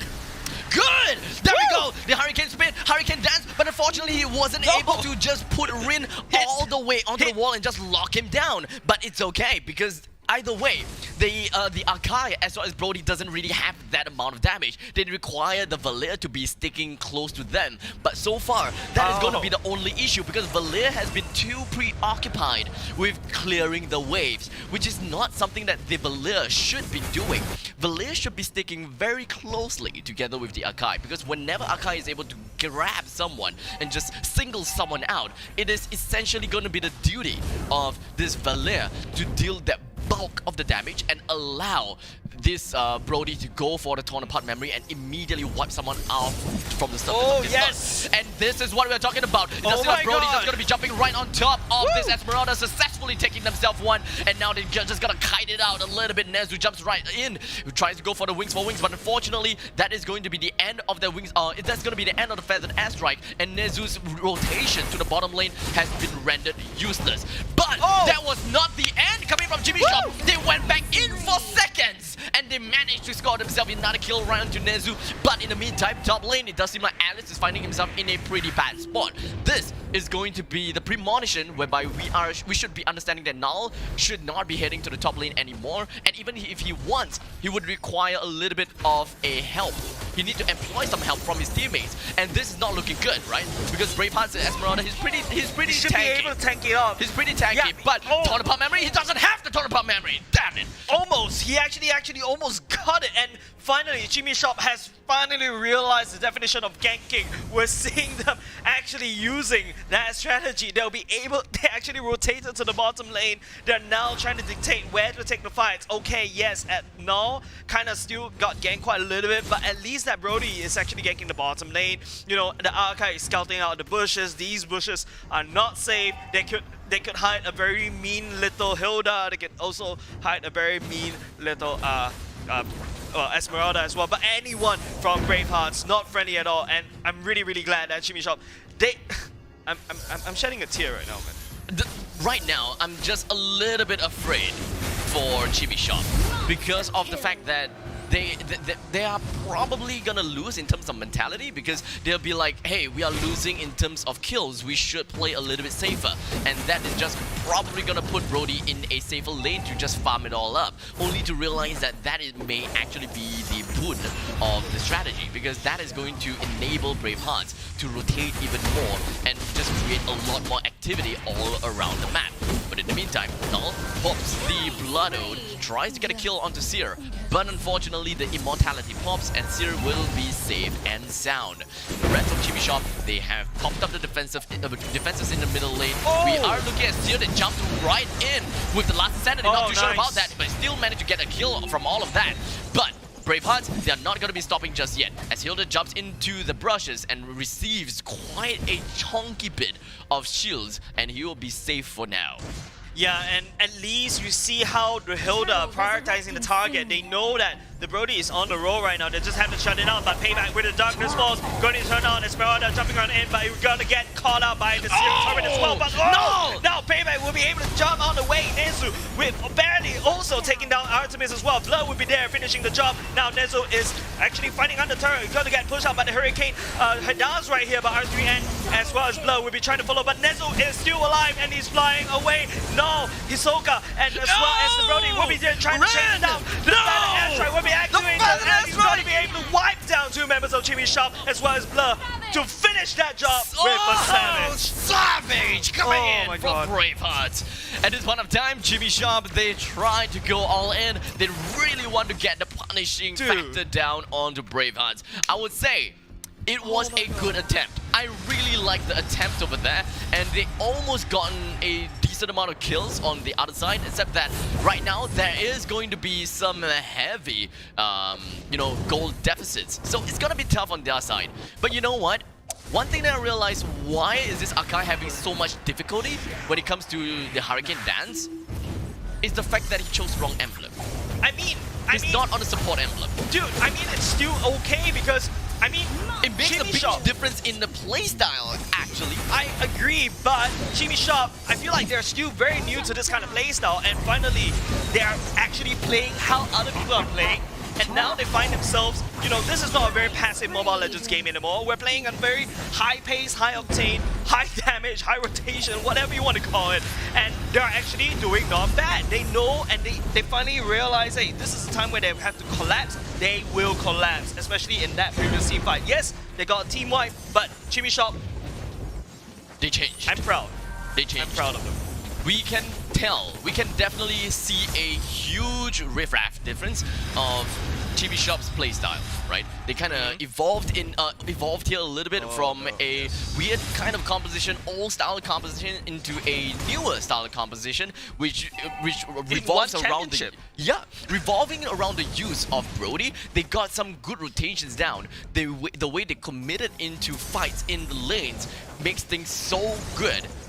But the only difference is that they were unable to capitalize and make full value of what they are able to bring onto the board. In the meantime, the Hurricane Dance coming in from the Akai came in pretty darn well, especially post-activation of the Dark Knight Falls. At least Bravehearts is having a little bit of difficulty engaging into that. Jimmy Sharp with the ultimate coming out from the Alice as well, and the potential threat of the Hurricane Dance as well. They're actually getting zoned out, but I mean, Bravehearts is finding a little bit difficulty into it. Yes, they're winning, but at least they're slowly starting to respect Jimmy Sharp a little bit more, so I'm really, really happy for that.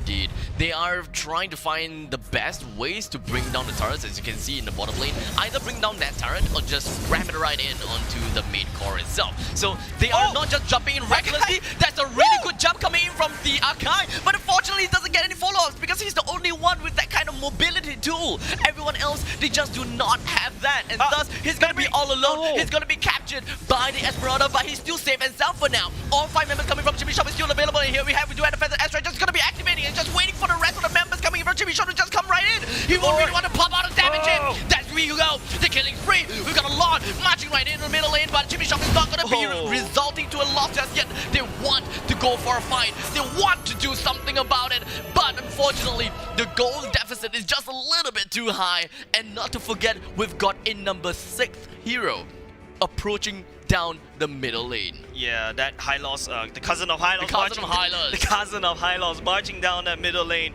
will be there to finish the job. But at the very least, we're seeing Jimmy Shop actually putting up a good fight. I feel like the culture shock has ended.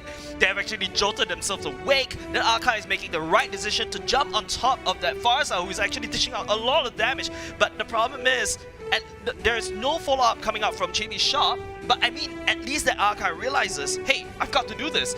And he's also checking the bushes. Yes, so, I love all the movements so happy in from the Akai. He's just checking on the bushes. They're no longer just kind of face check the brushes anymore, right? Yeah, he's literally just jumping right in, get out kind of moment. Yeah, and the best part is sometimes if he jumps on in and there's someone in there and he has the ultimate able, he's able to lock the person down, and that's where Brody will be able to pick up some kills, and the Valer may he's a little bit slow for the fight because the hypermobility coming out from Akai is actually quite mobile himself as well, and Valer doesn't have any mobile they do have a lot of missed opportunities though. They did. One of the missed opportunities is due to the fact that the tank emblem was used by the Akai. If not, there will be a lot more of that trapping potential that Akai is able to bring onto the board. The second thing that comes onto the board is that Valir is a little bit too preoccupied when it comes to wave clear too many times in the top lane, in the middle lane, while everyone else is kind of having their team fight. They're expecting a team fight, but here we have Valir. Here we go, Searing Torrents on the creeps. Fireball on the creeps. Man, these are the skills that you should be using on top of the enemy heroes, but they'll be using it on top of the minions as well. And in fact, coming out, looking at the damage graph right here, Nezu, of course, the Farsa are dishing out most of the damage, and Lee's on the other side, on the other team, Valera is the one that dished almost equal amount of damage as the Brody as well. So, you know, there's, like what you said, there's a lot of missed opportunities, and at least they are having these missed opportunities, and hopefully in the future, when they participate in the future championship as well, they are able to identify these opportunities, and then finally, we might have a good Jimmy shop open. Indeed, and it will be called New Jimmy Shop. Well, wow. Let us just take a look at the highlights, and we'll be able to walk you guys through as to their evolution in game number 1 to game number 2.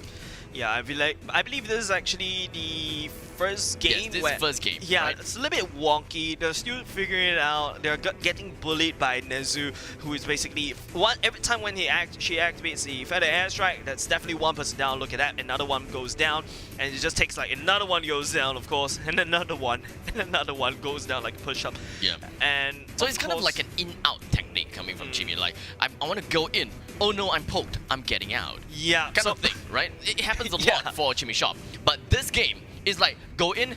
Oh no, I'm getting poked. Might as well, right? Let's go. Kind of thing. You see, at this point of time, you are literally looking at everyone else getting poked down, and of course in a really bad position because of Nezu's crowd zoning tool. And Brody, he knows that he's about to die. He doesn't try to find a way to get out of the situation, but he tries to make full use of that current situation just so that probably and perhaps his teammate is able to seal the deal for him.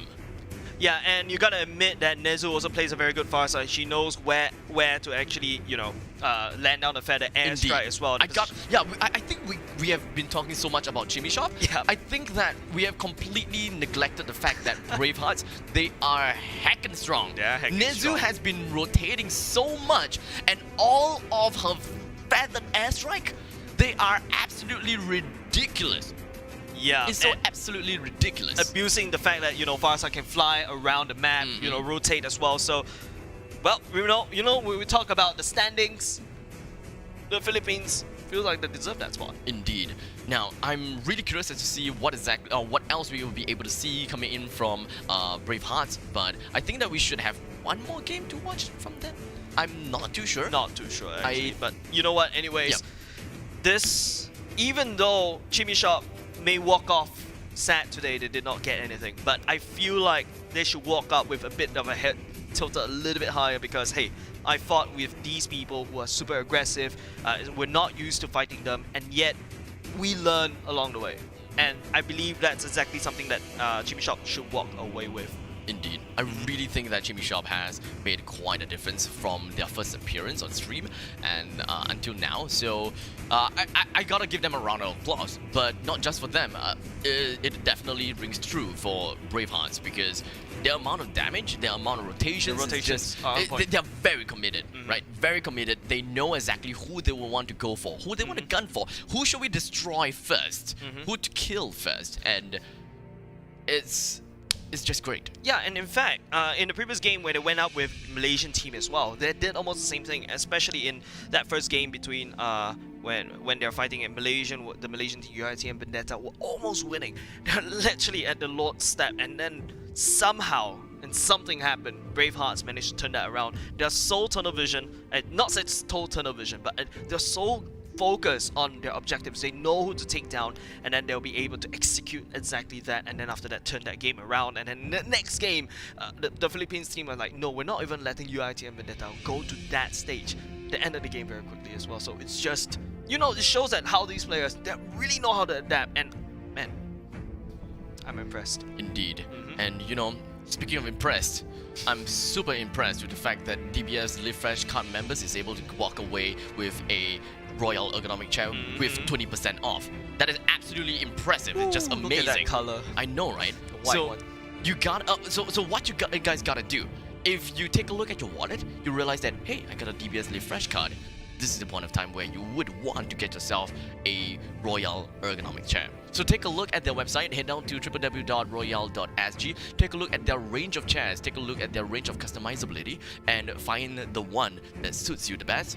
Check out with the code DBSLF1337 today, because this specific code 1336. 1336. Abstract can't recognize numbers anymore. Crap, oh holy no, crap. ladies and gentlemen, Wait, once what again, did I say? 7. I said 7. 1337. I said 7. Leet. Oh god. It is DBS LF 1336. 1336, alright? Only for today, because this code will be null after today. Alright? After 2359 EOD. hours. Alright? So make sure you guys input this code today. And not to forget, an additional from getting 20% off of your next gaming chair from Royale Ergonomics, if you pay with the DBS Live Fresh card, you get 5% cashback. Woo! Impressive? Yes. 30% off, you get 5% cash back. That's fine. What else do you want? That's like literally 25%. Well, I don't believe math works that way, but hey, you know, it's still good, alright? It's still good. It's still good. Still good. Well, what can I say? I just gotta have to thank every single one of our partners and sponsors, and that's gonna be inclusive of Huawei. Yep, there we go. Huawei. Huawei P40, Huawei P40 Pro, and of course, how can we ever forget about the FreeBuds? The FreeBuds is one thing that I always love to talk about, because just like that, this earbuds sits on your ears just so darn nicely. I just love the way that it just sits inside your ear. Yeah, I just put it on the wrong side. I think so. I did. But I mean, the main point is these FreeBuds Pro, they actually recognize ambient sounds intelligently. So right now, even if I say something bad about, you know, when you put on earbuds, people can say bad things about you. Now you can hear them in real time when they say bad things about you, because, you know, they're actually a little bit of a spy tactic. People think that, oh, you're indulging in music, and all you gotta do is just long tap and you'll be like, continue. Yeah, you're like just listening all the tea that everyone's spilling over about you, thinking that you're defenseless wearing a FreeBuds Pro, and that's why you. And if you're afraid that you can't hear them because of the fact that there's too many noise around and they're whispering, don't worry. The FreeBud has got you covered, because they nullify, or rather they lower the strength of all background noises, and they bump up human vocals, so you can hear people a lot clearer now. Vocal ranges, and of course all the noisy sounds outside shifted down, so you can hear the whispers a lot easier. Yeah, and it's like all that in one small package. Why? Like, not even that. This is just the battery, but I mean, that little earbud has that much intelligence going into that small little thing, and I always like it when, you know, plop very nicely in one little casing. It's just so nifty. Yep, indeed. And bro, I don't know magic. I'm just trying to, you know, do something impressive. But you know what else is impressive? The next game that's coming up next. So make sure you do not go away. Okay, see you soon. My brain. The Huawei P40 Series 5G. Break the boundaries of speed and distance.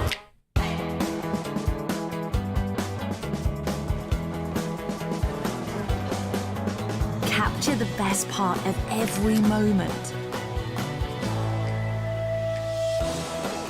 Even at night, you can discover stories within stories.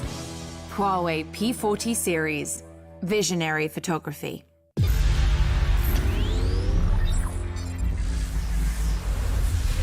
The Huawei P40 Series 5G. Break the boundaries of speed and distance.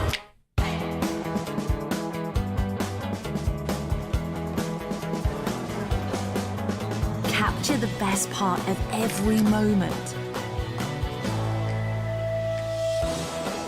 Even at night, you can discover stories within stories. Huawei P40 Series. Visionary photography.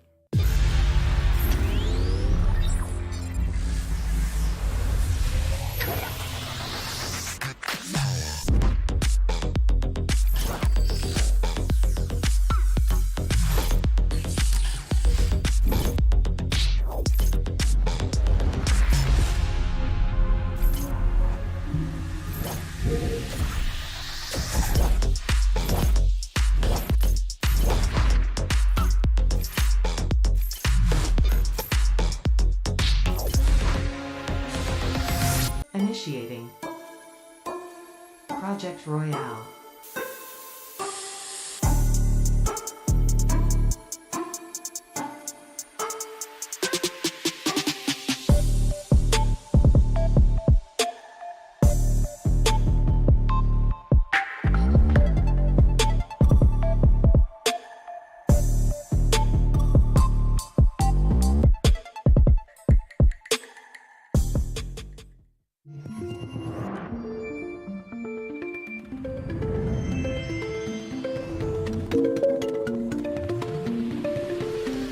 Hi. Noise canceling.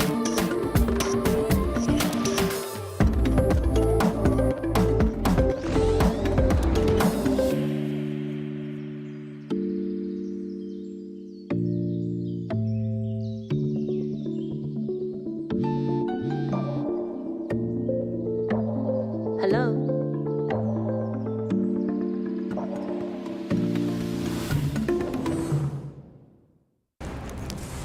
Everyone loves winning. That's why we've made it easy to pay for your apps with your Singtel mobile bill. With easy one-time setup and fast transactions, we offer hassle-free payment and convenience while you focus on winning. Stay entertained and pay easily. Find out more at singtel.com/DCB.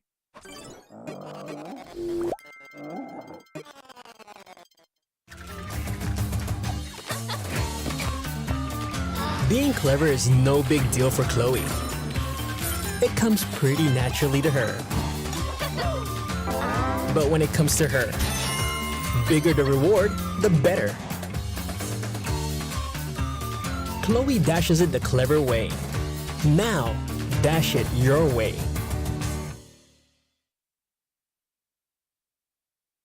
Attention gamers!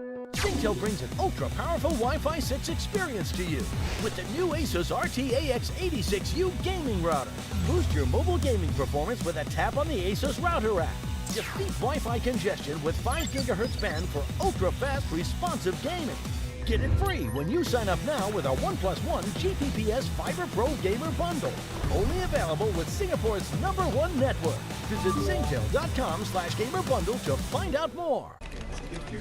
Want to leave work on time, but can't deal with judgy colleagues? Easy! Dress up as the delivery guy.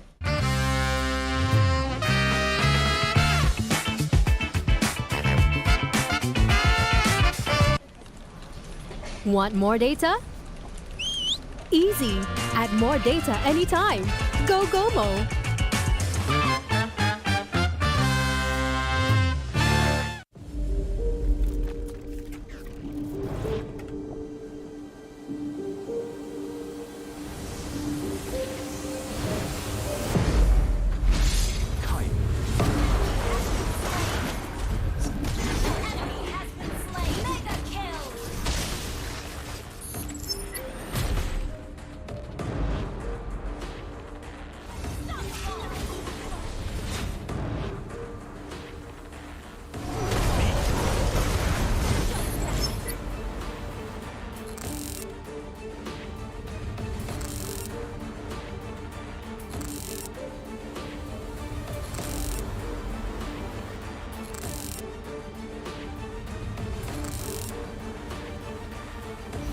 Surest path.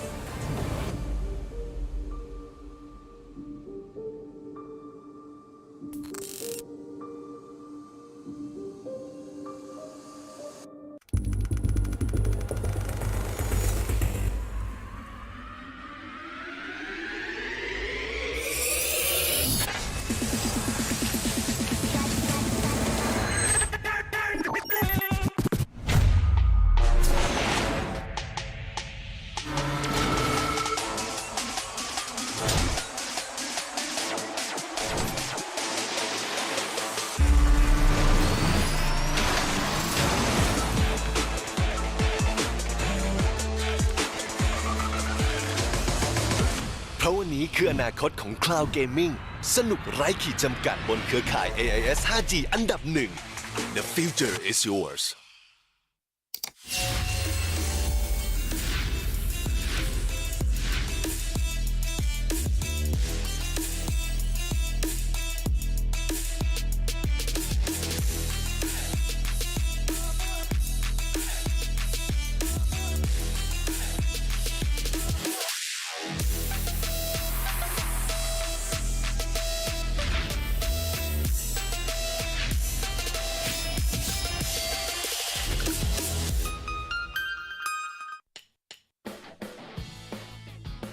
Every day is a new day.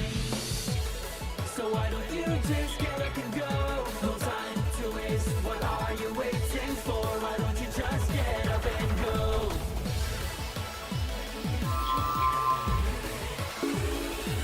Go and create even more with the new Glow Prepaid, because it's your imagination that will keep the world going.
Alright, ladies and gentlemen, welcome back to the PvP Esports Campus Championships. We are down to our final 2 games before we head into our 3rd placing match as well as the grand finals. And the next match coming up, it's going to be super interesting to us because we have Singapore against Malaysia, the El Clasico. I was waiting for you to like say like, ooh, selfish.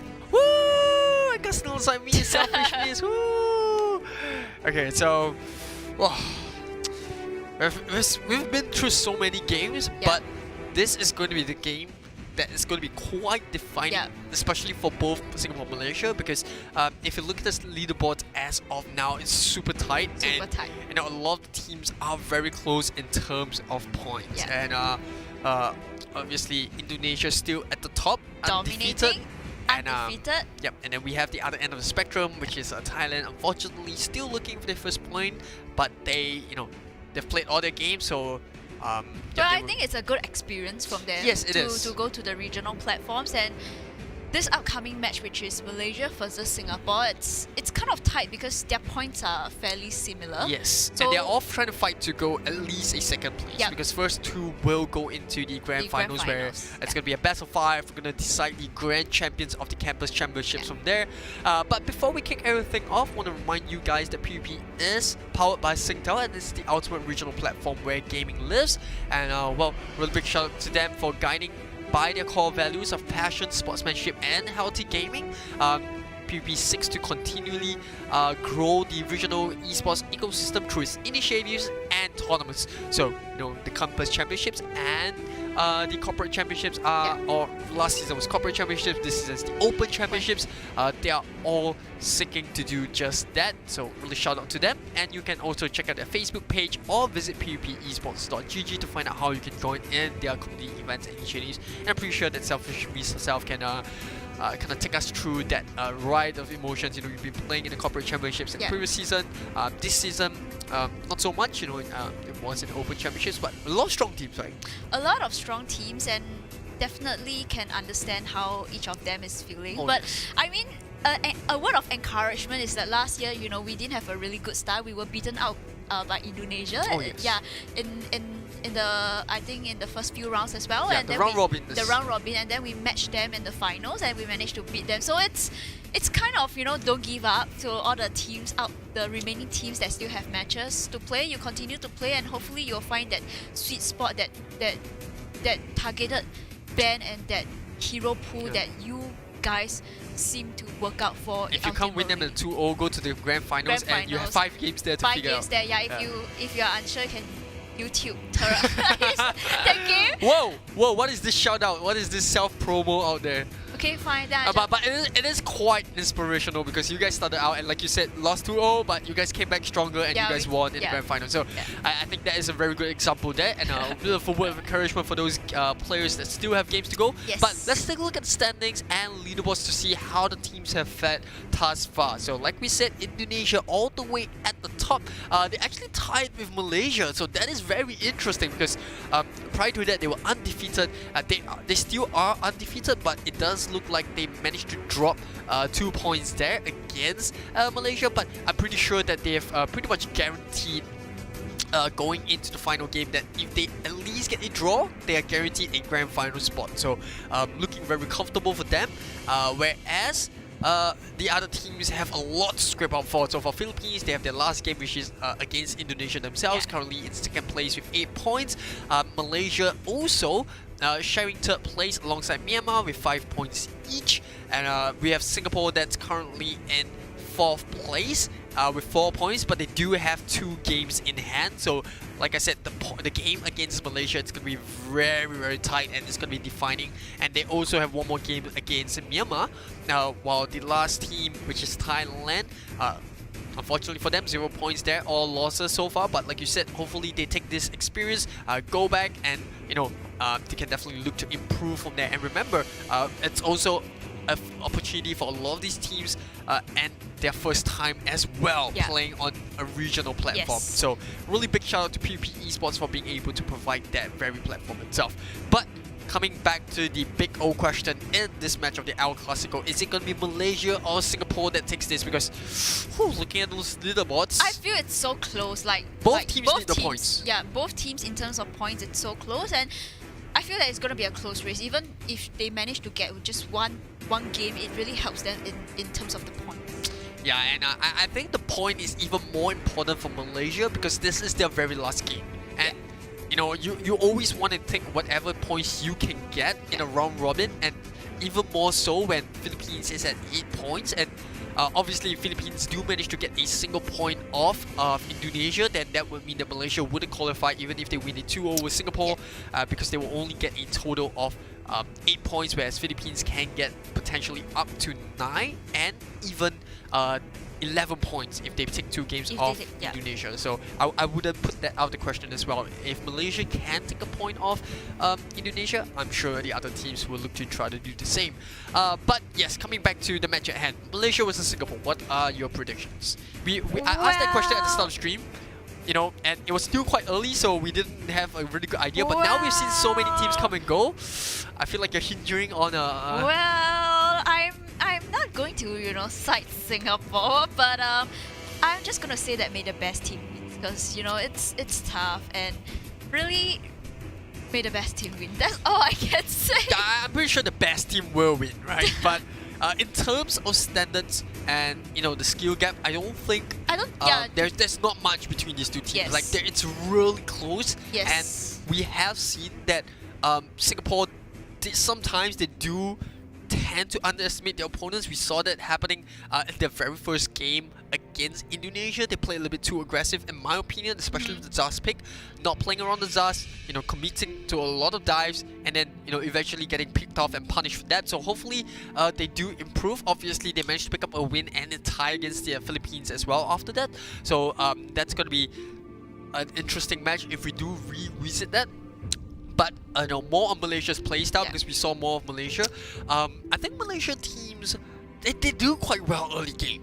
In both their games against the Philippines, against Braveheart, they did really well early game, especially the Selena. To be honest, I feel that they each of the players, they have very good mechanisms. Yes. It's just whether as a team they are able to find that sweet spot, that chemistry that allows them to work as a team. Because we can see that in the game against Braveheart, the Selena was doing so well individually, but collectively as a team they missed that just a little bit of that. I felt like they were a bit too greedy. So they're kind of similar in Singapore in some sense, in my opinion, right? I felt like they were a bit too greedy. They were ahead by quite a bit, and then they made the fatal error of trying to end the game a little bit too early without the bugs here, got caught out in the base, and then they just couldn't pick up from there because the Selena fell off really hard. And the heroes of Braveheart was just so strong, especially the Uranus pick. They just couldn't have an answer towards Uranus. And So it's quite surprising that they don't have an answer towards Uranus, because like we mentioned, Uranus has been nerfed.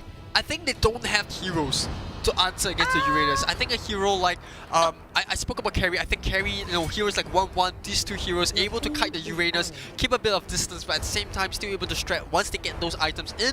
With Carry, her passive, with the 1-1, the Demon Hunter Sword, I think there were a lot of counters towards the Uranus. They were just not prepared for it because the Uranus has been falling off the packing order, and for Uranus to suddenly come back into a game is so high tier where all the teams are so similar in the skill gaps. I think that was something that caught them off guard.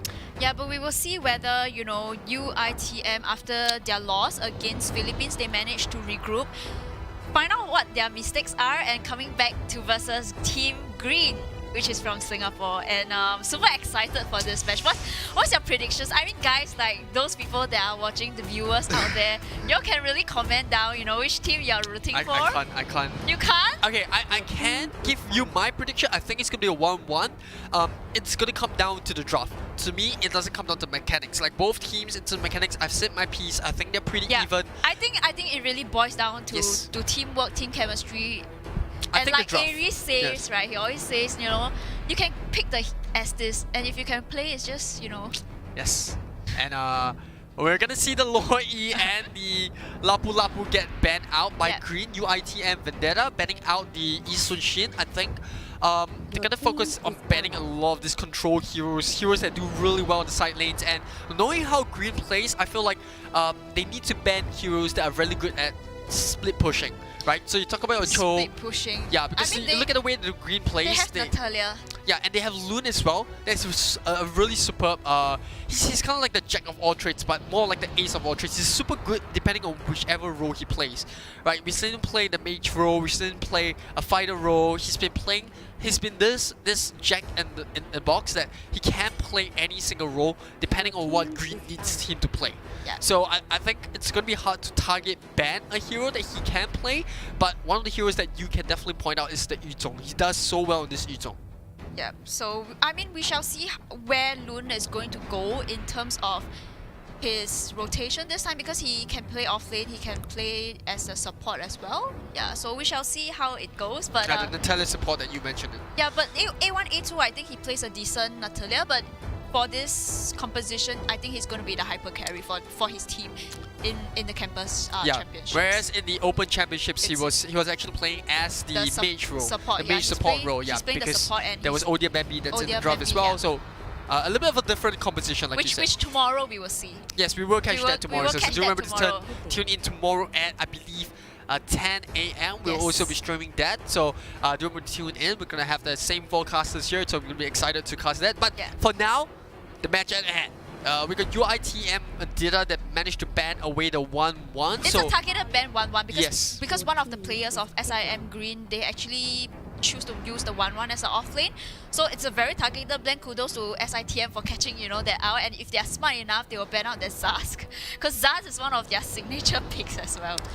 Yeah, and well, that would mean that they gave the Natalia over to green. I think the Natalia is always good, right? Even if she doesn't have damage, there is always the threat, impending threat of an assassin that can go in this and can catch out your backline. She's very strong in the early games, and with good teamwork, she can really be a nuisance, especially to the hyper carries or vulnerable heroes like the mage, the supports. She's got silence as well, which is always a mage killer, right? As a mage, the moment you get silence, you're pretty much out of the team fight. Yeah, but you can see that in response, a very pick and fast pickup from the Selena with the traps just to scout out Natalia. So I think that is decent drafting. For Hilda, we have seen how UINT played the Hilda, in the previous game, being such a nuisance. Both the Hilda and Selena. Yeah, so I'm really looking forward to see in response how Green is going to counter, because there's two very aggressive early heroes that will deter Green's hyper carry from being able to farm. So that Hilda, if I predict, is going to continue to poke onto the hyper of Green and continue to disturb him. So we shall see. Yeah, I think Lunox is pretty good. Another hero that's good as well is Jawhead. Someone that can single them out. With the Cho getting banned out, you know that the Cho is banned out because they need to... It's a very good counter against the Selena and Hilda both, right? Whenever these two heroes try to go in for the kill, the Cho can just use Way of the Dragon, kick them away, and that's going to be a trouble for them to deal with. But they ban it out, and they're going to give the Jawhead over, which I mentioned about as well. Jawhead's really good at early game. You can kind of scout out. You can kind of see that Jawhead tank, that support Nutella going on for them. The Lunox side lane. Things is going pretty good for Green. For UIT and Vendetta, they're sticking to their guns, sticking to what they're comfortable with. I think it's going to be a tank Hilda, a support Selena. Yeah. And I think what would be a really good thing here would to be picking an Arkai. And Arkai actually works well against the Jawhead and the Natalia as well. Pretty surprised they haven't picked up the Yuzhong yet. Yeah, Yuzhong has been left out. Yuzhong has been left out.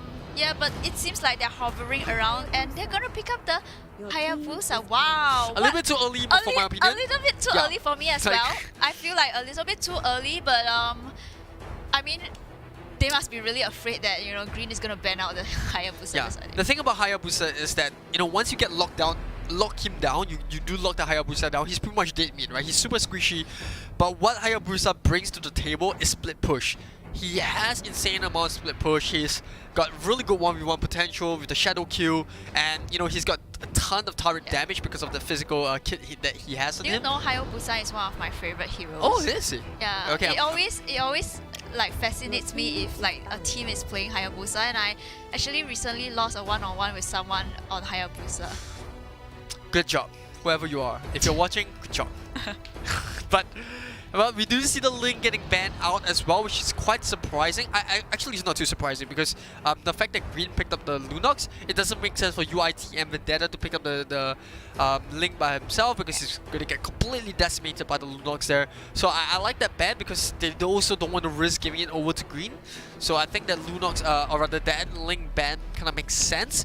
For Green, I think banning out the Arkai now would be good. They banned out the Brody, but yeah. I feel like UITM, either they pick up the Arkai or... I think the Arkai is going to be a good pick for UITM just so because when Natalia goes in, the Arkai is there with the crowd control. The jaw hit as well. Yeah, and the Hurricane Dance really to protect the carry. But again, you're talking about Hayabusa because Hayabusa don't really plays well in team fights. He's more of a solo kind of hero. I won't see him as, you know, a team fight kind of hero because... To be honest, one of the heroes which I think is super left out in the meta but still works in UIT and Vendetta's draft is actually the Hylos. If you think about it, Hylos will protect as that very good front line, can support the team by using the Glorious Pathway and allow the team to catch up to Selena's arrow or even the Hilda if they need to. He has good engagement, good disengage with the ultimate. The only issue with the Hylos is that he doesn't provide much other than the ultimate and the stun. Yes, he's a super tanky tank. He has AoE damage, but it's a pick that I think is still viable for UIT and Vendetta if they want to have that. Tigro is also available on the board. I love Tigro. I think in this patch, Tigro is such an underrated tank and is he underrated? I do see him from time to time. I think he's still decent. I love Tigro. I love Tigro. But it seems like, you know, they're going to ban out the last ban, which is the Yuzong. Yeah, but I think that only leaves them with... They have Khalid. They still have Khalid. Yep. And without Kufa getting picked up, I think Khalid will make sense. No one's really there to stop the Khalid. They don't really have much CC other than the jaw hits ejected at this point in time. So yes, I do agree that the Khalid makes a lot of sense. It looks like they're going to soft pick it. And like I said, no Kufa, no CC at this point. So the Khalid does make a lot of sense. Yep. Yeah, but for Green, without the Arkai, I'm kind of surprised to see that UITM banned the Arkai because the Arkai actually fits them so much better as compared to banning it away. I agree. I feel that UITM should take the Arkai for themselves instead of banning it out, and just because you really need the crowd control for Natalia. Even more so now with the Harif getting picked up. Yeah. But they still can pick the Kufra because Kufra is a hard counter to Harith. So UITM can still pick that out for themselves unless Green actually picks it out. But I don't think so because it seems like... I mean, there's a couple of options for UITM and Vendetta. They can either go for the Tigro if they want to play a bit more defensive. If they want to be a bit more aggressive and try to catch the Harith out, then pick up the Krufa. So it depends on how they want to play. Yo, that is such a... Pocket pick. It's not... Okay, because for Green's heroes, right, it's very mage reliant. You can see they pick up 3 mages, so it's a lot of mages, and I'm not sure if they can sustain the late games. Yeah, I mean they have a lot of bursts. You know, you have a little bit of that pure damage coming in once you get the Calamity Ripper on the Harif, but that's about it. That's the only thing that I feel like the sustain is there. Other than that, like you said, they're going to count a lot on this jaw hit to be able to catch someone out. They're going to count a lot on this Natalia to be able to open up the map. Yes. So it does look like it's going to be a Lunox. Lunox is going to be off lane. And Lunox and Asmurder off lane, right? They're going to play on the sides. You're going to see support Natalia. And for UITM, it looks like it's going to be a tank Khalid. No, it's going to be Silent Khalid, so it's going to be a tank Hilda instead. Because that Hilda, I predict, is going to be such a nuisance. But when you have a Natalia, you know, we shall see if the Hilda can still be a nuisance to poke in the opponent's jungle. It's a bit of a iffy pick, I feel. Like, you mean the Natalia or? No, I feel like putting instead of picking up a hard tank, yes, you already picked up the Hilda, but the Hilda's a flex pick. I don't feel that they should have forced the Hilda into this tank role when there's so much more possibilities of picking up either a Tigro and Arkai. But, you know, Alice is not too bad. You do get the blood all, there's a sort of a CC there. She's providing a little bit of a sustain. She acts as a pillar, has a bit of damage in her kit, adds a bit of a late game element to UITM Vendetta's draft. So yeah, I think both sides looking really good, but what are your thoughts on draft? Like, who do you think has the upper hand as of now? Well, I feel that Hayabusa is really scary in the later parts of the games, but we shall see. I mean, it's a very risky draft coming in from green, but if executed well, do not underestimate the power of the mages. But right now we can see that Loon actually tries to go in for their first blood, but it's scouted out by Selena with the trap. Yeah, green here just, like you said, playing a very risky approach, picking up a lot of early game heroes that will have the spike at level 4, but at the same time, they're going to be very item dependent, especially for A1, A2 on this Harif. If he doesn't get those items up, it's going to be a lot of trouble, and we've seen what UIT and Vendetta can do with this Hilda, which is just there to just disrupt the Hilda. Look at Hilda's position. Just as predicted, King Wrestle as usual is just going to go for that circle round just to poke A1, A2, deterring him from the buff. And look at Hayabusa, he's already on the blue, and a first blood going on the bottom lane. What just happened on the bottom lane? The Khalid winning the Lunox? I mean, that's kind of expected early game because she doesn't have the level 4 yet, but as a Lunox, you shouldn't be in close contact of the Khalid. Right? You shouldn't be careful of the Raging Sandstorm. You need to be careful of that. But, Look at King Rexo. Look at King Rexo.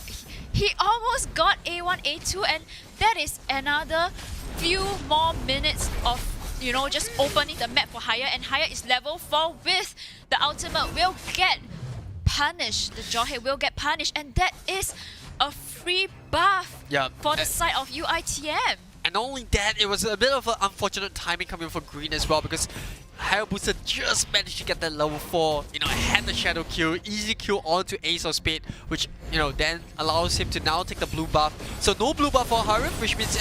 no blue buff for Harif. Harif is still level 2, and this King Rexo is just continuously poking. It seems like, Harif will get this buff by itself, but he is level 3 and Haya is already level 5.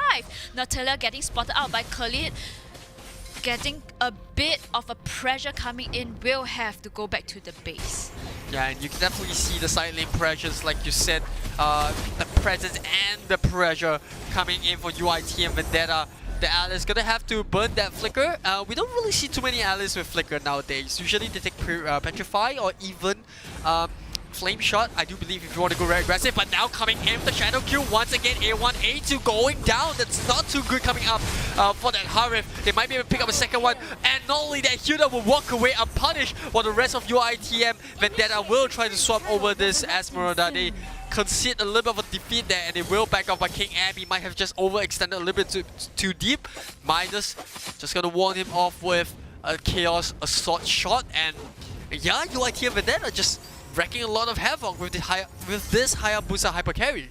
Yeah, I think that kudos to Hilda, really managed to buy a lot of time for the team, and now he is still going to be that annoying Hilda, continuously poking, deterring A1, A2 from being able to farm. And even with the Natalia, Loon playing on the Natalia doesn't really seem to make that much impact as we would have hoped that he would do in the early games. Yeah, the Khalid just so tanky and just gonna stay there and using the sands to just heal himself up.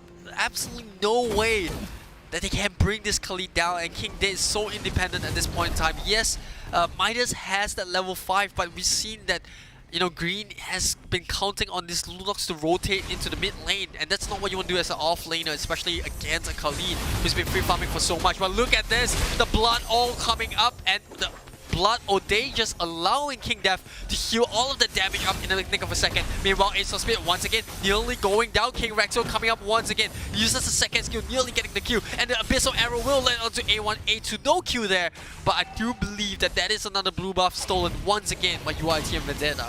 Yeah, another blue buff stolen. Harif without the blue buff. I mean, the cooldown is just going to be so much We've gone through this before, right? Yeah. We talk about Lynx, Harif, and Fanny's all counting a lot on their blue buff. Without them, it's so tough for them to be effective, and they get picked off while he was trying to go for the red buff. King Death with another kill. Yeah, but you look at Ace of Spades, he's still level 3.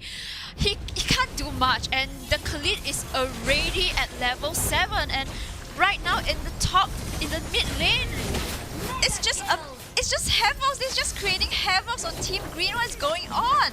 And yes, they do manage to pick up a kill onto King Bat, but they lose Loon. And while you were mentioning about Ace of Spades being level 3, now he's level 4. Same goes for Loon and this Natalia. Both heroes very under-leveled as they were trying to rotate across the map to deal with this Hilda. But at the same time, look at the other side. This Hayabusa already 4-0 and level 9. 4 levels above A1, A2 on this Harif. Yeah, I feel that Team Green, I mean, you can see from the draft pick, they pick up very early. Natalia, if you did not manage to snowball and you choke the Natalia in the base, it's pretty much kind of like, you know, why are you picking up that Natalia? But it seems like King Rexo, being such a nuisance, finally going to pay for his price of being so aggressive, gets the kill. Yeah, but it's not really that it matters after all. At the end of the day, as long as Hilda continues to become a pain in the neck for this Harif, she's already completed her job. She's got 3 assists, which means an additional 150 damage onto her ultimate at this point in the game. And we're starting to see that come a little bit of a tough situation to deal with for Green. They don't really have an answer to this Hilda, and they're gonna count a lot on A1, A2 to quickly farm up and get his corrosive scythe. If not the corrosive scythe, but the Calamity Reaper. Yeah. If not, he's not gonna have any impact in team fights. Yeah, but I mean, he doesn't have his buff now, so they have to play really very safe. But not to mention that Ellie's coming in again with the ultimate, and it looks like finally they are going to get, the Hilda is going to get paid off with his price again. Natalia getting caught off. Unstoppable coming in from Hayabusa, and it looks like it's going to be a double kill. The flame shot, the blind flame shot caught A1, A2 as he was respawning. And it is once again King Bat on the Selena with those sneaky flame shots. After losing A1, A2, and now they might even lose Midas as well, but no shadow kill available for King Abby, who used it in the previous team fight. But at only 7 minutes, he picked up his Blade of Despair. I mean, Selfish Miss. This is a scary looking Hayabusa. It is a very scary looking Hayabusa, and you look at, in terms of his itemization, he has already built his first core item, and that is going to hit like a try as opposed to Harif, which is only at 3k gold lead and net worth, and he doesn't even have his first item, and Alice once again picking up on the Esmeralda. Yeah, and on top of it all, look at how easy it is to build against Green's lineup. You pointed out that they were counting a lot on this magical damage lineup, but UIT and Vendetta, they have all the answers. Tough boots on 3 of the heroes. Even the Hayabusa picked up the tough boots. Yeah. And so that is just, you know, even more magical resistance. And now middle, those creeps are going to be that saving grace. Nope, it's not going to be the last shadow kill strike. Going to land right on top of the Jawhead. And now A1, A2 getting zoned out underneath his own tier 2. The flame shot isn't even needed. King Rexo going to pick up that 5th kill involvement, which means that's going to add a total of 250 damage on this ultimate. Even with tank items, this Hilda is going to pack quite a bit of a punch. Yeah, I feel like basically UIT is playing such a fast-paced game, practically choking all the heroes of Green and not allowing them to have a good time. And you can see Hayabusa, he's level 12. Jawhead managed to pop the ultimate, and Hayabusa managed to escape because he's so that much over farm. And is he going to get... no! And now they're gonna have to run for it. A1, A2. Yes, he does finally pick up his very first, or rather second kill. And look at that, King Death just diving right on top, using the blood. Oh, one more should do the trick. And A1, A2 now, no escape out. This is pretty much a dead Harif, but who is he gonna die to? And it looks like it's gonna be the Hayabusa that picks up the kill. They pick up the tier 2 as well, which means that they can now start to siege those tier 3s. King Death just sitting right underneath, or rather right outside the base of Green, not even being afraid because he knows that region is just too much for Green to deal with. I feel like this game is pretty much GG in the back unless UITM actually throws the game that much more. But what can Green do to come back into the game? Do you think that there's any chance that they can come back into the game? I mean, at this point in time, they will just have to hope that UIT and Vendetta makes a mistake. But other than that, they will just have to turn on and try to pick offs, because that's the only way that they can get those kills. Because at this point in time, UIT and Vendetta, if you look at the levels, every single one of the heroes is so much higher compared to Green. I mean, just look at the Hayabusa alone. 5 levels above A1, A2's Harif, and even the Asmara, which is the highest level on the side of Green, is still 4 levels behind the Hayabusa. Item-wise, Hayabusa 2 times the net worth of Harif. This is not something we see every day, It's not especially in something we 10-minute see, mark. but I think really kudos to Hilda. And you look at Loon, he's in position, and it's just too much damage coming in from the Hayabusa. A shutdown going to Khalid, managed to pop off, but Hayabusa, he's just going in for the hunger, he's going in for that jaw hit. Can he get that last hit onto the jaw hit? A triple kill coming from jaw hit. Make that a maniac. And yes, it's gonna be the Maniac there. A full team wipeout coming up from UIT and Vendetta. They've taken total domination in this game 1 against Green from Singapore. And not only that, they're gonna get a free lot as well. And like you said, unless UIT and Vendetta make some sort of a grave mistake, I feel like this game is over and done with. Although, I gotta say, I still feel like Green has some hope. Like, as long as they do pick up members of UITM, they might have a bit of hope. I'm just throwing a little bit of a wishing, a coin in the wishing well here. But Natalia is so choked up in the base, she can't even go out. I mean, if there's some miracle that Natalia managed to get out of the base to cut the creeps, yes, you know, there might be a chance that they can come back to the game, but Hayabusa at this point is at 10k goalie, and you look at their hyper carry, which is the Harith, is half the net worth. Yeah, man, it's gonna immediately clear that wave up. He's saving the Shadow Q to use it at the very right moment. And UIT and Vendetta pushing all 3 waves on full cylinders. The Lord will get taken down. They do lose the Alice, but they do not need him. Look at that Hayabusa going in, but he's caught out all his own. And this might be the kill that they need. And finally, Midas will be able to get the kill. King there diving in with the ultimate. Is it enough though? And now it does look like Green will be able to defend for one more shot, but Tier 3 is from top and the middle lane taken out. The bottom one will fall very shortly. And UIT and Vendetta, they cracked Green's base wide open. And now it does look like Green want to quickly pick up a kill before the Hayabusa respawns. And you do see Hulina diving right onto the Hilda, but he's just so quick with a passive. And the first kill as well. Yeah, I think that Esmeralda is trying just to zone it off, soaking that much damage, but she can't go out on her own. And the team Jawhead is trying to go in just to disrupt the buff, allowing Harif to get the buff. It seems like a fight is going in with the raining sandstorm. Diving 3 on 3 members, and look at it, it's taking so long to kill this Khalid. He's 1v4 at this point. Every single member of UIT and Vendetta just staying there. And now Alice says, let me take over that shift. But she might just go down too shortly. But the front user truncheon will come in with the nick of time. They pick up A1, A2, and now Hulina on this Asperda, trying to hang on for dear life and trying to peel for Green. But they have to be a bit wary as to where Hayabusa ends, because when King Abby joins the fight, it might just be over. And there's always that threat that Hayabusa might go for the backdoor win. Yeah, and you know what is the saddest part is that A1, A2 did not even get the buff. Yeah, they lost the buff there, and that's a little bit, like you said, a little bit unfortunate. And you know, I feel like it doesn't matter at this point in time.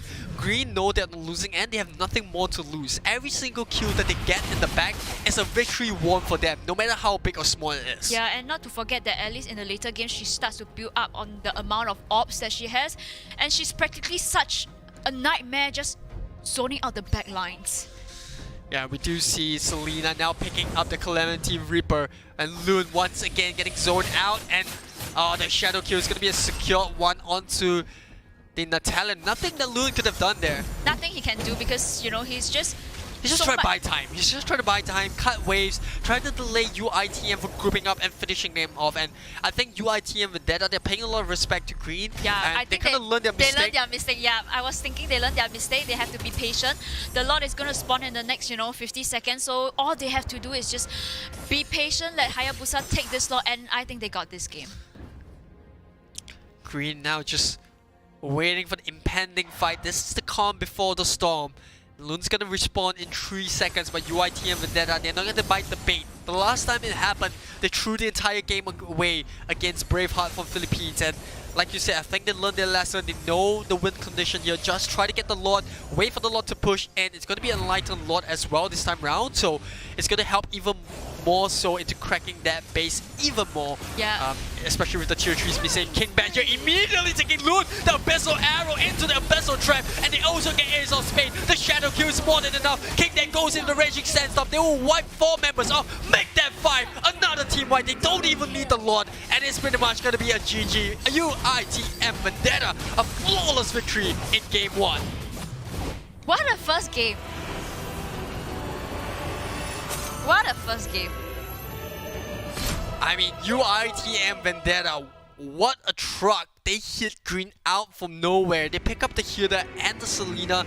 2 heroes that did really well for them against Bravehearts, but they were not able to close the game out this time round.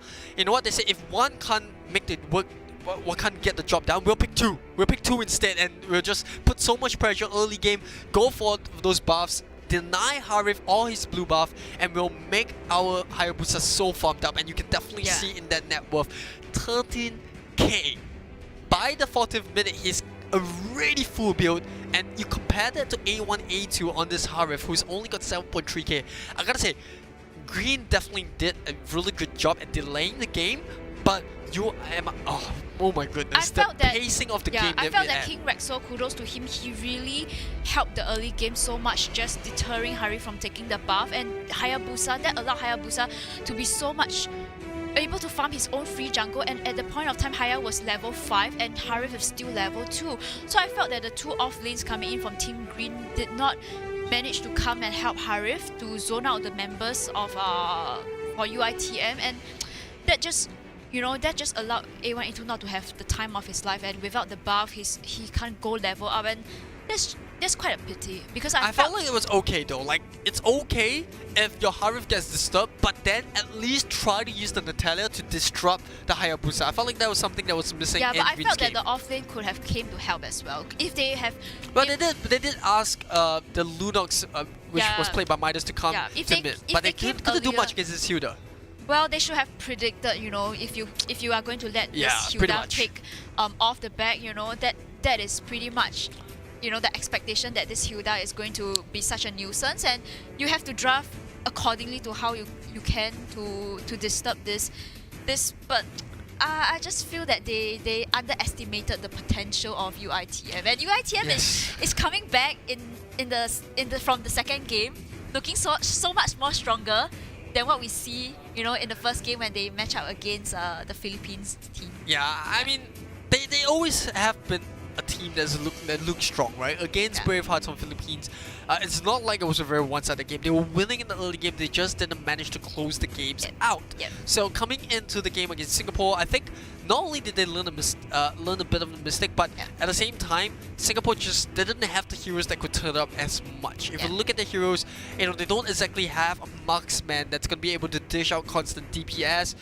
They don't really have a fighter that's that tanky. Yes, you have the Esmeralda, but it took so long for Hulina to come into effect, but by the time he's able to bring some sort of appeal for his teammate on board, it's already too late. You got all tier 3 downs. It's too late, because at a point Haya was like 10k in gold lead, and the highest net worth was, I think, the Esmeralda, which is 5k. So all the other team members were so deprived of gold, and it's just no return for me, unless, like I say, UITM actually throws the game pretty much. But don't just forget that we have Alice.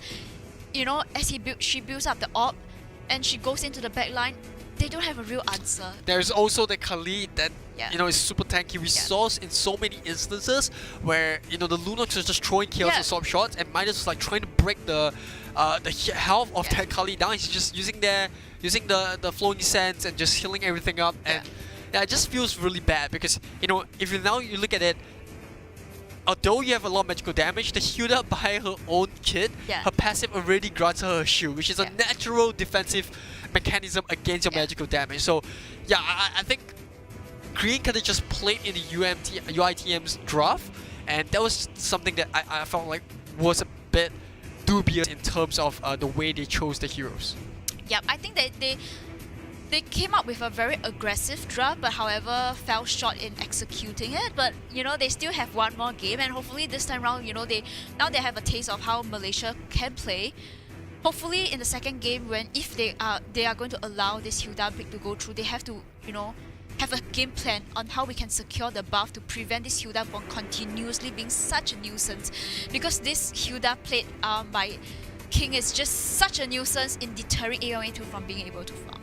Yeah, absolutely. And yes, it's a bit of a rough start for Green, and we did mention that both Singapore and Malaysia, they really need this game, right, to be able to at least have a chance of getting into second place and going into the grand finals where Indonesians have already 1 foot in it. If they they get a tie or win, they will immediately qualify for the grand final. So that's something that I think Green have to quickly go to drawing, but they don't have a lot of time because Game 2 is just around the corner right now. So what do you think is something that Green has to improve on going into the second game? Because like you said, I think in terms of gameplay, they're pretty much similar, but the draft was just so much in the favor of UITM. I'm just going to put it out there that I think that the threat is actually the tank and the support coming in from UITM that allowed so much space for their hyper carry to farm. So when you draft, you have to ensure that you actually pick heroes for the tank and the support, not to be able to create so much space for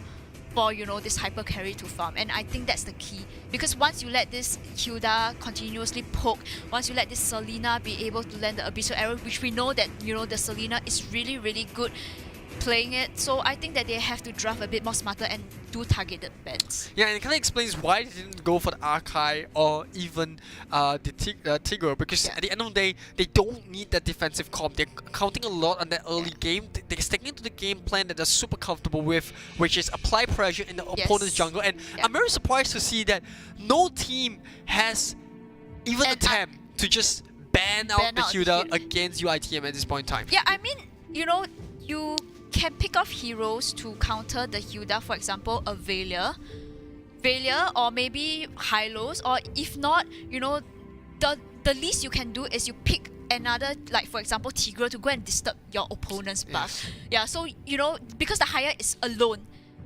Yeah, pretty much most of the time, right? You got Selena clearing up the mid, the highest taking his own buff, you have this Hilda in the opponent's jungle. Every single one of their mid laners is very isolated.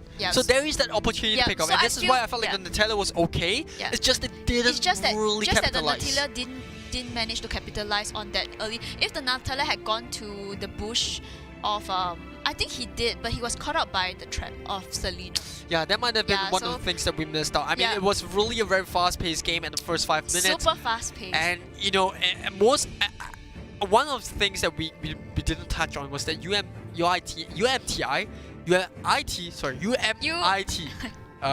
Vendetta, they managed to give a lot of the kills to the Hayabusa.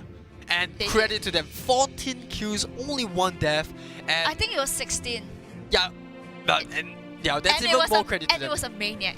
Yeah, and there was a maniac in it as well. Yeah. So not only that, they gave so much blue buffs that belong to the Harif over to the Hayabusa. That's like, not only do you have one, you have 2 blue buffs in one game, in one rotation. You also get your red buff, and even when the Harif takes his red buff, he dies. So he doesn't even get to benefit from having the red buff at all. Yeah.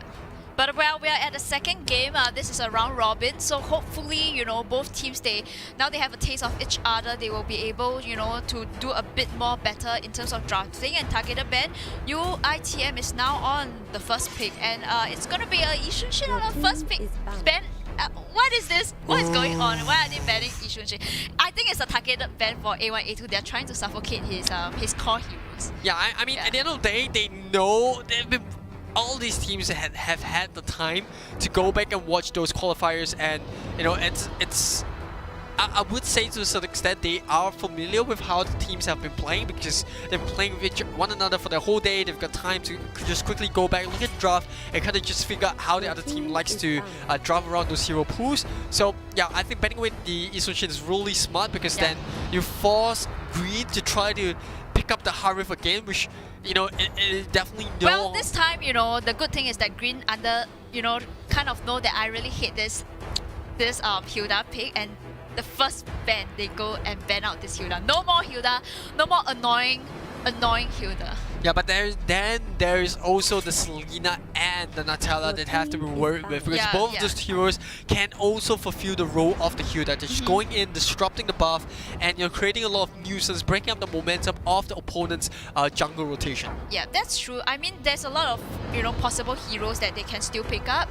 They can't ban everything essentially. Yes. Yeah. But yes, there is 10 bans on the board, but as Selfishman said, there is only so many heroes that you can ban out. And it does look like they will ban away the Nutella. I think if Green consistently bans those heroes, I think next hero they'll be looking out to ban would be the Selena. Yep, I mean, if I'm from Team Green, I will consider banning the Selena.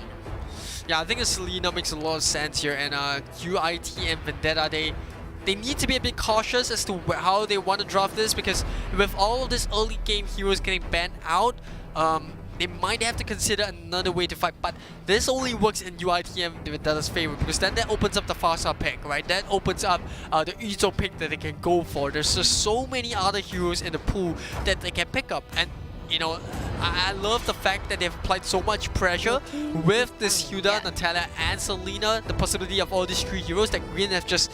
We're enough of it. We don't want to face any of this early game aggression. We're just gonna take all of this out of hero pool. And there's also the jaw hit, which we haven't even touched on. Yeah.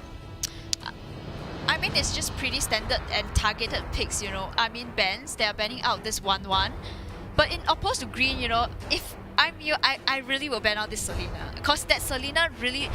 They played a really, really good Selena, but it seems like they're going to ban the Barats. And the first pick, they can pick the Farsa, they can pick the Lunox. There's a jaw hit as well. They can pick the jaw hit, they can, go for the Brody. There's just so much available for UIT and Vendetta. I don't even think they're panicking at this point in time. It's just point for choice. They're like, you know what? It kind of depends what they want to go for. Yeah, but I it really depends on what kind of gameplay they want to go for.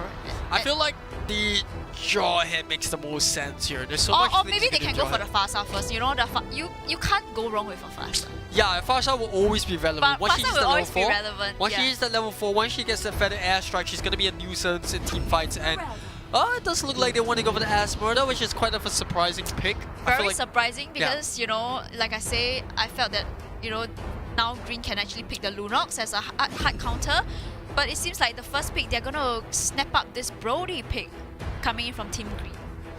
Yeah, and this looked like they want to secure that marksman. The last time they didn't have it, and now Harif is like a marksman if you think about it, with the Calamity Reaper, but without that item, he's just a mage that relies so much on his blue buff. So yeah, I think they're just gonna fall back to safer routes and try to pick up a lineup that has a bit of an easier win condition to fulfill. Yeah. I like this Lunox pick. I like this Lunox pick. Lunox, like I mentioned again and again, is such a bully in the off lane. So really looking forward to see how Lunox is gonna play on the side of Team Green. But in a response to UITM, jaw hit, a very, very, I would think that it's a very good pick, and a Frasa is gonna get picked up. Very decent picks.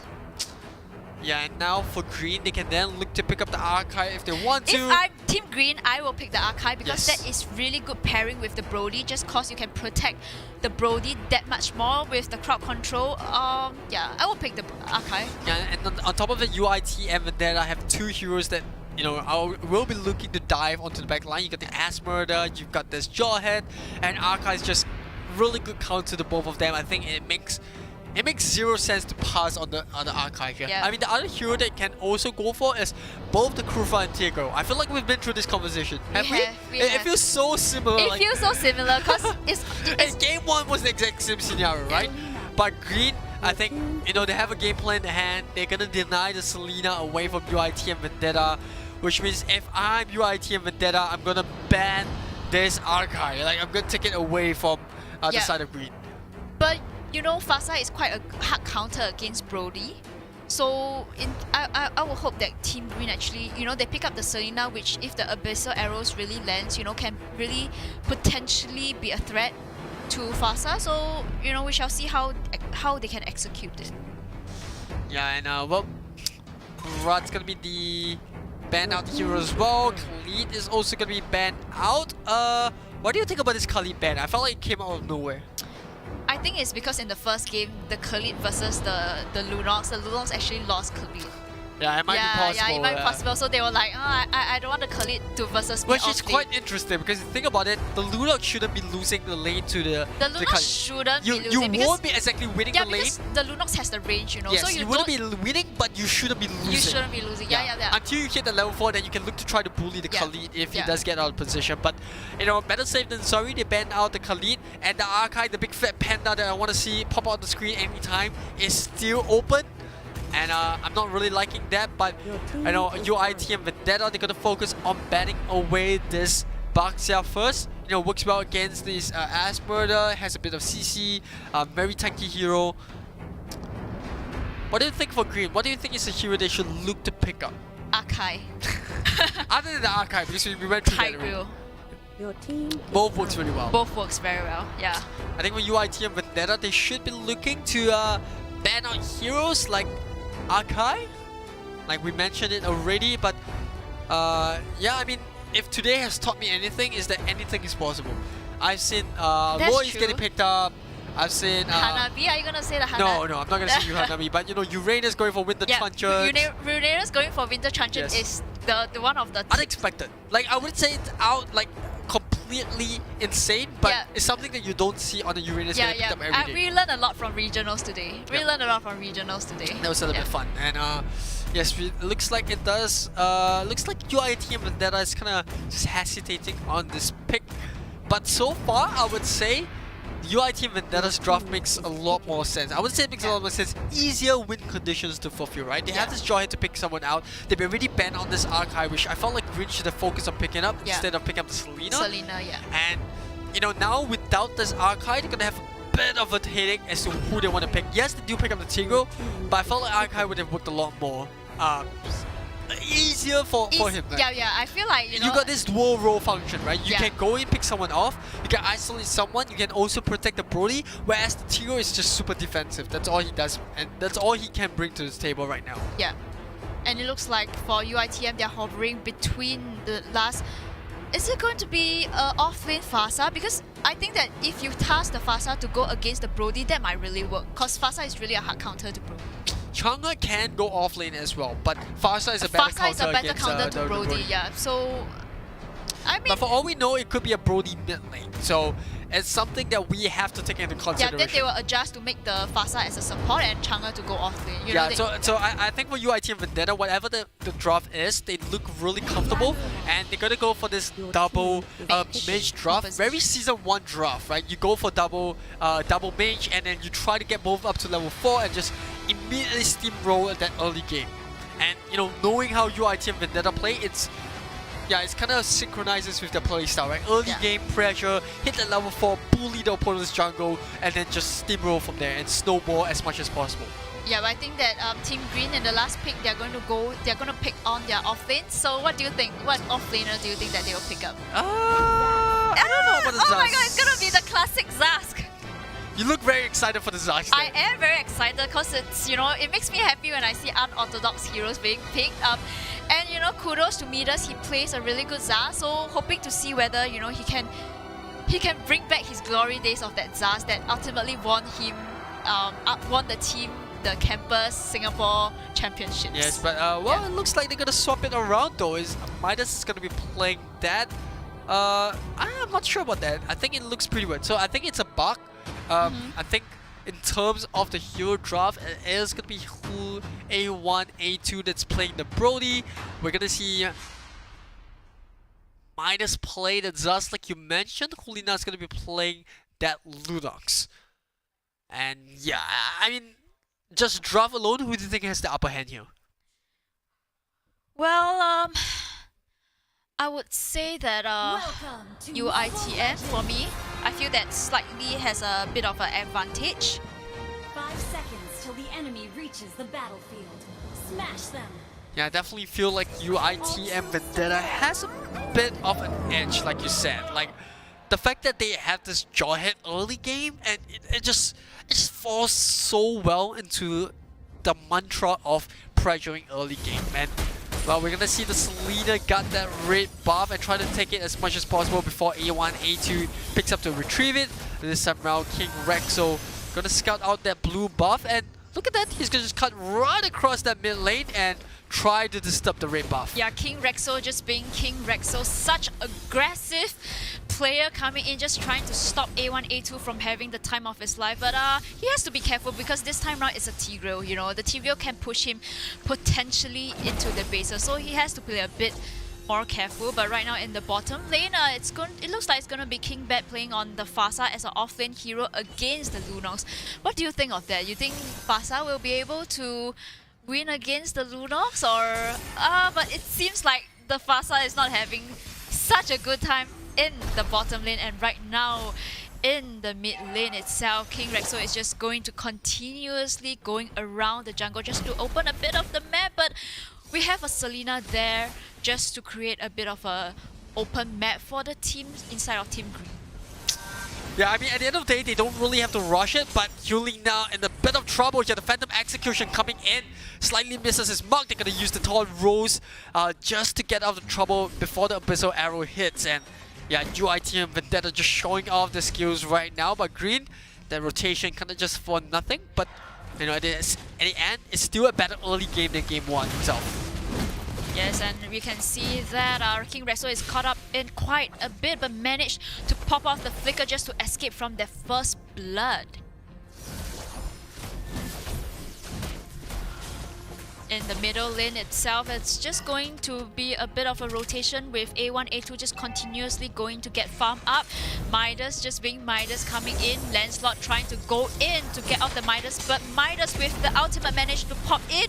And Lancelot, you have to escape, and that is a kind of a unexpected first blood going to Midas, but I mean, you know, he actually flickered in with his ultimate to get the first blood.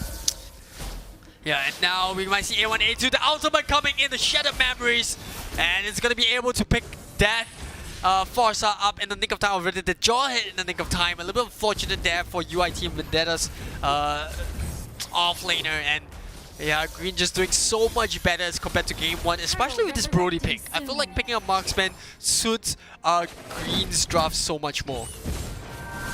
Yeah, I feel that the Brody definitely make an impact playing on the hyper role, but he has to be careful because, you know, we have the double mage composition coming in that potentially could be a threat, and it looks like the first turtle is going to go in the side of Team Green. Oh, Ace of Spades, what are you doing there? And he's going to get punished for his over-aggression. And right now we can see in the mid lane, Zaz popping out the ulti will be able to get into Esmeralda. What a good pick-off coming in from Midas. Midas is just, playing out of his mind right now with the Sask. Yeah, we're gonna see Green sort of just pop off that early game momentum, and Zaz, like you said, Midas playing a really good Zaz, just zoning the Jawhead off, not really allowing him to helpless Esmeralda. And now King Rex was gonna try for a second time, has to back off, couldn't steal the gold buff away. He's just gonna slowly back off at this point in time. King Bat will be able to pick up that Lollipop, and hopefully that does allow him to get up to speed with the rest of the teammates. They're gonna swap lanes though, and we do see the Farsa now becoming that support while the Chang'e becomes this off lane against the Lunox. Yeah, right now it looks like backup is coming in from the side with Midas just popping off the ultimate, and he's not going to catch anyone, but that really helped to pay the price of zoning out members of UITM on the top lane. And it looks like this top lane is going to be pretty much in the back of Team Green with the Brody and the Zaz just constantly pressuring the top lane. Yeah, the going one coming out for the Chang'e, and hopefully that does help her in a kit as she tries to contribute with the Meteor Showers. We're gonna see that top lane getting pressured by A1, A2, the ultimate coming out in the nick of time, and that's gonna allow him to pick up the Esmeralda. The burst damage is too much for King Dead to handle, and now King Rexo, the Abyssal Arrow will land, but not enough damage and no follow-up coming in for the rest of Green as they're scattered all across the map. Meanwhile, Chang'e gonna get a bit of a free push on the bottom side while Green looks to do the same at the top. They're gonna switch both tier 1s, but Green now hovering around the turtle area as they look to try to pick up the next big objective. King Rexo is gonna spot them up. King Beck just using them wings by wings to float around. Turtle not stolen there, but they try to re-initiate with the Meteor Shower. The Jawhead goes in, but he's all alone and he gets instantly taken out by both the Tigger and the Selena. They don't even need the A1, A2 to be present. Yeah, I think that it is really good control coming in from Team Green, and look at how fast-paced they are actually playing this game as compared to Game 1. And looks like they're going into the jungle. Lancelot trying to go in with the ultimate to steal off the buff. Can he get it? Yes, he managed to get his buff. Yeah, Lancelot coming in the Phantom execution and then just securing it with the battle spell, but might be in a bit of trouble. King Rexo once again eating up that Abyssal Arrow, but he tosses A1, A2 away from his team, but the ultimate is just too much for him to deal with. And this Brody pick is working out so well for Green, and this is something that we talked about. Green, they just look so much more comfortable when they're playing heroes that they're comfortable and familiar with. And we also saw King Abby nearly going down for the first time. Concentrated energy getting picked up, or rather not concentrated energy, but Enchanted Talisman coming up for King Dead, and hopefully that has helped with the sustain. But King Dead, well, unfortunately won't be able to show that off as he gets bursted out instantly by both Lun and Hulina on this Lunox. Yep, and right now in terms of the goal lead, Team Green is at a 3k goal lead, and this, just bear in mind that this Brody, as he stacks up, the lifesteal coming in from him is going to be stacking, and it's going to be pretty hard to catch him out, considering that he's going to have the Tiger and the Selena as well. Right now in the middle lane, they try to get off the Selena, but did not manage to do so. Unstoppable coming in from Brody, managed to pick off that solo kill onto Lancelot.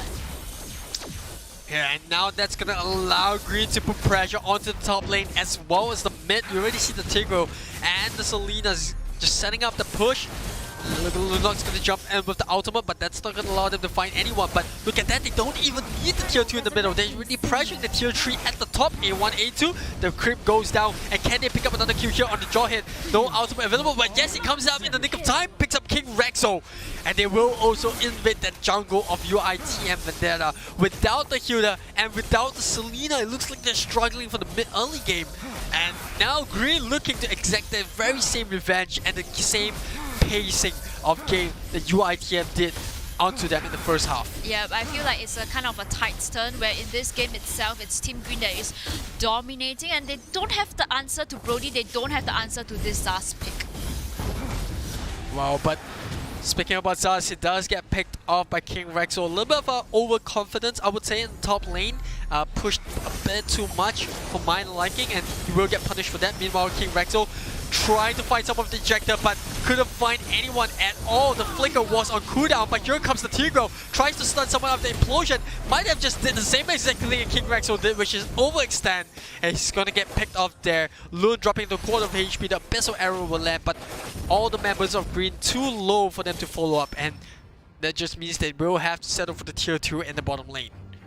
Yeah, but I feel that, you know, for UITM, they are pretty much choked in the bases just because they have this composition coming in from Green with this Zaz that it's so much more than what they have expected. So if they are going to go out into their bases, I don't think they can do so.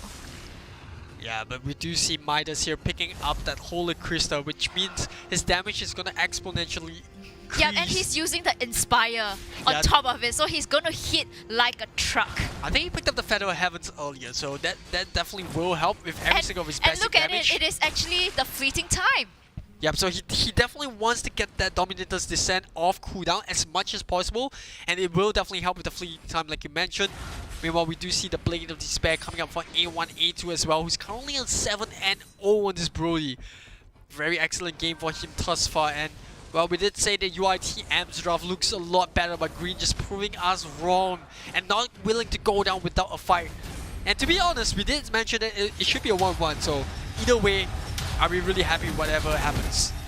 Yeah, but you can see right now in the top lane, Zaz is just pressuring this top lane. I mean, potentially he can be allowed to just continue to poke, but Lancelot is coming in, and that allowed this Zaz to go into the ultimate. He's trying to escape out and managed to pick up on the Lancelot instead. Yeah, a little bit of an overextension coming up for King Abby, and even for King Day, he nearly went down. And here comes Green, just diving every single one onto the Chang'e. They pick up the second kill. And can they finish it off here? The NOD getting picked up by Lune as well. And look at that, the Zaz just solo pushing onto the top side. He's gonna use the Nightmaric Spawn to try to chip away the HP of the tier 3 at the top lane. Meanwhile, Brody is just gonna clean up the last turtle of the game. They're gonna join back the rest of the team. And Hulina already starting onto the red buff, which I'm pretty sure will be handed over onto the Brody. Yeah, but a bit of a, I would say, a overextension of where Zaz should stand and gets immediately punished by King Bad. Just bear in mind that King Bad, you know, he's playing on the Fasa, so definitely they, with a Chang'e, also they will be, the tower defense is really quite strong. Yeah, they have a lot of insane wave clear, and Yeah. you also have this Lancelot that has the taunt roll, so that is something that you know, Green will have to take note of. But you know, we already saw the Zaz push the top lane. They got the tier 3, so they can look to try to take this bottom lane while UITM brings this Lord down. And yes, it's going to be uncontested tier 3. That's not a bit too much of an issue. I felt like King Rexo kind of missed an opportunity there to catch someone out on the side of green, especially with Zaz going back to heal. Yeah, but it looks like right now they are going to try to choke UITM back into the bases, but I think that they have to wait for the Lord, because the tower defense coming from Fasa and Chang'e is going to be difficult to force in. It's going to be difficult. Yeah, it's not as straightforward as the first game where Yeah. UITM Vendetta had such a huge lead, right? And it's going to be a lot more different this time around. And they don't really have a higher booster that can split push the turrets, but all they can do is just try to choke UITM into their own base, like you said, and hopefully when the Abyssal Arrow lands onto someone, that's going to be the trigger effect for Green to just dive in and go for the GG push. Yeah, because I feel that, you know, they can't go in, because if they go in, they might be potentially catch off by the jaw hit. So they have to play, for Team Green, they have to play a bit more safe, but at the same time don't allow the team of UITM to be able to farm or go out of their jungle, and just be patient, because I think they got this in the back if they played a bit safe. Yeah, Green here playing very patient, just stealing away the jungle from UITM, just denying the buffs away from this Lancelot. And it's not like the Lancelot needs it, but it will definitely help a lot more in team fights if he does have those buffs. Yeah, definitely. And right now we can see that a bit of a knockup coming in from Tigro, just going to be poking around. Zaz is just somewhere lurking in the bushes, and he managed to actually pop the ulti just in time to escape. He almost get caught and paid for the price by Lancelot, but he managed to actually pop his ultimate to escape from it. Yeah, you do see the Chang'e coming in. They're trying to find A1, A2. They just might, but he gets slightly out of range. The ultimate will come in. He's one hit away, and King Bad gonna have to use the wings by wings to get out of trouble. But here comes the Esmeralda. Is it enough though? No, it's not. There's no Esmeralda. Just immediately wipe off the face of this game, and King Rexo will fall shortly as well. And in the 5v3, and the Brody just going back to heal. This might be GG. 20 seconds. Can UITM Vendetta just hang on? I think they can, because Lunox managed to pick up onto the Fasa, and the Zaz managed to pick up on the Chang'e. Is going to be a GG push going inside of Team Green. They can choose to end it if they want, and I think that they are going to end it. And yeah, that lone siege minion is gonna allow Green to take away the backdoor protection of the base of UITM, and even if there isn't any creep, they can pretty much tank it up with 4 members of UITM Vendetta getting taken out. So congratulations to Green coming in from Singapore. You know, they managed to draw it 1-1. I'm not sure if they've done enough to, you know, guarantee a second spot, but they do have one more game which will be casted later on. But first, let's break this game down. I mean, what a turn of events. They ban out the Selena, or rather they pick up the Selena for themselves, they ban away the Hilda, and they're just denying all these early game picks away from the side of UITM. yes, and I think that they really drafted definitely well, and the side of a lot better. And for Green, right, with the Brody, you know, like we mentioned, a hyper Brody, we protected well enough by the Selena and the Tigro. It just provides free farm for A1, A2, and the life steal coming in from the side of Brody. You know, it's just so OP, and nobody seems to be able to kill him, and even if they want to get through him, they have to get through so many of the members of Team Green. And Midas playing on that Zaz pick, you know, that definitely gave Team UITM a bit of the run of the money. The Esmeralda do not have an answer, you know, to this off-lane Zaz pick. Yeah, only 8% damage done by King Dead on this Esmeralda, like you said, and I think I spotted out King Bat trying to go for Blood Wings on his Fasa, which is really greedy, to be honest. But you know, obviously he didn't manage to build it in the end, and you know, you gotta give kudos to Green here, just doing so well on this Brody. And I really do feel it's a case of them just being a lot more comfortable when they have a marksman in the draft. It's a lot more clean, it's a lot more direct play style. As long as you get A1, A2 is farm, and you deny all these heroes that can disrupt the Broly away from his jungle rotation, and he'll just pretty much do well. But with that being said, let's take a look at the highlights coming in from these two teams and just see how they kind of just took 1 point each in this matchup. Yeah, you know, first game is pretty much one-sided to UITM with the side of this Hayabusa. You can see this Hayabusa is so overfarmed that he is just going all around with his quad shadows to take off enemies of Team Green, and there's just no answer. And this is the fight that we have been looking for. This Maniac coming in, he picks off this Jawhead, and then he goes in for the Maniac. It's just beautiful play coming in from UITM in the first game. And I think it's really well executed, and really kudos to his team Selena and Hilda for allow this Hayabusa to be able to free farm that much.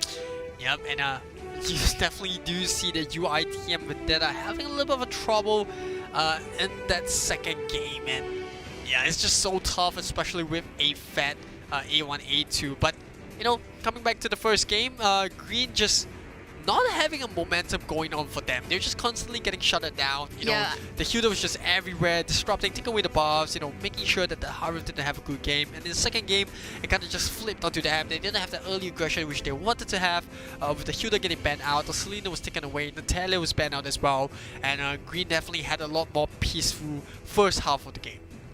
Yep, definitely.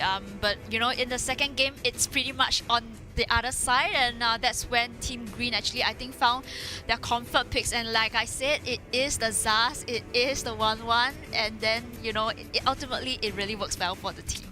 Yeah. Yes, and well, that's about it. We've got about one more game to go before we go into the grand finals, especially the third place match. Yeah. So I'm looking forward to that, because no, that's gonna be super interesting, right? Yeah. But first off, I want to give a big shout out once again to Singtel for powering PvP Esports, which is the ultimate regional platform where gaming lives. It's guided by the core values of passion, sportsmanship, and healthy gaming. And PvP Esports seeks to continually grow the regional esports ecosystem through its initiatives and tournaments. So if you want to find out more about them, if you haven't heard of them, I don't know what you're doing, because you're living under a rock. You know, we've been casting so many games for them, especially in the community championship. So you can check out their Facebook page at PvP Esports, or you can go on to their website at pvpesports.gg to find out how you can join in the community events and initiatives. And I also want to give a big shout out to our partners and sponsors of Season 2 of the PvP Esports Campus Championships. Shout out to Huawei, Razer, Royale Ergonomics, Singtel, and GOMO. Yeah. And I have to shout out to the viewers as well, because you know, yes, the viewers for today joining us all the way early in the morning until today. I have one person to shout out to, is Yen. He has been watching since the early games and impacts in previous weeks as well. So really thank you for, you know, watching PvP. Yep, absolutely. And well, if you're looking to shop, dine, commute, and send money, don't worry, Singtel's Dash got you covered. They are the all-in-one mobile wallet for all your payment and lifestyle needs. You can download Singtel Dash right now and get up to $2 cash back on your very first transaction. So what you're waiting for? And well, if you don't have a credit card, right, you can always use Singtel's DCP. With one-time easy setup, you can charge it to your Singtel mobile bill and enjoy repeated hassle-free payments. And you can find out all about that on Singtel.com/DCP. But you know, if you don't have a credit card, don't worry, Singtel's got you covered as well. If you want a seamless gaming experience, you can pay conveniently for your in-app purchases, like I said, without a credit card. Yes, you heard me right. And it's also with Singtel's mobile bill, so you can head on over to Singtel.com/DCB for setup instructions. Yep. So it's always on the website. You always got to go to the website to find out more. But with that being said, we'll go for a short break. When we are back, we have one more game to go. We have one more game, and I think it's against Singapore as well. I think it's Singapore against Myanmar. So that is going to be the last game, the last game in the round robins. And before that, before we head into the third placing match as well as the grand finals, but you know, we still have to go through that last game to find out who's going to be joining the top team and who will be the second and third and fourth place, obviously. Before we can go to that, we'll go for shopping when we are back. More games and more Mobile Legends. Bye. The Huawei P40 Series 5G. Break the boundaries of speed and distance.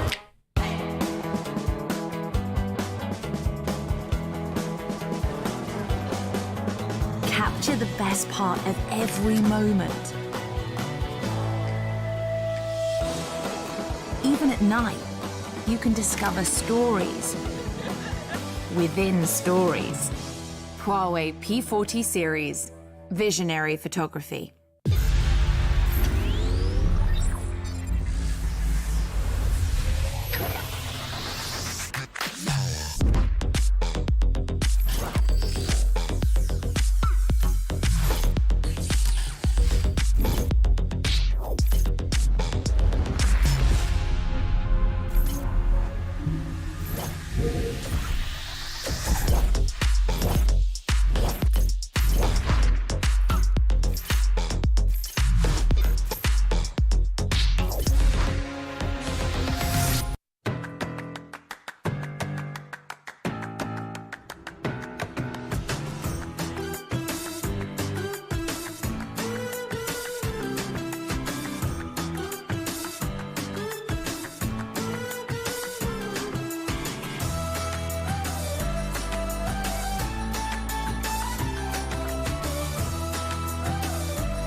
Hi. Noise canceling.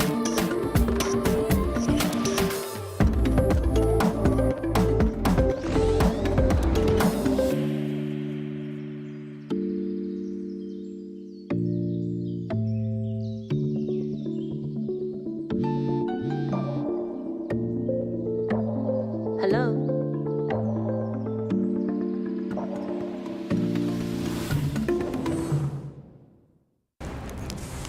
Everyone loves winning. That's why we've made it easy to pay for your apps with a Singtel mobile bill. With easy one-time setup and fast transactions, we offer hassle-free payment and convenience while you focus on winning. Stay entertained and pay easily. Find out more at singtel.com/DCB.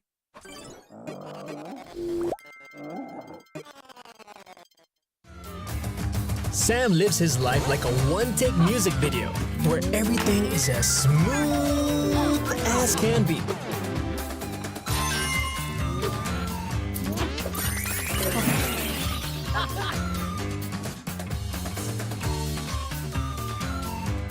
Sam dashes it the smooth way.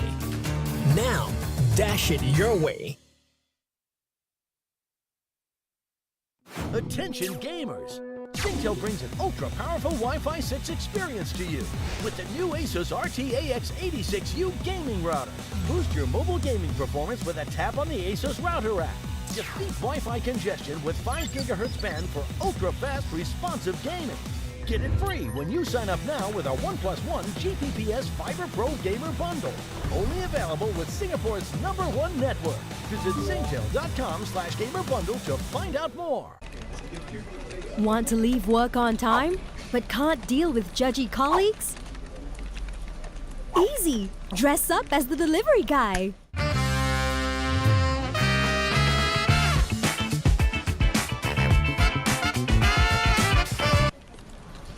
Want more data? Easy! Add more data anytime. Go GOMO!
เพราะวันนี้คืออนาคตของ Cloud Gaming สนุกไร้ขีดจำกัดบนเครือข่าย AIS 5G อันดับหนึ่ง The future is yours.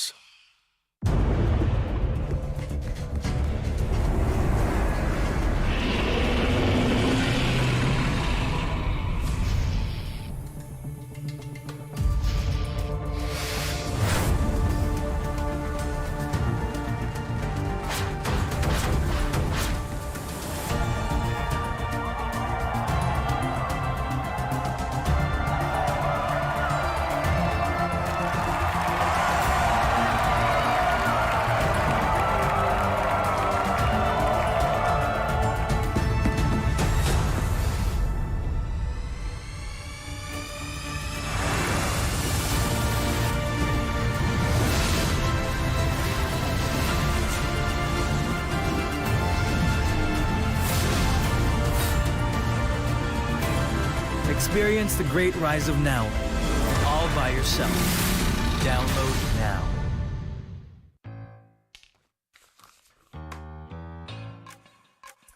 Dear Mother, light of the home. Dad.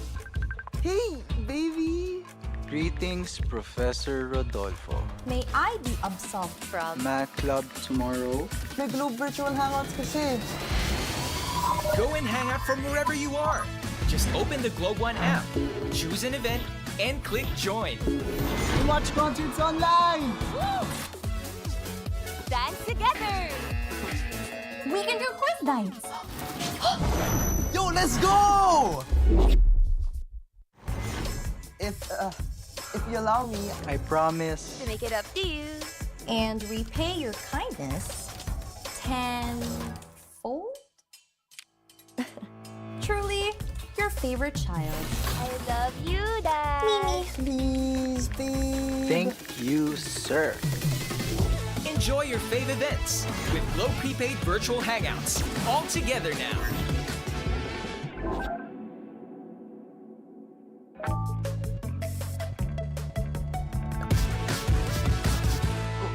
Yes!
ladies and gentlemen, welcome back to the final part of this round robin series. And of course, what the team that we're going to be featuring for this final game is going to be Singapore versus Myanmar.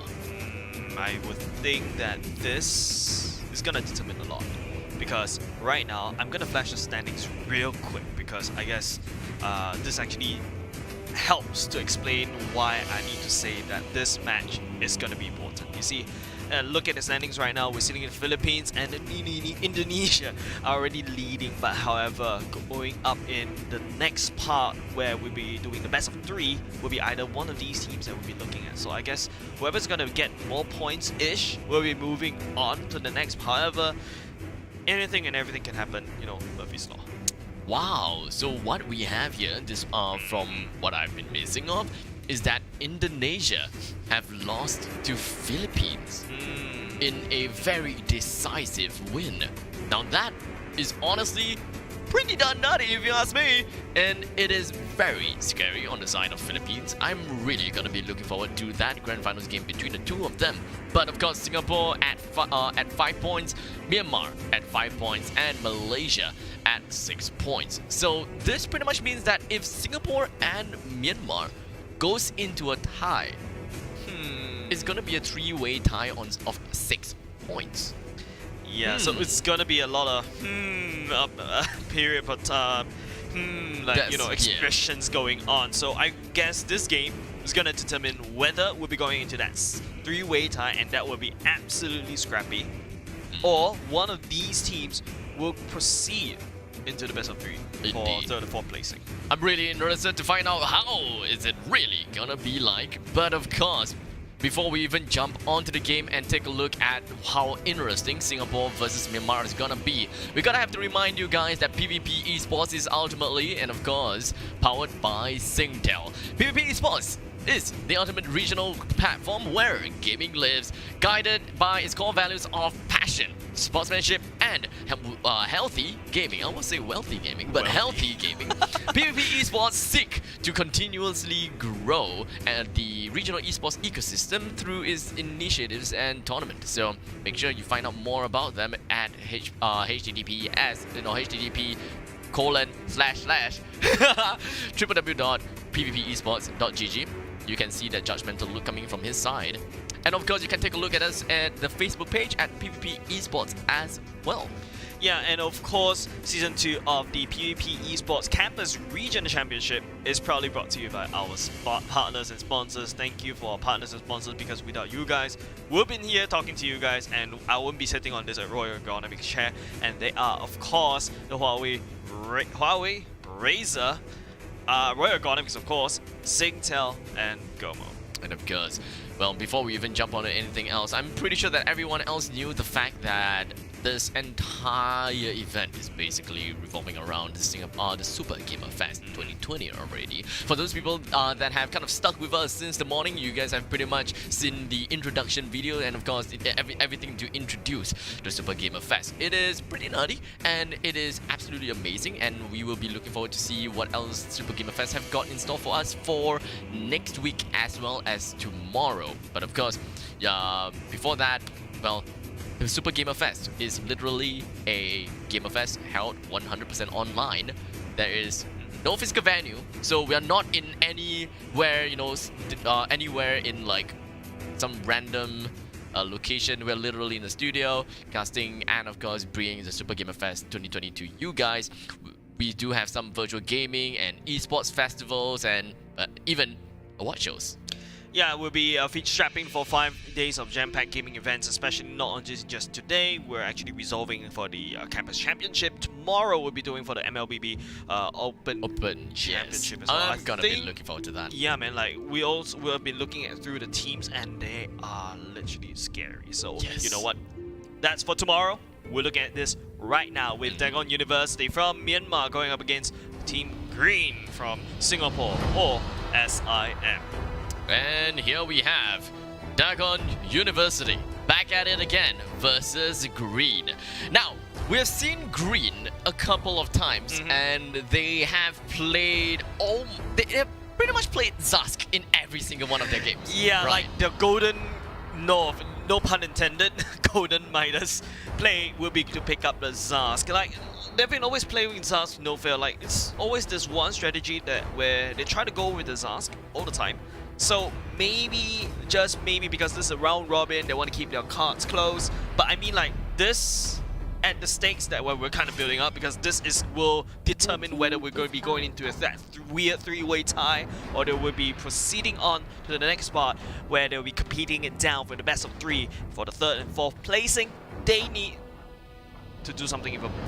I'm gonna be interested to find out if Dagon University is actually gonna go out for the ban onto Zarsk. I highly doubt so. I feel that is more of, you know, Dagon University. They have to find ways to play around that Zarsk instead of banning the Zarsk. I feel like there's also something that I have to point out, which is Dagon University, God level. He or she is a very aggressive player. He or she actually plays like kind of like a one-man show, no, like in a sense that goes deep behind enemy lines, and sometimes it pops off, sometimes it doesn't. But most of the time, this gamble has paid off for Dagon University. So I'm really looking forward into whether this time round will Green tap onto this, I would say, a wild horse, a wild card in a sense. Yeah, so at this point of time, let us just take a look at the banning phase, whereby we have Natalia, we've got Fasa as well as Brody being thrown into the banning phase already.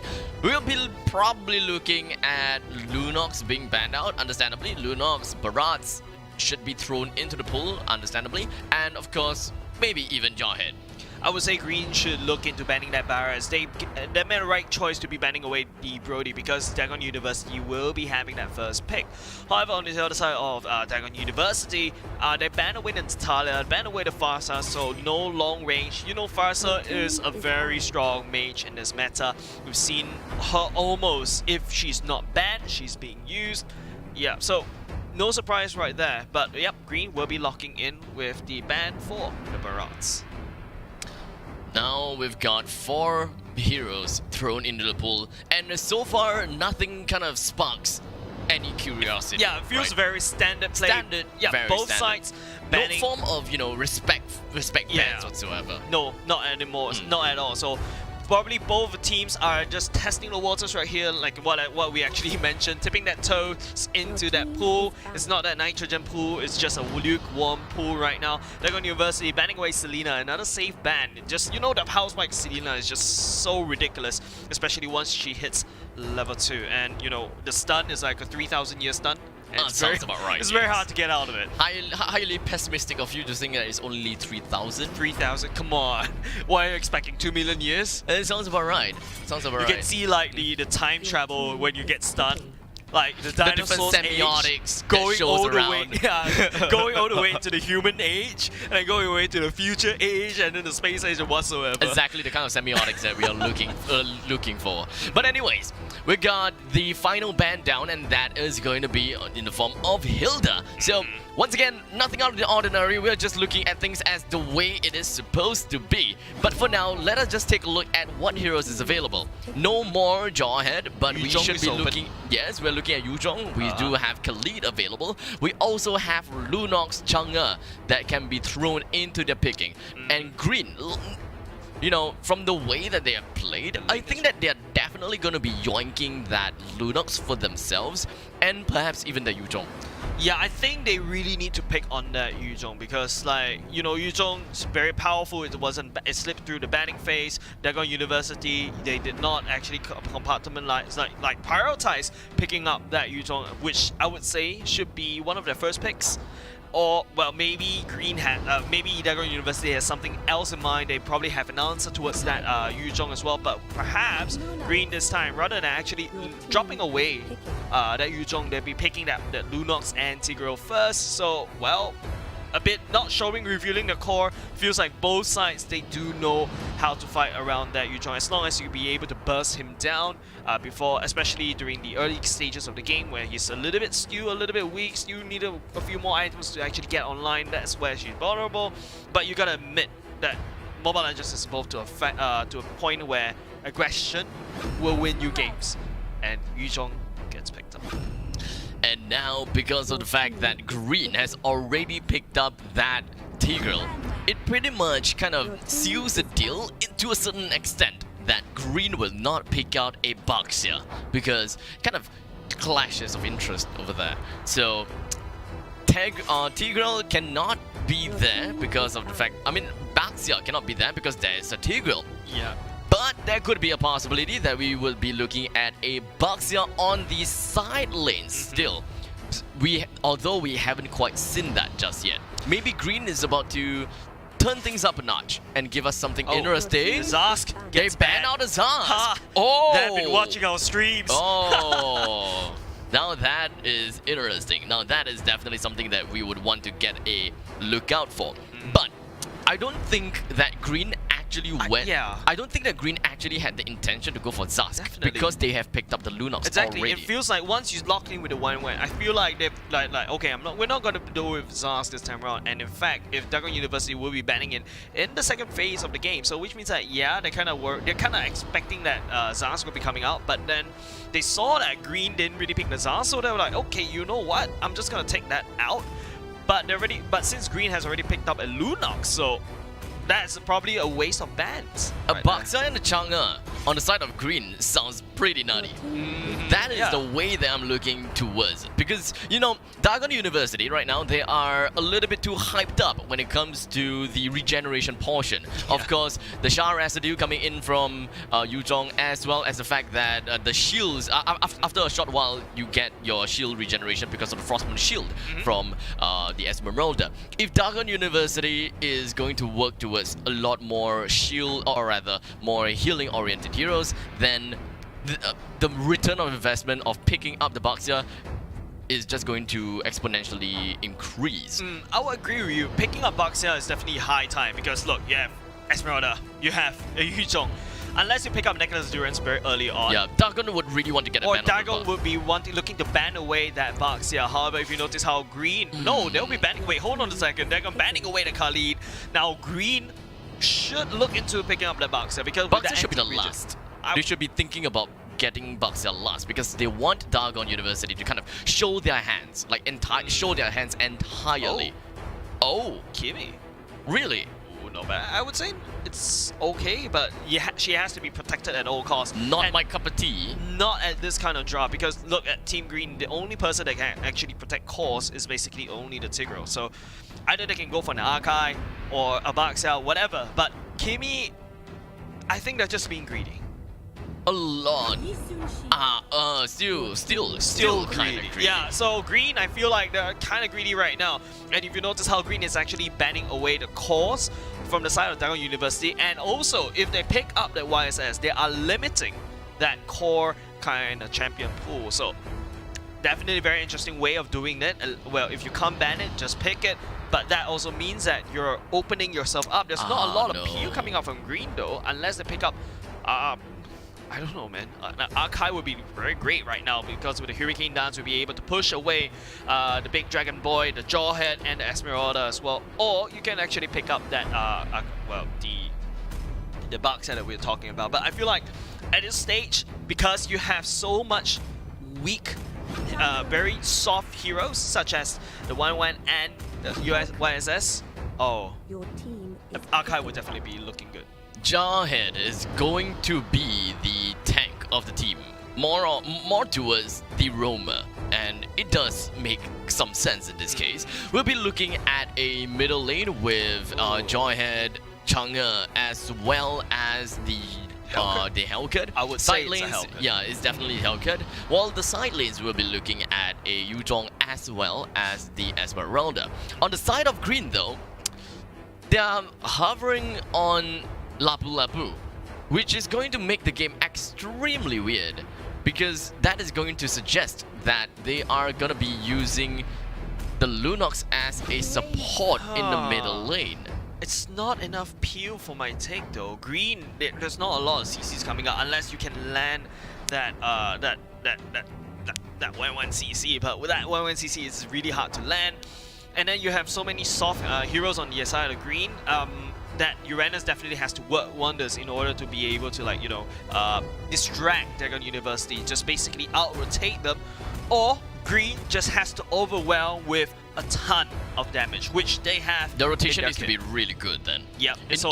In order for them to get that kind of ton of damage, it pretty much means that they needed that early game advantage, like exactly like how, in fact, if I'm not wrong, it's exactly how Dagon University played against the Thailand side. They had double marksman composition, and they just go aggressive, and the Thailand side actually doesn't even have any answers towards their aggression. Yeah, and also if you're picking up 2 marksmen, you have pushing power, and also speaking about pushing power, Uranus pushing power is something that you should be worried about because you can clear waves very quickly, and Lunox as well does have a bit of a wave clear as well. So maybe Green this time around, they're picking up this kind of composition. Yes, they have a lot of damage. Yes, they have. If it doesn't work out, maybe I would try to sneak up some turrets, try to outmaneuver Dagon University. But you know what, ladies and gentlemen, let's hop into this game. This will be, in its way, the last game before we actually move on to the next portion of the championship. As we're looking at, on the blue side is Dagon University representing Myanmar, and on the red side is Green representing Singapore.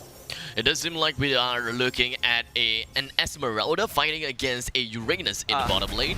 In the middle lane, as we expected, is going to be a Hellcat Chang'e as well as the Jawhead fighting against the Tigreal, Lunox, as well as Yi Sun-shin. No surprises there. As well in the top lane, it is going to be the Yuzhong fighting against the 1-1. And looking at 1-1 is definitely something that we've seen before that dominated against a Yuzhong before. And as you can pretty much see right now, it does seem like the 1-1 has got some good kiting potential against this Yuzhong. But it does seem like the 1-1 underestimated the power of the Shard residue. Yeah, man, like, I think that was definitely a underestimation because, like, look, I think it was just nice or something. I would expect that 1-1 be able to pick up that kill, but then it's just so hard when, especially when you have to estimate that, oh, the enemy can actually regen. So it's definitely a misplay, but you don't want to give that early game over to Yuzhong, or Yuzhong would scale out of control. As a Yuzhong player, you can tell that I completely predicted that, and thus I don't show any sign of surprise. Well, I'm a marksman main. I don't really fight Yuzhong. I see Yuzhong, I run. I saw that and I was just like, yep, I kind of know what's coming. But look at that. I'll be like, whoa! But speaking of whoa, God level. Trying to get himself away from all of that in the meantime. We also have got the Hellcat that rotated all the way to the top lane, managing to get himself yet another, another kill on top of this 1-1. And that is going to be a horrible way for 1-1 to start. And at this point of time, I cannot think of any ways for 1-1 to win against Yuzhong in the top lane. And in fact, from this point onwards, I would be expecting to see that 1-1 get completely nullified in lane and would not be looking at any map presence whatsoever. Xeno playing as the Yuzhong will very likely stay in the top lane to suppress him even more, or perhaps to move around a little bit more as well. But in the meantime, we're also going to be looking at a really good charge coming from Ace of Space. Everyone just going to be flying right up into the air, but unfortunately no follow-ups from the side of Green due to the fact that most of their heroes are pretty vulnerable and of course pretty low in health. We've got A1, A2 trying to charge up on this boat, but unfortunately it does seem like the Deadly Stinger is coming from Blank. It's just going to be immediately make a quick work out of him. And just like that, 2 easy kills to the side of Dagon University, but unfortunately with a small little sacrifice that comes in the form of God level. But it is a pretty good sacrifice, 1 for 2 after all. Yeah, man, like, also pushing your own goal, your team's goal, basically, yes, you sacrifice yourself because you're not the main core, but you're funneling goal over to the main core, so definitely good in terms of Dagon University, but it's really not a good idea for Green to be able to sacrifice these kind of, like, you know, they're basically throwing bodies over to Dagon University, but at least Green will be able to pick up that turtle, so that helps a little bit, but they have to. And also Green will be able to pick up Yuzhong at the top lane, so at least gives Hulina a little bit of a breathing room. But I feel like Abstract, we won't be seeing Hulina until like what? Very late game. 15 minutes. Yeah, very late game. She's doing not a good job in the top lane, unfortunately, and it does seem like it's either Yuzhong went back home to kind of get new stuff. Not really get new stuff, but kind of restore his health a little bit here and there. But in the meantime, it does seem like Power of the Order Brilliance is just going to be popped by Loon. He's trying to get himself away, but unfortunately, his health is just going to be a little bit too low, and thus, Control gets the final pick off right on top of him. It does seem like a really good implosion coming on the side from Ace of Spades. Manages to just crowd control everyone into a small singular space, and even at this point of time, it does seem like Green did manage to get quite a pretty good push on top of Dagon University, to the point that they managed to get 3 kills for themselves, and of course flush out everyone else inside of their jungle. That was such a good equalizer. However, Ace of Spades was the one who actually picked up the kill instead. Like I said, we really need to, I feel like Green really need to funnel that goal either into A1, A2, or Hulina as well. So that Ace of Spades is kind of a bit of a wonky-ish, but hey, at least they equalized that goal. Now the goal discrepancy is only 1k away, and Method going up against Midas, with the help of Lun as well. I don't see Method will be able to get out of there. Yeah, the burst coming in from Lunox is going to be pretty darn nutty. I mean, we're talking about Lunox. Even if he is a support, it doesn't even matter, because power of the chaos darkening is just a heap of damage. And not to forget, it does have Impure Reach as his battle spell, as his emblem as well. Got leveled with Unstoppable Force right on top of Loon and misses out the Daily Stinger. But it's okay, because ultimately they already have got that Lunox in the bag. Yeah, Midas only looks at one bottom lane, and that turret will go down. I feel like Green right now, they just have to play that turret game. They just have to play objectives. Yes, let Dagon University rotate, but maybe Green has to just try to out-rotate them. If you want to try to get me, I'm just gonna back off and, you know, push other lanes. So, I mean, that's also probably why they decide to go for, you know, a double marksman. Not good.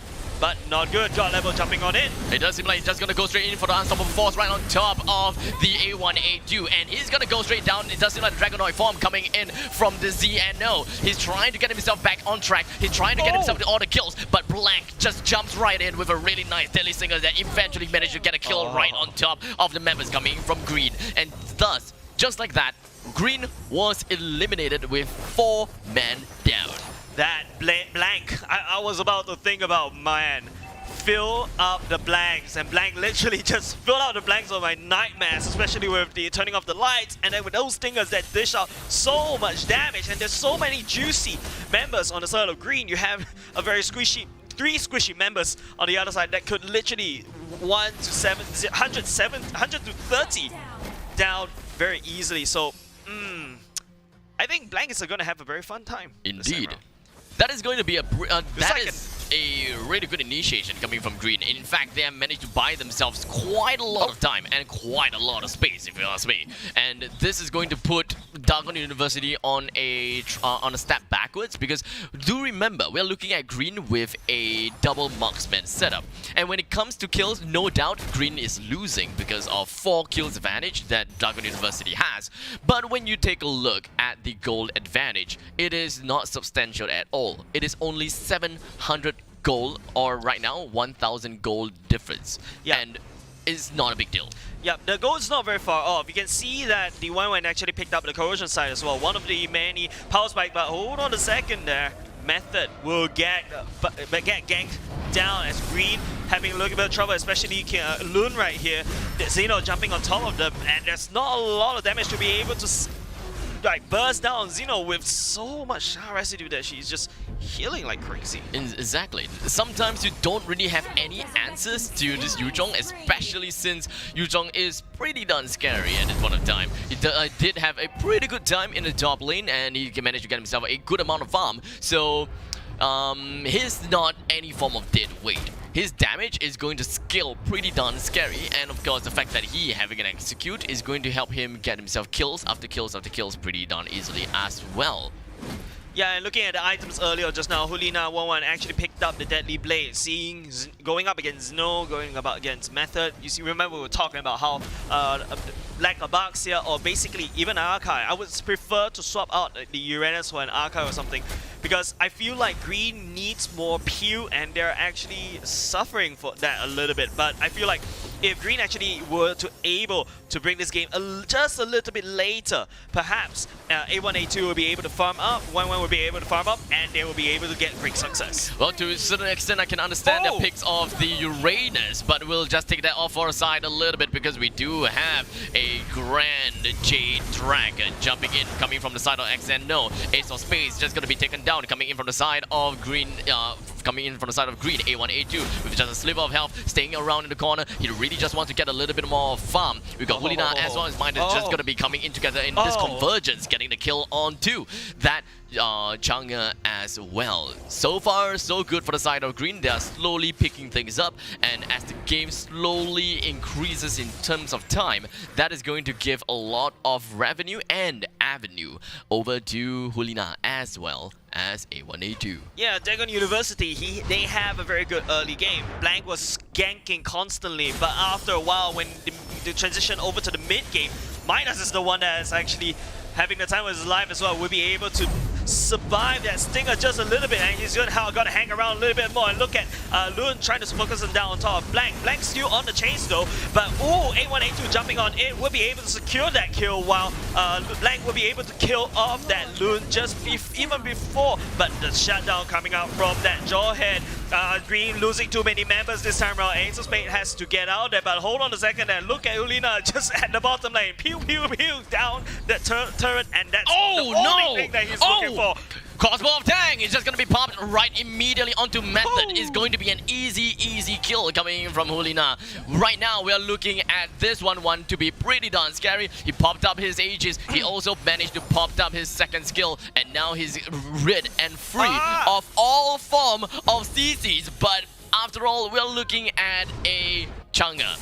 Meteor Shower is gonna be pretty darn painful, and you don't have anywhere else to run. The only place that you can run is all the way to the right, and maybe even up. But because of the terrain specifically, he's not able to do that. I wish that crossbow tank was up. Okay, Dagon University, they are focusing down the Lord. The lights has been turned off as Blank turns around and focuses. Rather than focusing on Lord, we'll be looking for that a God level actually went down. Immortality actually activates, and Zeno will be jumping out the Lord, super low on health. Green trying to contest for it, but who actually got the Lord? There's no announcement coming up, but hold on, that doesn't matter as Zeno picks up a double kill. Method still chasing down Loon. Loon forced to use the power of darkness, darkening to actually get out there, but Wen comes in to rescue him. In the meantime, we're going to take a look at the middle lane. Midas is just going to be buying himself some time, or rather buying his entire team some time, as they need to find their way to bring themselves up to the top lane to bring down the Lord, because the Lord was executed and of course was taken by Dagon University. But of course, it's not that big of a deal to Green because they are very late game oriented. They can allow this Lord to just slowly march up to the top lane and just get rid of it ASAP. Yeah, with the help of Wen, basically a very high damage. They have two marksmen on their side. I don't think they're really scared about the Lord. Not at all. But they should be scared about God level and Snow actually closing them on it. And if you can see, Hulina actually picking up more anti-region items, and look at Hulina just making quick work of that Lord. But goodbye, High Losses cousin. We'll see you next time. Unfortunately for High Losses cousin, wasn't even able to even touch the turret in the top lane. But hey, at least the Hellcat managed to touch and even break down the turret in the bottom lane. Hulina now crosses into the crossbow tank, manages to get himself one, gets himself two, I think. But unfortunately, that is not going to be an advance of the next kill. The crossbow tank is not the determinant of that kill, and thus no more continues. But you know what else continues? The bottom lane, as we are starting to see Method completely shredded down by the likes of Green. And the amount of furiosity from Green is starting to surface. They are now catching up in terms of kills. They're now catching up in terms of gold and literally net worth. So, honestly, I think this game is gonna go to Green because of the fact that this game has been dragged on for a little bit too long. Yeah, if you notice how, look at the gold chart. Oh my goodness, that gold chart disappeared a little bit too early. You see like mountains of blue, and then you see slight small little hills of green, and now it's probably going back into green. So in terms of the gold lead, it's almost close, but Midas overextending just a little bit will be forced to jump out of there. And not only that, Green will be able to push down that bottom lane turret while Wen makes a top push at the same time. So really abusing using the fact that they have 2 marksmen on their team, they really want to push down these turrets ASAP because, well, they are on a timer. They know that they cannot drag the game too long. Like I said, it's just take one good team fight. 1-1 being pretty darn cheeky here in the middle lane. Really just wants to go down for a little bit of a poke. He just wants to set up for the crossbow of tank for the later stages of the team fight. But I don't think that Dargon University is gonna let the 1-1 to do exactly that. God level is reached the point where the God level is not even that tanky anymore. It does have immortality, yes, but everything else is just not that good. Because if you would like to compare God level's health, it is almost equivalent to Midas. And when it comes to regenerative properties, Midas have got even better regenerative properties. Or in fact, Jawhead doesn't even have it. So Green is going to outlast Dargon University at this point of time with their very bold and bolstered up front lines and very painful back lines. Alright, Meteor Shower control. Using that Meteor Shower will be used to clear off that mid lane siege to break Green away as Green focuses slightly towards the top lane. But you know what? When you talk about this is the battle of regen, this is, a battle of attrition right now because it feels like that Wang Wen can easily shred any tanks that comes into her way with the Demon Hunter sword, and of course, just in case of anything happen, she can activate Wind of Nature as well in order to actually get out of the damage as well. So I would say it's really cool, it's really nice and savvy for the side of Green. Now, Dargon University, they have to be very careful right now. Dargon University understand that they really have to push, and here we do have the power of all the brilliance that's going to be popped out coming in from Loon, but unfortunately he wasn't able to get himself far away, or perhaps even do himself a decent amount of damage. Hulina tries to get himself away, but unfortunately he wasn't able to pop it across one tank just in the nick of time, but unfortunately for Ace of Spades as well, Dargon University managed to sweep out the entire team coming from Green, and they did not manage to buy enough time for A1, A2 to enhance, or rather even to beat down the Lord. Oh, actually, they did manage to buy enough time. A1, A2 is finished with the Lord, and the Lord will be marching in from the bottom lane. But unfortunately, they have to make do without the presence of Loon as well as the 1-1. Yeah, so I feel like Dargon University might have a bit of trouble taking down this Lord. If Midas is just going to be able to stay around there to poke, they don't really have the pushing power coming out. And look at how they're actually struggling to go up against this Lord. They don't really have a marksman on their side. And now look at how Control has to use the Meteor Showers. No, activating the Dragon Form will be spinning around. Now as the 2 tanky members of Sign of Green, which Ace Spades and Midas will be able to accompany Lord coming up. But hold on a second, turning on the lights. A1, A2 going on 1-on-1 against Blank, but A1, A2 unfortunately will go down. He's trying to go for a little bit of split pushing mechanics coming in. They really want to go for that tri-lane push, but unfortunately it doesn't seem to be working out that well. The Lord did manage to march his way all the way to the core though, but with only a single swift strike of the axe, he's gonna go straight down. But Green, they are not gonna be stopping just yet. They did manage to push quite a big number of members coming in from Dargon University. They bring one down, and that's gonna come in the form of this Jawhead. How about the next one? Xeno as well as Control. They have to hold down the score. They have to hold down the base, and the rest of the members try to go for the recall, but unfortunately Xeno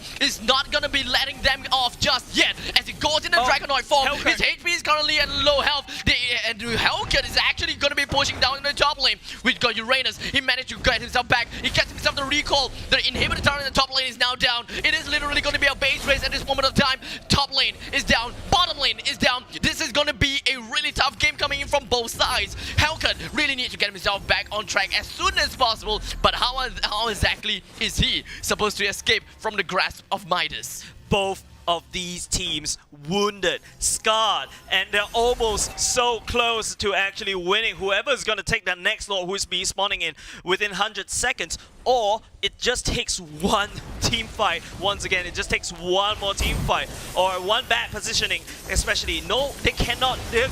Both teams actually cannot lose or to lose any more members right now, as Loon actually goes down for the side of Dargon University. So it's a 4v5 right now. So Green the Dragon Form will be spinning around. The darkness falls. Green's teamwork, communication. Oh god, because they can't really see each other right now as Dagon University will be commanding on the onslaught. The crossbow tank will be used to be trying to focus on top of flank. But Hulina don't want to deal. He's gonna get caught out by his node. No! A1, A2 is not in the area to actually follow up. Look at A1, A2. He's actually focusing on the blue buff instead. I really don't know how Green will be able to actually defend from this onslaught coming off from Dagon University. It is literally going to be 40 seconds before the arrival of the 1-1 is going to be here. But I don't know about this. There could be some possibility that they will be able to pull out some miracle. Method is just pushing Midas away and ensuring that Midas cannot get himself back home to defend this. A1A2 is still trying to do his absolute best to try to defend. Top level, go straight in. It goes for the Astro Force as well as Force Ejector. But now Loon joins the fray. He will definitely be able to go straight in. Midas comes from behind. Pops the immortality. No, he is not going to be looking at immortality anymore, and Loon is going to be going straight down with all of the Chaos Assault, dealing all the damage. But unfortunately, Blank is still alive. Midas. He gets himself one, and he's going to go straight down together with everyone else from the side of Dagon University. This is going to be absolutely insane. As Green, they managed to capture themselves back on track. They brought 3 down with only a single sacrifice from their team. 42 seconds on the clock for Dagon University for their full team to go online. Green has to make this very crucial choice right now. Do they take this Lord, or do they actually push, or do they actually sneak? Midas in the area right now to actually scout for potential people. Ace of Spades as well, being the portable wards himself. Control and Method, they know that Green needs this Lord, and so do Dagon University. So they really need to either try to steal this off, or basically do anything right now. Method is trying his best. He's really trying his best. He wants to snipe on the Lord, but he wasn't able to do quite so. As Green, they get the one. They get the one on the Lord. The rest of the members coming from Dagon University are trying to get themselves back as fast as possible. The Crossbow tank lays it all down right at the god level. He's trying to get himself out. He still has the immortality, so he's pretty much A-okay. But the rest of the Green, they're trying to push it right in. With 2 members down from Dagon University, they have to find a way. They have to find a miracle. But what is exactly the miracle that they're going to be looking out for? Perhaps it's going to be the Dragon Form, but I don't think quite so. Because the amount of damage is just a little bit too hard for them to even get themselves back in this game. Blank goes all the way to the back of the lines from Green, and he wasn't able to do quite much because the cousin of Hylos is here to stay. With a full team-wide, Green secures this win. Such a weird cha-cha move. Suddenly we're on one side of the map, all of a sudden we were on the other side of the map, and then suddenly, you know, we're at the Lord Pit, a team fight happens, and then Dagon University, they throw too many bodies over there. They got overwhelmed by the sea of damage, I would say tsunami of damage coming out from Green as Green picks up this game. That was a remarkable game. I think everyone, I think everyone is definitely like, screaming, just push, like, I don't know, man. A lot could have gone wrong on the side. Right, at the same time. Yes, I mean, miracles. The amount of context we got from this game is the fact that we are looking at Green with a late game lineup, and yet they are choking at many occasions. Midas finds himself in a really bad spot due to the fact that Method is always just zoning him out, and Loon, not say Loon, A1, A2 as well as Hulina, sometimes they just go completely alone. They are trying to go for split pushes, I can understand that. Yeah. And sometimes you just get completely caught out, almost forgetting the fact that the opponent has an assassin. Yeah, and you know, A1, A2 out of position most of the time. Once in a while, opens up for Blank to basically just go in and just sting him to death. Another thing I have to point out is A1A2 actually picking up the Thunderbell as well. I think he's definitely scared about the Helka that appears out of nowhere as well. And I believe Loon with the Winter Chunkian will be able to make sure that he stays alive a little bit longer, because you know you got assassins on the other side. Helka, one scary assassin, one sting, you're dead. Turn off the lights. I feel like Dagon University at that very last team fight, that's just tossing all the ultimates. Let's go in the dragon form, let's go with the meteor shower, let's go with the darkness form, trying to delay some time. But then there again, I feel like I can sense the panic coming out from Dagon University as after when Green's Lord is actually marching down, and they're just like, Panic 4, panic. Oh, man. Oh, 29% damage coming out from Luna, actually. Indeed. Now, gotta catch my breath. We need to catch my breath. I was like, I thought Green had it in the bag. Sorry, I thought Dagon had it in the bag. Then I thought when there was like early game. I think that was at the later stages of the game, whereby 1-1 was actually out Popping of off order. already. No, Yeah. it was when it was out of order. He was like dead, and they were trying to go for an immediate push through mid. But unfortunately, I guess it was a little bit too hard for them to do that because of the fact that A1A2 is still around, and well, a random Uranus came out from nowhere. A wild Uranus appeared. Yeah, and he kind of just Go, popped. Hellcat. Yeah, he kind of just I don't know, man. popped the immortality from the side of this Jawhead. So I guess that is one of the things that actually made them a little bit more cautious. So they were giving good respect to the team, to the opponent's side, and they are just like, regroup. We can't do this. Only to realize that when they regrouped, that was actually their last regroup. Yeah, and literally that very last team, I think that team fight that actually won is really like what you said. That exact moment when that Midas jumping in, peeling, while Hulina was actually dishing out all the damage that's required, and Loon as well, dishing out all the damage that's required, and then after that, Green proceeds to go ahead and take the Lord, which is definitely one of the most strategic steps. Remember, I was actually screaming now.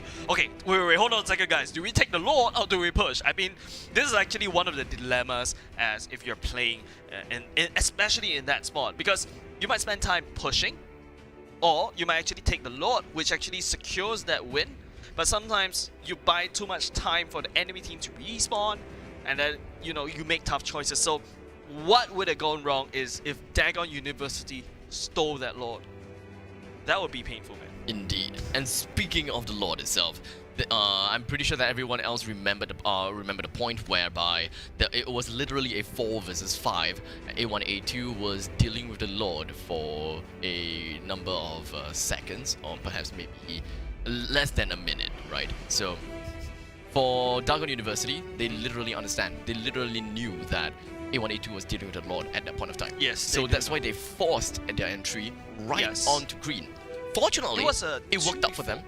Yep. It worked out for them. It worked out for Green. Yeah, no, it worked out for Dagon University. Really? Yeah, they actually pushed every one of Green away.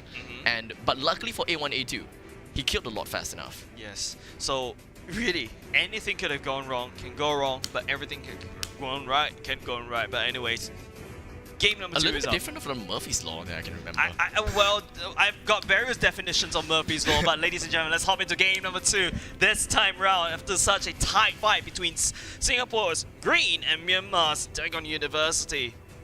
This Green time, banning away the Natalia this time round.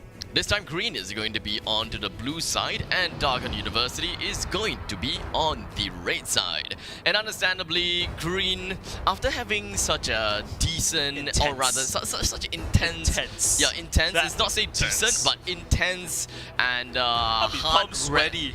Palm sweating. Palm spaghetti. Hands. Palm sweaty, fist clenching, butt wrenching moment. Okay, anyways, looking at the bans right now, it's still Dagon's side to ban. I feel like, they really have to make the right ban. They were going to be banning away the Jawhead, probably. Well, Jawhead, definitely a very flexible pick right now, but I feel like there are other heroes that you should be banning away. I feel Marat, Brody, Faza, anything. Zhuzong. Especially in Dagon University, they should also probably think about banning away the Zask. They did in the previous game, though. Yes, they did. Unless Green this time around, they are intending to bring the Zask back into the game. But I feel like, no offense, but I feel like they should do without the Zask, in a way. I suppose so. I mean, Uranus was actually not bad. It was not bad. Yeah, he actually survived in many encounters against that Esmeralda, which was quite a surprising feat for me. I thought usually when it comes to that kind of confrontation, Uranus would have been dead. Like, very dead. But, is a really good play, like really well played coming in from the green side, and I think that was played by Midas. He really managed to get himself away in many of that clutch situations, and sometimes even tried to turn things back against this Esmeralda. Yeah, and really, Midas, I would say Midas is the one with the Uranus, actually peeled, basically tanked. Exactly for what you wanted. Yes. In fact, probably by the late game stages, the one that you were asking for, which is Akai, probably at the point of time, Akai wouldn't even be able to peel as well as the Uranus already. Uranus will be there to just absorb all the damage. Basically, hanging a sign, hit me. Whereas Archive will be the one pushing people away. So it's really depending what kind of utility you're looking for. But I mean, I feel like Dagon University in that period of time, they're just solely focusing on that Midas, because Midas also dish out quite later to be a damage. But hold on a second, Dagon University banning away that Wang Wen, allowing green for their first pick Brody, and then lock it in even before I can say Basinga. Hi, Barats.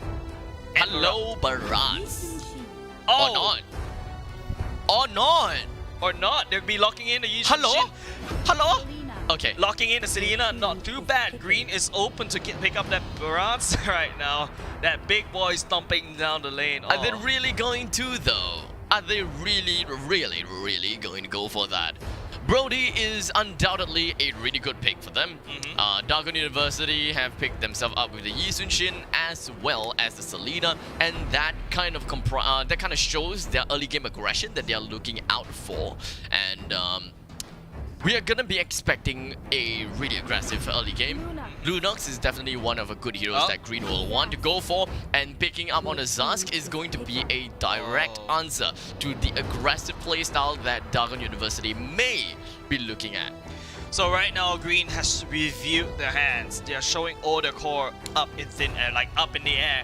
Dagon University kind of also showing the same as well, showing up that they'll be going for the Selena for their early game aggression. You know, the YSS super strong in the late game, super strong in the mid game, super strong in the late game as well. And then you have level 4 power spikes coming out from Green when Zask hits the level 4. In fact, those are level 4 power spikes as well. Yes, So they're going to be excelling in the mid game. However, Dagon University picking up that Dragon Boy once again. Will be trying to seek perhaps the Brody as well, or in fact the Zaz, because Yuzhong, I feel like Yuzhong's role in Dagon University this matchup this time around is to look for these soft targets. Just ignore everyone, just push people apart, go and dive on top of Brody, and then eliminate him out of the equation. Yep, completely dismantle him.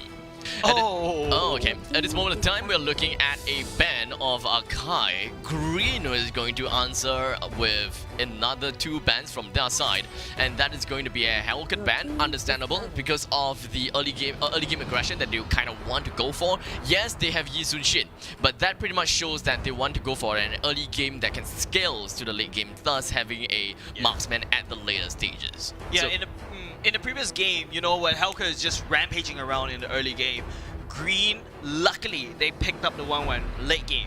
At least with each YSS will be able to farm late game. So these are the damage. And Lunox actually dished out quite a lot of damage. In fact, for the side of Green, yes, she was the support, but hey, you know what? That Lunox was used to great success. Indeed, a lot of damage done by the Lunox himself. So, understandably and very possibly, we may be looking at a Lunox as a support, which is something that I didn't quite think about, because I'm already so fixated to think that Lunox is always in the off lane, right? Always off lane, always off lane, always off lane. Yeah. Deals great damage, have a decent amount of sustainability because of a Starlight Pulse, and just like that, she dominates. And especially when it comes to fighting against a Yuzhong, I'm even confident that Lunox is able to win against a Yuzhong. But now, we've got Zask in here, and they definitely gonna be putting Zask on the off lane together on the opposite side of the spectrum, another fighter. And the other fighter that is available right now, well, it's very open right now, I feel like. It can still be Uranus. Yeah. It can still be Uranus. And it does seem like they are looking at a potential Baxia pick. And if they want to play it even nuttier, they can go for another side lane / tank. In this case, Barats. But it would be nutty as hell. Barats as the role. And Baxia on the side lanes fighting against the Yuzhong. But unfortunately, that's not going to be the case. Greed is good, ladies and gentlemen. Greed is good. Green picking a green instead. Green and greed. I don't know why they rhyme a little bit, but hey, they'll be picking up the Chang'e, they'll be picking up Zaz, they're picking up Lunox as well. That's definitely, I feel like that would be a Chang'e support. A Zaz off lane, a Lunox off lane as well. Brody will be in the mid lane, well, basically roaming around alongside with the buddy, basically the Chang'e as well as the Baxia as well. Baxia will be the de facto tank. And hello, Athena Shield! Hello! Oh, goodness me. That's all I can say. I don't know what to feel about Green's composition. They're just very greedy right now, and Dagon University will be ending the pick. Double marksman too, with a double marksman pickup, and also a Claw, another late game hero, basically level 4 power spikes. So you're seeing a lot of level 4 power spikes all over the place, and you'll see a lot of clashes happening once they hit the valuable power level 4, or whoever hits that power level 4, that's it. This is tough to dictate what exactly will happen. Both sides very greedy. 3 mages on the side of green, and all 3 of them have massive power spike at level 4. We can expect to see a really rotational game from green, and that is going to leave Dagon University with no avenues to farm, and the fact that they have a dual marksman may very likely make things worse. However, a triple mage comp pretty much means that they are gonna be squishy as hell, and it's not easy for them. It's food for the Dragon Boy. Yup, exactly. That is exactly what a Dragon Boy is looking for. Breakfast. Just jump onto the back lines, deal with the adversaries, but number one main... Oh. Yeah? Oh, he can't. He can't exactly do that. He can't just willy-nilly dragon form and jumping onto all the mages. Once, if he aims the Lunox, then the Death Ray is gonna get him. And as well as the fact that the Meteor Shower is going to be quite a problem for him whenever he enters into dragon form. On the other side, if he aims the Zask first, he's gonna be potentially gonna be melted down by the Lunox darkening and the Meteor Shower. But if he aim for... Okay, you get it. Okay, Fury crafting out of the way. We are heading into game number 1. Let's see it in action, because right now, Green is on the blue side representing Singapore and of course Dagon University. Our Myanmar team, speaking of our Myanmar team right now, is not having a very good time against Hulina. Hulina and Lunox will be able to out damage them because mages, they hit their damage comes online even faster as compared to marksman this time around. Look at God level, just being annoying as a Tiro right now. What is he doing there all alone against a matchup that has so much mages? He managed to get himself away. So I'm gonna give him that, okay? So it is a-okay. Playing with fire. But he spent so much time staying in the opponent's brushes, trying to disrupt the farm, and now he have to go back home to heal up and then appear back in the middle lane and try to do something again, which I would say is not a good move by Dagon University. That is a lot of wasted resources that would have went over to this Tigreal. Oh, control in position right now. Probably going to be ready to pounce on top of Hulina right now. Oh, Absa arrow will miss, but hey, still okay. But that kind of reviews someone. Oh, and, yeah. Well, Lun will be in the area. Missile trap. Look at God level once again. Again on God level. Again. What exactly are you trying to achieve with this? No respect to Green's privacy space. Like, get out of there, man.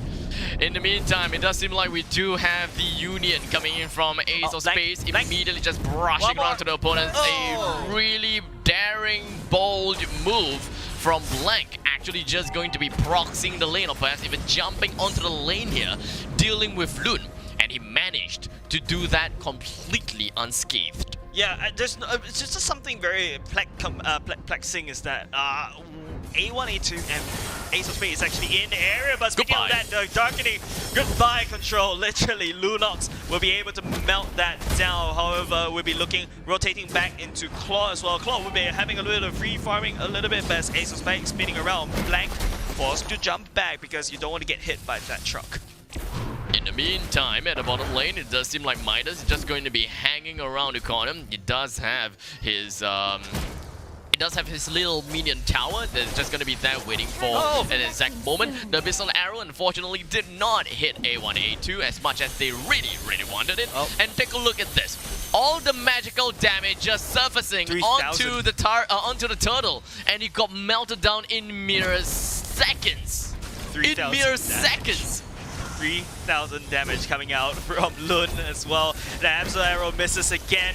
I mean, like, Control really needs to start landing all these Absol Arrows, because that's how Dagon University will be able to make this play. Because if you look at the gold lead right now, Mages will come online even earlier as compared to Marksman. Looking at the items, Beast Killer going into the pockets of A1A2. Yes, well, we know we talk about how Broody is actually super soft, but hold on a second. Oh no, Lun tries to get himself away. Here comes the Black Dragon form coming from Method as he immediately gets himself into the Dragonoid form right on top of this Chang'e. And not just Chang'e, but Baxia is also going to be another one that falls over to the side of Dagon University. But A1A2 is not going to submit to the side of Dagon University just yet, because the rest of them, together with the Dominator's Descent coming from Midas, is just going to be melting down everyone and anyone that he's about to see. He himself getting himself a double kill, and he's almost getting the immediate kill on Control. It is going to be a 1-for-1 trade-off. I would still say it was a decent trade, because A1A2 still got himself that kill in that team fight. 1 kill, 2 assists. Yeah, and also that, I mean, Dagon University is the goalie because of that 1 death for Midas. Kind of pushes it back slightly early, slightly more for Dagon University, as Ace of Spades and A1A2. They want to take a look at the guard level pushes up. But jumping on top of that will be Lun as well. But then again, wasn't able to do quite much with the implosion and immediately melted down over to Baxia's ultimate. I mean, understandably, the Tortoise's Poissons is not one thing that you understand in. The amount of damage can get a little bit overwhelming, but it's okay once your team starts to build up some magical resistance, because that means that you'll be countering damage sources from 4 sides. Yeah, Green has to end this game. Has to end the game within like what, 15 minutes? Because after the 15 minutes mark, you see Dagon University, you see Snow will be able to jump back to the backline and melt you. You have Method jumping back as well. However, something that they have to be careful about is Midas is welcoming you to jump around it, because all he has to do is hide inside his ultimate, and he's just gonna 1v5 or 1v4 you down very easily. Dagon University is starting the Dragon, but the Dragon, the Turtle actually getting stolen away by A1A2. Cheeky play coming out from A1A2. God Level finds himself in unfavorable position and in unfavorable location. He himself is gonna go straight down. 2 members coming from Dagon University is now dead. Midas is dead as well. And not to forget, the turtle has also went towards the side of Green. They need to start sieging turrets, or else it may actually end up to be too late. Yeah, Snow will be landing some damage on top of Ace of Spades, but Loon will be here to try to dissuade him away. And that's stun coming out from Ace of Spades, providing that damage over to Loon as well, as Loon will be able to pick up that kill. So it's really fun for him. And A1A2, no deaths to him, so he's gonna snowball out of control, because as long as that A1A2 with the Brody, you're not dead, you'll be able to snowball, and you'll be able to at least some assist. But hold on a second. Right now, as Green will be jumping on top of the blue bomb as well, Midas melts Dagon University down. Oh my god! That Dragon Boy is no more. Dragon Boy is dead. They almost gotten the kill on the Tiger as well. Snow jumps right in front of Ace of Spades. Is that really the case? Is that really the gameplay that you want to go for? We still have a Ballista that is just going to be marching right through in the middle lane. We do have the Blazing Duet coming in from Snow. It's only to be completely stunned down by the Tortoise. And he just wasn't able to do much at that point of time. And A1A2 gets himself yet another kill. And this is the point of time where we are starting to see the snowballing action from the Mages, as well as very likely the Brody. Yeah, so whenever Snow actually jumps on top of the backline, all A1A2 has to do. Method! Remember what I say about targeting a single mage? We'll see that coming in action right about now. Because Method, he jumps right on top of this Lunox. He gets himself away with brilliance. And then he ran away. That's annoying. Yes, and thus you need to choose your mage wisely. You can't go for Midas because once you go on to Midas, he goes back in. He goes into his turret. If you aim from Chang'e, your giant profile is very susceptible to eating every single one of those meteor shower shots. If you aim for Lunox, he's just gonna brilliance away. Yeah, man, and also whenever Snow actually jumps on top of the backline, A1, A2 will be right there to stun you, but Snow giving away, so Snow picking up that kill at the top lane, also picking up that Golden Torch as well, will be able to increase his damage, so he's gonna be a little bit scary right now. So Green has to try to end this right now. A1, A2 doing all that pushing action, literally talking about carry, because on the side of Green, none of them can actually dish out so much physical damage on top of the turrets. All the pushing power is within that Brody. A really good stun coming right on top of the Yizun Shin, just going calling down the Mountain Shaka, and just gonna be revealing everyone's position. But unfortunately, it's not gonna do much use for them because literally all 3 members is the one in front of him, while the rest of the members is literally at their own home base. And one Mountain Shaka wasted, wasn't able to use that to secure the purple buff either. And we've got the rest of Dagon University just going to be completely split up. Snow coming from behind, just trying to go for the Blazing 2, and unfortunately wasn't able to get himself a kill. He gets himself with less than half HP left. But how about the other side of the team? Coming in from Green, 1 man down, A1, A2 is dead. And however, it does seem like we do have Method jumping right in onto Lun, far off the screen. Wasn't able to get himself the kill onto the jungle, unfortunately. But Midas, he says no. He's still back in, ready to get himself some more. Lun from the middle lane, he tries to get a kill on Snow, only for him to jump onto Dexter. And a random Lunox is waiting right on top of Dexter. Christmas came early for that Lunox. Oh my. That was intense. That was scary. That was funny as well. In the meantime, I believe that is Power of the Chaos Darkening coming from the side of Lunox, but unfortunately was immediately CC down by God level, and he wasn't able to bring down his full burst potential at that moment of time. And just because of that one good charge from Dagon University, they managed to bring 2 of the mages down. Wow, that fight was scrappy. I think that fight was almost very tough for both sides. You know, like how Green, they're also squishy, so whenever Snow comes back in on the backline, and if that method just follows up, I think Green's front backline would just instantly melt away. But now Dagon will be starting on top of that Lord. Ace of Spades sees it. Control misses that answer arrow again. God level will be able to. Lands it. Stun on top of Ace of Spades. Meta jumps on top with the chunk used by Lun as well, trying to get out. And Spencer will be jumping on top of A1, A2. To torn apart. Memory is used, but that's not enough damage to actually dissuade Dagon University away. In fact, Lun will be the one picking up that recent kill as the Lord will be resetted again. Dagon University, are you going to try to actually push on top of that Lord? But Midas is there though. I very highly doubt so. Looks like things are looking pretty darn good for Green because they managed to reset the Lord. They managed to kill 1 person when that is going to be that Yu Zhong. But unfortunately, it is going to be a 1-for-1 trade because it was the death of the Brody for the Yu Zhong, which is unfortunately unavailable. Not a good trade, actually. Yes, not a good trade at all. Yeah, so right now, as the time goes by, you see Dagon University, they're starting to pick up in terms of the damage because Snow and, well, Blank, they are starting to pick up the valuable items that require. Look at Blank right now, they have the BOD, and this battle, as well as you have the Demon Hunter Sword going in for Snow as well. Snow just spamming away, and Midas hops on in the turn. Get him! He got him!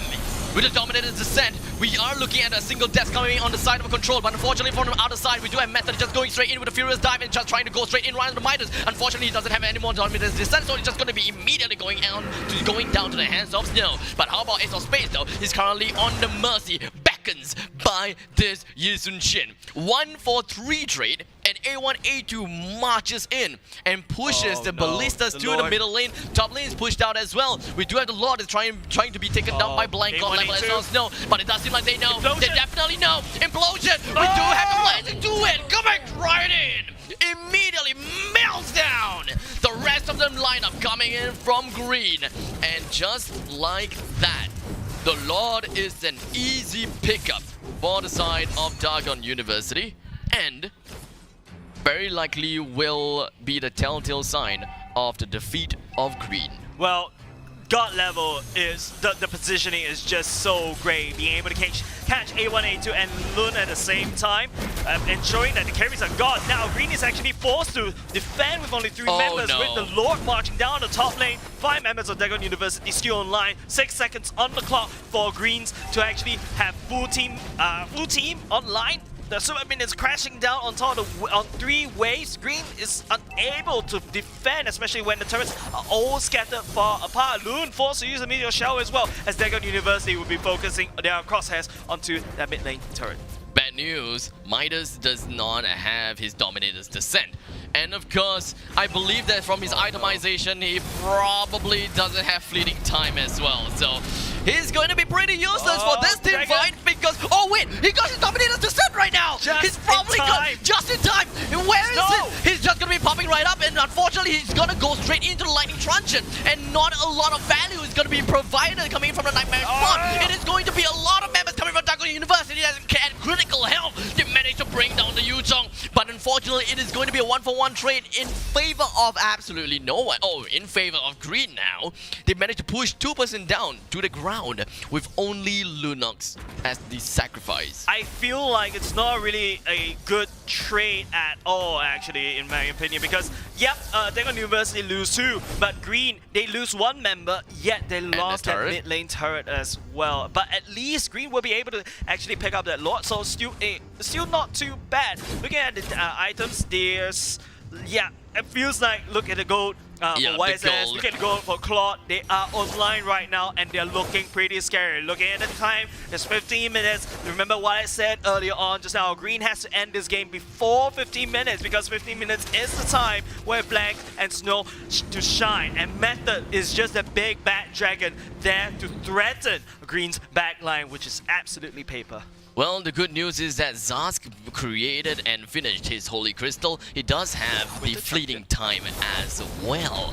But is it really enough for them to stop Dagon University though? With 90 seconds left on the clock, everyone in this lobby have their ultimates ready. And all Dagon University needs is to bait 1 ultimate from the side of Midas, heck, even Loon is possible, and they can be on their highway to victory. Yeah, oh, Ace of Spades catching Blank right there. Blank forced to dash away. A1, A2 will be trying to pick it up, try to actually do a bit of poke, do some little bit of damage, but both sides retreat because they know the damage potential coming out from both sides. Green, I like the fight is actually happening on the side of Green's map as of now, and Dagon University is looking to just dominate the whole map, dominate the whole landscape of the Land of the Dawn, and it's just pretty scary. God level, setting up that just beautiful stunts is absolutely critical in Dagon University's victory. All Green is trying to do right now is find ways to melt God level down, because that is going to be one of their conditions to win. The caveats, if I may, because once the frontliners is dead, no one else is there to peel for the team anymore. Well, you have Method. Granted, you have Method. And you picked up the immortality as well, so that's something that you have to be extremely careful about. It's going to be tough. It's going to be very tough for Green. It's also going to be tough for Dagon University because you don't want to fight into Midas' ultimate. And A1, A2 is just putting out a ton of damage, and Loon as well. So there's a lot of damage in Green's kit as well. And Dagon University, now they have map dominance. Now they're going to start the Lord. Double MMs will make short work on the Lord. Exactly. Now here's the lineup of Green. They are waiting for Dagon University to actually jump onto them, but unfortunately time is not time is not what they want.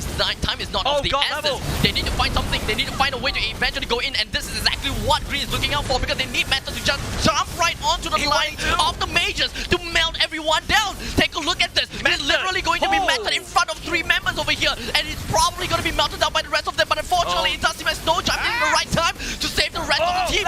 It does seem like A1A2 is now down as well. The Lunox is still alive. It's going to go straight out. All of the magical damage right on the Blank. But unfortunately, he wasn't able to do all of that. The last member left is going to be Ace of Spades, but he is all just but a tank. And Dagon University takes this game away and has tied things out with a 1-1. And that Woo! Ladies and gentlemen, it concludes the entirety of the round robin games with a 3-way tie. Yeah, and remember what I said, Abstract, once you pass that 15 minutes mark, it's very hard for Green to actually pick it back up. They had it going for themselves because Snow and that YSS, they don't really have the items required, but once they hit, you know, that critical point or critical mask, and we need to play one more game. Production team says we have to play one more game to break a tie breaker. Right. Wow. Like that is why it's that game just now was really intense because Dagon University, I feel like they know that hey, in order for them to actually they just persevered all the way to the end because you know they're not really having a good time. Control's missing all the Absol arrows, and then you know you're constantly getting melted by the likes of Loon, likes of Hulina as well, and Midas is so really hard to actually attack into that turret as well. And you know what, Abstract, it's just oof, very tight. Big oops. Whoa. I didn't quite surprise. I mean, we kinda predicted this. You predicted this because of the 3-man mage. That was a bit. It's a gamble that actually backfired on top of them, and and if you look at the kill score once again, it's also 21-21. So right, it is a very big gamble. With all 3 mages, they let the game run. Yeah, they let the game run for a little bit too long. It's kind of like the same mistake that it's not same mistake. It's kind of like a reflection of Game 1. Almost the same reflection of Game 1. Actually, to me, it feels like a reflection of the UITM Vendettas going up against the Filipino team, which is Faith Colleges as well. That remember UITM was winning, and then you know how the Faith Colleges is just like turned it a whole around again. It kind of reminds me of that, but I would say that both of these teams, they know that this could be match point. They gambled. They really tossed the dice and let the dice decide, and the dice decided that Green will be the losing side. Dagon University is the winning side. Dagon University betted on Snow, making sure that the Claude actually got online. And look at the gold lead. That gold, I think he farmed out to 16k gold before he's like just unstoppable. And once Claude hit that critical mass, that's it. He's just gonna explode. And God level playing that God level tier Tigro, just sacrificing himself, just making sure that he catches. You know how many times that Green actually got called out in like a whole team stun? A couple of times because of the implosion from the side and of the Tigro. flicker Yes. implosion wombo combo. It jumps completely from absolutely nowhere and kind of just throw everyone completely off guard. I think that Tigro definitely made quite a big impact in that game. He made a huge impact. He delayed Green, and he makes sure that the A1A2, well, he's getting crowd control, and that's where, if you notice, I feel like initially they're having a bit of trouble. They're going to university. They're having a little bit of trouble. They're not sure when to engage. Should they engage all in together or not? But if you notice, slightly at the later game, it's always the Tigro jumps in first, stuns. That's where the Lunox will panic, goes into Brilliance, and that's where also Midas will panic, goes into the ultimate form, and then also A1A2 will jump, second skill jump on to try to stun something to get out, to get that movement speed boost, and then you know the Loon with the Chang'e will be trying to spray some meteor shower, and that is where that big Dragon Boy emerges. So making sure that Green panic presses their escape button. That's where Method with that Yuzhong comes in and sweeps up the team. The final fight was at the point of time I was expecting things to go a little bit differently, but there was an unexpected variable that came in, and that was Snow.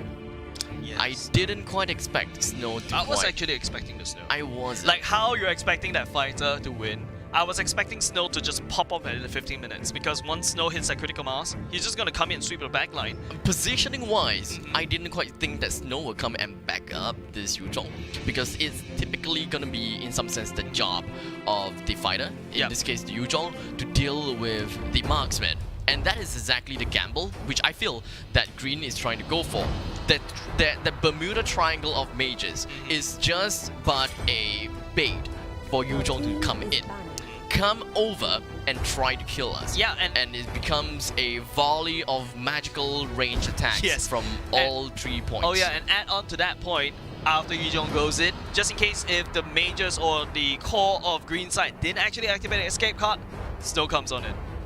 I suppose like a so. boss. Yes, I suppose that is that is what they have in mind. Or maybe perhaps the unexpected variable is the fact that Yuzhong is tanky. He is always tanky. Yeah, he is. I think he always managed. I think in that game he probably bought like 2 of the magical resistant items. I think he got himself an oracle. I mean, understandable, right? Because Yuzhong, you need the oracle. He also probably bought himself the Athena's shield, and thus is able to get himself a decent amount of magical resistance. And of course, because of the perks of an oracle, it lets you regenerate even more from your Sha residue. So. That is, they underestimated the capabilities when it comes to Yuzhong's healing counterpart. Otherwise, it would have been a pretty good theory. But ladies and gentlemen, let's move on to basically the tiebreaker game. Match point for this very series. Dagon University from Myanmar, Green from Singapore. Tight, toe-to-toe, making sure that they are going to go into either the 3rd or 4th placing. And ladies and gentlemen, if you guys are watching on Facebook, do give support over to the teams that you are supporting. Of course, if you are on Twitch, I believe these 2 teams, they need all that support that you can give.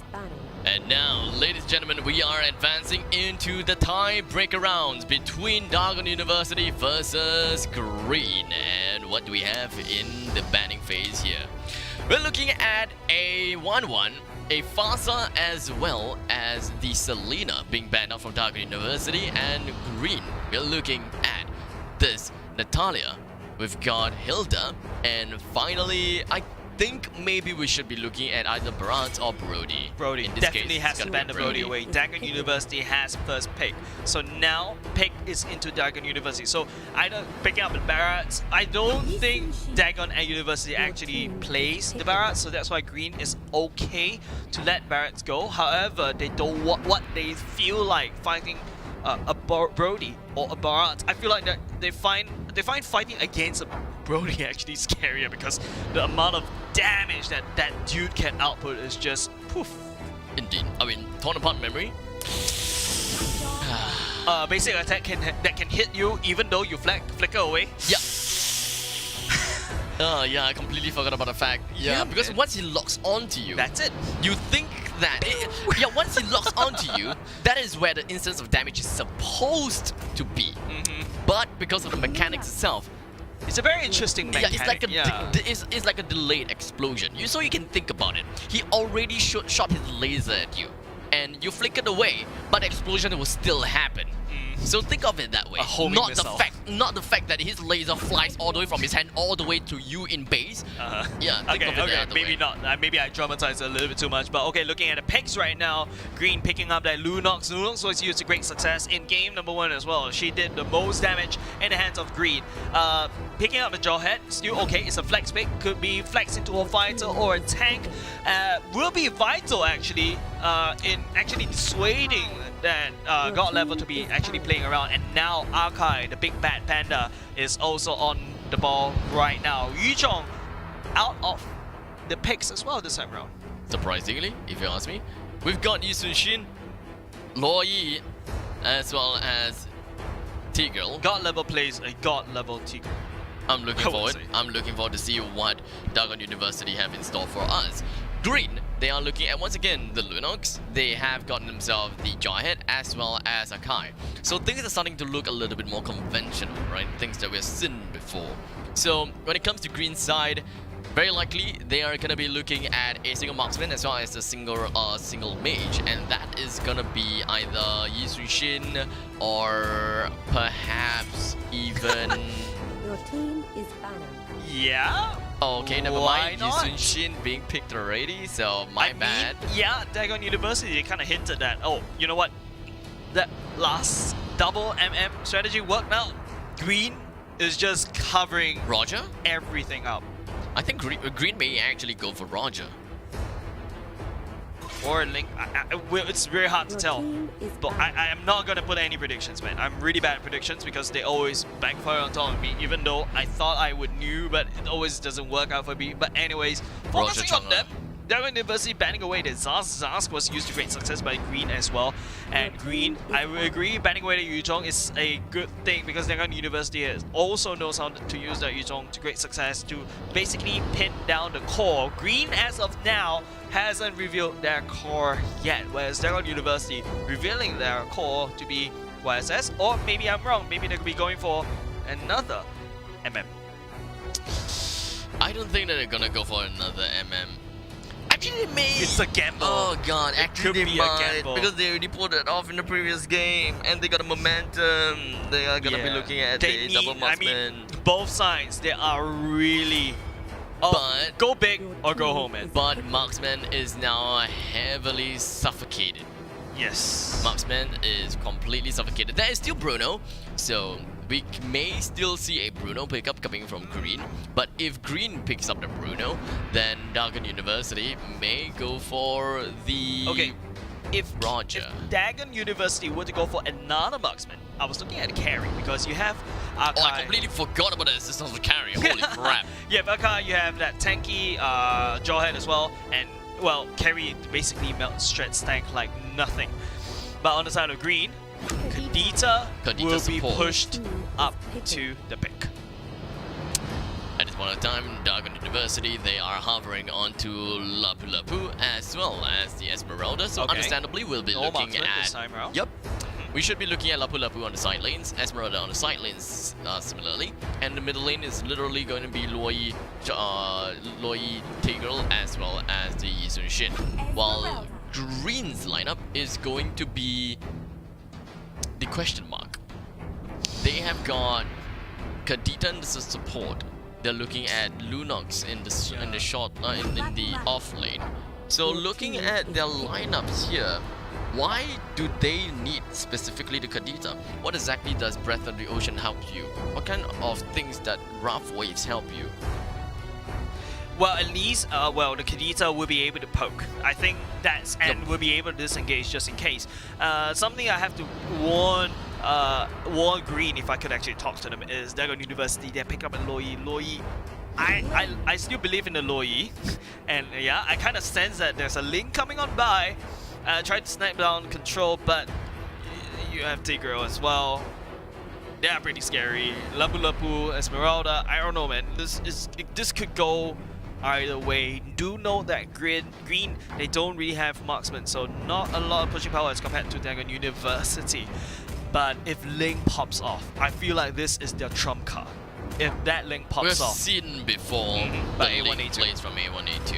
Yeah, so if it pops off, they will move on. They need that Link. They need that power of Link right now. I think it's probably weird for me to say, but I think that this is their hidden trump card. It doesn't feel like it, but just something that tells me that the Link is going to be a big, It was the last picked. And Yep. it feels like, yes, they've been anticipating for it. Yeah, it feels like they're psychoing most of the other teams as well. I've been playing the Zask a lot. You know what? Ban my Zask, and suddenly, hey, you know, Link appears. Yeah. On the other hand, it kind of feels as though we shouldn't be thinking so much into this. Nope. I think this is not at all. I don't want to think too much because people do tell me that I think too many. But you know what? Welcome to Match point. Mobile Legends. This could be the very last game from either of these teams. And then now, Dragon University spawning in the blue side, bottom left. Green spawning in the red side, top right. We've got God level control and Blank gonna be pushing themselves into the middle lane. And of course they will be fighting against an Akai as well as Loon. And that is going to be the determinant, or rather the adversary. In the bottom lane, it is going to be an Esmeralda fighting against a Lunox. And the top lane, it is a Lapu Lapu fighting against absolutely no one.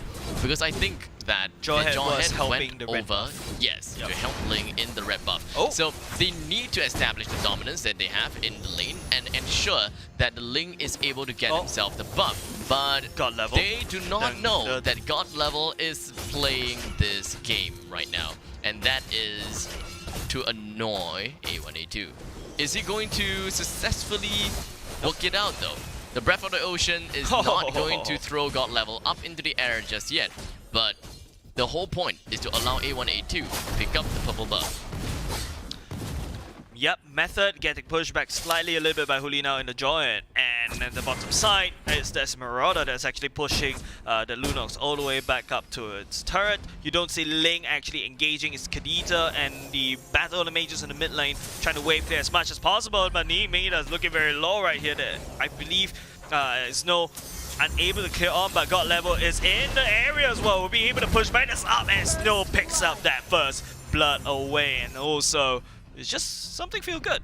To be honest, and to be fair, that was completely unwarranted coming from God level, just barging in from nowhere, charging in from nowhere. A1, A2 charging I wouldn't be from expecting nowhere that God level as well. I wouldn't expect God level coming up from that side, but God level also in a bit of an issue right now. A1, A2 with the Tempest of Blade. Oh, God level running away with a single pixel of help. A1, A2 now focusing on Snow instead. Blank is trying to follow up, but Link jumps away. Both sides don't want to give over to the other side. They're just gonna disengage right there. Good jumps away coming in from A1, A2 side, only to not realize Blank is actually around the area as he tries to greed for the side river, side crab. River crab. Oh my god. Good display of patience from the side of Blank, and furthermore from that, Blank has managed to get himself yet another kill. Yeah, Dagon University, they actually they really is very patient. If you notice in the first fight early on just now, how God level actually popped up from another way that even Midas didn't actually expect. But Hulina barely actually gets that kill as well. At the same time, it's still very tight. Both sides respecting each other. However, in the gold lead department, Dagon University is still leading. Hello, Snow says. But Loon gets himself away with the Ocean Oddity, and nothing is gonna be that important after all. We've got two men gonna be converging in the middle lane, and they are just gonna be resuming their lane pushing duties. But I think that what is the most important point of time to say about is the fact that we are looking at about 700 gold advantage on the side of Dagon University. Not that big still yet. Ling is still on his way to getting farmed up, and the one that have been getting a lot of good uncontested farm is going to be their Jawhead at 2,200 gold, and A1, A2 is not too far away from that. Please give it over to A1, A2. No, Loon, okay. A1, A2, they picked up the kill, but then Dagon University, they picked up the turtle instead. So, well, the advantage is kind of nullified. Dagon University is still in the lead. Green still struggling to catch up slightly a little bit, especially with the top side. You're looking at YSS and Lapu Lapu actually pressing on Haze of Space. Will be able to Hurricane Dance got level away while A1, A2 is, and Midas will be working on top of that gold energy. A lot of money. Yummy gold. A lot of money. Money. And it does seem like Ling gets himself with a swift escape.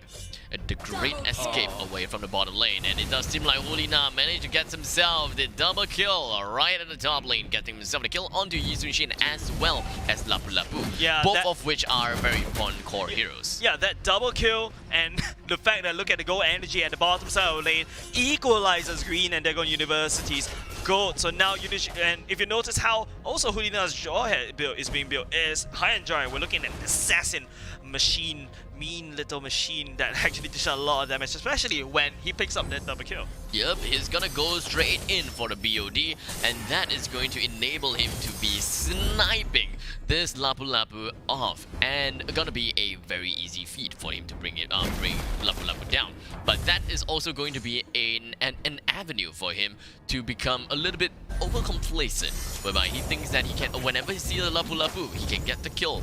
but only to realize that there are random players in the nearby brush waiting for Jawhead to do that.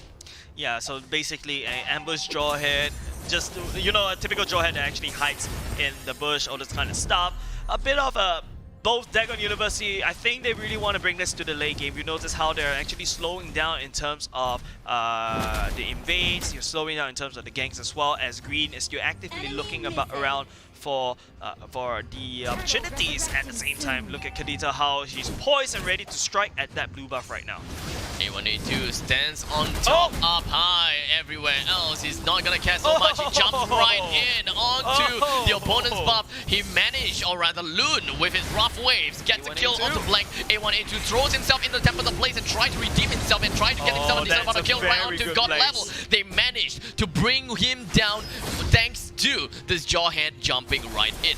Method, he jumps onto the back lines of Green only to find himself with no kills whatsoever. But Snow jumps into the fray as well.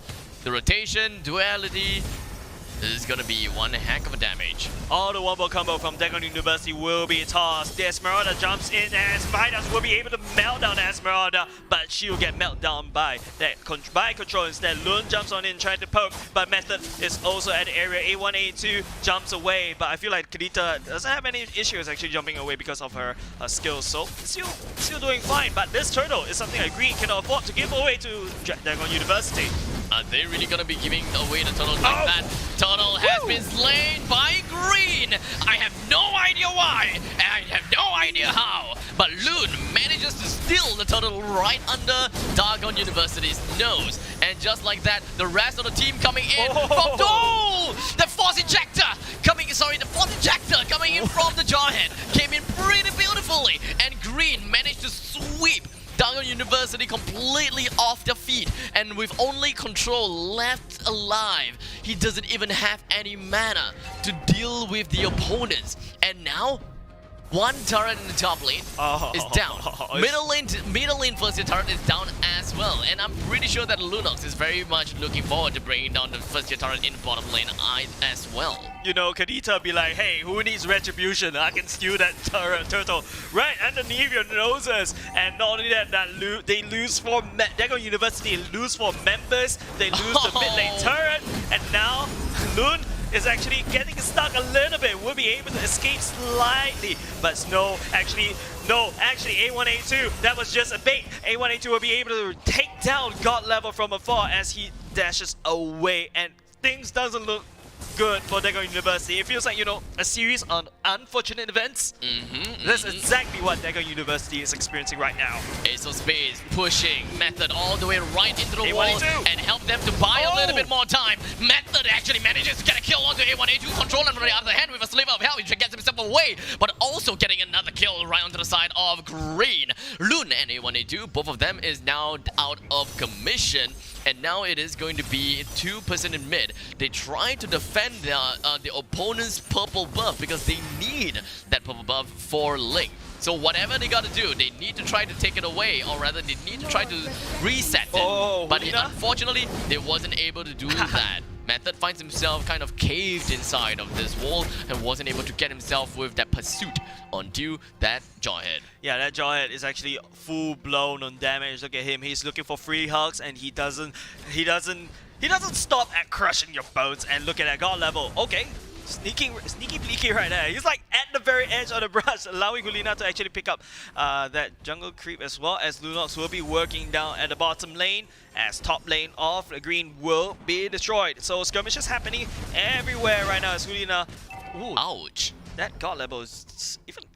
God level does hurt. Oh man, and in the meantime, I believe that Midas is just going to be jumped on right onto Method, but in the meantime, let's take a look in the middle lane. We do have the rough waves. This is going to be activated coming in from Loon, but fortunately, or rather, fortunately for Dagon University, Loon decides to not give chase over to any one of his low members, or else I think that rough waves is probably going to do quite a lot of damage onto the opponent's side. Ace of Spades is trying to buy more time, or rather open up the map, just so they can allow this Link to get himself some buff, or perhaps even to farm some more gold. He's got both the red buff and the blue buff, so I'm pretty sure that he's pretty much A-okay for now. Take a look at the god-like amount of damage coming in around the god level, but A1A2, he's hiding back. He's waiting behind. He's waiting for the perfect opportunity for him to eventually just jump right in. But Method though, Method, he's just gonna be pushing the entirety of green all the way forward. And they're not gonna be looking at anything else from this point of time. A1A2 jumps on the control! And immediately pops him right off with a sliver of health. The testament, the literal testament of this game is just gonna be shown by A1A2. We've got Snow jumping right in. Unfortunately, he wasn't able to do quite much. But Blank, though, he managed to do a decent amount. Hulina comes in, turns things around, and managed to avenge for Loon. Yeah, A1A2 is literally that green's trump card, hidden away, and forced to use at this time breaker stage as well. Lord has been slain for green, more pushing power coming out from the side of green at the same time. Blank still down. It takes another 20 seconds before he actually joins any form of fight right now. So, and look at Jawhead, he's just standing poised, god level as well, standing poised, and Lunox, both of them just ambushing each other. Okay, I think that this is gonna be a tough game already coming in for the side of Dargon University. They have the Lord, and at the same time of the Lord, Ling has popped his Berserker's Fury. He's gonna be melting the crap out of all of the squishies in Dargon University. Just you watch, as A1A2 is just gonna be hanging around the boulders, hanging around the walls, waiting for the perfect opportunity for himself to go in. And I believe that he's gonna go straight in for the Temple of the Blades, and he's getting all of the blades right smack down in the center of everywhere else. But it doesn't seem like all of the damage is just gonna be dealt onto the opponent just about yet. I have absolutely no idea where Ling actually went. He went in and then went out, to the point that even the Lord wasn't able to do much to the turret. Well, at least Dagon University, they're actually able to hold that Lord just right outside that turret. Green was trying to actually make sure that while Dagon University is actually working on the Lord, they tried to poke them instead. But Hulina, Midas actually will be able to melt down a little bit, and Method got level right now. A bit of problem. Ace of Spades actually, but Method, where? Implosion in favor of Dargon University! But you know what else from all of that? It does seem like we do have A1A2 jumping right in, literally, just to bring down the Tempest of Blades, and got himself out of there again. But Loon brings out the Ocean Oddity and brings down the damage. But World of Pain in the middle lane. The middle lane inhibitor turret is now down. The top lane inhibitor turret is down as well. A1A2 literally just going objective gaming, and he doesn't even care about kills. He's using his Berserker's Fury to siege towers and not to care about anything else. Green is literally playing a very safe hand. Yeah, Loon has to get out of there. The duality actually caught him instead, got level. Look at the objective gaming! A1A2 literally just gunned for the turret. Yeah, just focusing on that turret. Yeah, they're giving out the Kadita at the same time, but they are able to put a little bit of dent on top of Dagon University bottom lane. But look at the Dagon University sides of their base. Top, mid, wide open. 88 seconds on the clock for that Lord to come on out. God level. The ambush is just sneaky. That Tigreal is an assassin stun. That's exactly what Dagon University needs. And of course, Ace of Spades is the one that actually provides heal for green, making sure that God level stays pinned down and allowing A1A2 to do whatever A1A2 do. Just jump on in, Berserker's Fury, making sure that everyone dies, and then also you have Kadita that jumps in, explodes in damage, and able to disengage. So this team, the lineup that green is actually picking, very safe and very effective, in fact. A1A2 though, I gotta say, he's treading on dangerous waters. He's just jumping from walls to walls. He doesn't really check, or rather he doesn't really care about the fact that he's going for the brushes. Anyone in the brushes, he doesn't really care. Got level though. He finds himself in the middle of everyone else, only to be completely melted down by the Jawhead. But you know what else? He's not gonna be melted down. Method is also gonna be the next one, gonna be melted down, and it's gonna be a 3v5 kind of game. A1A2, yes, he literally wanted to go for the turret, but unfortunately he had to get himself out of there with his Temple of Blades, with only a sliver amount of health left. The rest of the team coming from green, they are just securing the turrets. The objective gaming is now done. They will allow the natural flow of the mega creeps to eat Dagon University alive. Yeah, the only living factor is that at least YS's passive allows that core to be slightly more tankier-ish, but Green now focuses their attention on top of that Lord. That Green just trying to toss everything on top, pushing down that bottom lane turret because they know they'll be trying to get this Lord as well. Green on the timer right now, but what the Loi ultimate didn't proc off. And here we have 5 men coming from Dagon University is ready for a push from Green. The Lord marches down in the middle lane, ready to pillage Dagon University. In the meantime, Ace of Spades, being a tanky Akai, is just opening up the map. Opening up and of course buying some space. And now the Lord marches in, gets a white swing on the snow. But how about the top lane? A1, A2, he jumps on the rest. But how about this? Brilliant's just gonna be popped. Step on the place. It's just gonna be raking on the heaven. He gets himself moving the ocean already. But the rest of the team is just gonna be running right in onto the core. They don't care. They don't care. They cool. They're awesome. Don't care about the fight because they just want to go for the win. You can see how that joy is like, left, right on top of that core, punching it down at the very last moment. No one actually cares about Hulina. No one cares about Joy. I feel like Dagon University, they're just focusing on top of that Lord. They know the power of A1, A2. They're trying to look for him. And Ace of Spades just creating so much space with that Hurricane dance as well. Was able to pin Blank down to the wall and basically eliminate him out. Once he's gone from the equation, well, all hell breaks loose. But I feel like that even if Hulina didn't actually focus down on that core, I feel like that teamfight would have been in the favor of Green. I think so as well. But you know, sometimes you gotta be safe with you gotta be safe with whatever that you're given. Man. And I can totally understand where Green is trying to go for. But nonetheless, congratulations over to Green. We're gonna be looking at Green in the bronze placing games. Wow, that's so stressful. It is. I can feel the stress coming out from both teams. Both teams just like basically sweaty palms, you know, knuckle crunching, everything. Mom Spaghetti as well. And look at the damage coming out from the kill damage as well. Thank you very much. Midas still dishing out the most damage. I feel like Midas is the one that's actually dishing out damage. A1, A2 is the flashy one. Like, yeah, A1, A2 literally is the flashy one because throughout the later stages of the game, he literally don't want to go in for the fights because they know how important his presence itself is, because he's the only one that can deal physical good damage on the turrets. Yeah. In fact, you can think about this way: the 45% of the damage, like maybe 5% of that, is his core whacking part. While the rest of the 40% is probably all of his advances in the side lanes in the early stages of the game. And A1, A2 come in to siege the turrets in the second tier and the third tier turret once he picks himself up with that Berserker's Fury.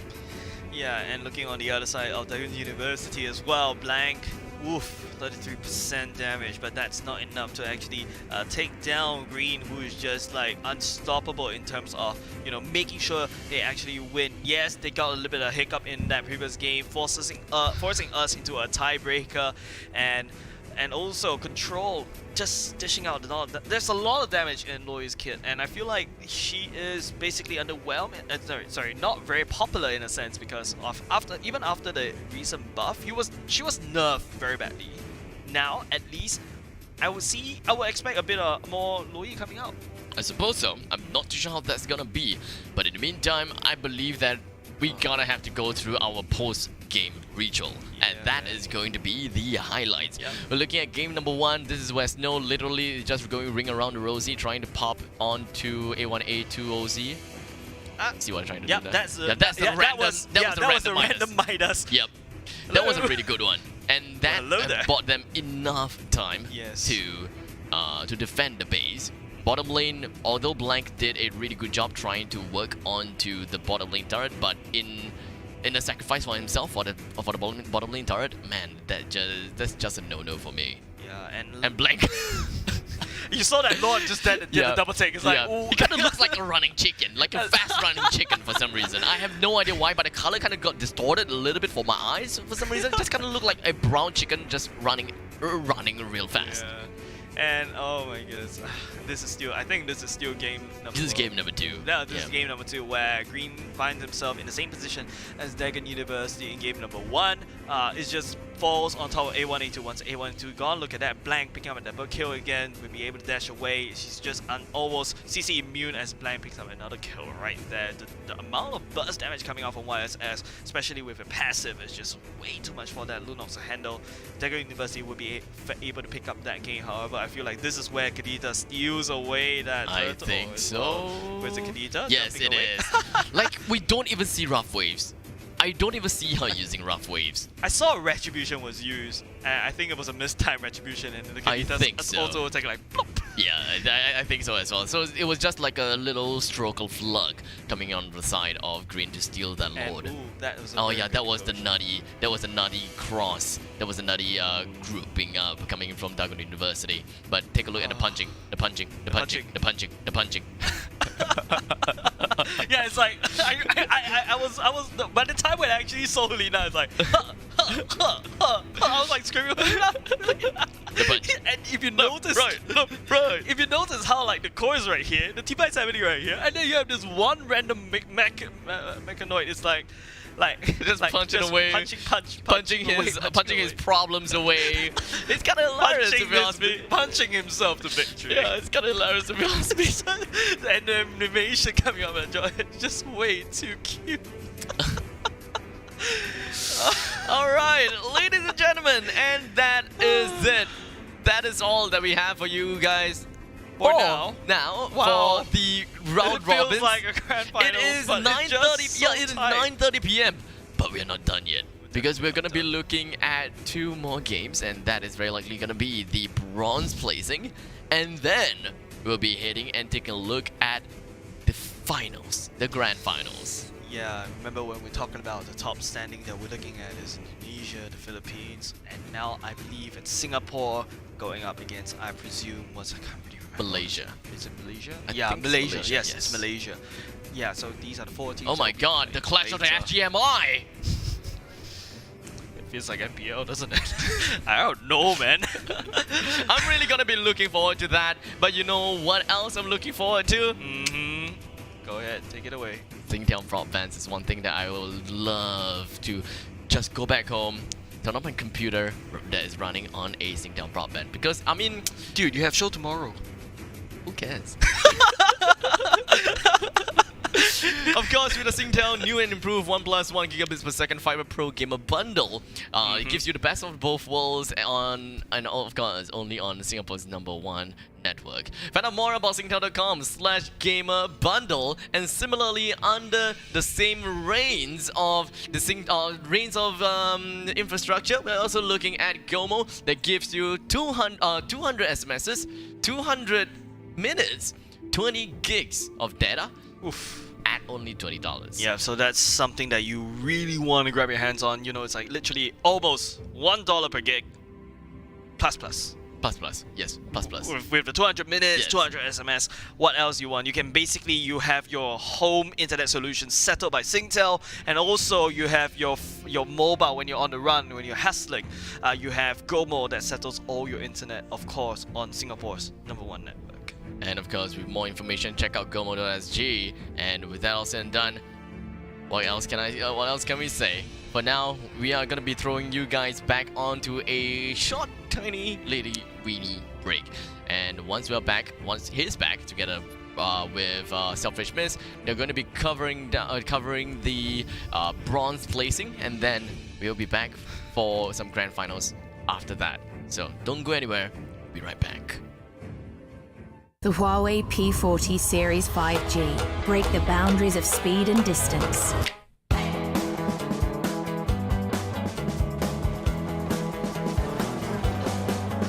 Capture the best part of every moment. Even at night, you can discover stories within stories. Huawei P40 Series. Visionary photography.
Hi.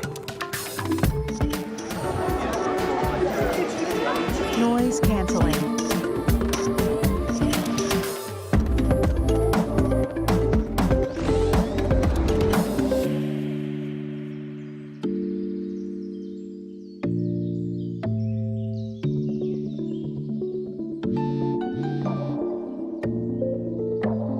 Hello.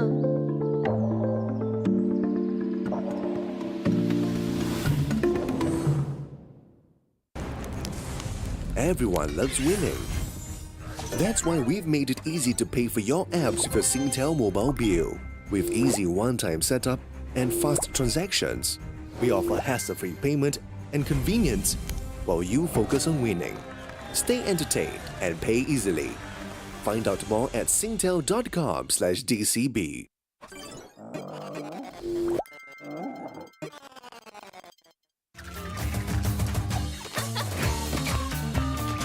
Being clever is no big deal for Chloe.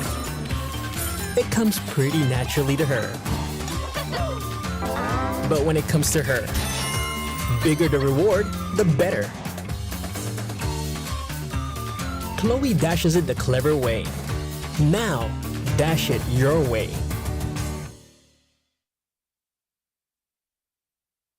Attention gamers!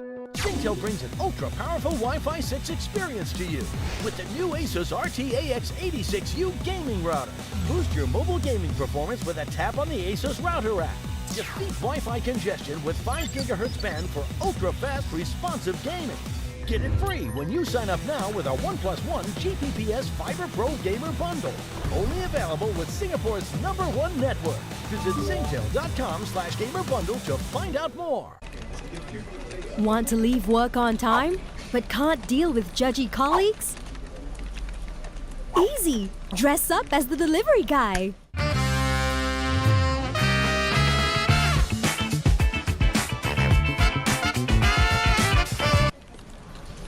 Want more data? Easy! Add more data anytime. Go GOMO!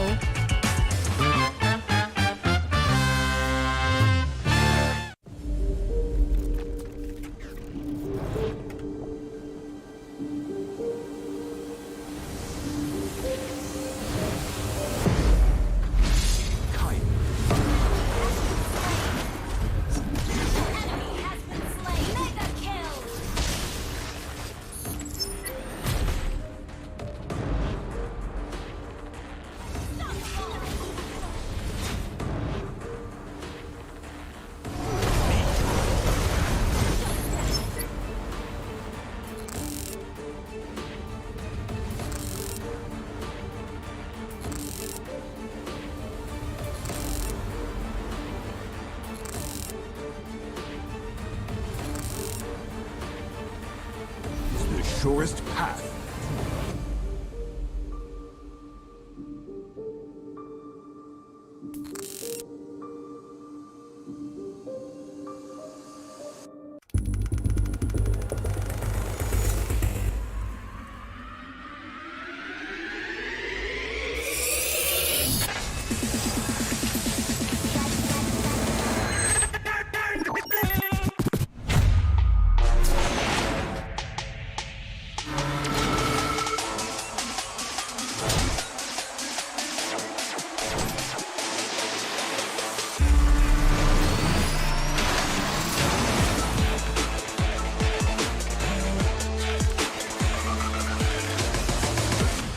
นี้คืออนาคตของ Cloud Gaming สนุกไร้ขีดจำกัดบนเครือข่าย AIS 5G อันดับหนึ่ง The future is yours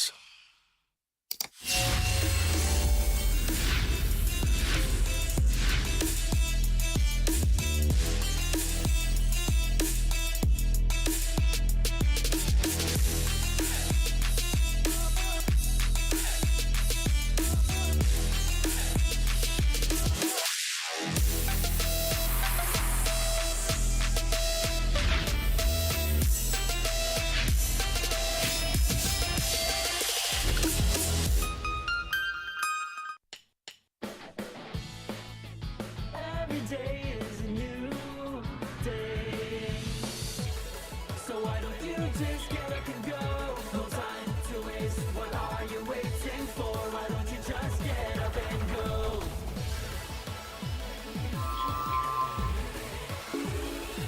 Go and create even more with the new Glow Prepaid, because it's your imagination that will keep the world going.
And what is up, ladies and gentlemen? Welcome back to the PvP Esports Campus Region Championship, brought to you by, of course, PvP Esports. My name is J07. Joining me now this time around is Selfish Miss, and we are going to be casting for you for the third and fourth placing between Malaysia versus Singapore. Yeah, we are back at Malaysia versus Singapore, Here we go again. fighting for that, third place, the bronze medal. And what do you think? Because just now we were talking off cast, and you were telling me like, you're Malaysian, so are you rooting for Malaysia? I am Malaysian. I think I'm supposed to root for Malaysia as well. I mean, you're Singaporean, and you're of course. So it's like, how the players themselves, there's like a Malaysia versus Singapore, and at the same time the casters be like, hey, Malaysia versus Singapore. Well, I kind of support Malaysia as well, but I do notice some of the part of their flaws, which is sometimes they really find it very hard to end of the game, which was evident when they faced off the Filipino team. And then whereas on the side of Singapore, well, what do you think about them?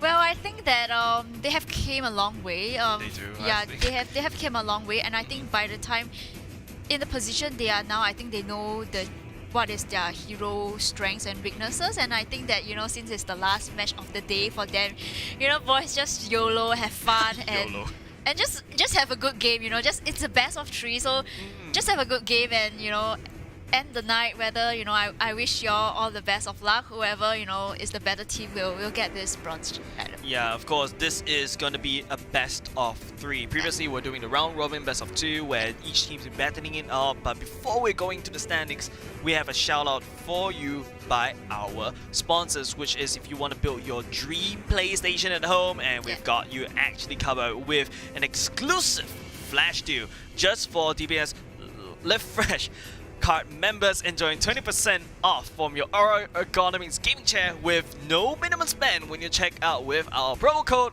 currently right now, DBS LF1336, valid today to 2359. You still have like I can't quick. Well, you still have some time left. You still have some hours left. So, and what is more, you can also enjoy 5% cash back when you pay with your DBS Live Fresh card. Live Fresh card. Oh, goodness me. Head to www.royale.sg and shop now. Of course, TNC applies. I get a few. And of course, Ergonomics chair. They're really nice to sit on, especially when we're casting from this Ergonomics chair. And in fact, the production team themselves, I'm looking at some of the Ergonomics chair being used in there. I've been wanting this chair for so long, ever since like the last season, Ever since the last season. So come on, Singtel, sponsor Selfish Miss, please. Yeah, come on, Jason. I don't know, man. I'm still till today, I'm only casting from my dining chair, and I think, of course, with Ergonomics as well, this is the new standard for premium gaming chairs, automotive grade materials and statistical grade ergonomics, and customizable. Of course, you can put whatever branding you want. You can actually put well, Aries wants to put like my Samsung, and then with the wording my Samsung Gangster or something like that. Yeah, customizable and 5-year peel-free warranty. Yeah. And of course, other than that, we also have another sponsor as well, Huawei, especially when you look at these phones. If you're looking for a new upgrade, this is the phone that I would recommend, because Huawei, with the P40, we have the immersive gaming experience with everything under your control. The upgraded image, the image actually went off. Look at that, it's just intelligently optimizes the image frames from make sure high fluency and frequency with less power consumption. So basically you can play Mobile Legends a bit longer in higher quality, all this kind of stuff. So other than the P40, this is the P40 Pro. It comes with the edge that I really love, especially how the screens, it kind of like pops up the screen a little bit, or you can also go for the P40, the standard P40 instead. So well, at least if you're looking for an upgrade, these are the phones that you should be looking for. Yeah, definitely. And speaking of which, you were mentioning about the standings. We have the standings, and let's flesh out the standings to see where they actually stand. So we have Philippines in the top lead. So they are going after this game. I believe it's going to be the grand finals, which will be Philippines versus Indonesia in the grand finals. And we can see that fighting in the The fourth. third and fourth, it will be Singapore against Malaysia. Malaysia with 6 points and Singapore with 8 points. And also GG, shout out to Thailand and Myanmar. GG Come a long way. They came a long way from fighting this match, and also thanks to them for participating. And I'm sure they definitely learned a lot throughout today in the regionals. Especially Thailand, man. You should see that last game where they were the one with that Astra and I were casting.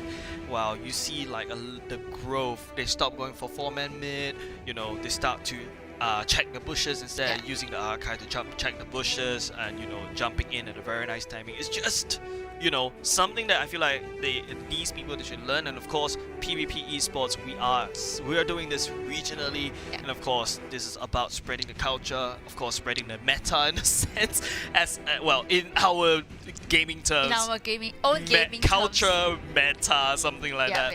But you know what? While we're still getting ready for Malaysia versus Singapore, you like to ask for predictions? Let me ask for your predictions right now. Well, I think that both teams are very tight in this game. It's anybody's back, and having said that, it's the last game, so you can't really expect you can't expect anything out of the ordinary. I mean, the teams could just YOLO and play whatever heroes they want. Exactly.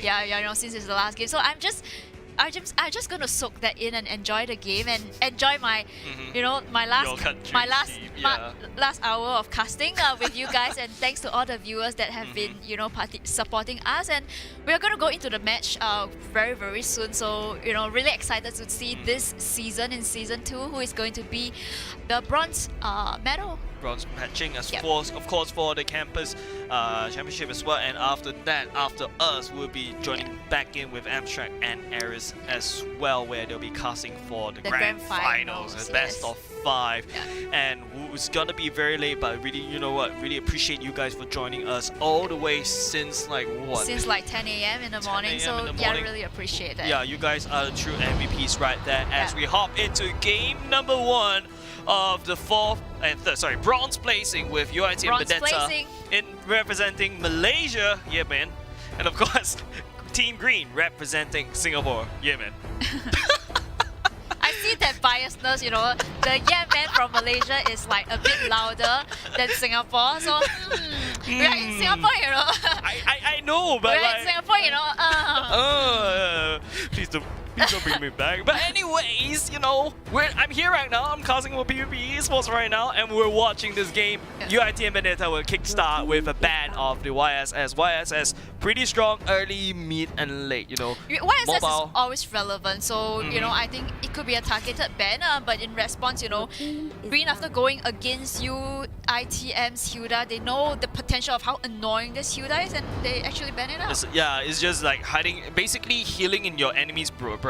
Yeah, and just not giving the time of the life for A1, A2 to farm, and I think that is a respect ban. If I'm Green, the next one I will ban is Selena, because I know the side of UITM, they actually have a player that plays a really good Selena. Yeah, I also see them play the Lancelot as well once in a while. Yeah, they have quite a huge hero pool, as well. But that 2 heroes I think is really detrimental in the early game composition to allow the hyper to farm, so I think these 2 heroes is key to respect ban it out. So which means that Green, if they're going to be banning away the Selena, does this kind of hint that Green is actually wanting to bring this slightly to the later side of the game?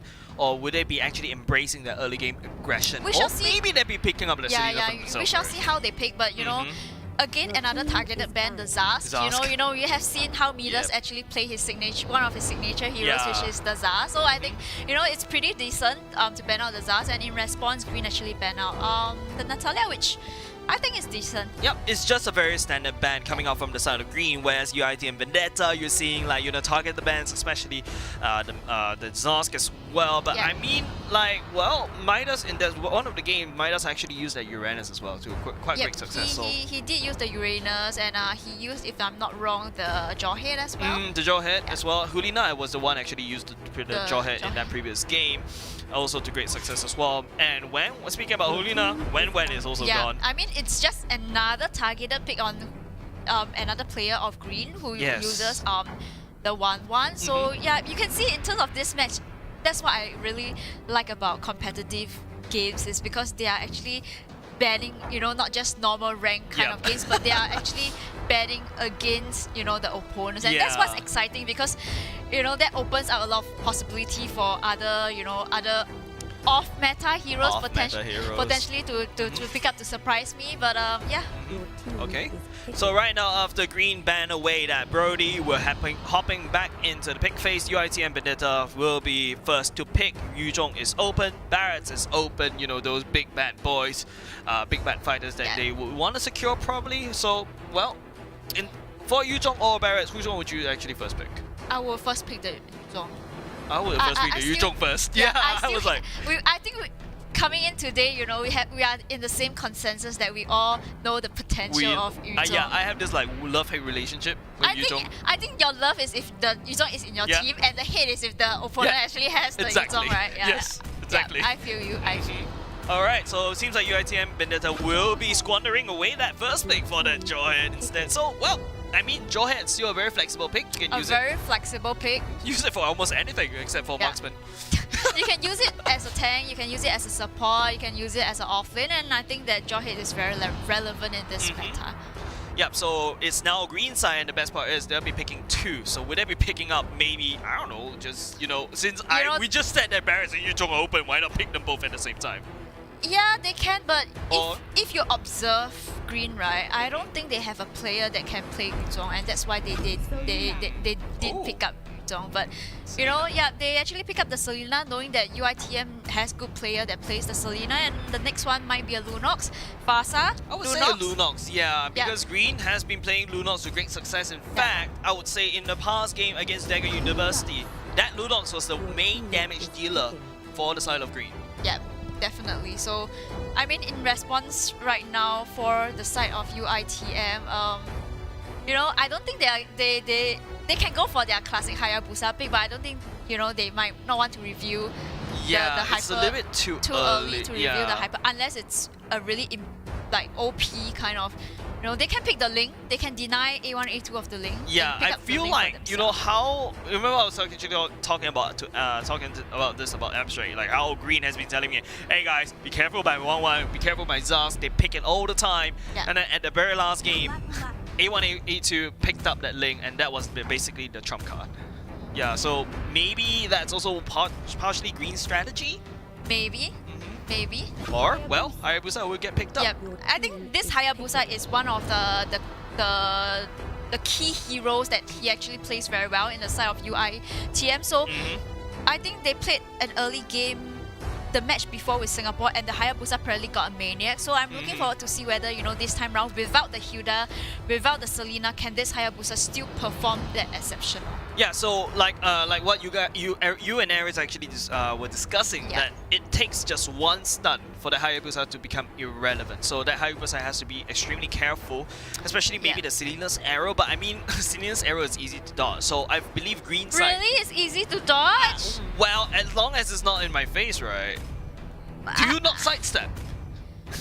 Well, I would say that a very scary Selena is really scary. Yeah, definitely. I've seen very scary Selena. Yeah. Shout out to Brett right there if he actually tunes in.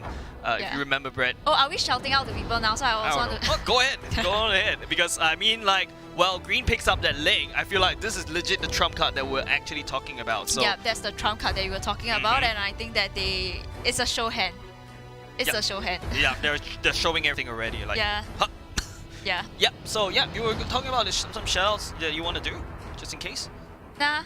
Huh? No? I only have that one guy that I want to shout out for. That Selena, the Brett. So random for me to suddenly shout out someone. I don't know. I just randomly shout out. Then I have a lot of people to shout out because I have a list. I have a list of people that I guess when you shout out all the time, the game is already over by the end. I'm like, no, it's okay. I will just wait for the special moment to shout out to that person. It's okay. I'll wait. Okay, but anyways, we're going back into the ban phase as well. Green will be banning away that Chang'e, whereas it's time for UITM's Vendetta side to ban, since Green did not see Vendetta actually picking up their mage. As of now, removing Chang'e will be very nice because this actually prevents, because if you're playing that link, you want to be jumping on in, and all that Chang'e has to do is just meteor shower, and that link will probably eat a lot of that.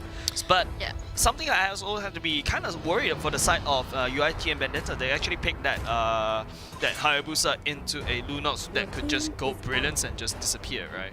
Well, yes and no. I think that if a very overfarm Hayabusa, he can just wait, for Lunox to turn into the dark form and just stand there and go for the ultimate as well. So I think it really boils down to how fast this Hayabusa is able to farm. Yeah. Fast fingers, right? Yeah. And I realized that if I'm not mistaken, that time when I was watching the Malaysian team, the Hayabusa from UITM, he prefers to farm up. He doesn't really prefers to really go all out aggressive in like early game. I think he only pops by around like 7 minutes ish.